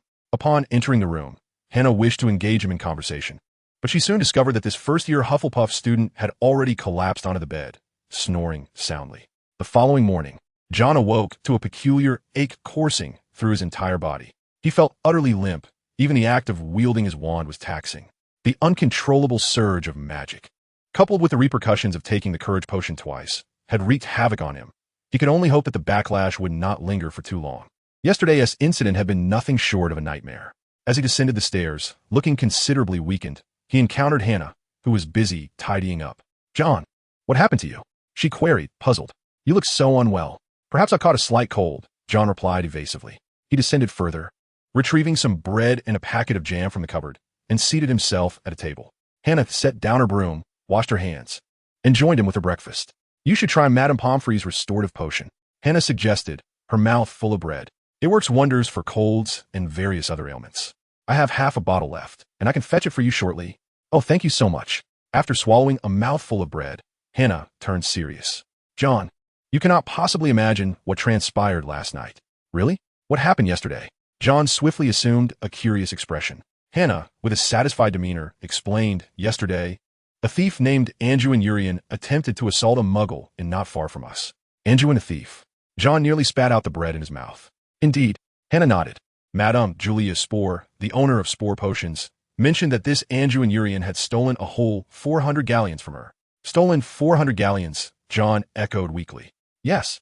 Poor Madame Spore was completely unaware at the time, Hannah said, her tone mysterious. "Until yesterday, that thief Anjuin tried to use a powerful dark magic against the muggles in that inn." Powerful dark magic? Jon felt the tale was becoming increasingly absurd. Indeed, he nearly blew up an entire room. Fortunately, there was no one inside. Hannah exclaimed, her eyes wide with fear. "You must not have been here then, Jon. You didn't hear that terrifying explosion. It startled me so much that I forgot all about my paper on the witch burnings of the Middle Ages." "Sorry, no." "And then what happened?" Jon quickly interjected. "That wretched thief, Anjuin, even had breakfast here a few times." Hannah fumed. "I thought he was rather handsome. Little did I know he was a thief and a dark wizard. How could an American dark wizard suddenly appear here in London to cause such chaos? There must be some shadow of the American Ministry of Magic behind this. Those wretched Americans have always looked down on us." "Surely not," Jon murmured. "Of course. It is said that the International Magical Cooperation Department has already sent someone to Washington to lodge a protest." Jon numbly took a bite of bread. "And what was the American ministry's response?" He asked weakly. They naturally deny it, claiming we are slandering them." "How shameless." "Indeed." Jon nodded vacantly, his mind racing. Would this unexpected incident spark a dispute between the ministries of magic in England and America? Would he have to apologize to the entire nation? Seizing the opportunity while in the restroom, he secretly disposed of the American blonde's hair and the potion down the drain. With such a scandal, that identity could certainly no longer be used. Chapter 75. The approaching second academic year. In the following days, Jon languished in a sickly state at the Leaky Cauldron. Hannah had given him half a bottle of Madame Scarlet's restorative potion. Though its efficacy remained uncertain, his condition was gradually improving. Fearing another loss of control, he dared not use magic again and had relegated his wand to the very bottom of his suitcase. With nothing to occupy his time, he resorted to visiting the nearby Leon bookstore, perusing the shelves aimlessly. In a matter of days, he had perused several tomes, a history of modern magic. Significant magical events of the 20th century, the rise and fall of dark magic, major discoveries in modern magic, and the lives and social customs of British muggles. To be frank, the works penned by wizards were generally subpar. Many concepts were inadequately elucidated, and there were frequent lapses in common knowledge, particularly in the final volume, which was rife with pitfalls, leaving Jon with the impression that he could have authored something equally competent. During his leisure hours, he would occasionally visit the Florin ice cream parlor to indulge in some delightful frozen treats. The flavors there were genuinely commendable. Concurrently, he would extend a casual greeting to the neighboring establishment, the Leaky Cauldron. Harry Potter, residing in room 11 of the Leaky Cauldron, happened to be Jon's neighbor. Most of the time, he could be found at the outdoor stall of the ice cream parlor, basking in the sun while diligently completing his summer assignments. Their acquaintance was merely superficial. They exchanged pleasantries before parting ways. Moreover, due to Mr. Potter's presence, the security surrounding the Leaky Cauldron had intensified. Jon had observed aurors conducting searches in the vicinity on several occasions, initially mistaking them for agents sent to apprehend him, which startled him. Nevertheless, these Ministry of Magic personnel did not disturb the patrons of the Leaky Cauldron. In the final days of August, the Weasley family made a grand entrance into the Leaky Cauldron, nearly occupying a significant portion of its rooms. However, with their family of 9, John only had a modest familiarity with Ginny Weasley, resulting in minimal interaction. On the last day of August, John received a letter. Among them, a missive delivered by a splendid white owl, sent by Astoria Greengrass in her correspondence. Astoria invited John to meet the following day at their usual nook to board the train to Hogwarts together. John penned a brief response on the note. Sure. Wait for me tomorrow. He then secured the note to the owl's leg. However, the owl did not take flight, remaining aloft until John tossed it a small piece of bread, at which point it seized a morsel and soared out the window.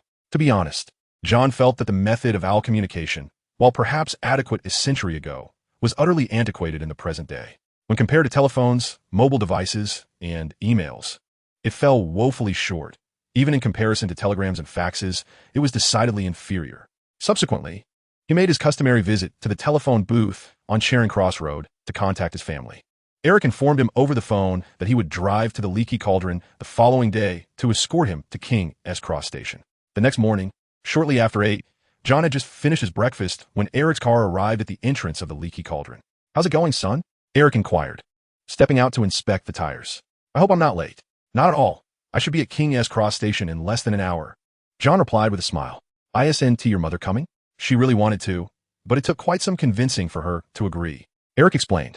The car began to move, but the direction was not toward King's Cross Station. Where are we headed?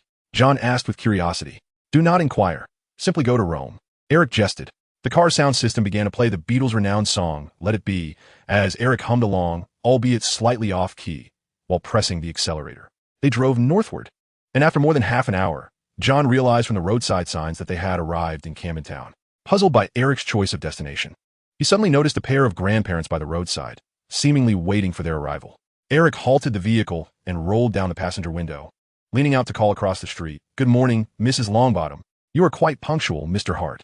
Augusta Longbottom promptly took her grandson's hand and approached, expressing, I truly appreciate your kindness. Not at all. It was merely on my way, Eric replied with a smile as he exited the car and opened the door. I presume you must be John, Mrs. Longbottom said gracefully, shaking John's hand. Neville often speaks of you at home, praising your excellent grades and intelligence, even mentioning that the formidable Professor Snape has commended you. I suspect John has mentioned Neville quite a few times this summer, Eric remarked as he drove, a very kind, honest and innocent boy. John could swear he had hardly discussed any classmates with his parents throughout the summer. Indeed, Mrs. Longbottom nodded with a smile. This child is much like his father in his youth, kind and innocent, albeit a bit slow. Sighing, she continued, moreover, he could be rather careless and clumsy. On our previous trip to London with flu powder, he consistently misread the incantation, landing in the wrong fireplace, which took us quite some time to rectify. Thankfully, Mr. Eric, you were willing to assist. Just a matter of convenience, Eric replied. Boys are often like that. When young, they may lack understanding, but growth can occur overnight. So, rest assured before long, Neville will surely mature in the blink of an eye. Let us hope for that. Mrs. Longbottom sighed once more, then patted Neville's head. Neville, don't you forget to thank Uncle Hart. Thank you, Neville Longbottom said in a somewhat timid voice.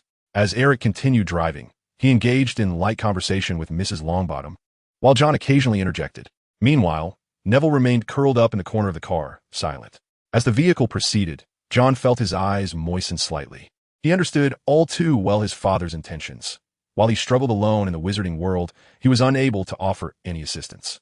Thus, he endeavored to meet various wizards and cultivate relationships, envisioning that those with whom he formed a rapport would become part of his network in the future. One could only imagine the prejudice and disdain an ordinary person might face while trying to befriend wizards. The car came to a stop at King's Cross Station, where Mrs. Longbottom and Neville disembarked first. John, unbuckling his seatbelt, leaned toward Eric, saying, Thank you, Dad. Not at all. Eric winked at him, study well. John nodded earnestly in response. Eric did not accompany him into the station. John followed the Lombard family alone. After traversing 9 platforms, Mrs. Augusta Lombard continued to admonish, or perhaps even criticize, Neville. And within her words, John seemed to hear his own name mentioned several times. Indeed, Neville was quite a pitiable child. As Mrs. Lombard's reprimand appeared to conclude, she adjusted Neville's collar and then cast an approving glance at John. They boarded the train together. As they passed the compartment of Luna Lovegood and Ginny Weasley, Neville timidly stepped inside, while John politely declined Ginny's invitation. Sorry, there is someone here. Upon opening the compartment door, he heard Astoria's languid voice. However, it soon transformed into one of delight. John, good morning. Jon replied, pushing his suitcase onto the step. Good morning, Astoria.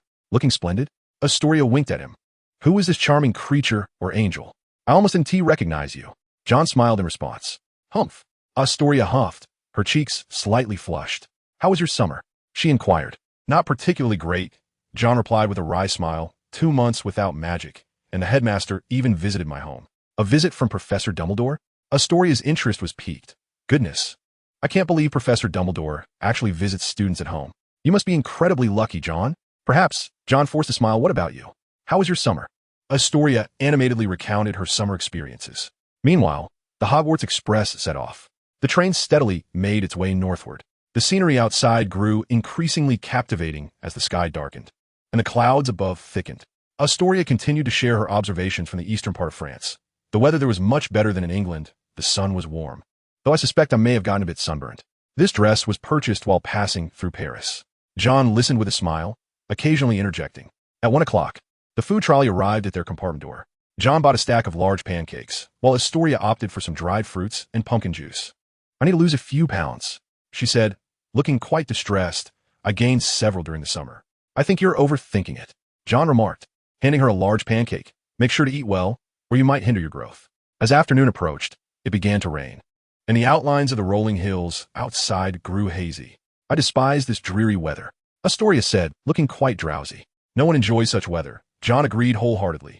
He touched the wand concealed within his cloak. If the original plot had not been altered, given the circumstances, Dementors would soon make their appearance. Astoria then retrieved a 3-sided mirror from her suitcase and loosened her newly styled ponytail before it. With cascading golden locks, she leaned against her seat. Her eyes closed in a state of reverie, murmuring softly, Jon, I feel so tired. Suddenly, the train jolted, coming to an abrupt halt, and a cacophony of clattering echoed from afar, indicating luggage had tumbled from the overhead compartments. In an instant, all the lights extinguished, plunging them into utter darkness. Don't panic, Jon reassured, illuminating the space with a flicker of light from his hand, casting it upon Astoria's alarmed visage. Are you all right? I'm fine, Astoria nodded. Curiosity piqued as she glanced at the source of light in Jon's hand. What kind of magic is this? Isn't the Lumos spell supposed to be taught in third-year classes? No, Jon replied, shaking his head. This is merely a high-powered flashlight. While it may not be particularly effective against werewolves, it serves well for illumination in this pitch-black train. He gestured for Astoria to remain still, then shifted the flashlight, opening the compartment door to survey the corridor. Heads peeked out from various compartments lining the corridor. Then, a series of sharp, high-pitched sounds emanated from outside. Jon quickly closed the compartment door and pointed the flashlight toward the window. Astoria wiped a clear patch on the glass with a handkerchief and peered outside. Something was moving, seemingly drifting towards the train. Jon hurried over, observing the indistinct shadows beyond the window. Stay calm. He pressed his hand on Astoria's shoulder, speaking in a soothing tone. It's all right. Astoria nodded, somewhat dazed, inching closer to Jon for warmth. With her left hand clutching the flashlight, her right hand drew her wand. Jon could almost feel Astoria trembling beside him, while he himself remained unervingly composed.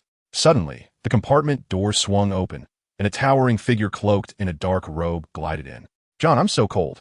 Astoria clung to him from behind, her body shaking violently. The creature's face was shrouded beneath its hood, and a skeletal hand emerged from the folds of the cloak. Ghastly gray and emaciated, resembling a decayed limb that had been submerged in water for weeks. Dementor. Even though Jon was prepared, a chill swept through him. Close your mind, he whispered in a voice only he could hear. Within mere seconds, the Dementor had floated to within mere yards of him. Astoria, behind him, had succumbed to unconsciousness, her weakened breaths barely perceptible. The flashlight illuminated the face concealed beneath the Dementor's cloak. It bore no features, just a terrifying, bottomless void where its mouth should have been. The ghastly visage seemed to glance at Jon momentarily before swiftly averting its gaze, as if repulsed. Then, that abyssal void turned its attention towards Astoria behind him. It seemed to start sucking in something, as tendrils of white mist began to flow into its mouth. Expecto Patronum, Jon shouted without hesitation. A stream of silvery strands erupted from the tip of his wand, coalescing into a mass of ethereal vapor, which then swirled around Jon and Astoria. Jon refrained from summoning his true Patronus, for he feared he could not control the panda should it re-emerge. If his magic spiraled out of control, the train would surely explode, leaving them to traverse on foot to Hogwarts. The silvery mist formed a barrier between the two and the Dementor. However, to Jon's astonishment, the Dementor did not retreat from the compartment. It continued to advance, albeit at a slower pace, its gaze fixated hungrily on the unconscious Astoria. Despite his trepidation towards this makeshift Patronus, the girl seemed to be an even more delectable target. The murky silver mist began to wane gradually. The terror of the Dementor exceeded Jon's expectations. "Death is but a whisper, ever at my side. Expecto Patronum." A commanding voice resonated from outside the compartment. A true Patronus soared into the space, positioning itself between the two and the Dementor. The creature recoiled swiftly, retreating further away. The entire train was now beset by Dementors. Chapter 77. The Doe. This was a genuine Patronus. Compared to his sluggish and lethargic baby Niffler, this creature was significantly larger, moving with grace and elegance. The Patronus took the form of an adult deer, yet it bore no majestic antlers. Instead, where antlers would typically be, there were two triangular ears. Thus, it was more accurately described as a silver doe. Not only this one Dementor, but nearly all Dementors were influenced by the presence of this silver doe, and they began to depart from the train. In the sky, countless shadowy figures could be seen fleeing. Jon quickly stowed away his wand and flashlight, then supported Astoria, who had completely lost consciousness and succumbed to a faint. He propped her up, and soon after, the silver doe vanished from sight. Then, Severus Snape, clad in a long black cloak, burst into the compartment. He merely cast a cold glance around before stating, "Take her and follow me." Jon promptly hoisted Astoria onto his back. Her weight was light and manageable. Following Snape's lead, they traversed into the aisle. The aisle was cluttered with an array of luggage, remnants of the chaos caused by the sudden stop enforced by the Dementors.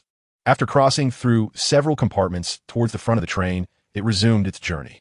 For a moment, Jon nearly lost his footing, almost toppling to the ground with Astoria, but an unseen force seemed to catch them just in time. Minutes later, they arrived at a compartment at the front, nearly double the size of the others. Much like Snape's office, this place was filled with an array of jars and vials. With a flick of his wand, Snape conjured a hammock that appeared in the vacant space of the compartment. Jon hurriedly carried Astoria and placed her on the hammock. Suddenly, a wisp of silver flame materialized beside them. The gentle flames exuded no heat, only a faint warmth. Jon noticed that Astoria's eyelids began to flutter slightly. "Hart, come assist me," Snape commanded brusquely. "Fetch me valerian root, peppermint, and daisy roots." A cauldron materialized before Snape as he poured half a bottle of glycerin into it. Although Snape's apothecary might appear chaotic, the ingredients were systematically organized by type and alphabetical order, allowing Jon to locate the required herbs without excessive delay. Grind the valerian root into powder and chop the daisy roots into fragments, Snape instructed, deftly maneuvering his hands. Jon observed Snape's actions from the corner of his eye. This was nearly Jon's first glimpse of Professor Snape concocting potions. Previously, he had seldom demonstrated during lessons. At that moment, Jon finally comprehended why Severus Snape was renowned as a master of potions across Europe. His technique was extraordinarily adept, and each motion was executed with precision. The notoriously volatile herb, peppermint, behaved impeccably under his guidance. Initially, Jon had felt a modicum of talent in potion making, perhaps even a touch of pride. However, witnessing Snape's prowess illuminated the stark qualitative divide between him and a true master of potions. Various ingredients were successively added to the cauldron. Merely a quarter of an hour later, Snape's potion was complete, though Jon was oblivious to its nature. Astoria gradually regained consciousness, her complexion alarmingly pale. "Have her drink this." The pale blue potion was contained within a glass vial and floated into Jon's hand. He rushed to the side of the hammock, traversing the silver flames, and steadied Astoria. "Drink," he whispered gently. Astoria nodded obediently, then furrowed her brow as she sipped the potion from the vial, only to erupt into a fit of violent coughing. Her pallid face regained a hint of color. "Professor," Snape spoke softly to her. "Mrs. Greengrass wrote to inform me." He continued coldly, "that there may be Dementors conducting checks on carriages today, and she asked me to keep an eye on you." After a pause, he added, "However, I did not anticipate that you would not be in the same compartment as your sister, Miss Greengrass." "Apologies, Professor Snape," Astoria replied, lowering her head. "As for you, Hart." Snape disregarded her further, fixing his piercing gaze upon Jon. "Dumbledore informed me over a month ago to take the opportunity to teach you how to cast the Patronus charm, but it is evident that you should have learned, though I am uncertain who your instructor was. Nevertheless, I assure you that the pathetic and crippled Patronus you conjure will undoubtedly bring him shame," Snape remarked with unreserved sarcasm. Jon was compelled to lower his head in submission. Listen, Hart, Snape barked. The headmaster has instructed me to teach you the Patronus charm. So you are to report to my office this Saturday afternoon. Do you understand? I comprehend, Professor. Jon replied. Now get out. Astoria had already exited the cubicle. That was a goat. Snape roared. Get out. He then forcefully shoved Jon out of the cubicle and abruptly slammed the door shut. Chapter 78. Draco Malfoy. During the remainder of their journey, Jon and Astoria refrained from discussing the recent events. Astoria's expression seemed to revert to her usual innocent whimsy. As if the Dementor had never appeared, she began to smile and inquire about the headmaster's visit to Dumbledore's home. By the way, Jon, what did Professor Dumbledore ask during his visit to your house? Not much, really. He simply chatted with my parents and indulged in nearly a pound of dessert. A pound? Indeed. Who would have thought? Professor Dumbledore, despite his age, still has such a fondness for sweets and an impressive appetite. It's quite astonishing. Approximately an hour later, the train finally came to a halt at Hogsmeade Station. Disembarking was a chaotic affair, filled with the cacophony of owls hooting, cats meowing, and even the croaking of toads. In addition to her suitcase, Astoria held a cage containing a beautiful white owl, peacefully sleeping. It was the very same owl that had delivered a letter to Jon the previous day. My grandmother gifted me this. Astoria blinked. I named it Jorglin. Is that so? Quite a charming name, Jon casually remarked as he unfurled his umbrella. Hogsmeade Station was chilly, with icy rain pouring down. First-year students, come to me. A familiar voice called out. At the far end of the platform, Hagrid's towering figure could be seen, waving to the bewildered new students, ready to lead them on the traditional journey across the lake. Do you remember this time last year? Astoria whispered. We were just as flustered, filled with curiosity about Hogwarts. Indeed, Jon nodded. It seems we had a quarrel at this time last year. They exchanged smiles. The rain poured heavily as they followed the other students along a rough, muddy path, at the end of which at least 100 carriages awaited them. Each carriage was drawn by an invisible horse, specifically an invisible thestral. Jon and Astoria climbed into one of the side carriages, and soon, 2 more individuals squeezed in. Astoria, I finally caught up with you. Daphne Greengrass panted, deliberately ignoring Jon on her side. Sister Astoria softly spoke, and hello, Draco. Jon, this is Draco Malfoy. She hastily introduced. Draco, this is Jon Hart, my friend. Good evening. Astoria. Draco Malfoy stood tall, his light golden hair slightly tousled, casting a sidelong glance at Jon. Jon chose to ignore Malfoy, remaining composed in his seat as usual. The carriage jolted along the bumpy road. To be seated in a carriage with 3 Slytherins was, to be frank, rather uncomfortable. However, Astoria gently grasped his hand. The carriage continued its journey through the muddy path. Draco Malfoy spoke loudly within the carriage. The Quidditch World Cup is set for next June, hosted in England. My father procured some of the best box tickets through special channels. My favorite team is. Jon could no longer contain himself, interrupting Draco with a remark. Why do you incessantly discuss Quidditch? In the Hufflepuff common room, Zacharias and his friends were always boasting about Quidditch, in the Leaky Cauldron and the 3 Broomsticks. One could hear the voices of boys, those Quidditch enthusiasts, every few steps. The Gryffindor side was no different. Jon expressed his bewilderment, wondering if there was nothing else of significance in these boys' lives. Because Quidditch is the most popular sport in the world. Malfoy raised his chin, looking down at Jon with unmistakable disdain. Lowly? Jon smiled, responding, perhaps, but my performance in flying class was evidently the best in my year. Best? Malfoy seemed incredulous. Indeed. Jon nodded. Madam Hooch insisted that I enroll in the advanced flying class in my 2nd year. Advanced class? Malfoy raised his voice. I have never heard of an advanced class for Quidditch. Of course, you and T know. Jon waved his finger dismissively. Only students who have achieved exceptional results in the 1st year flying class are eligible for the 2nd year advanced class. That's impossible, Malfoy exclaimed, his face a mask of shock and disbelief. What's impossible? Jon replied assertively. Headmaster Dumbledore even visited my home on July 15th to present me with my flying class report card and the invitation letter from Madam Hooch for the advanced class. What? Malfoy looked utterly despondent.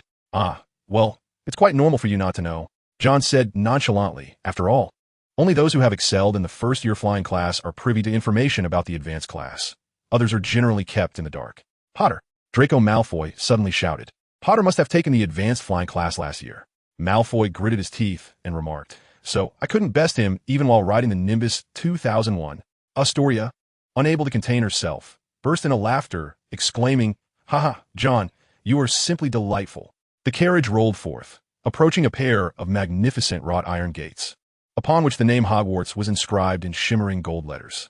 They had arrived at the entrance of Hogwarts, where Jon observed two tall Dementors, clad in dark hoods, standing sentinel on either side of the gate. Astoria began to tremble slightly, prompting Jon to wrap her in a comforting embrace. "It's all right," he whispered soothingly. Fortunately, the chill did not linger for long. Chapter 79, A New Term. Jon was finally able to bid farewell to the faint mustiness and straw odor within the carriage. He disembarked alongside the Greengrass sisters.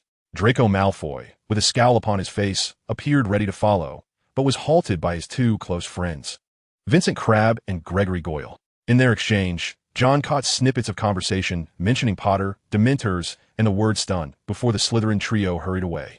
Jon and his companions joined the throng ascending the stone steps, passing through the grand oak doors and into the entrance hall of Hogwarts.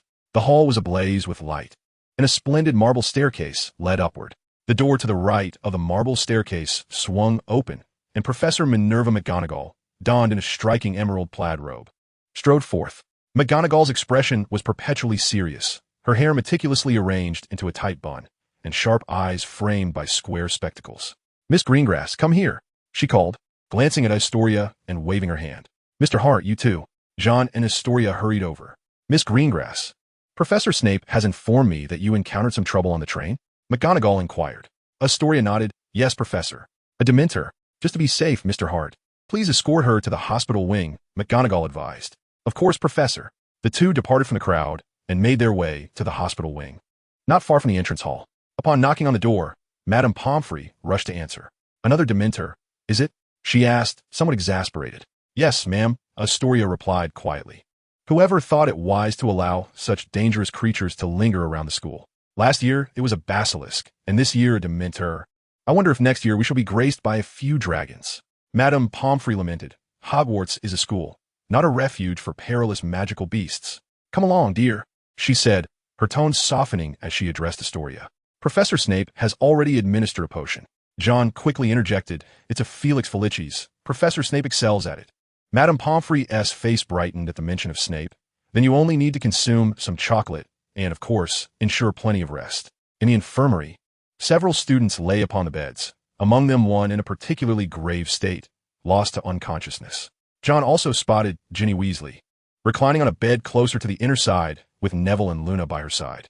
After exchanging greetings with them, Jon observed Madame Pomfrey hurriedly approaching, tossing a piece of chocolate to him.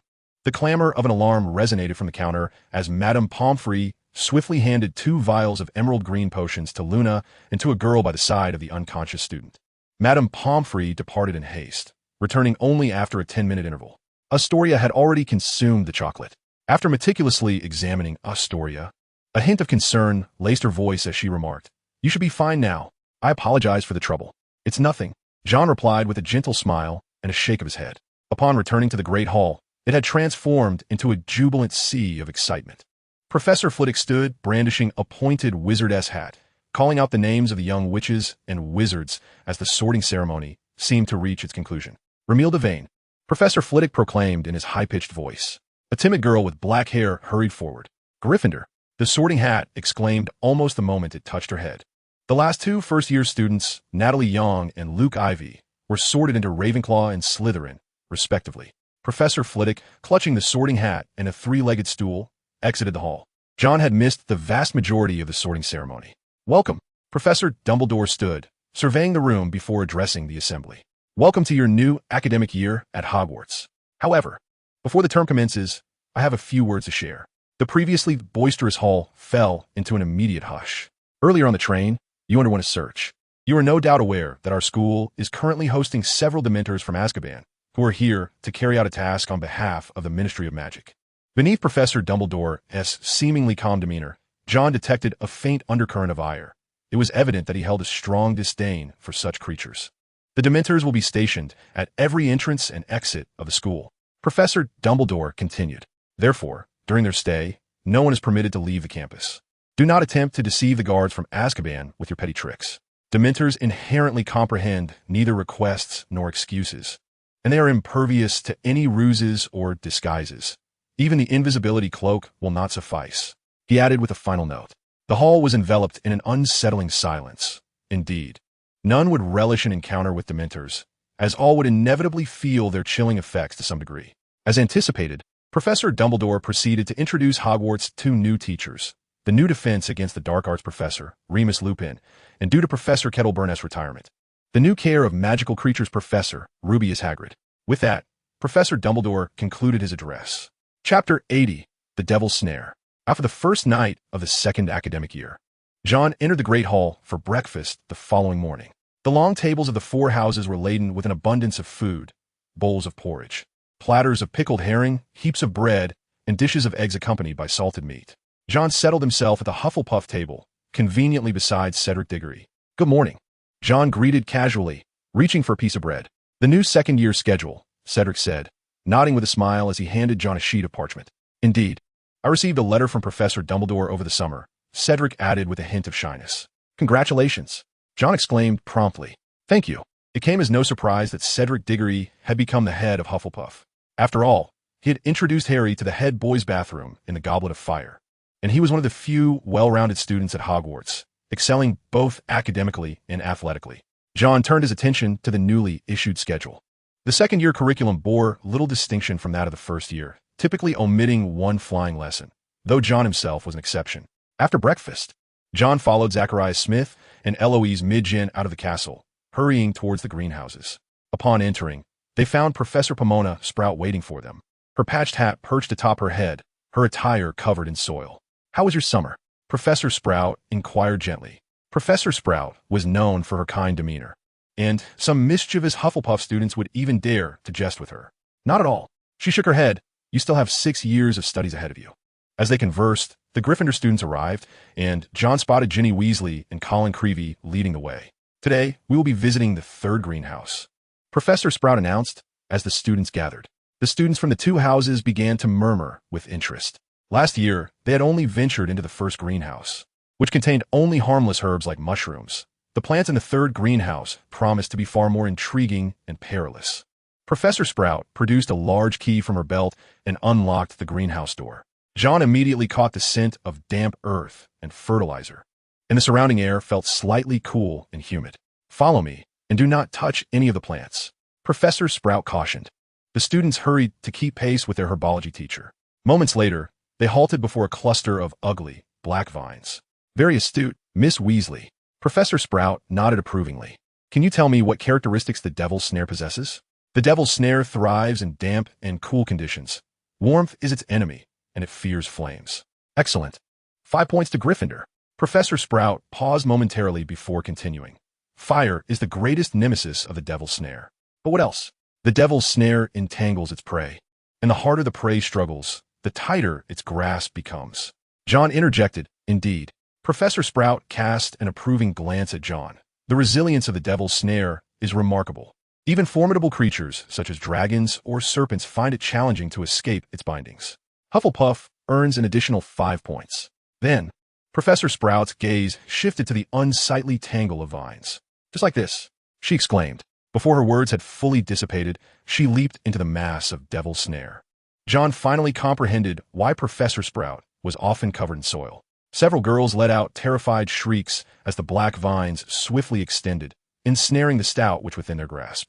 "Just like this," Professor Sprout said, somewhat strained, as the Devil's Snare continued to envelop her, nearly binding her entire form. "The more I attempt to escape, the tighter it holds." Jon's expression grew serious. He feared that Professor Sprout might be in peril. After all, the Devil's Snare was no ordinary plant. It was exceedingly dangerous, even lethal. He had already reached into his pocket, grasping the handle of his wand, just in case. One of the vines had already wrapped around Professor Sprout's neck, silencing her completely. Suddenly, a burst of flames appeared, encircling the black vines, which began to retract little by little.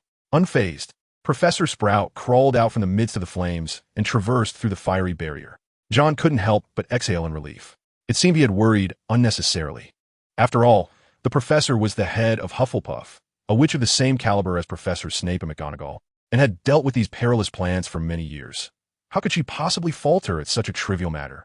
So, should you encounter the Devil's Snare in the wild, do not panic, relax your body, and simply conjure a flame. Professor Sprout spoke gently. "I believe Professor Flitwick must have taught you the fire spell in your first year." She then turned around, the flame she had summoned without wand or incantation still blazing fiercely. Soon, the once expansive patch of devil's snare appeared to have vanished entirely. On the ground lay over 20 dark green spheres, each the size of a ping-pong ball. Does anyone know what these are? Professor Sprout inquired with a smile. This time, the greenhouse was enveloped in silence. Even Jon furrowed his brow, as the dark green spheres before him bordered on the realm of his ignorance. I refer to them as the spores of the devil's snare. They were discovered during an incident last October, Professor Sprout elucidated. When the devil's snare is continuously stimulated by fire or intense light, without direct incineration, it ultimately transforms into spore form. Zacharias, come here, Professor Sprout suddenly commanded. Huh? Zacharias Smith approached with a sense of curiosity. Professor Sprout handed him a spore from the devil's snare, and Zacharias, somewhat dazed, took it into his grasp. As soon as he secured it, the spore began to expand violently, enveloping his entire arm and causing him to scream in terror. Fortunately, Professor Sprout swiftly conjured a ball of flame, liberating Zacharias' arm from the snare. As the devil's snare released its grip, Zacharias sprang back several paces, exclaiming, "That was terrifying." The other Hufflepuff students could not contain their laughter. Indeed, Professor Sprout stifled her amusement, explaining that the spores of the devil's snare, when subjected to certain stimuli, could exhibit similar effects, swiftly ensnaring their prey. Therefore, if one attempts to relocate the spores, utmost caution is required. Is there anyone willing to attempt relocating the devil's snare spores? The Gryffindor and Hufflepuff students exchanged glances. I'll do it, volunteered Jon. Very well, Jon, come here, Professor Sprout promptly instructed. Jon approached her, bending down to focus on a spore before him. You must be exceedingly gentle. The spores are very temperamental. If you make even the slightest abrupt movement, they may retaliate. Professor Sprout whispered in his ear.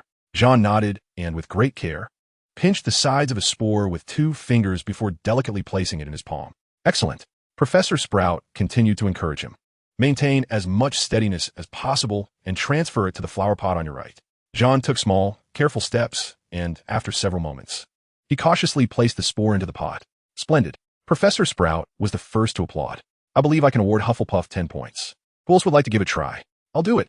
Ginny Weasley volunteered. Ginny successfully took hold of a devil's snare spore, but unfortunately, a slight mishap occurred during her movement, and the spore rapidly ensnared her entire body. Thankfully, Professor Sprout was quick to rescue her. Are you all right, dear? She asked with concern. Ginny nodded, feeling somewhat embarrassed. You moved too quickly. You must be more careful, Professor Sprout continued her explanation. Chapter 81. The Dark Arts Defense Class, Part 1. Most of them were covered in dirt, with many sporting marks of being ensnared on their arms and legs. What on earth have you been doing? Jon overheard Ron Weasley loudly questioning his sister as he passed the Gryffindor table. Not your concern, Ginny snapped, turning away without looking at him. Jon was among the few students who had not been attacked by the devil's snare, not due to any particular talent, but because in his previous life he was accustomed to handling test tubes, droppers, and pipettes, ensuring his hands remained steady. Thus, he did not provoke the devil's snare as hostility. He successfully transferred 3 devil's snare spores into the flower pot. Professor Sprout, in a moment of delight, awarded an additional 5 points to Hufflepuff. Upon arriving at the dining table in the Great Hall, Jon took a bite of a corned beef sandwich while glancing at the class schedule. Setting the schedule aside, he opened the Daily Prophet for the day. The headline read, Muggle claims to have spotted Sirius Black at Loch Ness.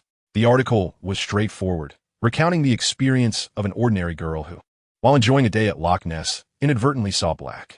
She assumed he was merely a common criminal and reported her sighting. However, by the time the Ministry's Aurors arrived, Black had vanished without a trace. Jon was unsure of Hogwarts' precise coordinates, but was certain it resided in the Scottish Highlands, suggesting that Black's location was likely not far from the school. Reflecting on the spirit of Harry, his godfather, was quite admirable. From the northern seas of Azkaban, Black had traveled all the way to Surrey in southeastern England, caught a glimpse of Harry, and then hurried on to the Highlands of Hogwarts. Without a wand and unable to perform magic, he had survived for months by scavenging and foraging, a rather dismal existence. At 2 o'clock in the afternoon, Jon arrived punctually at the potions classroom. As in the previous year, he and Astoria occupied the front row, directly before a group of Slytherin students. Although Jon found it difficult to fathom the practical applications of the potion they were about to concoct, they diligently proceeded with the preparation. They measured out 2 teaspoons of dried nettle and 3 pufferfish eyes, carefully grinding them into fine powder in a mortar. Meanwhile, Astoria added bat spleen to a cauldron, simmering it with water. After an hour, the potion was nearly complete, Following a low-temperature water bath for 30 seconds, they produced a pot of pale purple elixir. Snape cast a curious glance at Jon's water bath technique, but refrained from comment.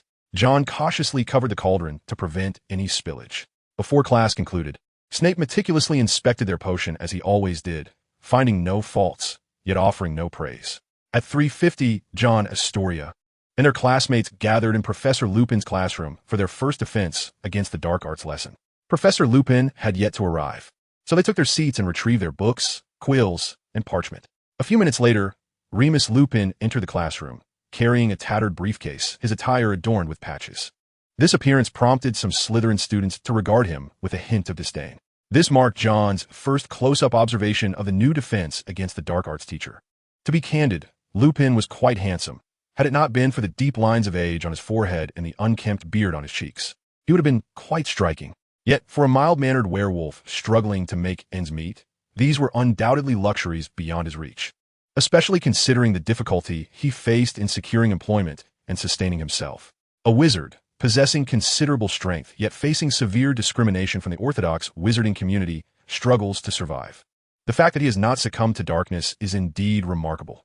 At least Jon feels he could not achieve such resilience. Therefore, practical lessons hold a significant allure for them. The professor, observing that everyone is prepared, said, "Follow me, if you will."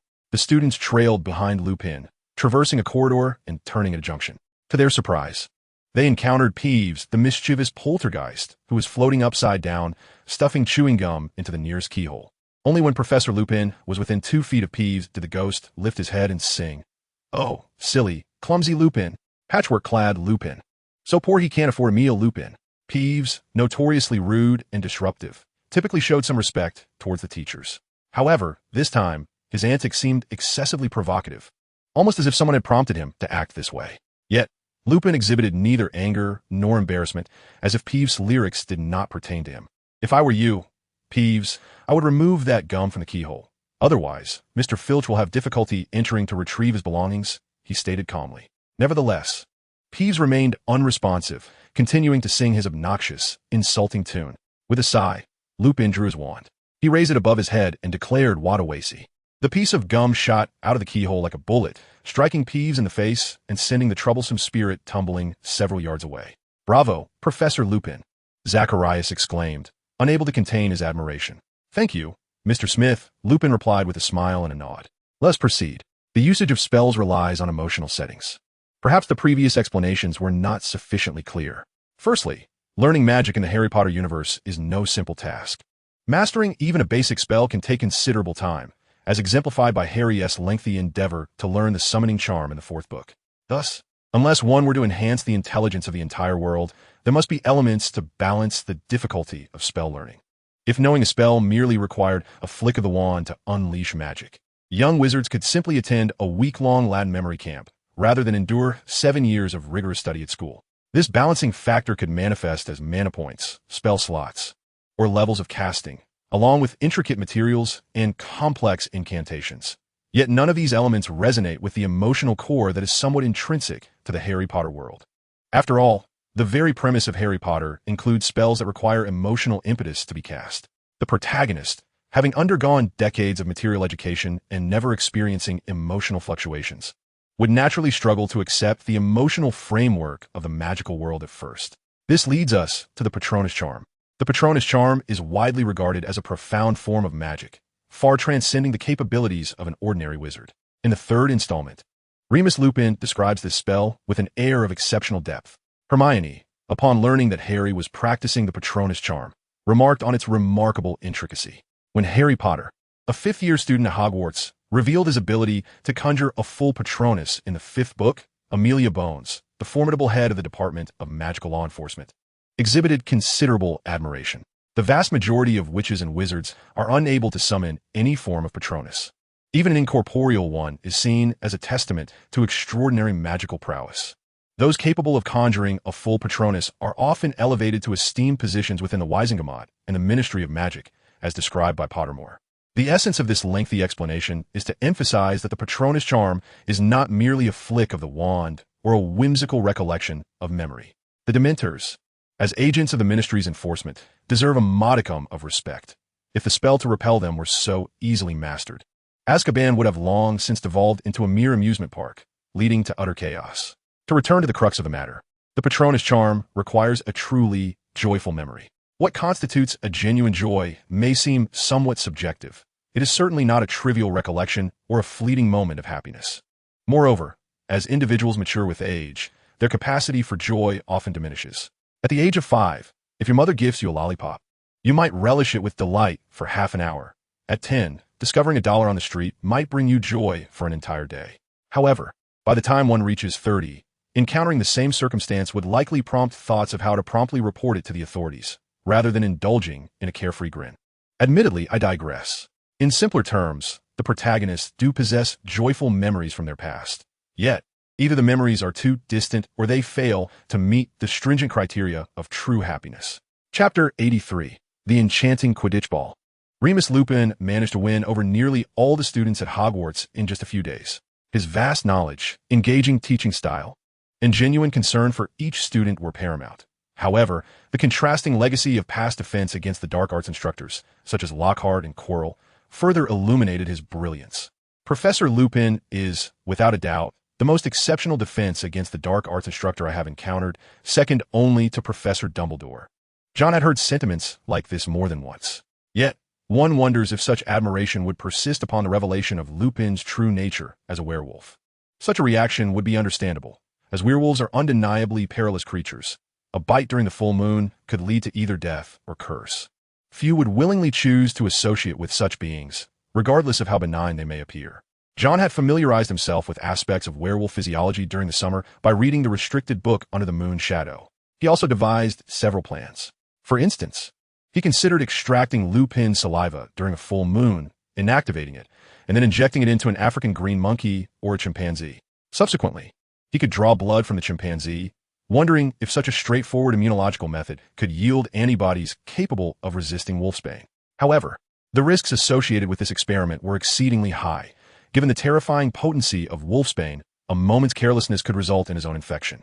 Thus, despite his intrigue, John resolved to postpone this experimental exploration for a few years, opting to reconsider it when his own strength had significantly increased. Other courses remained largely unchanged from the previous semester. For example, the Charms and Transfiguration classes seamlessly continued from where they had left off, with hardly any changes in textbooks. Astronomy and the history of magic also followed a similar pattern. On Friday afternoon, John made his way to the hall and took a seat at the Hufflepuff table to commence his lunch. A throng of students clad in the yellow and black Hufflepuff Quidditch uniforms entered the dining room together. "Good afternoon, John." Zacharias Smith, leading the crowd, lifted his head high. "Hello," John replied lazily. "I say, mate." Zacharias hurried to John's side. "Could you at least look me in the eye?" "Huh?" John turned his head in confusion, astonished. "You made it onto the Hufflepuff Quidditch team?" "Indeed, I passed the tryouts." Zacharias laughed heartily. "Looking for a seeker." "A seeker?" John repeated incredulously. "A reserve." Cedric, accompanied by the remaining Hufflepuff Quidditch players, approached with a smile. "Being a reserve still means you're part of the team," Zacharias grinned. "Only 226 second-year students have ever made their respective house teams this century. I am honored to be one of them. By the way, John," Cedric paused. "Do you need to retake your flying class?" John was taken aback. "How do you know?" "Draco Malfoy." Cedric glanced at the Slytherin table. "He has been telling everyone you need to retake flying class. Now the entire school seems to know." John shrugged. He was not particularly bothered. After all, it was a class he had struggled with, and being in the advanced course was nothing to be ashamed of. "We have Quidditch practice this afternoon," Cedric said earnestly.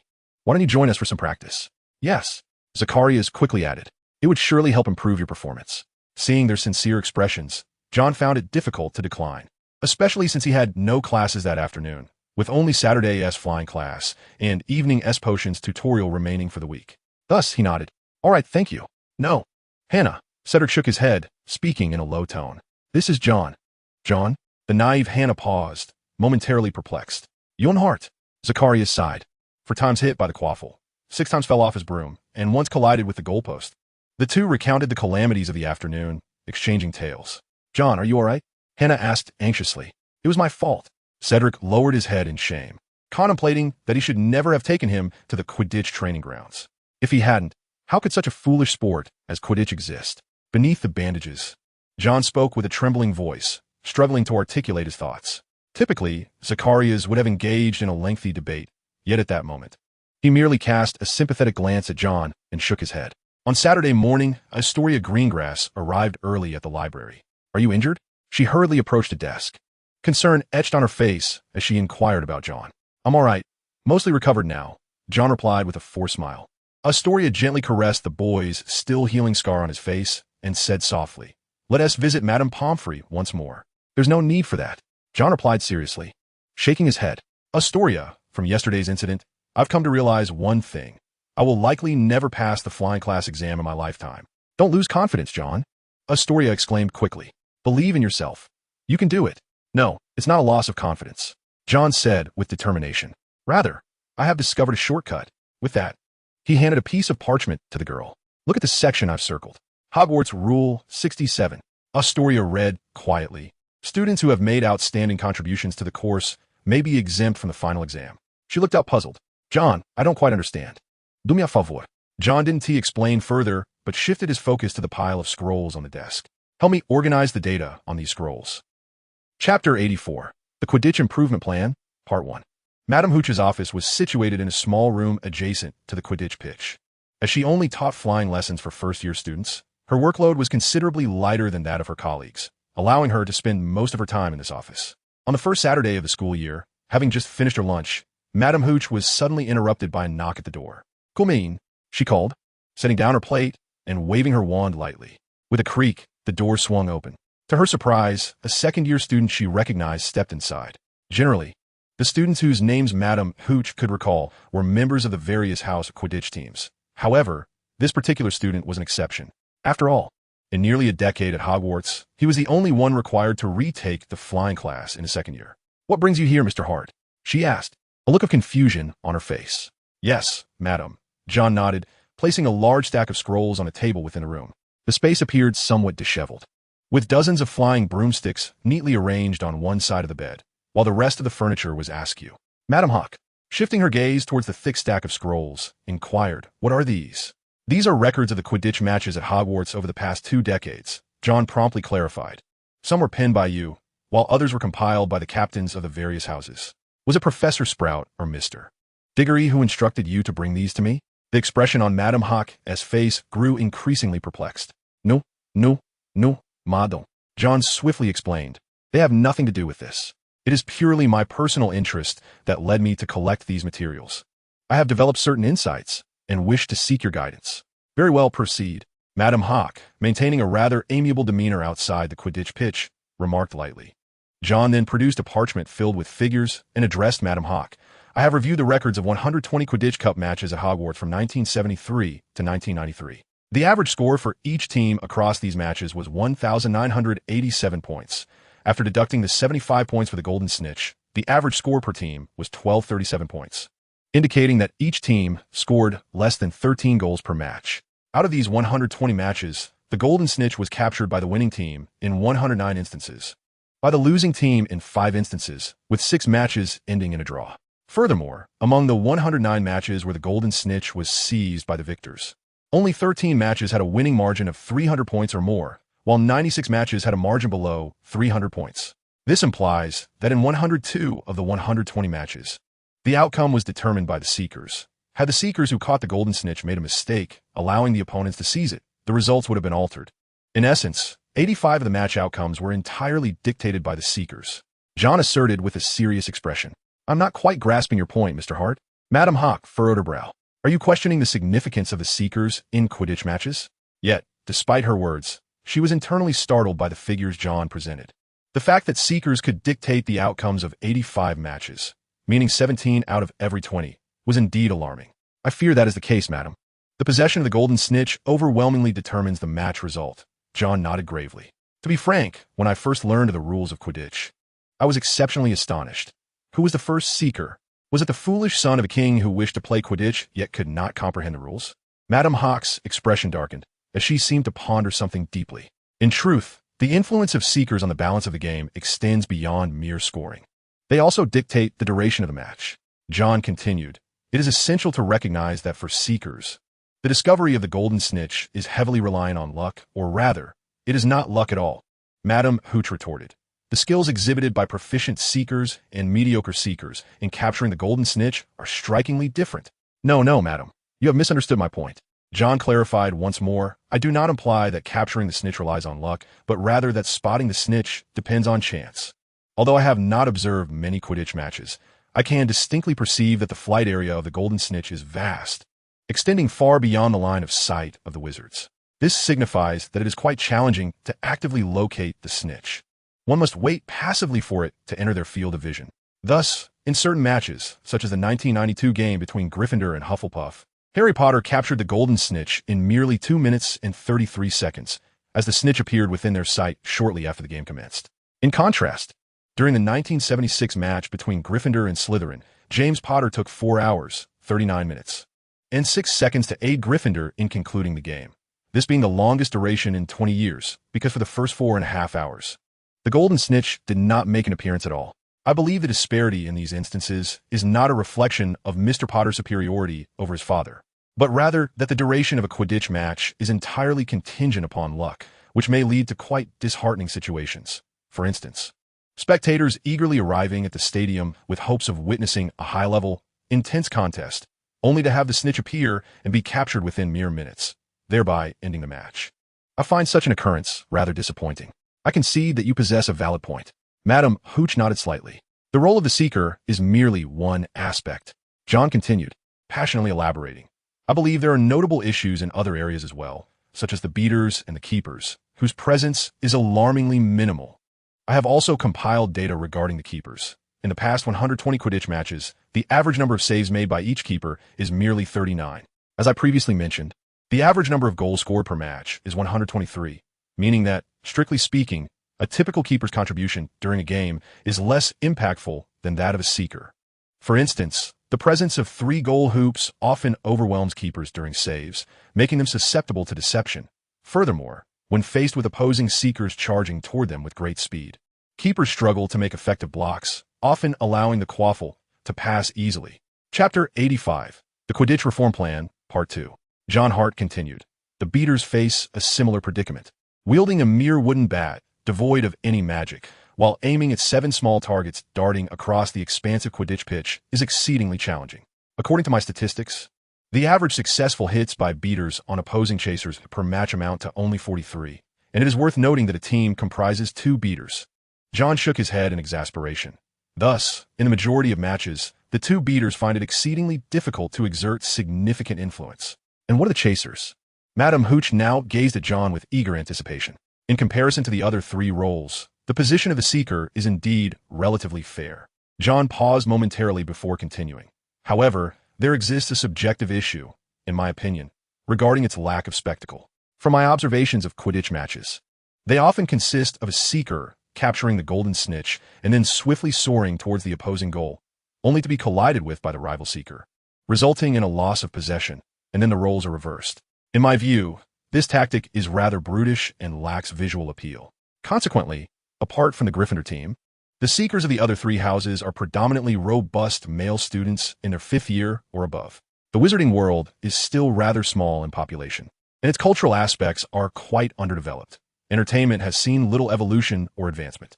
Quidditch, with its myriad flaws, has persisted for centuries without substantial optimization or modification. In contrast, Muggle sports, such as football and basketball, with just over a century of history, have undergone countless rule changes. Mr. Hart, Mrs. Hawk exclaimed with a serious expression. Indeed, Quidditch, a sport with a rich history spanning hundreds of years, harbors numerous issues. I am curious if you have any suggestions? Jon's expression shifted as he realized they were getting to the crux of the matter. Indeed, I have some thoughts, albeit merely rudimentary suggestions. For instance, regarding the keeper, I propose establishing a protective area of about 12 yards where the quaffle cannot enter, thereby safeguarding the keeper. Simultaneously, seekers should be prohibited from encroaching upon this zone while attempting to score, necessitating that they shoot from outside the protective area. This would effectively prevent seekers from easily outpacing the keeper due to their speed, thus enhancing the keeper's role. As for the beaters, I suggest equipping them with gloves in addition to their bats. With gloves, they could catch the bludgers and then maneuver closer to the opponents before striking. This would increase the threat posed by the beaters. Regarding the seekers, I believe there should be a time limit on possession of the snitch, such as 7 or 5 seconds. There should also be a corresponding indicator on the snitch to signal that exceeding this time would result in a foul. This would compel seekers to pass and collaborate more, rather than charging forward mindlessly with the snitch. Mrs. Hawk took out a quill with utmost seriousness and began to record these ideas. What about the seekers? She inquired softly. I suggest eliminating the seekers and the golden snitch altogether. Jon replied earnestly. A look of horror crossed Mrs. Hawk's face. But if we remove both the snitch and the seekers, how will everyone know when the match concludes? Yet the golden snitch is integral to Quidditch's esteemed tradition, Mrs. Hawk countered, as the original aim of Quidditch was to capture a flying bird, the precursor to the snitch.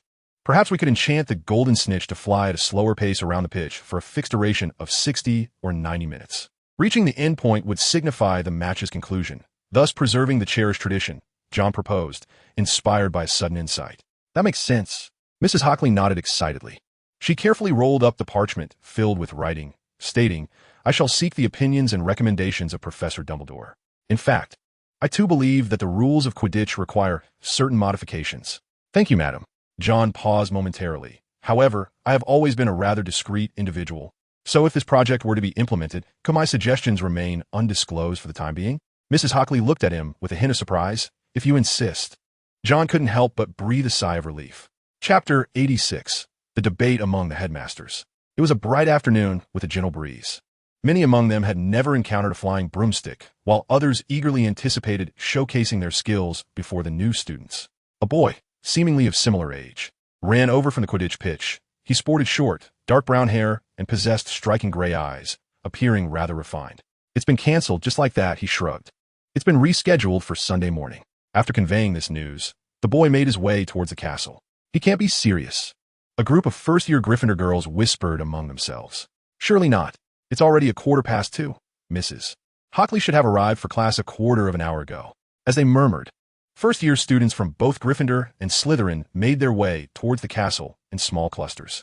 Rolanda Hockley appeared on the 8th floor of the castle, before an extraordinarily grotesque stone beast, holding a piece of parchment in her hand. Password? The stone beast inquired lazily. The staircase behind the beast began to rotate open. At the end of the spiral staircase stood a shimmering oak door, adorned with a brass knocker shaped like a griffin. Beyond the door lay a spacious, beautifully circular room, filled with various whimsical sounds. Good afternoon, Rolanda. Professor Albus Dumbledore shifted his gaze from the Daily Prophet in his hand to the intruder. Good day, Headmaster Dumbledore. I apologize for the interruption. After greeting him, Mrs. Hockley quickly unfurled the parchment in her hand. This data has been compiled by a student who has also provided some insights regarding the rules of Quidditch. Is that so? Dumbledore's gaze traversed line after line of data, reaching the bottom of the parchment. The portraits of former headmasters and headmistresses, previously dozing in their frames, swiftly congregated into one picture surrounding Dumbledore, their heads crowding the canvas. He has gone mad, Dexter Fawcett bellowed, resembling an enraged donkey. To think he wishes to eliminate the golden snitch and the seekers. He is destroying the very essence of Quidditch. The wizard who served as the headmaster of Hogwarts in the year 1642 was once an exceptional seeker in his youth.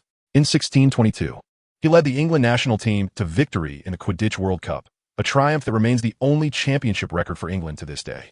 Indeed, Headmaster Phineas Black exclaimed with indignation, "How dare a second-year, Muggle-born student propose alterations to the Quidditch rules that have endured for centuries? He is disregarding the power of tradition. If I were headmaster, I would certainly ensure he experiences the sting of punishment." How do you know he is a Muggle-born second-year student? Inquired Headmistress Delilah Devonte gently. Did you not see the signature at the bottom? Jon Hart. Phineas Black shot her a disapproving glance. Dumbledore has mentioned him several times. A second-year mudblood. Do not use that term. Several other headmasters quickly covered his mouth, then unceremoniously placed him in a nearby portrait frame. Oh, I see. Delilah Devonte chuckled, winking. I remember him as a very talented Hufflepuff freshman. I actually support his suggestion. It is both intriguing and logical. In fact, I contemplated changing the Quidditch rules as far back as September 1755. Silence, Delilah, roared Dexter Fawcett. Are you intent on ruining Quidditch? Please maintain respect, Dexter. Although Delilah was a woman, she showed no signs of backing down. The two engaged in a spirited exchange, while Phineas Black appeared eager to join the fray, though his mouth was stuffed with a sock, rendering him speechless.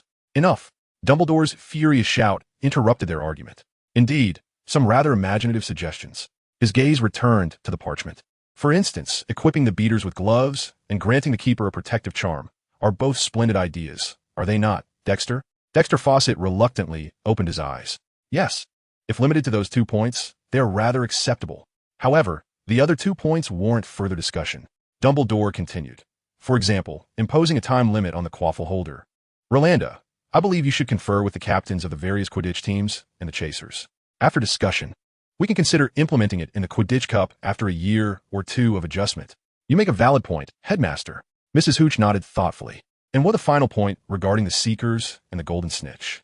The entire headmaster's office fell silent, with all the portraits of headmasters holding their breath, covertly watching Dumbledore's face. To be honest, I find this idea the most fascinating and well-founded.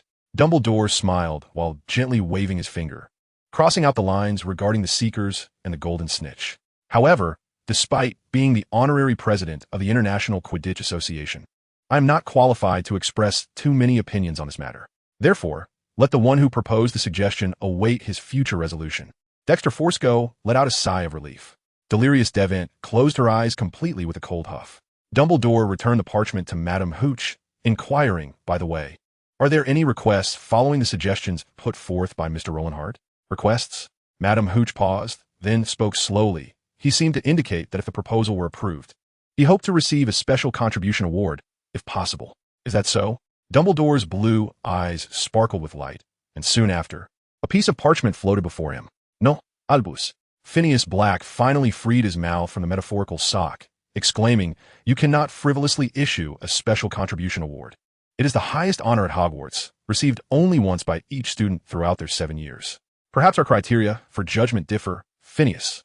Dumbledore replied calmly, in my view, this is more than sufficient. He began to write slowly on the parchment. In recognition of outstanding contributions to Quidditch, we hereby award Mr. John Eric Hart the Hogwarts Special Contribution Award, 1993. Hogwarts Headmaster, Albus Dumbledore. Fawkes the Phoenix flapped her wings and flew over, leaving a footprint next to Dumbledore's signature. That won't be necessary. Madame Hooch quickly interjected. Mr. Hart has expressed that he does not wish for this matter to be overly publicized. Very well. Delirious Devant appeared somewhat disappointed. Madame Hooch departed the office with the award certificate. Phineas Black's mouth was once again stuffed with a sock, for he had nearly uttered the term mudblood in his anger. Oliver? Dumbledore's gaze turned to the portrait at the top. The portrait depicted a middle-aged headmaster, clad in military attire, with an exceedingly serious expression. What is it, Albus? Headmaster Oliver Cromwell asked calmly. I am not well acquainted with the Hogwarts regulations you have established. Dumbledore smiled as he inquired, but I am curious, aside from being an honor, what other purpose does the Special Contribution Award serve? Regulation 67. Oliver Cromwell recited coldly. Students who have made outstanding contributions in any course may be exempted from one whipping punishment by that course's teacher. The whipping punishment was abolished 50 years ago. It seems this regulation has since been amended to allow for one exam exemption. Thank you, Oliver. You're welcome, Albus. Chapter 87. Manipulating the Patronus. My father is quite displeased with my injury. He has already lodged complaints with the school authorities and the Ministry of Magic. My father wields considerable influence, you know. Malfoy exclaimed triumphantly. That foolish brute values Potter so highly that he dares to let his pet harm me. I fear he can no longer be a teacher. Malfoy walked with an awkward gait, his right arm bandaged and suspended in a sling. Don't you think that walking like that is rather awkward, Draco? John heard Goyle's voice rumbling ahead. No. This makes me appear even more like a hero, Malfoy declared with confidence. You simply do not understand. John couldn't help but chuckle as he reminisced about his middle school days, when he would deliberately argue with teachers or engage in conspicuous mischief in a bid for attention. Ah, the quintessential phase of adolescence that everyone must traverse. Good afternoon, John greeted with a smile. You wretched coward, deceiver, fool. Malfoy spat venomously. Crabbe, Goyle, teach him a lesson. Just as Malfoy issued his command, a gentle voice arose from behind them. Professor Remus Lupin glanced at the taut muscles of Crabbe and Goyle, his brow furrowed in curiosity. The two boys promptly stepped back, lacking the courage to act in front of their instructor. Nothing is amiss, Professor Lupin. Malfoy intentionally elongated the silence between his words before strutting away. As he entered the castle, he audibly remarked to Crabbe, he dresses worse than my house elf. At 7 o'clock, he was scheduled for a potions tutorial with Snape, yet he still had over 4 hours to spare. With his bag slung over his shoulder, John arrived at the door of the room of requirement on the 8th floor. After ensuring the coast was clear, he opened the door and stepped inside. Within the room of requirement, he could finally immerse himself in his studies undisturbed. After a year of utilizing this magical space, he had mastered its nuances. Aside from a concealed storage area, he could alter the room's layout with merely a thought. Jon diligently perused his new textbooks, Standard Spells, Level 2, Beginner's Guide to Transfiguration, Volume 2, and Foundations of Defensive Magic. Due to some unforeseen events during the summer, he had not adequately prepared. The Hogwarts curriculum was not particularly rigorous, and the teachers were far from strict, allowing many students to devote most of their time to Quidditch and simply copy their classmates' assignments. However, Jon was different. He was the one being copied.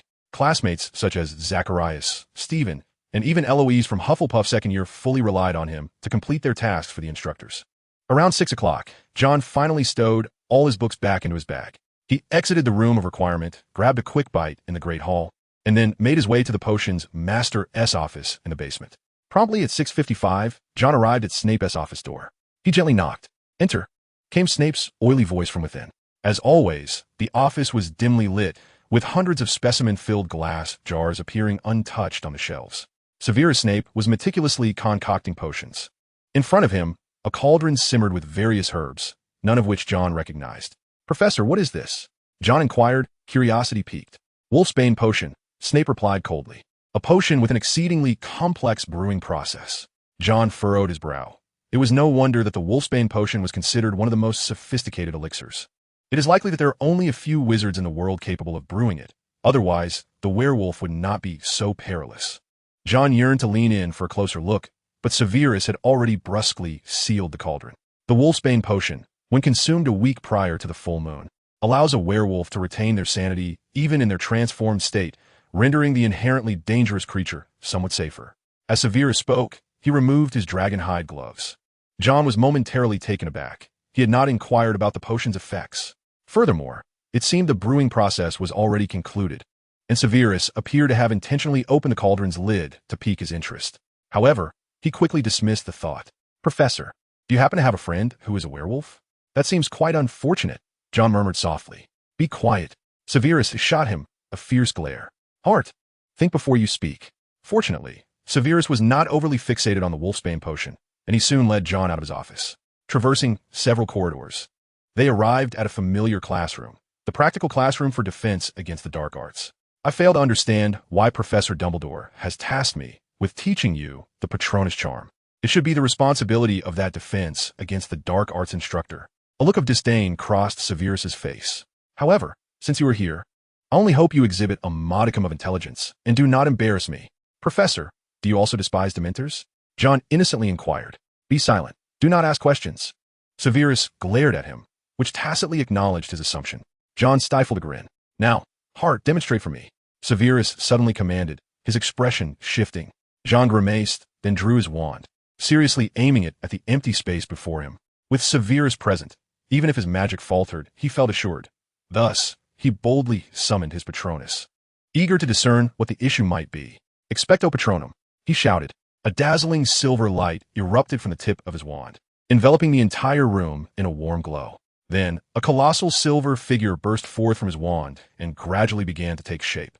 Once again, an unusual sensation overcame Jon. His legs felt weak, and his right hand, gripping the wand, began to tremble. "Fool!" Severus's voice rang out in anger. "You are the one controlling the Patronus, not the Patronus controlling you. Restrain your wand. Do not allow it to drain your magic." Jon's expression shifted, and he quickly took a deep breath, attempting to rein in the radiance of the silver light. Regrettably, a few minutes later, he faltered.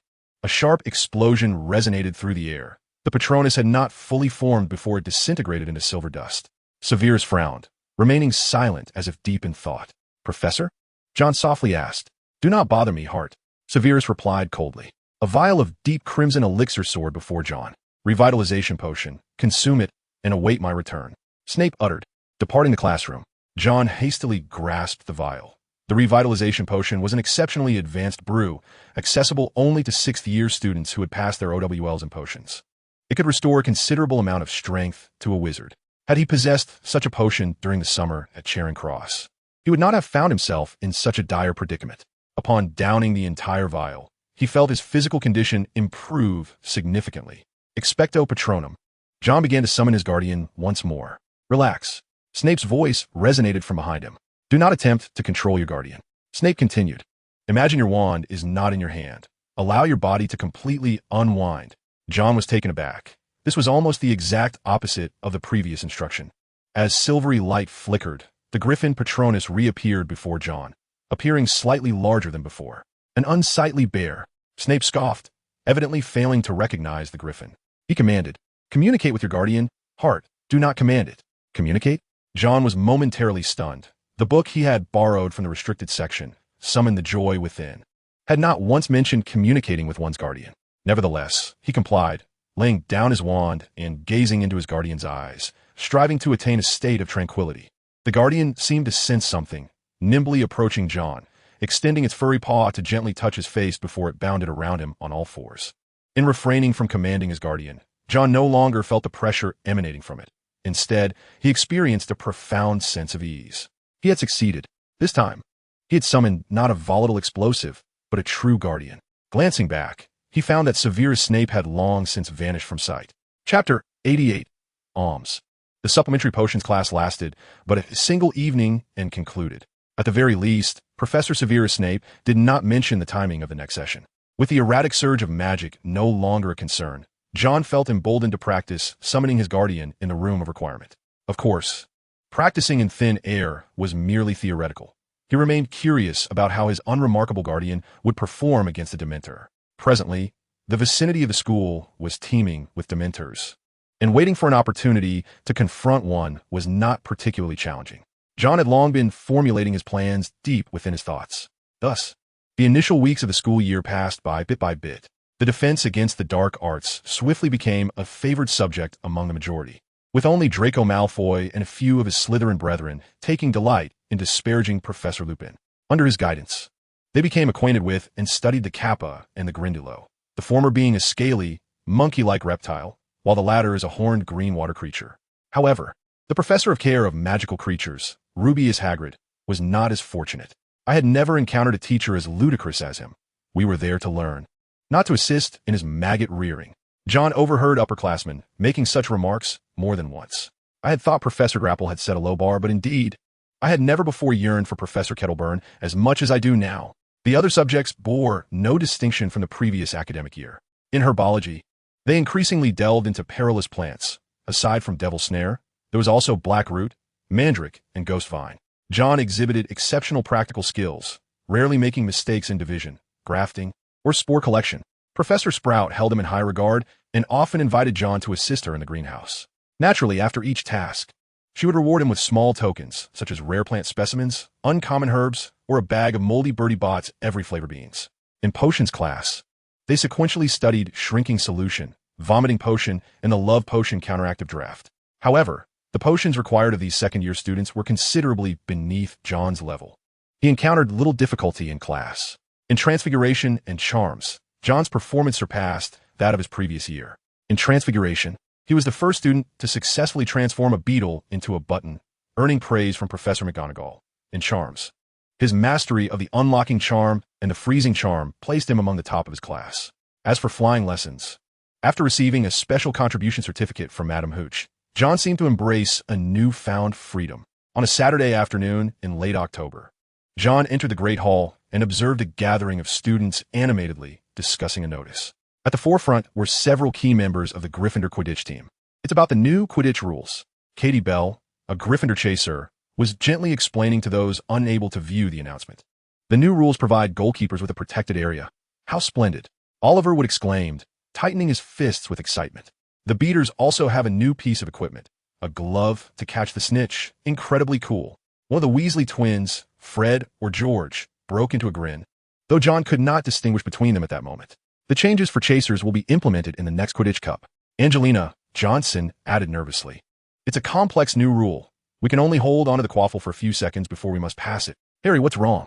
Another of the Weasley brothers noticed Harry Potter, who was frowning. Nothing. Harry managed a somewhat forced smile, expressing his regret that there had been no changes in the seeker position. Perhaps there will be next time. Wood patted Harry on the shoulder in a comforting manner. As he observed the excited crowd departing, Harry quietly lingered at the back of the line. Hogsmeade is a quaint village located near Hogwarts School of Witchcraft and Wizardry. renowned as the only entirely wizarding village in Britain. According to school regulations, only third-year students and above are permitted to visit on designated Saturdays.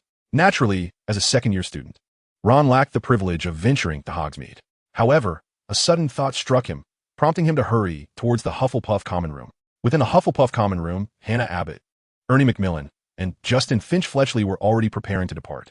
Ron dashed into his dormitory, retrieved a bag of items, and rushed to Hannah's side. "Hannah, could you do me a favor?" he said, slightly breathless, as he handed her the bag. "Wow, are these cookies?" Hannah exclaimed, her eyes lighting up, before glancing at the bag of Muggle snacks with a puzzled expression. "What? Dog biscuits?" "Yes," Ron quickly clarified. "They are treats specifically designed for dogs. I heard there are many unfortunate stray dogs in Hogsmeade. I'm not entirely sure. My grandfather never took me to Hogsmeade before," Hannah murmured. "Wait, Ron, are you asking me to take this bag of dog biscuits to feed the stray dogs in Hogsmeade?" "Exactly. They seem so pitiful," Ron said with a sympathetic expression. "And I still don't have the eligibility to visit Hogsmeade. Leave it to me," Hannah declared, thumping her chest before taking the bag of dog food. "Thanks." Chapter 89. The Secret Infiltration of Black during dinner. Ron encountered Hannah again, but the bag of dog food was no longer in her possession. "I met a big black dog, the fierce kind." Hannah pouted, complaining I was kind-heartedly preparing to feed it some biscuits, but to my surprise, it snatched the bag right away, and I nearly got bitten. "Are you all right?" Ron quickly reassured her, feeling a sense of relief. The decision to attempt to feed Sirius black dog food was not entirely without merit. However, dogs naturally have short intestines and poor digestive capabilities. As a stray dog that often experiences irregular meals, Sirius would undoubtedly be even more susceptible. Dog food is rich in essential trace elements and is highly digestible for canines, making it undoubtedly the safest food for them. Ron's true intention was to provide Sirius Black with some nourishment, ensuring his health and well-being. Otherwise, if he were to become extremely hungry and consume something like a dead rat, resulting in gastrointestinal distress, it would be a dire situation for Ron. Alongside his fellow Hufflepuff students, Ron made his way to the Great Hall. The hall was adorned with hundreds of pumpkin lanterns, a fluttering assembly of bats, and numerous fiery orange streamers, all swirling beneath the ceiling. The banquet was always lavish, leaving everyone with full bellies. As they gazed at the swirling silver liquid, many could not help but turn away. During Saturday's match between Hufflepuff and Gryffindor, he yawned and remarked, "Remember to come and cheer. I might get to play." "I know," Jon chuckled. "If Cedric gets injured, you might actually have a chance." "Indeed, that is quite likely," Zacharias stated earnestly. Jon felt a twinge of regret that Zacharias was not enrolled in Gryffindor, for as a substitute seeker, he would have had numerous opportunities to play. "The Fat Friar?" someone exclaimed in surprise. Though the portly ghost belonged to Hufflepuff, he seldom appeared in their common room. All students gathered in the Great Hall. The gentle expression of the Fat Friar was replaced by a rare seriousness and urgency as he proclaimed, "This is Professor Dumbledore's command. Sirius Black has appeared at the school." The Fat Friar continued gravely. He attempted to breach the Gryffindor common room and has vandalized the fat lady's portrait. Professor Dumbledore suspects that Black is still on campus, and the teachers, along with the ghosts, will be searching every corner of the school. Everyone must proceed to the Great Hall for protection. "What?" The previously jovial Hufflepuff students now displayed expressions of panic. Fortunately, Professor Sprout arrived in time, issuing a stern command. "Everyone leave immediately and assemble in the Great Hall. Prefects, lead the way. Mr. Filch will be waiting for you at the entrance to the basement." One by one, they exited the Hufflepuff common room.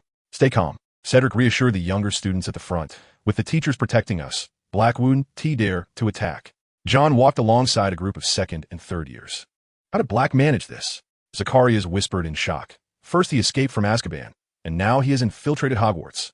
Perhaps he was taught powerful dark magic by the Dark Lord." Ernie Macmillan asserted confidently. "After all, Black was once the Dark Lord's most trusted lieutenant. Could it be that he transformed into something and sneaked in?" Hannah Abbott quietly suggested. "Don't be foolish, Hannah." Ernie shook his head with conviction. "The entrances to Hogwarts are protected by powerful enchantments. Ordinary transfiguration cannot deceive them. Only potent dark magic could accomplish such a feat." Jon listened calmly to their speculations. In truth, Hannah was correct. As an animagus familiar with all of Hogwarts' secret passages, Black had indeed used transformation to enter. Moreover, his intrusion into Hogwarts was not intended to harm anyone, but rather to eliminate the animagus wizard Peter Pettigrew, who had transformed into Ron's pet rat. 12 years prior, Pettigrew had betrayed the Potters and framed Black for his own death, forcing Black to endure 12 years in Azkaban. However, it was through a newspaper that Black learned of Peter's survival, prompting him to escape from Azkaban in a desperate attempt to eliminate his former friend and protect the son of James Potter. Yet, Jon had no intention of assisting Black in capturing and slaying that rat. Although Peter played a significant role in Voldemort's resurrection, the Dark Lord, possessing 6 Horcruxes, was virtually destined to return. Rather than await his resurrection through an unknown means, it was more prudent to observe the process as it unfolded in a familiar manner. In truth, Dumbledore had maintained a firm grip on the situation, orchestrating Voldemort's revival with Harry's blood, a component of his overarching scheme. Were it not for the accidental encounter with the Resurrection Stone that left Dumbledore with only a few months to live, Jon harbored considerable doubts about whether Voldemort, given his demonstrated intellect, would be outmaneuvered to his demise by Dumbledore. Therefore, it sufficed to prevent that unforeseen incident, ensuring Dumbledore did not take the Resurrection Stone ring. Then, one could merely remain on the sidelines, observing the intricate web Dumbledore had woven to confront Voldemort. As for Jon, his most pressing need was to incessantly pursue knowledge. The road ahead was long, and his own power was the true source of strength. Chapter 90, The Tower in the Storm. It had been over a week since Black attempted to infiltrate Gryffindor Tower. Whispers circulated among the students, and rumors abounded. Yet the only confirmed fact was that the school had not apprehended the intruder. The fugitive from Azkaban, Sirius Black, remained at large. The first Quidditch match was fast approaching, but the weather grew increasingly severe. Originally, the match was to feature Slytherin against Gryffindor, but Slytherin's captain, Marcus Flint, claimed that their seeker was still injured. Thus, Hufflepuff had to step in to participate in the match. Outside, the wind howled and rain lashed down, fiercer than before, though the sun had yet to set. The corridors outside were already shrouded in darkness. "We will surely win," the members of the Hufflepuff Quidditch team shouted in unison, with Jon hearing Zacharias' voice ring out the loudest. The following morning, Jon awoke to a still, pitch-black world. Faintly, he could hear the rumbling of thunder, the wind battering against the castle walls, and the sound of trees being uprooted in the distant Forbidden Forest. It was now 6:30 in the morning, and in just a few hours, the Quidditch match between Hufflepuff and Gryffindor would commence. Upon entering the common room, it was remarkable that, even at such an early hour, it was already bustling with people. The storm outside did little to dampen their enthusiasm for Quidditch. Many had donned yellow and black cheerleading uniforms, while others were discussing how to amplify their voices amidst the tempest to cheer for Hufflepuff. Jon did not linger in the Hufflepuff common room. He made his way directly to the dining hall, sipping porridge while contemplating the day's plans. According to his understanding of the original plot, the multitude of spectators at the Quidditch match presented a considerable temptation for the Dementors, compelling them to breach the agreement established with the Ministry of Magic and flock to the Quidditch pitch to revel in the spectacle. This provided an excellent opportunity for his Patronus to engage in some practical combat. However, Jon had no intention of going to the Quidditch field to lie in wait. After all, the crowd at the stadium was large and diverse. The second-year students summoning a fully formed Patronus would undoubtedly attract attention. Moreover, with Dumbledore and other faculty members present, the Dementors would likely be swiftly repelled upon their arrival, leaving no opportunity for him to act. Jon's plan was to ascend to a secluded vantage point and await the Dementors as they invaded the school from all directions, ready to confront them when they passed his position. Given his natural resistance to the Dementors' influence, coupled with the presence of the Brainlock spell, he was confident that even in the event of an unforeseen incident, the consequences would not be dire. Hogwarts boasted 2 prominent high points, the Gryffindor Tower and the Ravenclaw Tower's rooftop. In such stormy weather, it was certain that both towers would be deserted. Jon dismissed the former, as entry required a password, and security had been tightened recently due to the incident involving Black. The latter, however, was a favorable option. As he spoke to himself, he retrieved a vial of pitch-black polyjuice potion from his pocket, with the addition of a strand of hair or another ingredient. This potion would enable him to maintain his transformation for approximately an hour. At 8:50 a.m., only 10 minutes remained until the commencement of the Quidditch match. In stark contrast to the currently empty Hufflepuff common room, the Ravenclaw Tower was evidently bustling. Despite the inclement weather, few Ravenclaw students were inclined to attend the Quidditch match between Gryffindor and Hufflepuff. A quarter of an hour earlier, Jon had observed a Ravenclaw student, who was diligently completing his assignments in the library. He had casually plucked a hair from the student's head and added it to the polyjuice potion. Now, he had taken on the appearance of that Ravenclaw student, seemingly a third year, named Michael Corner, though he could not recall the exact name. Following the route Percy Weasley had taken months prior, Jon first entered the Ravenclaw Tower and then traversed a spiral staircase. He ultimately arrived at a door devoid of a handle or keyhole, an aged wooden door adorned with a bronze eagle-shaped knocker. Approaching the door, he gently tapped the knocker. The eagle's beak suddenly opened, emitting not a bird's call, but a soft and melodious voice.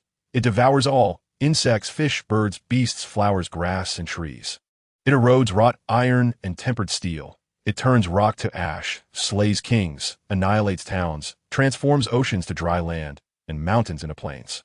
To be honest, Jon was not particularly fond of such riddles, which was partly why he had chosen Hufflepuff over Ravenclaw. Of course, even had he selected Ravenclaw, they might not have desired him regardless. However, this issue posed no challenge for him. Well answered, a gentle voice remarked as the door swung open. The Ravenclaw common room was a spacious, circular chamber, adorned with arched windows draped in silk curtains of blue and bronze. On fair days, one might behold the breathtaking vistas of the surrounding hills. Alas, it was now shrouded in darkness. Jon also noticed the marble statue of Rowena Ravenclaw, inscribed with the words, "The exceptional intellect is humanity's greatest treasure." Yet, he had little time to dwell on these details. He needed to swiftly find his way to the tower's summit. An ethereal voice interrupted his reverie. Michael? A girl with tousled, waist-length golden hair appeared before Jon. Luna Lovegood curiously circled him, raising her nose to sniff the air. "You're not Michael, are you?" she inquired softly. Jon had discreetly grasped his wand at his waist, preparing to cast a forgetting charm on Luna. But the presence of passing Ravenclaw students complicated matters. "To be precise, you should not belong to Ravenclaw." Luna blinked. "You lack the essence of a Ravenclaw. You are a Slytherin, aren't you?" "What?" Jon was taken aback. With Gryffindor and Hufflepuff competing in the Quidditch match, the only boys who could have intruded here would be Slytherins. Luna quietly asked, "Did you use a billywig to transform?" Jon nodded somewhat ambiguously. "Do not worry. I won't tell anyone," Luna said, a hint of disappointment in her voice. "Even if I did, they would dismiss it as nonsense." "Will you take me to the top of the tower, Luna?" Jon cautiously inquired. "Of course, follow me." The girl grinned widely, moving ahead with a whimsical gait, her butterbeer cork necklace bouncing along. Moments later, they arrived at the top of Ravenclaw Tower. Luna had unfurled a grimy black umbrella, which looked precarious in the storm. Jon brandished his wand. Impervious. An invisible bubble formed around them, shielding them from the rain and keeping their clothes dry. After formulating today's plan a few days prior, Jon had specifically sought out a copy of Standard Spells Level 3 to learn the waterproof charm on short notice. Luna lowered her black umbrella and softly asked, "What brings you here? Are you hoping to capture a crumplehorn snorkack amidst the storm?" Jon made a shushing gesture, his expression growing serious as he gazed towards the distant Quidditch pitch. The jubilant sounds from the field persisted, undeterred by the tempest. Simultaneously, countless shadows began to soar towards the pitch. "I detest them." Luna suddenly clasped her ears. "Those Dementors, whenever they appeared by my side. I was reminded of the moment my mother passed away, as Luna wept softly and spoke almost unconsciously. She crouched down, bowing her head and curling up. Jon was too preoccupied to attend to her, as a dozen Dementors had been drawn towards them, gliding towards the Ravenclaw Tower. The memories of every individual burdened by tragic past served as the most exquisite sustenance for the Dementors. Luna Lovegood, having witnessed her mother's death, was no exception. Jon employed the spell of mental shielding, liberating himself entirely from the weak influence of the Dementors. The nearest Dementor was merely a stone's throw away. "Expecto Patronum," Jon called out without hesitation, his voice resonating with determination.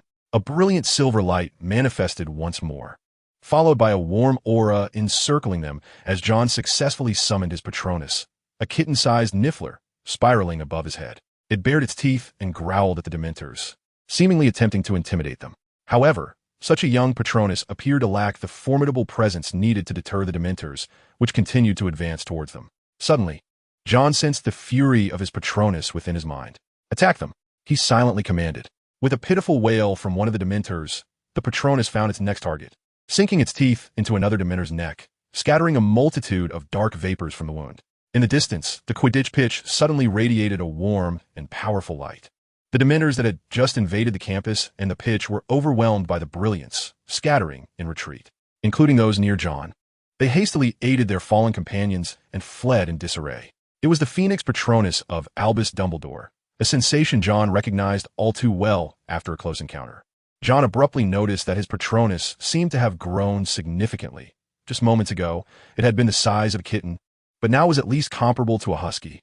The storm had subsided, and the sound from the Quidditch pitch gradually faded, indicating the conclusion of the match. With little time remaining on the polyjuice potion, Jon prepared to leave the Ravenclaw Tower. Luna Lovegood, still under the influence of the Dementors, had yet to fully regain her consciousness, and Jon assisted her to her feet.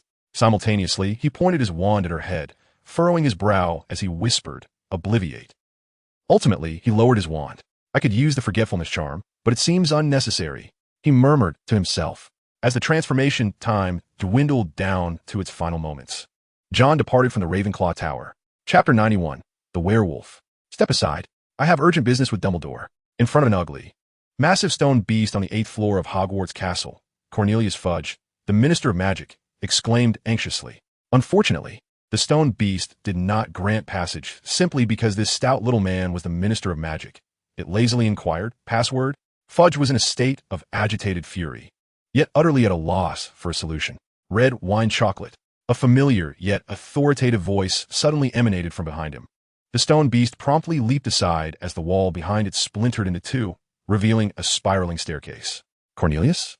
Albus Dumbledore approached, his pale blue eyes, framed by crescent-shaped glasses, calmly fixed on him. Fudge felt his bravado wane in the presence of Dumbledore's commanding demeanor. "I believe you owe me an explanation." Dumbledore's gaze flickered with a hint of barely contained anger. "Why did the Dementors intrude upon the school grounds?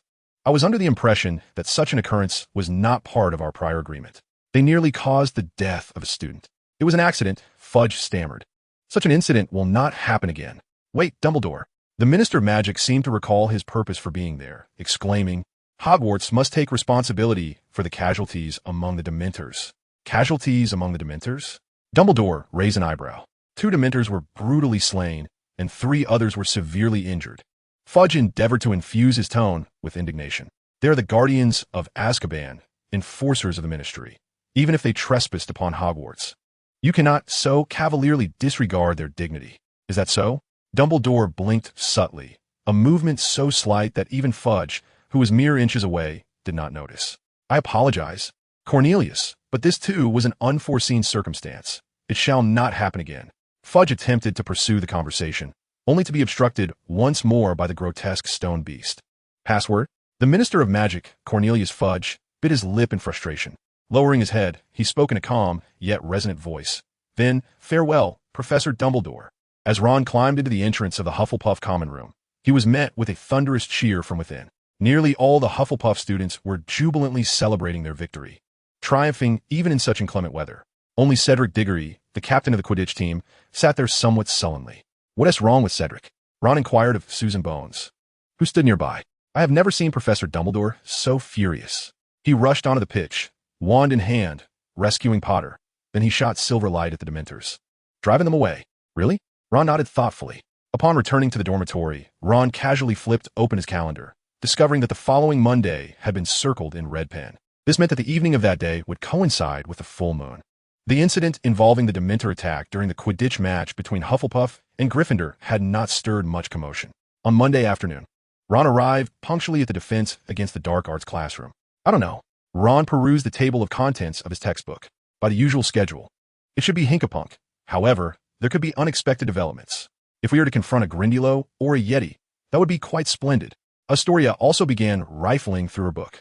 Almost all the students of Hufflepuff and Slytherin were eagerly engaged in discussions before class, animatedly expressing their enthusiasm for the defense against the dark arts, which had become their most beloved subject.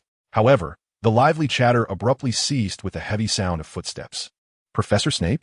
Astoria could not help but whisper. "Why isn't it Professor Lupin?" Zacharias Smith shouted. "What has happened to Professor Lupin?" Zacharias persisted. "There is no danger to life." Snape's black eyes flashed with a fierce anger. "Hufflepuff loses 5 points." Zacharias promptly closed his mouth. Snape began to leaf through a copy of Basics of Defense Against the Dark Arts, starting from the back and flipping through several pages. "Werewolves," Snape remarked with disdain. "But, sir, we just learned about the Red Cap, the Kappa, and the Grindylow. Selwyn from Slytherin summoned his courage to stand up. So we have not yet reached the lesson on werewolves. According to the schedule, it should be the Hinkapunk." "Silence, Miss Selwyn." Snape's tone was as lifeless as death itself. "I do not wish to comment on Professor Lupin's disorganized teaching. Now, turn to page 394. The students reluctantly opened their textbooks, though it was evident that the majority felt quite disheartened. "Hart." Upon hearing Snape call his name, John sprang to his feet. "Professor." Can you now tell me how to distinguish a werewolf from a true wolf? Snape commanded. Jon organized his thoughts. There are many distinctions between a werewolf and a true wolf, such as the shape of the werewolf's muzzle. Chapter 92. The Time Turner. Snape's maddening insinuations made Jon feel somewhat overwhelmed. Yet considering his past grievances with the Marauders, such an overreaction was not entirely unfathomable. Nonetheless, no one dared to think the worst. Jon had to feign ignorance, pretending that Snape's hints had no effect on him, completely oblivious to the wolf's paw that Lupin had inadvertently revealed. 2 weeks before the end of the term, the dreadful weather that had persisted for months finally began to improve. The sky suddenly cleared, though it also turned cold, and the muddy grounds were blanketed with a layer of glistening frost after a single morning. Unlike the previous academic year, there were no threats to safety during these past few months. The 1993 to 1994 school year was, in fact, one of the most peaceful years Hogwarts had experienced in recent times. Even with the presence of Dementors and Black, neither posed any genuine threat. Jon could devote himself entirely to his studies. He had mastered the foundational knowledge of transfiguration and charms from the first and second years. Moreover, he had become quite proficient in the simple defensive spells taught by Lupin. Of course, he concentrated the majority of his energy on herbology and potions. After several months serving as Professor Sprout's assistant, Jon had become well acquainted with every herb in the first 3 greenhouses, whether dangerous or medicinal. Professor Sprout generously entrusted him with a key to the greenhouse, granting him the freedom to enter and exit at will. He was even permitted to discreetly take some herbs, provided he compiled a list for Professor Sprout afterward. In terms of potion making, through extensive experimentation, practice, and theoretical study, Jon felt confident that he could master all the potions required for the OWL's examination. It must be said that Professor Snape had been quite helpful. Whenever Jon encountered difficulties during his practice, he would seek Snape's guidance. Although Snape always wore a scowl and delivered sardonic remarks, he would nonetheless elucidate the reasons behind Jon's challenges. The only regret was not having access to a time turner. The time turner was a profoundly powerful magical artifact. If it truly functioned as described in the original text, it could traverse timelines, provide additional time, and even alter the past. Even a few hours could be utilized to rectify previous mistakes or accomplish something meaningful.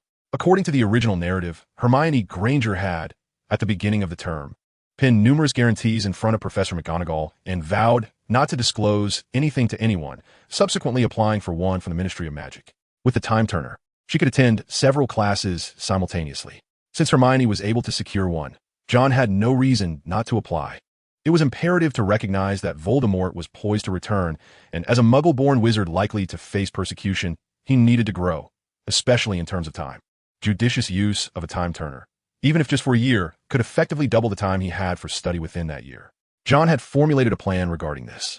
Hermione Granger had meticulously guarded the secret of the time turner, even from her 2 closest friends, Harry and Ron. Although he was somewhat acquainted with her, their relationship was merely one of nodding recognition, and he could not hope to learn such a secret through ordinary means. Therefore, Jon intended to seek an opportune moment to inadvertently discover the existence of 2 Hermiones. He would mistakenly assume that one of them was Sirius Black in disguise. Infiltrating the school, Jon would then disarm her, capture her, and insist on taking her to see Professor Dumbledore. Of course, he would not continue to press her, but would instead allow Hermione to go free, lest she meet an untimely demise. In doing so, he would also have a legitimate means to learn about the existence of the time turner. If the opportunity arose, he could seek Hermione's company, granting himself several additional hours in the room of requirement or rectifying mistakes made hours earlier. Furthermore, upon the conclusion of his second year, he could naturally use this as a rationale to request a time turner from Professor Sprout.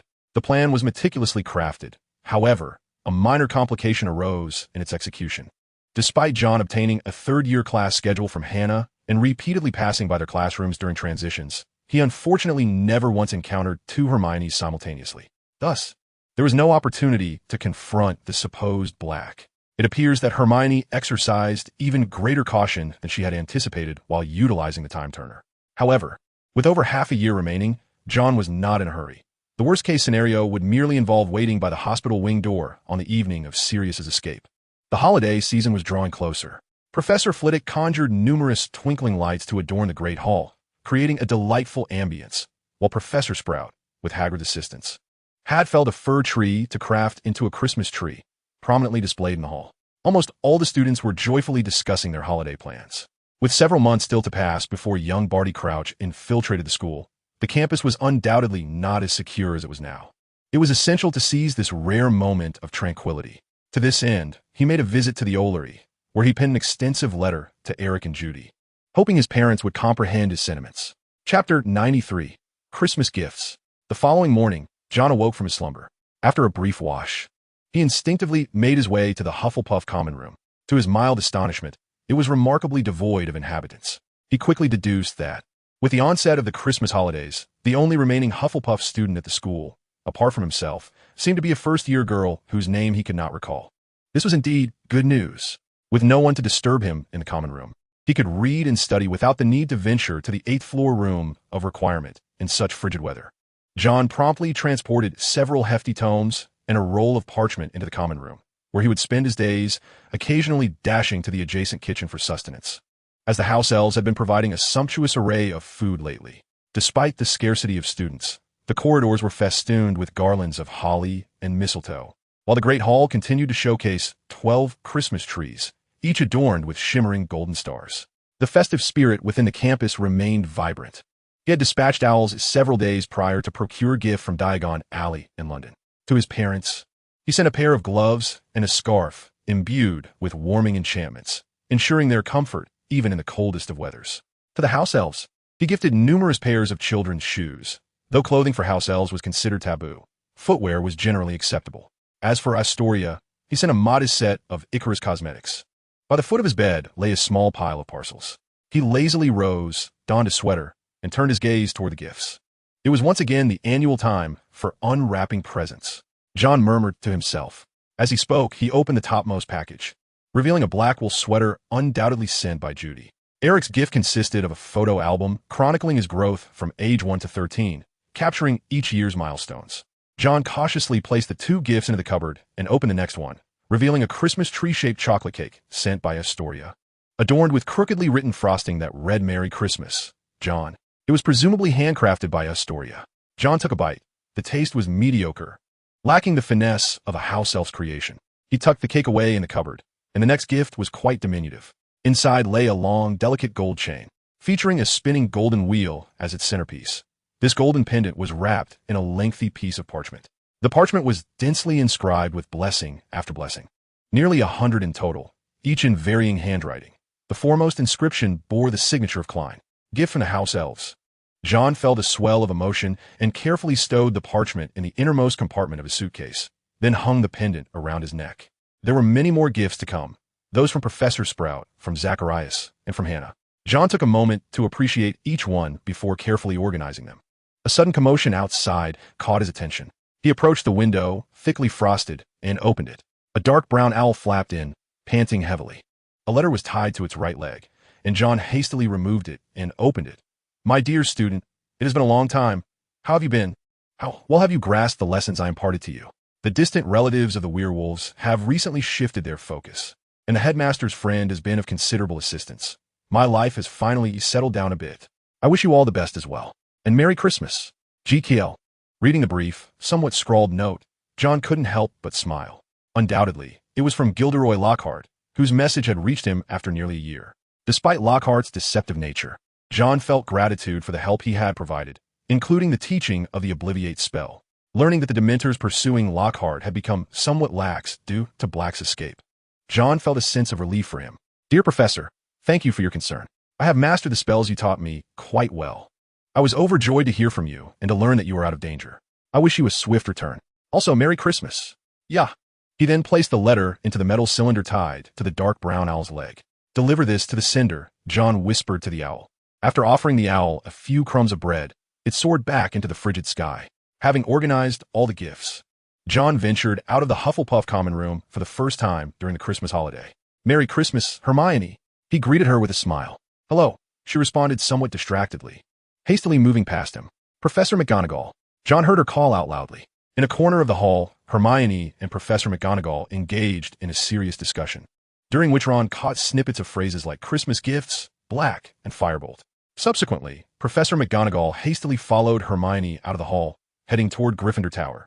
After silently mourning for Harry S. Firebolt, Ron entered the hall. The 4 long tables had been moved against the walls, leaving only a single table in the center, capable of accommodating a dozen diners. Professor Dumbledore had replaced his pointed wizard hat with a rather amusing floral hat. Ron took a seat at one of the places. Would you care for some of this sausage, Ron? It's absolutely delightful. Dumbledore, adorned with the floral hat, enthusiastically pushed a plate toward Ron. Thank you, Professor. Ron promptly replied. Chapter 94, The Firebolt. The tranquil and pleasant Christmas holiday gradually drew to a close. He was compelled to change his position once more, returning to the room of requirement, just as before. A week after New Year's Day, the new term officially commenced. At the same time, a rumor began to circulate widely among the students. One evening, Zacharias Smith mysteriously stated in the common room, I heard that Gryffindor's Harry Potter received a firebolt as a Christmas gift. What is a firebolt? Hannah Abbott inquired, somewhat perplexed. The name sounds so familiar. The firebolt is the most exquisite racing broom to date, embodying the pinnacle of craftsmanship. Zacharias expounded, as if he had been paid for an advertisement. Every twig at its tail has been meticulously selected. Its streamlined design is perfection itself, unparalleled in balance and precision. Accelerating to 150 miles per hour in under 10 seconds is the dream choice for any Quidditch player. Potter's previous Nimbus 2000 was shattered by the storm during our match. Cedric Diggory's voice carried a hint of envy. He must be lucky to have ended up with such a treasure after all. Cedric himself wielded a shooting star. Who on earth would bestow such an extravagant gift upon him? Ernie Macmillan exclaimed incredulously. A firebolt is no mere trinket. Perhaps it's from one of his admirers? Harry has quite a few fans. Hannah speculated. It could also be a smokescreen from Gryffindor. Jimmy, the Hufflepuff beater, tentatively suggested. Regardless, our match with Gryffindor has concluded. All speculation came to an end one midday in late January. On that day, as the entire school gathered for breakfast, Professor McGonagall and Madame Hooch appeared in the hall, holding a broom wrapped in protective film. I just visited the Gryffindor common room to find you, Professor McGonagall's voice, though not loud, was sufficient for many to hear. Here you go. We've done everything we could to investigate, yet this broom bears no anomalies. You have a very good friend, Potter. With the departure of the two professors, the entire hall erupted in an instant. My goodness, is that truly a firebolt? It is, after all, the broomstick designated for the England national team. Harry, may I have a moment to touch it? Not only the Gryffindor students, but also many from Hufflepuff and Ravenclaw gathered around, creating a throng that was almost impassable. This included Ernie Macmillan and Zacharias Smith, who had just been seated beside John. Everyone was clamoring loudly, eager to catch a glimpse of the firebolt. Naturally, John did not wish to miss out on the excitement.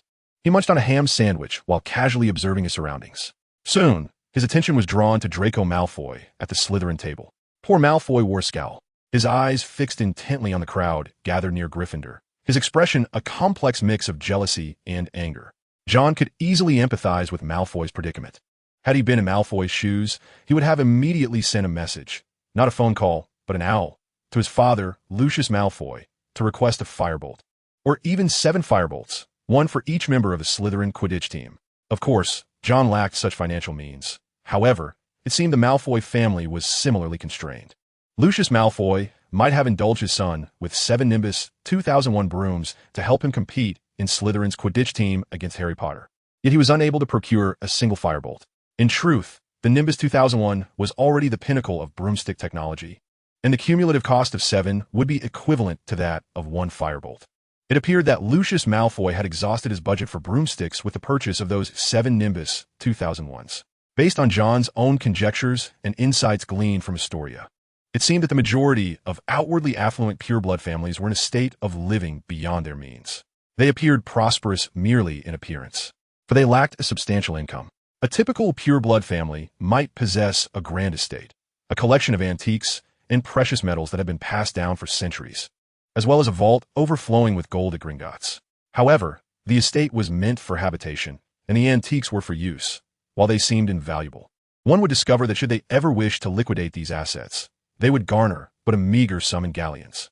The gold in their vaults, consumed over generations, dwindled for many families. Indeed, numerous families could only sustain themselves through borrowing from Gringotts. The gold had been amassed by countless generations of ancestors. Some had stumbled upon mysterious treasures, others had prospered through potion making, or had gained wealth by exorcising muggles. Yet, as time passed, the accumulation of such wealth became increasingly challenging. Few wizarding families possessed industries that could yield sustainable outputs. In fact, for a wizarding world abundant in material production, the output of such industries was almost negligible. Due to the existence of magic, basic survival resources such as food, fabric, and water were exceedingly inexpensive in the wizarding realm. Due to the fundamental laws of transfiguration, one cannot conjure food. However, one can multiply a small amount of sustenance, allowing an ordinary pumpkin to grow taller than an adult, or enabling barren farmlands to yield unprecedented harvests. Even families like the Weasleys, who are impoverished wizards, fret about the costs of educating their 4 or 5 children, which prevents them from affording new spellbooks and wands, despite their inability to produce a single galleon. This does not impede their residence in a spacious home with an expansive yard, where a dozen mouths can still feast heartily throughout the day. Consequently, they may become increasingly desiccated and decrepit. This notion of pureblood supremacy espoused by Voldemort is what attracts these pureblood families.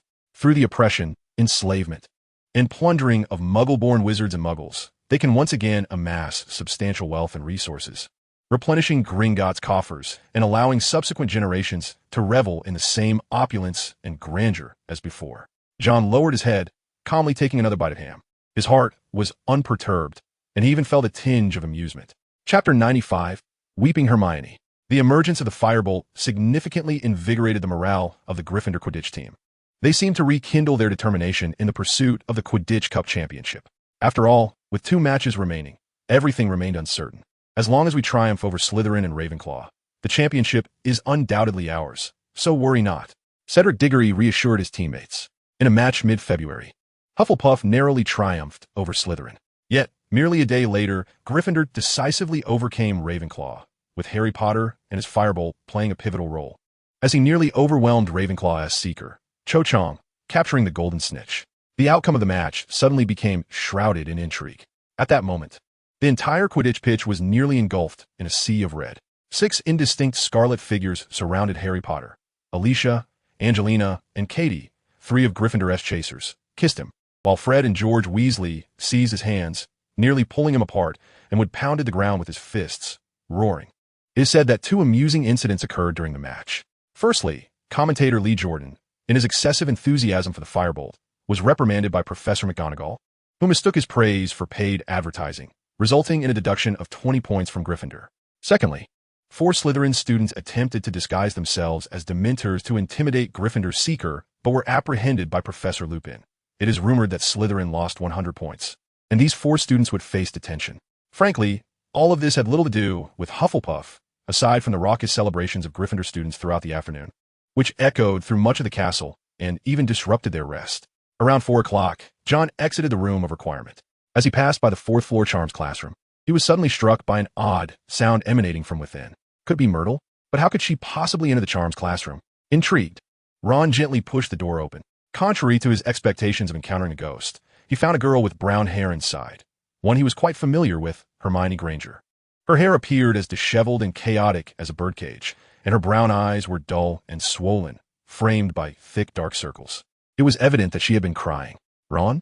Hermione looked up in alarm, meeting his gaze for a fleeting moment. Good afternoon, Hermione, Ron stammered awkwardly, raising his right hand in a hesitant greeting. Surely, no one would wish to be seen in such a state, especially a young woman. Ron considered retreating from the classroom, but upon reflection, he realized that such an action would only amplify the awkwardness and rudeness of the situation. Thus, he stepped forward and, with a stutter, inquired, "What is the matter? You look like you haven't been resting well." Expecting Hermione to brush him off so he could discreetly leave, he was taken aback when she suddenly burst into tears, covering her eyes with her hands while the tears flowed uncontrollably. The atmosphere became increasingly uncomfortable, and Ron felt a pressing need to intervene. After all, if someone were to pass by and misconstrue the situation, it could lead to unfortunate misunderstandings. "Please don't cry. Hermione, if something is troubling you, you can share it with us." Ron's words trailed off midway. "Oh, what do I see?" A mischievous voice suddenly called from outside the door. Just as he feared, Peeves had appeared in the charms classroom. Hardy made Granger cry. Granger's sobbing. The poltergeist sang gleefully, reveling in the chaos. Annoyed and embarrassed, Ron raised his wand, aiming at a feather on the ground. Wadawasi, the feather shot into the air like a bullet, flying directly into Peeves' nose. The poltergeist emitted a peculiar sound and fled in a panic. With his departure, the awkward atmosphere in the classroom began to dissipate. Ron glanced at Hermione's desk, which was cluttered with books on magical creature protection and magical creature regulations. It appeared she was making every effort to safeguard the life of Buckbeak, the hippogriff. "Thank you, Ron." Hermione had dried her tears, offering a smile that was even more unappealing than her previous state of distress. He understood the cause of her sorrow all too well. Due to the incidents involving Buckbeak and Scabbers, she had fallen into a bitter rift with Ron Weasley, who subjected her to incessant mockery and verbal abuse. Although Harry Potter maintained a facade of neutrality, he leaned heavily in Ron's favor. It was no wonder that while the rest of Gryffindor celebrated exuberantly in the common room, she found herself alone here, reading and crying. However, Hermione was unlikely to divulge such matters. She lowered her head and handed Ron a note. The parchment was damp, large teardrops having blurred the ink in places, rendering some words nearly illegible. "Dear Hermione, we lost. The date for the execution remains to be determined. Buckbeak has a fondness for London, and I shall never forget all the assistance you have provided us, Hagrid." John's gaze lingered on the line regarding the undecided date of the execution, scanning it several times. "That creature, the hippogriff, which had harmed Draco Malfoy?" he tentatively inquired. "What a fool. He brought this upon himself. Buckbeak is innocent," Hermione exclaimed vehemently. After a brief moment of contemplation, John finally spoke. "If I find the time, I shall also look into relevant information. After all, there is still an opportunity for appeal. Is there not? Of course, it is merely a small gesture. You need not even inform Hagrid," John added. "However, regardless of the ultimate verdict, even if Buckbeak is sentenced to death, I hope you will keep me informed, Hermione." "Thank you, John." Hermione cast him a grateful glance as she pulled out a tissue to dab at the tears at the corners of her eyes. Seizing the moment, John discreetly stole a glance at Hermione's chest. If memory served, the time turner should be hanging there. Alas, the weather was too cold, and she was bundled up, leaving John with nothing to see. "What is the matter?" "Nothing." John quickly averted his gaze. Out of the corner of her eye, Hermione noticed the pendant, a gift from the house elves that John had worn around his neck. Such a beautiful piece of jewelry. A smile graced her face for the first time. "Thank you." Chapter 96, The Second Infiltration. Having departed from the Charms classroom, John spent several hours poring over various tomes in the library, such as The Psychology of the Hippogriff, Poultry or Beasts, and Studies on the Ferocity of the Hippogriff, among others. The majority of these volumes were authored by Madame Elise Scamander, the mother of Newt Scamander, who is one of the few experts on hippogriffs in recent centuries. Of course, the collection of such material was merely symbolic, as John was acutely aware that Buckbeak could not escape the fate of a death sentence. Although Lucius Malfoy's influence had waned significantly, and even a half-blood giant could not be managed, Professor Dumbledore would not engage in a dispute over the life of a magical creature. Moreover, there was no need to prevent the Hippogriff's execution. Ultimately, it would be saved by the Chosen One. All this time, they had not yet celebrated their victory. Collapsing onto his bed, he glanced at a book for a while before succumbing to slumber. However, it seemed he had barely enjoyed a few hours of rest. Suddenly, John felt someone calling his name. Struggling to open his eyes, he was astonished to find Cedric Diggory sitting at the foot of his bed, regarding him intently. "What do you want?" John managed to articulate with difficulty. Cedric vigorously shook John, rousing him further. "Hurry, Black has re-entered the castle, and all students and faculty are to assemble in the Great Hall." His words were rapid and concise. John nodded somewhat woodenly. It was not until he observed John completely awakened that he departed from his dormitory, making his way to the adjacent quarters of Zacharias Smith. Soon, John was greeted by the sound of anguished wails emanating from next door.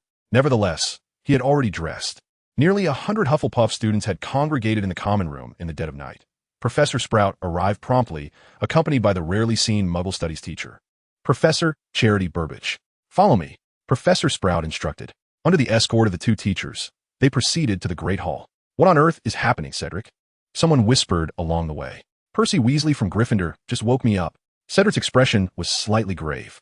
He said his youngest brother saw Sirius Black break into the Gryffindor common room and attacked him. Professor McGonagall asked him to alert all the students of the houses to gather in the Great Hall. "My goodness, it's Black again. How on earth did he manage it?" Headmaster Albus Dumbledore was already awaiting them. "I have received notice from Professor McGonagall. We will conduct a thorough search of the campus." Professor Dumbledore addressed the students. Meanwhile, Professors McGonagall and Flitwick had secured all the doors of the hall. "For your safety, I believe you may need to spend the night here," Dumbledore explained. "I have instructed the heads of houses to stand guard at the entrance of the hall, while the male and female heads of the student council will remain inside to manage affairs. Report any incidents to me immediately. Send a ghost if necessary." As Professor Dumbledore was about to leave the hall, he suddenly recalled something. "Ah, yes, you will need these." with a flick of his wand. For long tables soared to the edges of the hall, aligning themselves against the walls. With another wave, the floor was soon strewn with hundreds of purple sleeping bags. Rest well. As Dumbledore departed, the hall erupted into a chorus of curious murmurs. Ron Weasley of Gryffindor undoubtedly became the center of attention, surrounded by several older girls from different houses. Through the crowd, Jon could intermittently catch snippets of his voice. I was asleep when I heard something tearing. I thought I was dreaming, but then a chill breeze woke me up, and I found one side of the curtains by my bed had been ripped down. Ron Weasley exclaimed proudly. Of course, I turned over, and guess what? I saw Sirius Black standing in front of me. He looked like a skeleton with a mass of filthy hair, holding a large knife at least 12 inches long. He looked at me, I looked at him.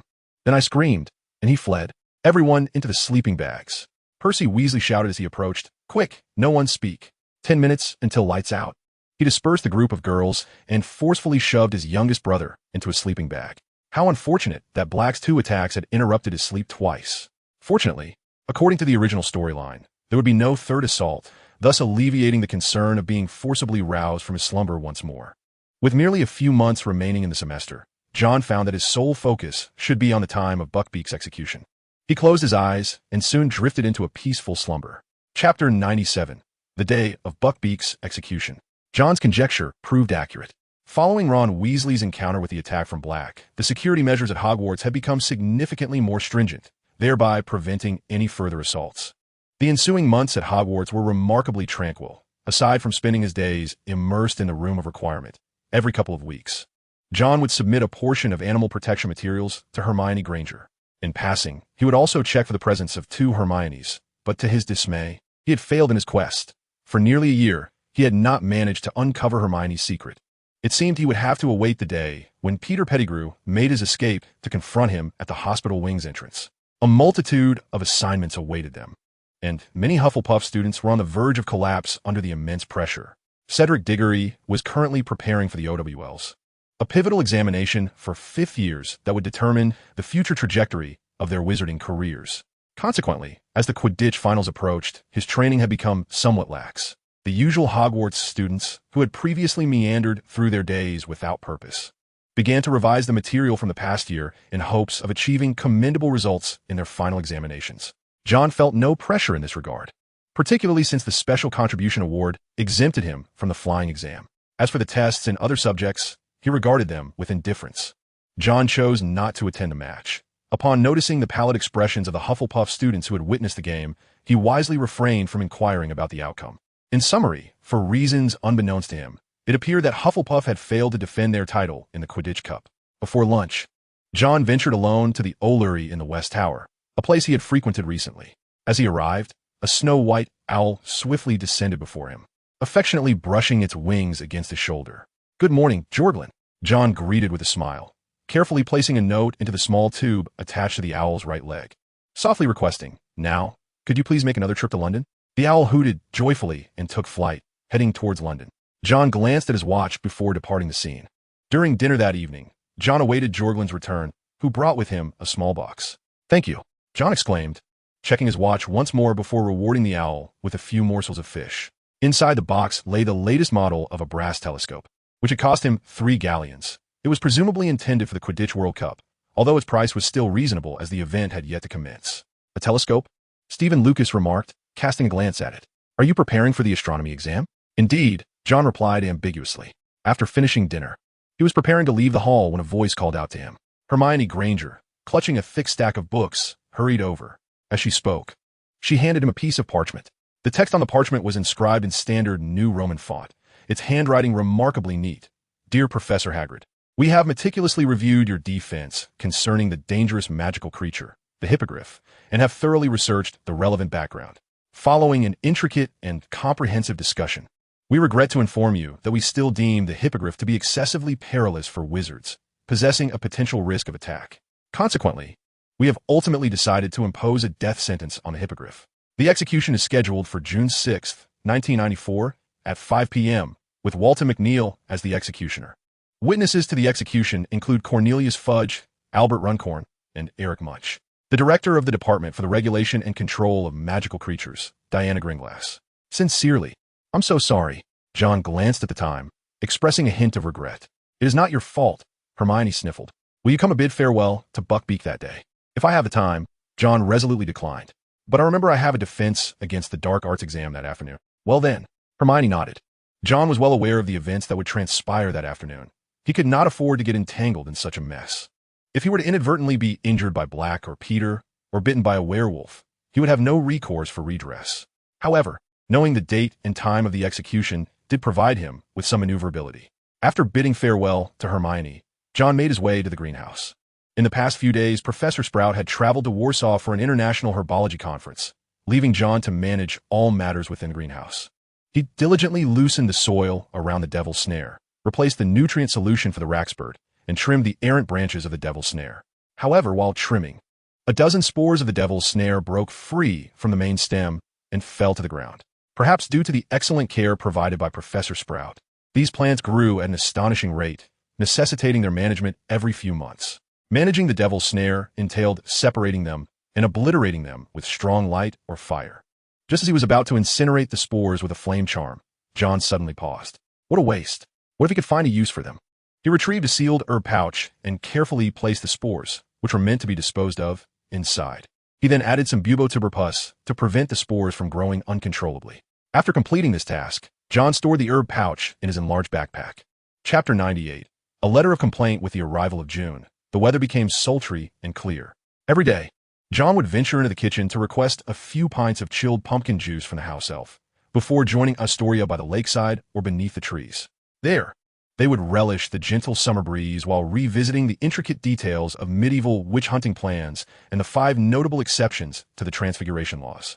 However, this idyllic existence was fleeting as examinations loomed on the horizon, casting an unusual silence over the castle. On Monday, during lunch, the second-year students emerged from the Transfiguration classroom, their faces smeared with dust and their spirits visibly drained.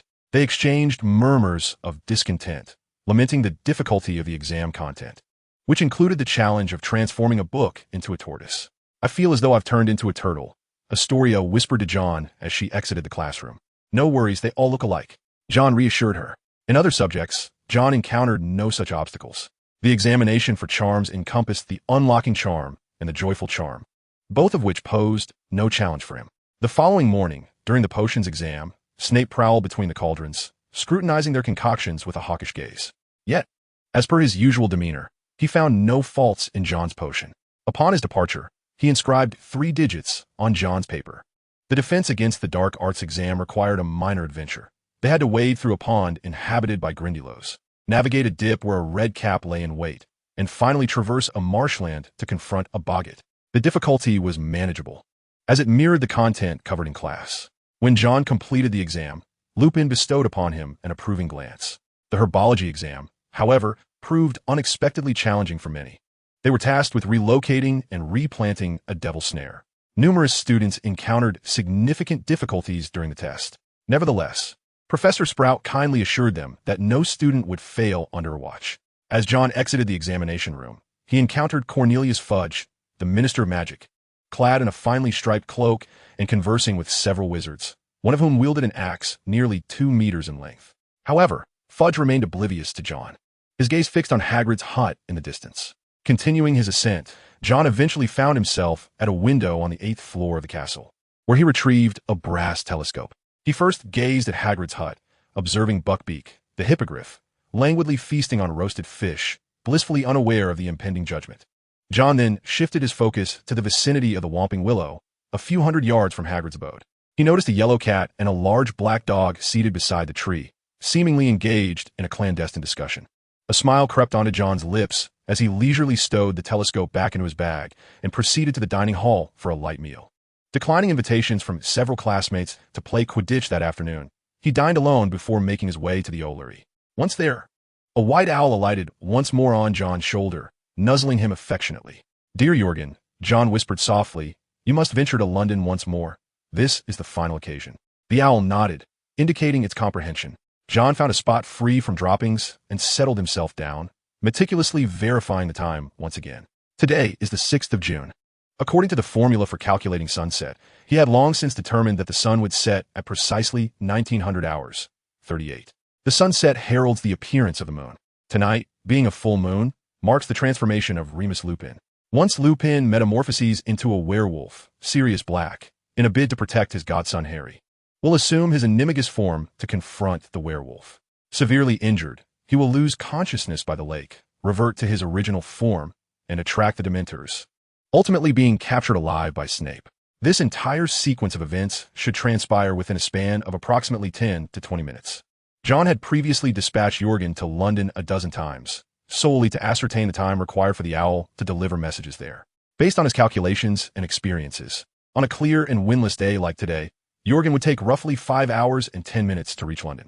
Thus, he merely needed to send a letter of notification to the Ministry of Magic by 1410, ensuring that by around 1920, the Ministry would be aware of Black's appearance at Hogwarts, prompting them to immediately contact Minister Fudge, who would be staying overnight at Hogwarts. Fudge would eagerly arrive at the scene with the Dementors, taking charge of the captured Black.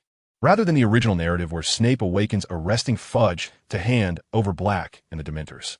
After that, he need not worry, with Dumbledore's assistance. Harry and Hermione would utilize the Time Turner to rescue Black, allowing him to escape unharmed. The outcome would remain unchanged, yet he would gain the identity of an informant. The bounty on Sirius Black's head was as high as 3,000 galleons, and just days prior, it had even risen to 5,000 galleons. Furthermore, they would reward half of the bounty to anyone providing detailed information regarding Black's whereabouts. The Ministry of Magic, being an official organization, could not possibly disregard a bounty notice written in black and white. Jon took out parchment and quill and began to write fervently. Dear Madam Amelia Bones, greetings. I am an ordinary second-year student at Hogwarts, Jon Hart. We crossed paths once at Azkaban, when I was with Professor Dumbledore, so you may recall me. I must report a grave matter. Just a few minutes ago, I sighted the fugitive Sirius Black right within the school by the shores of the Black Lake, next to a whomping willow. I was terrified and fled, as Black seemed unaware of my presence. I intended to contact Professor Dumbledore, but I do not know his office's location and could not find him. Thus, I have resorted to writing to the Ministry of Magic, hoping they will promptly dispatch enforcement personnel to bring Black to justice. Thank you, Jon Hart. At last, he inscribed a striking line of information regarding the sightings of Sirius Black upon the envelope, binding the entire letter to the owl's leg. Jon instructed Jorglin, deliver this letter to Madam Amelia Bones, the head of the Department of Magical Law Enforcement at the Ministry of Magic. Madam Bones is regarded as one of the more amicable and responsible senior officials within the ministry, her position second only to that of the Minister of Magic. Jon believed that addressing the letter to her would be a more prudent choice. With a gentle release, the white owl vanished into the sky. Exiting the Ollery, Jon was unexpectedly collided by a tiny owl. As he shielded himself, he noticed a note fluttering down at his feet. Picking it up, he found a message rather brief. Jon, if there are no other matters, please visit my office around 4 o'clock. The password is iced lemon juice. Albus Dumbledore. Chapter 99. The Headmaster's Office. Iced lemon juice. As Jon spoke the password, the enormous, grotesque stone statue lazily shifted aside, clearing a path. Taking a deep breath to steady his nerves, Jon prepared himself for his inaugural visit to the headmaster's office. Ascending a winding staircase, he pulled open the grand door adorned with a griffin-shaped knocker, revealing a spacious circular chamber. The walls were adorned with portraits of former headmasters and headmistresses, their eyes mostly closed, feigning slumber. However, Jon sensed that many were surreptitiously observing him. Good afternoon. Albus Dumbledore looked up, his pale blue eyes twinkling as they briefly met Jon's gaze. Good afternoon, Professor, Jon replied, mustering his courage to approach. He had no alternative. Given the content he had previously penned in the letter to Madam Bones, he was now compelled to divulge information regarding Sirius Black to Dumbledore. Professor, I have something of great importance. Jon summoned his courage, attempting to infuse his tone with fear and urgency. Sirius Black. A few hours ago, I spotted him by the willow tree near the lake at Hogsmeade. Dumbledore raised a finger, halting Jon's words. Jon, perhaps you should first take a moment to calm yourself and allow me to speak. Dumbledore said gently, still chewing on a skewered treat of cockroach clusters. Would you care for some? They are quite delectable. Without waiting for a response, Dumbledore tossed a cluster towards him. Though it appeared somewhat unappetizing, it was, in fact, crafted from chocolate and generously sweetened, almost sickeningly so. However, this alleviated one concern for Jon, as consuming Veritaserum with sugar would render it ineffective. That's a bit too sweet, he remarked quietly. No, I find just right. Dumbledore countered, swiftly consuming the last piece. Then, casting a glance at a portrait upon the wall, he continued. From the information currently at my disposal, Sirius Black may not be as brutal and malevolent as the Ministry suggests. Jon endeavored to feign a look of astonishment. I possess certain channels of information, Jon, Dumbledore calmly introduced. For instance, on a day in late July last year, I received a tip-off from an informant on Privet Drive, indicating that Sirius Black had been sighted there, coincidentally, on that very day. Young Harry had left his aunt and uncle's house due to an incident and also appeared on the road. I was quite alarmed at that moment. Dumbledore paused before continuing. I quickly contacted Kingsley and requested that he dispatch a night bus to bring Harry to safety. However, to my astonishment, Harry was waiting unscathed for the arrival of the night bus, and Black did not materialize before him. Does this prove his innocence? Jon whispered. What if it was merely a matter of chance that they did not encounter each other? That is sufficient to arouse my suspicions. Dumbledore nodded and elaborated. In recent years, I have prided myself on my ability to discern character, and I do not believe Black to be a deranged individual. Moreover, I can indeed provide evidence. A shriek echoed from the wall, startling Jon. My great-grandson, despite betraying his family and bloodline, being a scoundrel of the worst kind, would never betray a friend or commit wanton slaughter. The portrait speaking bore the image of a middle-aged wizard with curly hair and a balding head. His expression, one of great agitation. Calm down, Phineas. At Dumbledore's words, a wizard feigning slumber hastily approached, drawing his wand to silence Phineas Black. Thus, I have deliberately employed a friend from Black's youth, Remus Lupin, to teach at Hogwarts. Dumbledore smiled as he continued, convincing Minerva, Filius, and Severus to accept a werewolf as a colleague was quite a challenging endeavor. A werewolf? Jon exclaimed, raising his voice. I believe Severus has provided you with ample hints. You should not be oblivious to Remus's true identity, Dumbledore remarked with a knowing glance at Jon. Indeed, Professor, Jon replied, lowering his gaze. I simply had not considered the worst possibilities. Let us depart, Dumbledore proposed. I may require your assistance. Where are we going? To Hagrid's hut. Just as they exited the office, Jon felt Dumbledore gently pat his shoulder. Suddenly, a chilling sensation enveloped him. He looked down to discover that his body and arms had become ethereal, as if merging with the environment. Disillusionment charm, Dumbledore explained with a smile. It renders us invisible to others. Our mission is rather clandestine.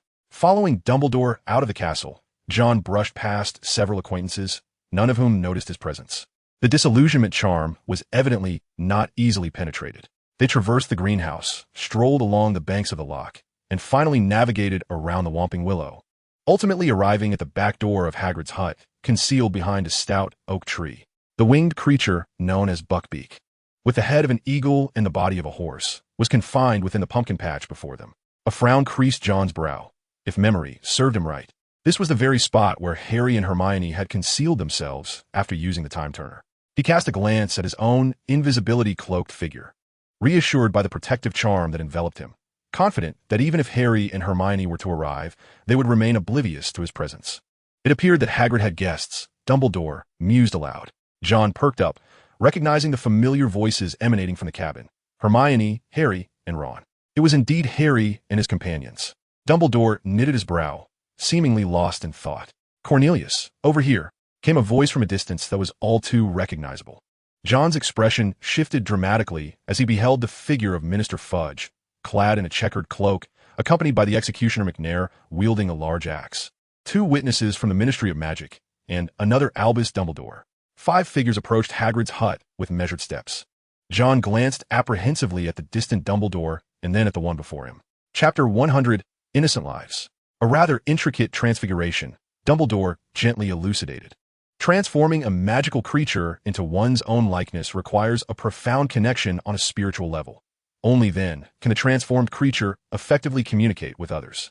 Fortunately, I possess a certain proficiency in transfiguration, and I also have a phoenix capable of such soul communication. As Dumbledore spoke, the distant Dumbledore unexpectedly winked in Jon's direction. So, Professor, you are simultaneously controlling 2 bodies? Jon inquired, astonished. He suddenly recalled that during his recent visit to Dumbledore's office, he had not seen the Phoenix Fox. Indeed, the body assumed by Fawkes is merely temporary, Dumbledore replied calmly. A skilled wizard would easily discern the flaws presented by that guise. Regrettably, Cornelius has yet to reach such a level. From the pumpkin patch ahead, Buckbeak, bound and restrained, emitted a loud cry. Simultaneously, Dumbledore picked up a stone from the ground. We must alert those 3 little rascals inside. Before Jon could intervene, Dumbledore hurled the stone toward Hagrid's hut, followed by the sound of shattering pottery. Jon froze, watching as the 4 members of the Ministry and the other Dumbledore arrived at the door of Hagrid's cabin. Moments later, Harry, Ron, and Hermione stealthily slipped out through the back door. Unfortunately, due to the invisibility charm, she saw nothing. "Now, Jon, this is precisely when I require your assistance." Dumbledore spoke. "Aid me in rescuing this hippogriff." Undoubtedly, Buckbeak is an innocent being, yet Mrs. Gringotts does not share this sentiment, possibly due to the pressure exerted by Lucius. Thus, I am compelled to employ this method to save him. "Ah!" Jon could not help but exclaim. Cornelius and his subordinates witnessed Buckbeak right in Hagrid's yard, and Hagrid and I remained by his side, providing ample evidence. Therefore, this is a most reasonable means of escape. Jon was momentarily taken aback. Wait, isn't Buckbeak supposed to wait for Harry and Hermione to rescue him with the time turner? By intervening, am I not directly altering the narrative? However, the corner of Jon's eye had been scanning the surroundings, yet he could find no trace of Harry and Hermione. According to the original plot, they should have appeared here by now. Could it be that the narrative had shifted, causing Harry and Hermione to travel to a few hours later instead of now? Perhaps they merely saved Sirius, while Buckbeak was rescued by Dumbledore and himself. Newt had informed me that hippogriffs are creatures that do not favor unfamiliar old men like myself. They prefer the company of vibrant young individuals like you. Dumbledore added, "Moreover, the majority of my energy is required to stall Cornelius and his associates. Thus the task of rescuing him falls to you. You must act swiftly, Jon. Cornelius and the others will emerge shortly." Jon took a deep breath. He had no reason to refuse Dumbledore's request. Stepping forward, the disillusionment charm that cloaked him gradually dissipated, revealing his true form. The hippogriff raised its head, eyeing him warily. Hippogriffs are proud creatures. To approach them, one must first bow politely. Jon advanced within 5 meters of Buckbeak and bowed deeply. Buckbeak, in turn, raised its body and waved a claw at Jon. He exhaled in relief and cautiously approached Buckbeak. Evidently, the creature displayed no signs of distress. To convey goodwill, one should gently pat their beak, as this is their favorite form of greeting. Jon slowly extended his hand, gently patting Buckbeak's beak several times. The creature lazily closed its eyes, seemingly enjoying the affection. This indicated that Jon had gained the hippogriff's favor. If one does not initiate an attack, they too will not be attacked. Jon drew his wand and aimed at the lock binding Buckbeak. Alohomora! With a crisp sound, Buckbeak regained its freedom, curiously surveying its surroundings. It is already 5 o'clock. The execution can commence. The voice of Cornelius Fudge echoed from within. "Wait, Cornelius," came Dumbledore's voice from inside. "I believe both McNeil and I must also sign the execution order." Jon hastily retrieved a pickled herring from a nearby shelf, enticing Buckbeak. Clearly captivated by the delicacy, Buckbeak followed Jon into the Forbidden Forest, nibbling along the way. Jon swore that their footsteps echoed loudly, likely audible within Hagrid's hut. However, neither Fudge nor his subordinates reacted, evidently shielded by a spell cast by Dumbledore. Upon entering the depths of the Forbidden Forest, the sounds from Hagrid's abode faded away. Jon swiftly chose a sturdy oak tree and secured Buckbeak to it before dashing toward Hagrid's hut. "Professor." Upon reaching Dumbledore, Jon noticed the disillusionment charm had once again enveloped him, blending him seamlessly with his surroundings. "Have you resolved it?" Dumbledore inquired softly. "Yes," Jon nodded eagerly. Ahead, in Hagrid's pumpkin patch, Fudge and McNair appeared to be embroiled in a heated argument, evidently over Buckbeak's escape. "No," Dumbledore interjected, lifting his gaze with intrigue. A curious incident just transpired beneath that distant Whomping Willow. A large black dog carried Mr. Weasley away, and Harry and Miss Granger followed closely behind. It was so far away that Cornelius, McNair, and even I failed to notice. However, Fawkes did. Chapter 101, A Hidden Threat. "I see," Dumbledore murmured as he proceeded towards the Whomping Willow, seemingly conversing with himself. "So this is the method, Animagus." Sirius Black, having transformed into an Animagus, managed to escape from Azkaban. Likewise, he infiltrated Hogwarts through the Shrieking Shack. How could I have forgotten such a simple method after teaching Transfiguration for over a decade? Dumbledore sighed. What a shame. Jon realized that under normal circumstances, he should inquire further about animagi from Dumbledore. Yet, considering the impending crisis, he felt no inclination to do so. This was a dire situation. Dumbledore understood that Black was innocent, and soon Peter would undoubtedly be apprehended, thwarting Voldemort's resurrection. Everything was unraveling. They approached the Whomping Willow, when suddenly Dumbledore raised his hand, halting Jon's advance. A figure emerged from the castle, striding toward the tree. It seems my arrangements have had some effect. A smile crept onto Dumbledore's face. Perhaps we should follow and see what unfolds. Dumbledore's words trailed off as the castle doors swung open once more, and Severus Snape hurried out, making his way towards the Whomping Willow. They watched as Snape paused by the tree, scanning his surroundings before picking up the invisibility cloak that Harry had left behind. He draped it over himself, and then, cloaked from view, slipped into the hidden passage. It appeared that excitement awaited within. Dumbledore jestingly remarked, "It is our turn, John. I assure you, there will be no one else behind us. We too should be the last of the Canaries." They stealthily infiltrated beneath the Whomping Willow, entering the shrieking shack where Black and Lupin were situated, and found an optimal vantage point from which to observe closely. Given Dumbledore's lack of intention to disturb them, John naturally harbored no objections. The narrative unfolded much as it did in the original text, with Lupin first returning the wands to the trio, subsequently recounting the tale of James, Sirius, and Peter, the three animagi, as well as the truth behind the Fidelius charm.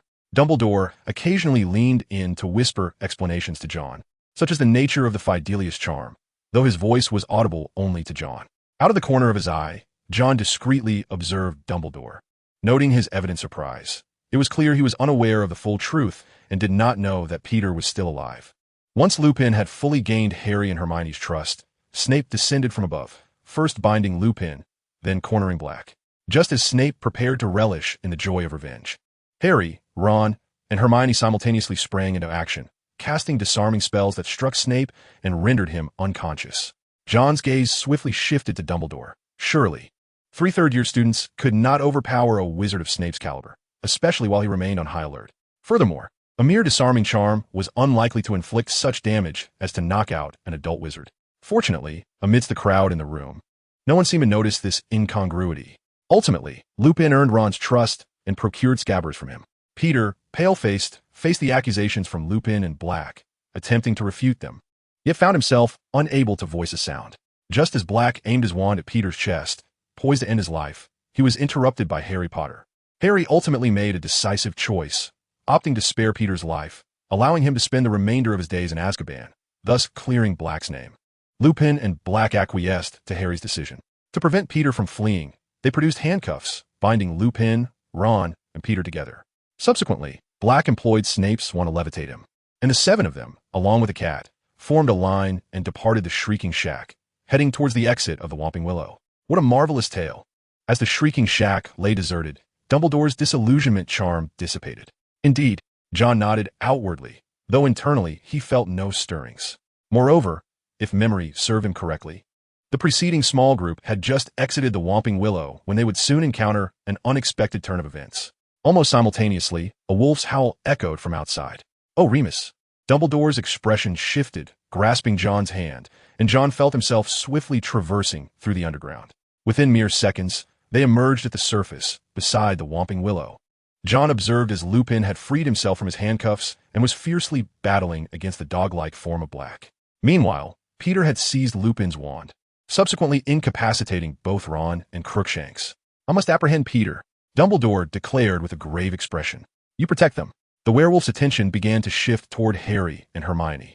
Bearing its bloodied maw, John scanned his surroundings, recalling that, according to the original narrative, Harry and Hermione, utilizing the time turner, were supposed to appear and divert the werewolf's focus, thus saving their own lives. However, now there was no sign of them. Time was of the essence. Delaying for even a few seconds could result in Harry and Hermione becoming the werewolf's next victims, or perhaps, if fortune favored them, transforming into 2 newly formed werewolves. Such a scenario would lead to utter chaos. John drew his PSM handgun, loaded with silver bullets, and aimed at Lupin's position. Bang! The sound of the PSM was faint, nearly indistinguishable amidst the werewolf's howls. The silver bullet grazed Lupin's shoulder. At such a distance, even if it had struck, it would have caused minimal damage. Nonetheless, John successfully drew the werewolf's attention. Lupin redirected his focus and charged toward John, roaring. Chapter 102, Peter's Secret. The little mouse, missing a finger, frantically raced through the forbidden forest. Unfortunately, it did not manage to flee far before a fierce wind swept over its head. A tall, slender figure emerged before Peter, a venerable old man. "Professor Dumbledore," Peter stammered. "Good evening, Pettigrew." Albus Dumbledore's voice was remarkably calm. reminiscent of a conversation held many years prior with his students. Just minutes ago, I heard a rather intriguing tale. Dumbledore remarked with a smile. This story reveals to me that the one who betrayed James Potter was not Black, but rather you? Peter seemed to muster courage, exclaiming, I did not betray James. Oh, Dumbledore raised an eyebrow. Are you suggesting that you were not James Potter's secret keeper? No, I was James's secret keeper.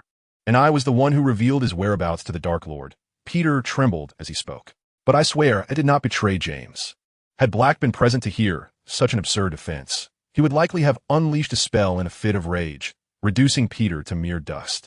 However, Dumbledore was evidently more composed. Is that so? It seems I'm about to hear a new story. James trusted me. We once took an unbreakable vow. Peter's voice dropped to a whisper. There are certain things I vowed never to disclose to anyone, especially not to Lupin or Black. 12 years prior, James and his wife had discovered an ancient spell. Peter's voice, unbeknownst to him, grew tranquil.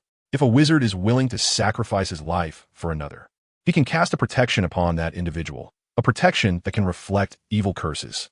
However, this spell is not particularly powerful, and against a dark wizard like the Dark Lord, it would prove largely ineffective. Peter's voice suddenly escalated. But there is Trelawney's prophecy regarding the boy born at the end of July, whose parents have escaped the Dark Lord's pursuit 3 times. Possessing a power unknown to the Dark Lord, one must die at the hands of the other. With the amplification of this prophecy, that ancient curse will unleash terrifying potency. This exclamation nearly erupted from Peter. This is the method devised by James, the way to vanquish Voldemort. He exerted considerable effort to utter Voldemort's name. Dumbledore furrowed his brow. James had always exhibited extraordinary bravery. Peter's tone softened. He conceived this strategy against the Dark Lord through Harry. Thus he sought my assistance. As I was the only one capable of aiding him, the sole friend who mastered the art of mind concealment. That fool Black could never keep such a secret, while Lupin, the werewolf, is utterly untrustworthy. As Peter's voice began to tremble, he continued, we set our plan into motion. I managed to allow myself to be captured by the Death Eaters. My animagus form is a rat, and Professor Dumbledore, you know I excel at escaping. Had I not initiated this, the Death Eaters would never have ensnared me. I aligned myself with the Dark Lord, becoming a Death Eater, betraying the McKinnon couple and Edgar Bones, thereby securing the Dark Lord's complete trust. Peter sighed. In the end, James proposed to Black that I assume the role of secret keeper. That fool Black consented without fully grasping our plan. In James's presence, I revealed the secret's location to the Dark Lord. Peter continued. Then, in those final moments, James disclosed our secret and plan to his wife, instructing me to bind her with a spell, take her away, and hide her. Peter's tone suddenly grew furious. But that woman, Evans, ruined everything. Falling to his knees in despair, he lamented. Though our plan succeeded and the Dark Lord was vanquished by that ancient curse, she perished. She was the sole witness to my innocence. Up until this point, it is a story devoid of flaws. Dumbledore calmly inquired, and what happened next, Peter? Peter covered his mouth, attempting to suppress his words, yet he ultimately released his hand. There is another secret, Professor Dumbledore.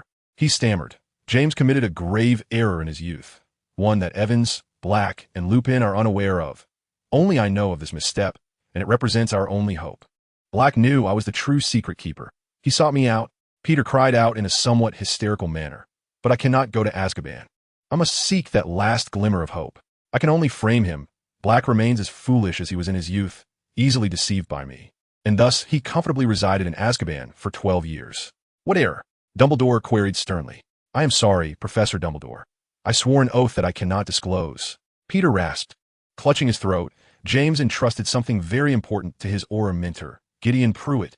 That object represents hope. Peter gasped for breath. However, on the day following James's demise, Pruitt also met his end. With the downfall of the Dark Lord, the enraged Death Eaters found him and his brother. They were besieged and perished. James's treasure, along with their belongings, fell into the hands of Gideon Pruitt's only surviving relative, his sister Molly Pruitt, who is now known as Molly Weasley. I must locate that object. So I infiltrated the Weasley household and successfully integrated myself into their family. The Weasley boys treated me as a pet, and each year they brought me along to Hogwarts. I could only seek that object during the summer holidays. I dug numerous tunnels beneath the Weasley home, and finally, I discovered it amidst a pile of refuse in the depths of the basement. I exerted every effort to carve out a path. Peter sobbed, in just one more summer, I could claim it. But that fool Black managed to escape from prison. I knew he was coming for me. Yet I remained hidden, anticipating the summer, hoping to evade Black's pursuit. But now, Ron has uncovered my true identity, and my final hope has crumbled. What a poignant tale. Dumbledore rose to his feet. At least the logic throughout remains coherent. Professor Dumbledore. Peter trembled as he spoke. I believe I can spare your life. Pettigrew. Dumbledore declared with a grave expression. However, you must agree to one condition.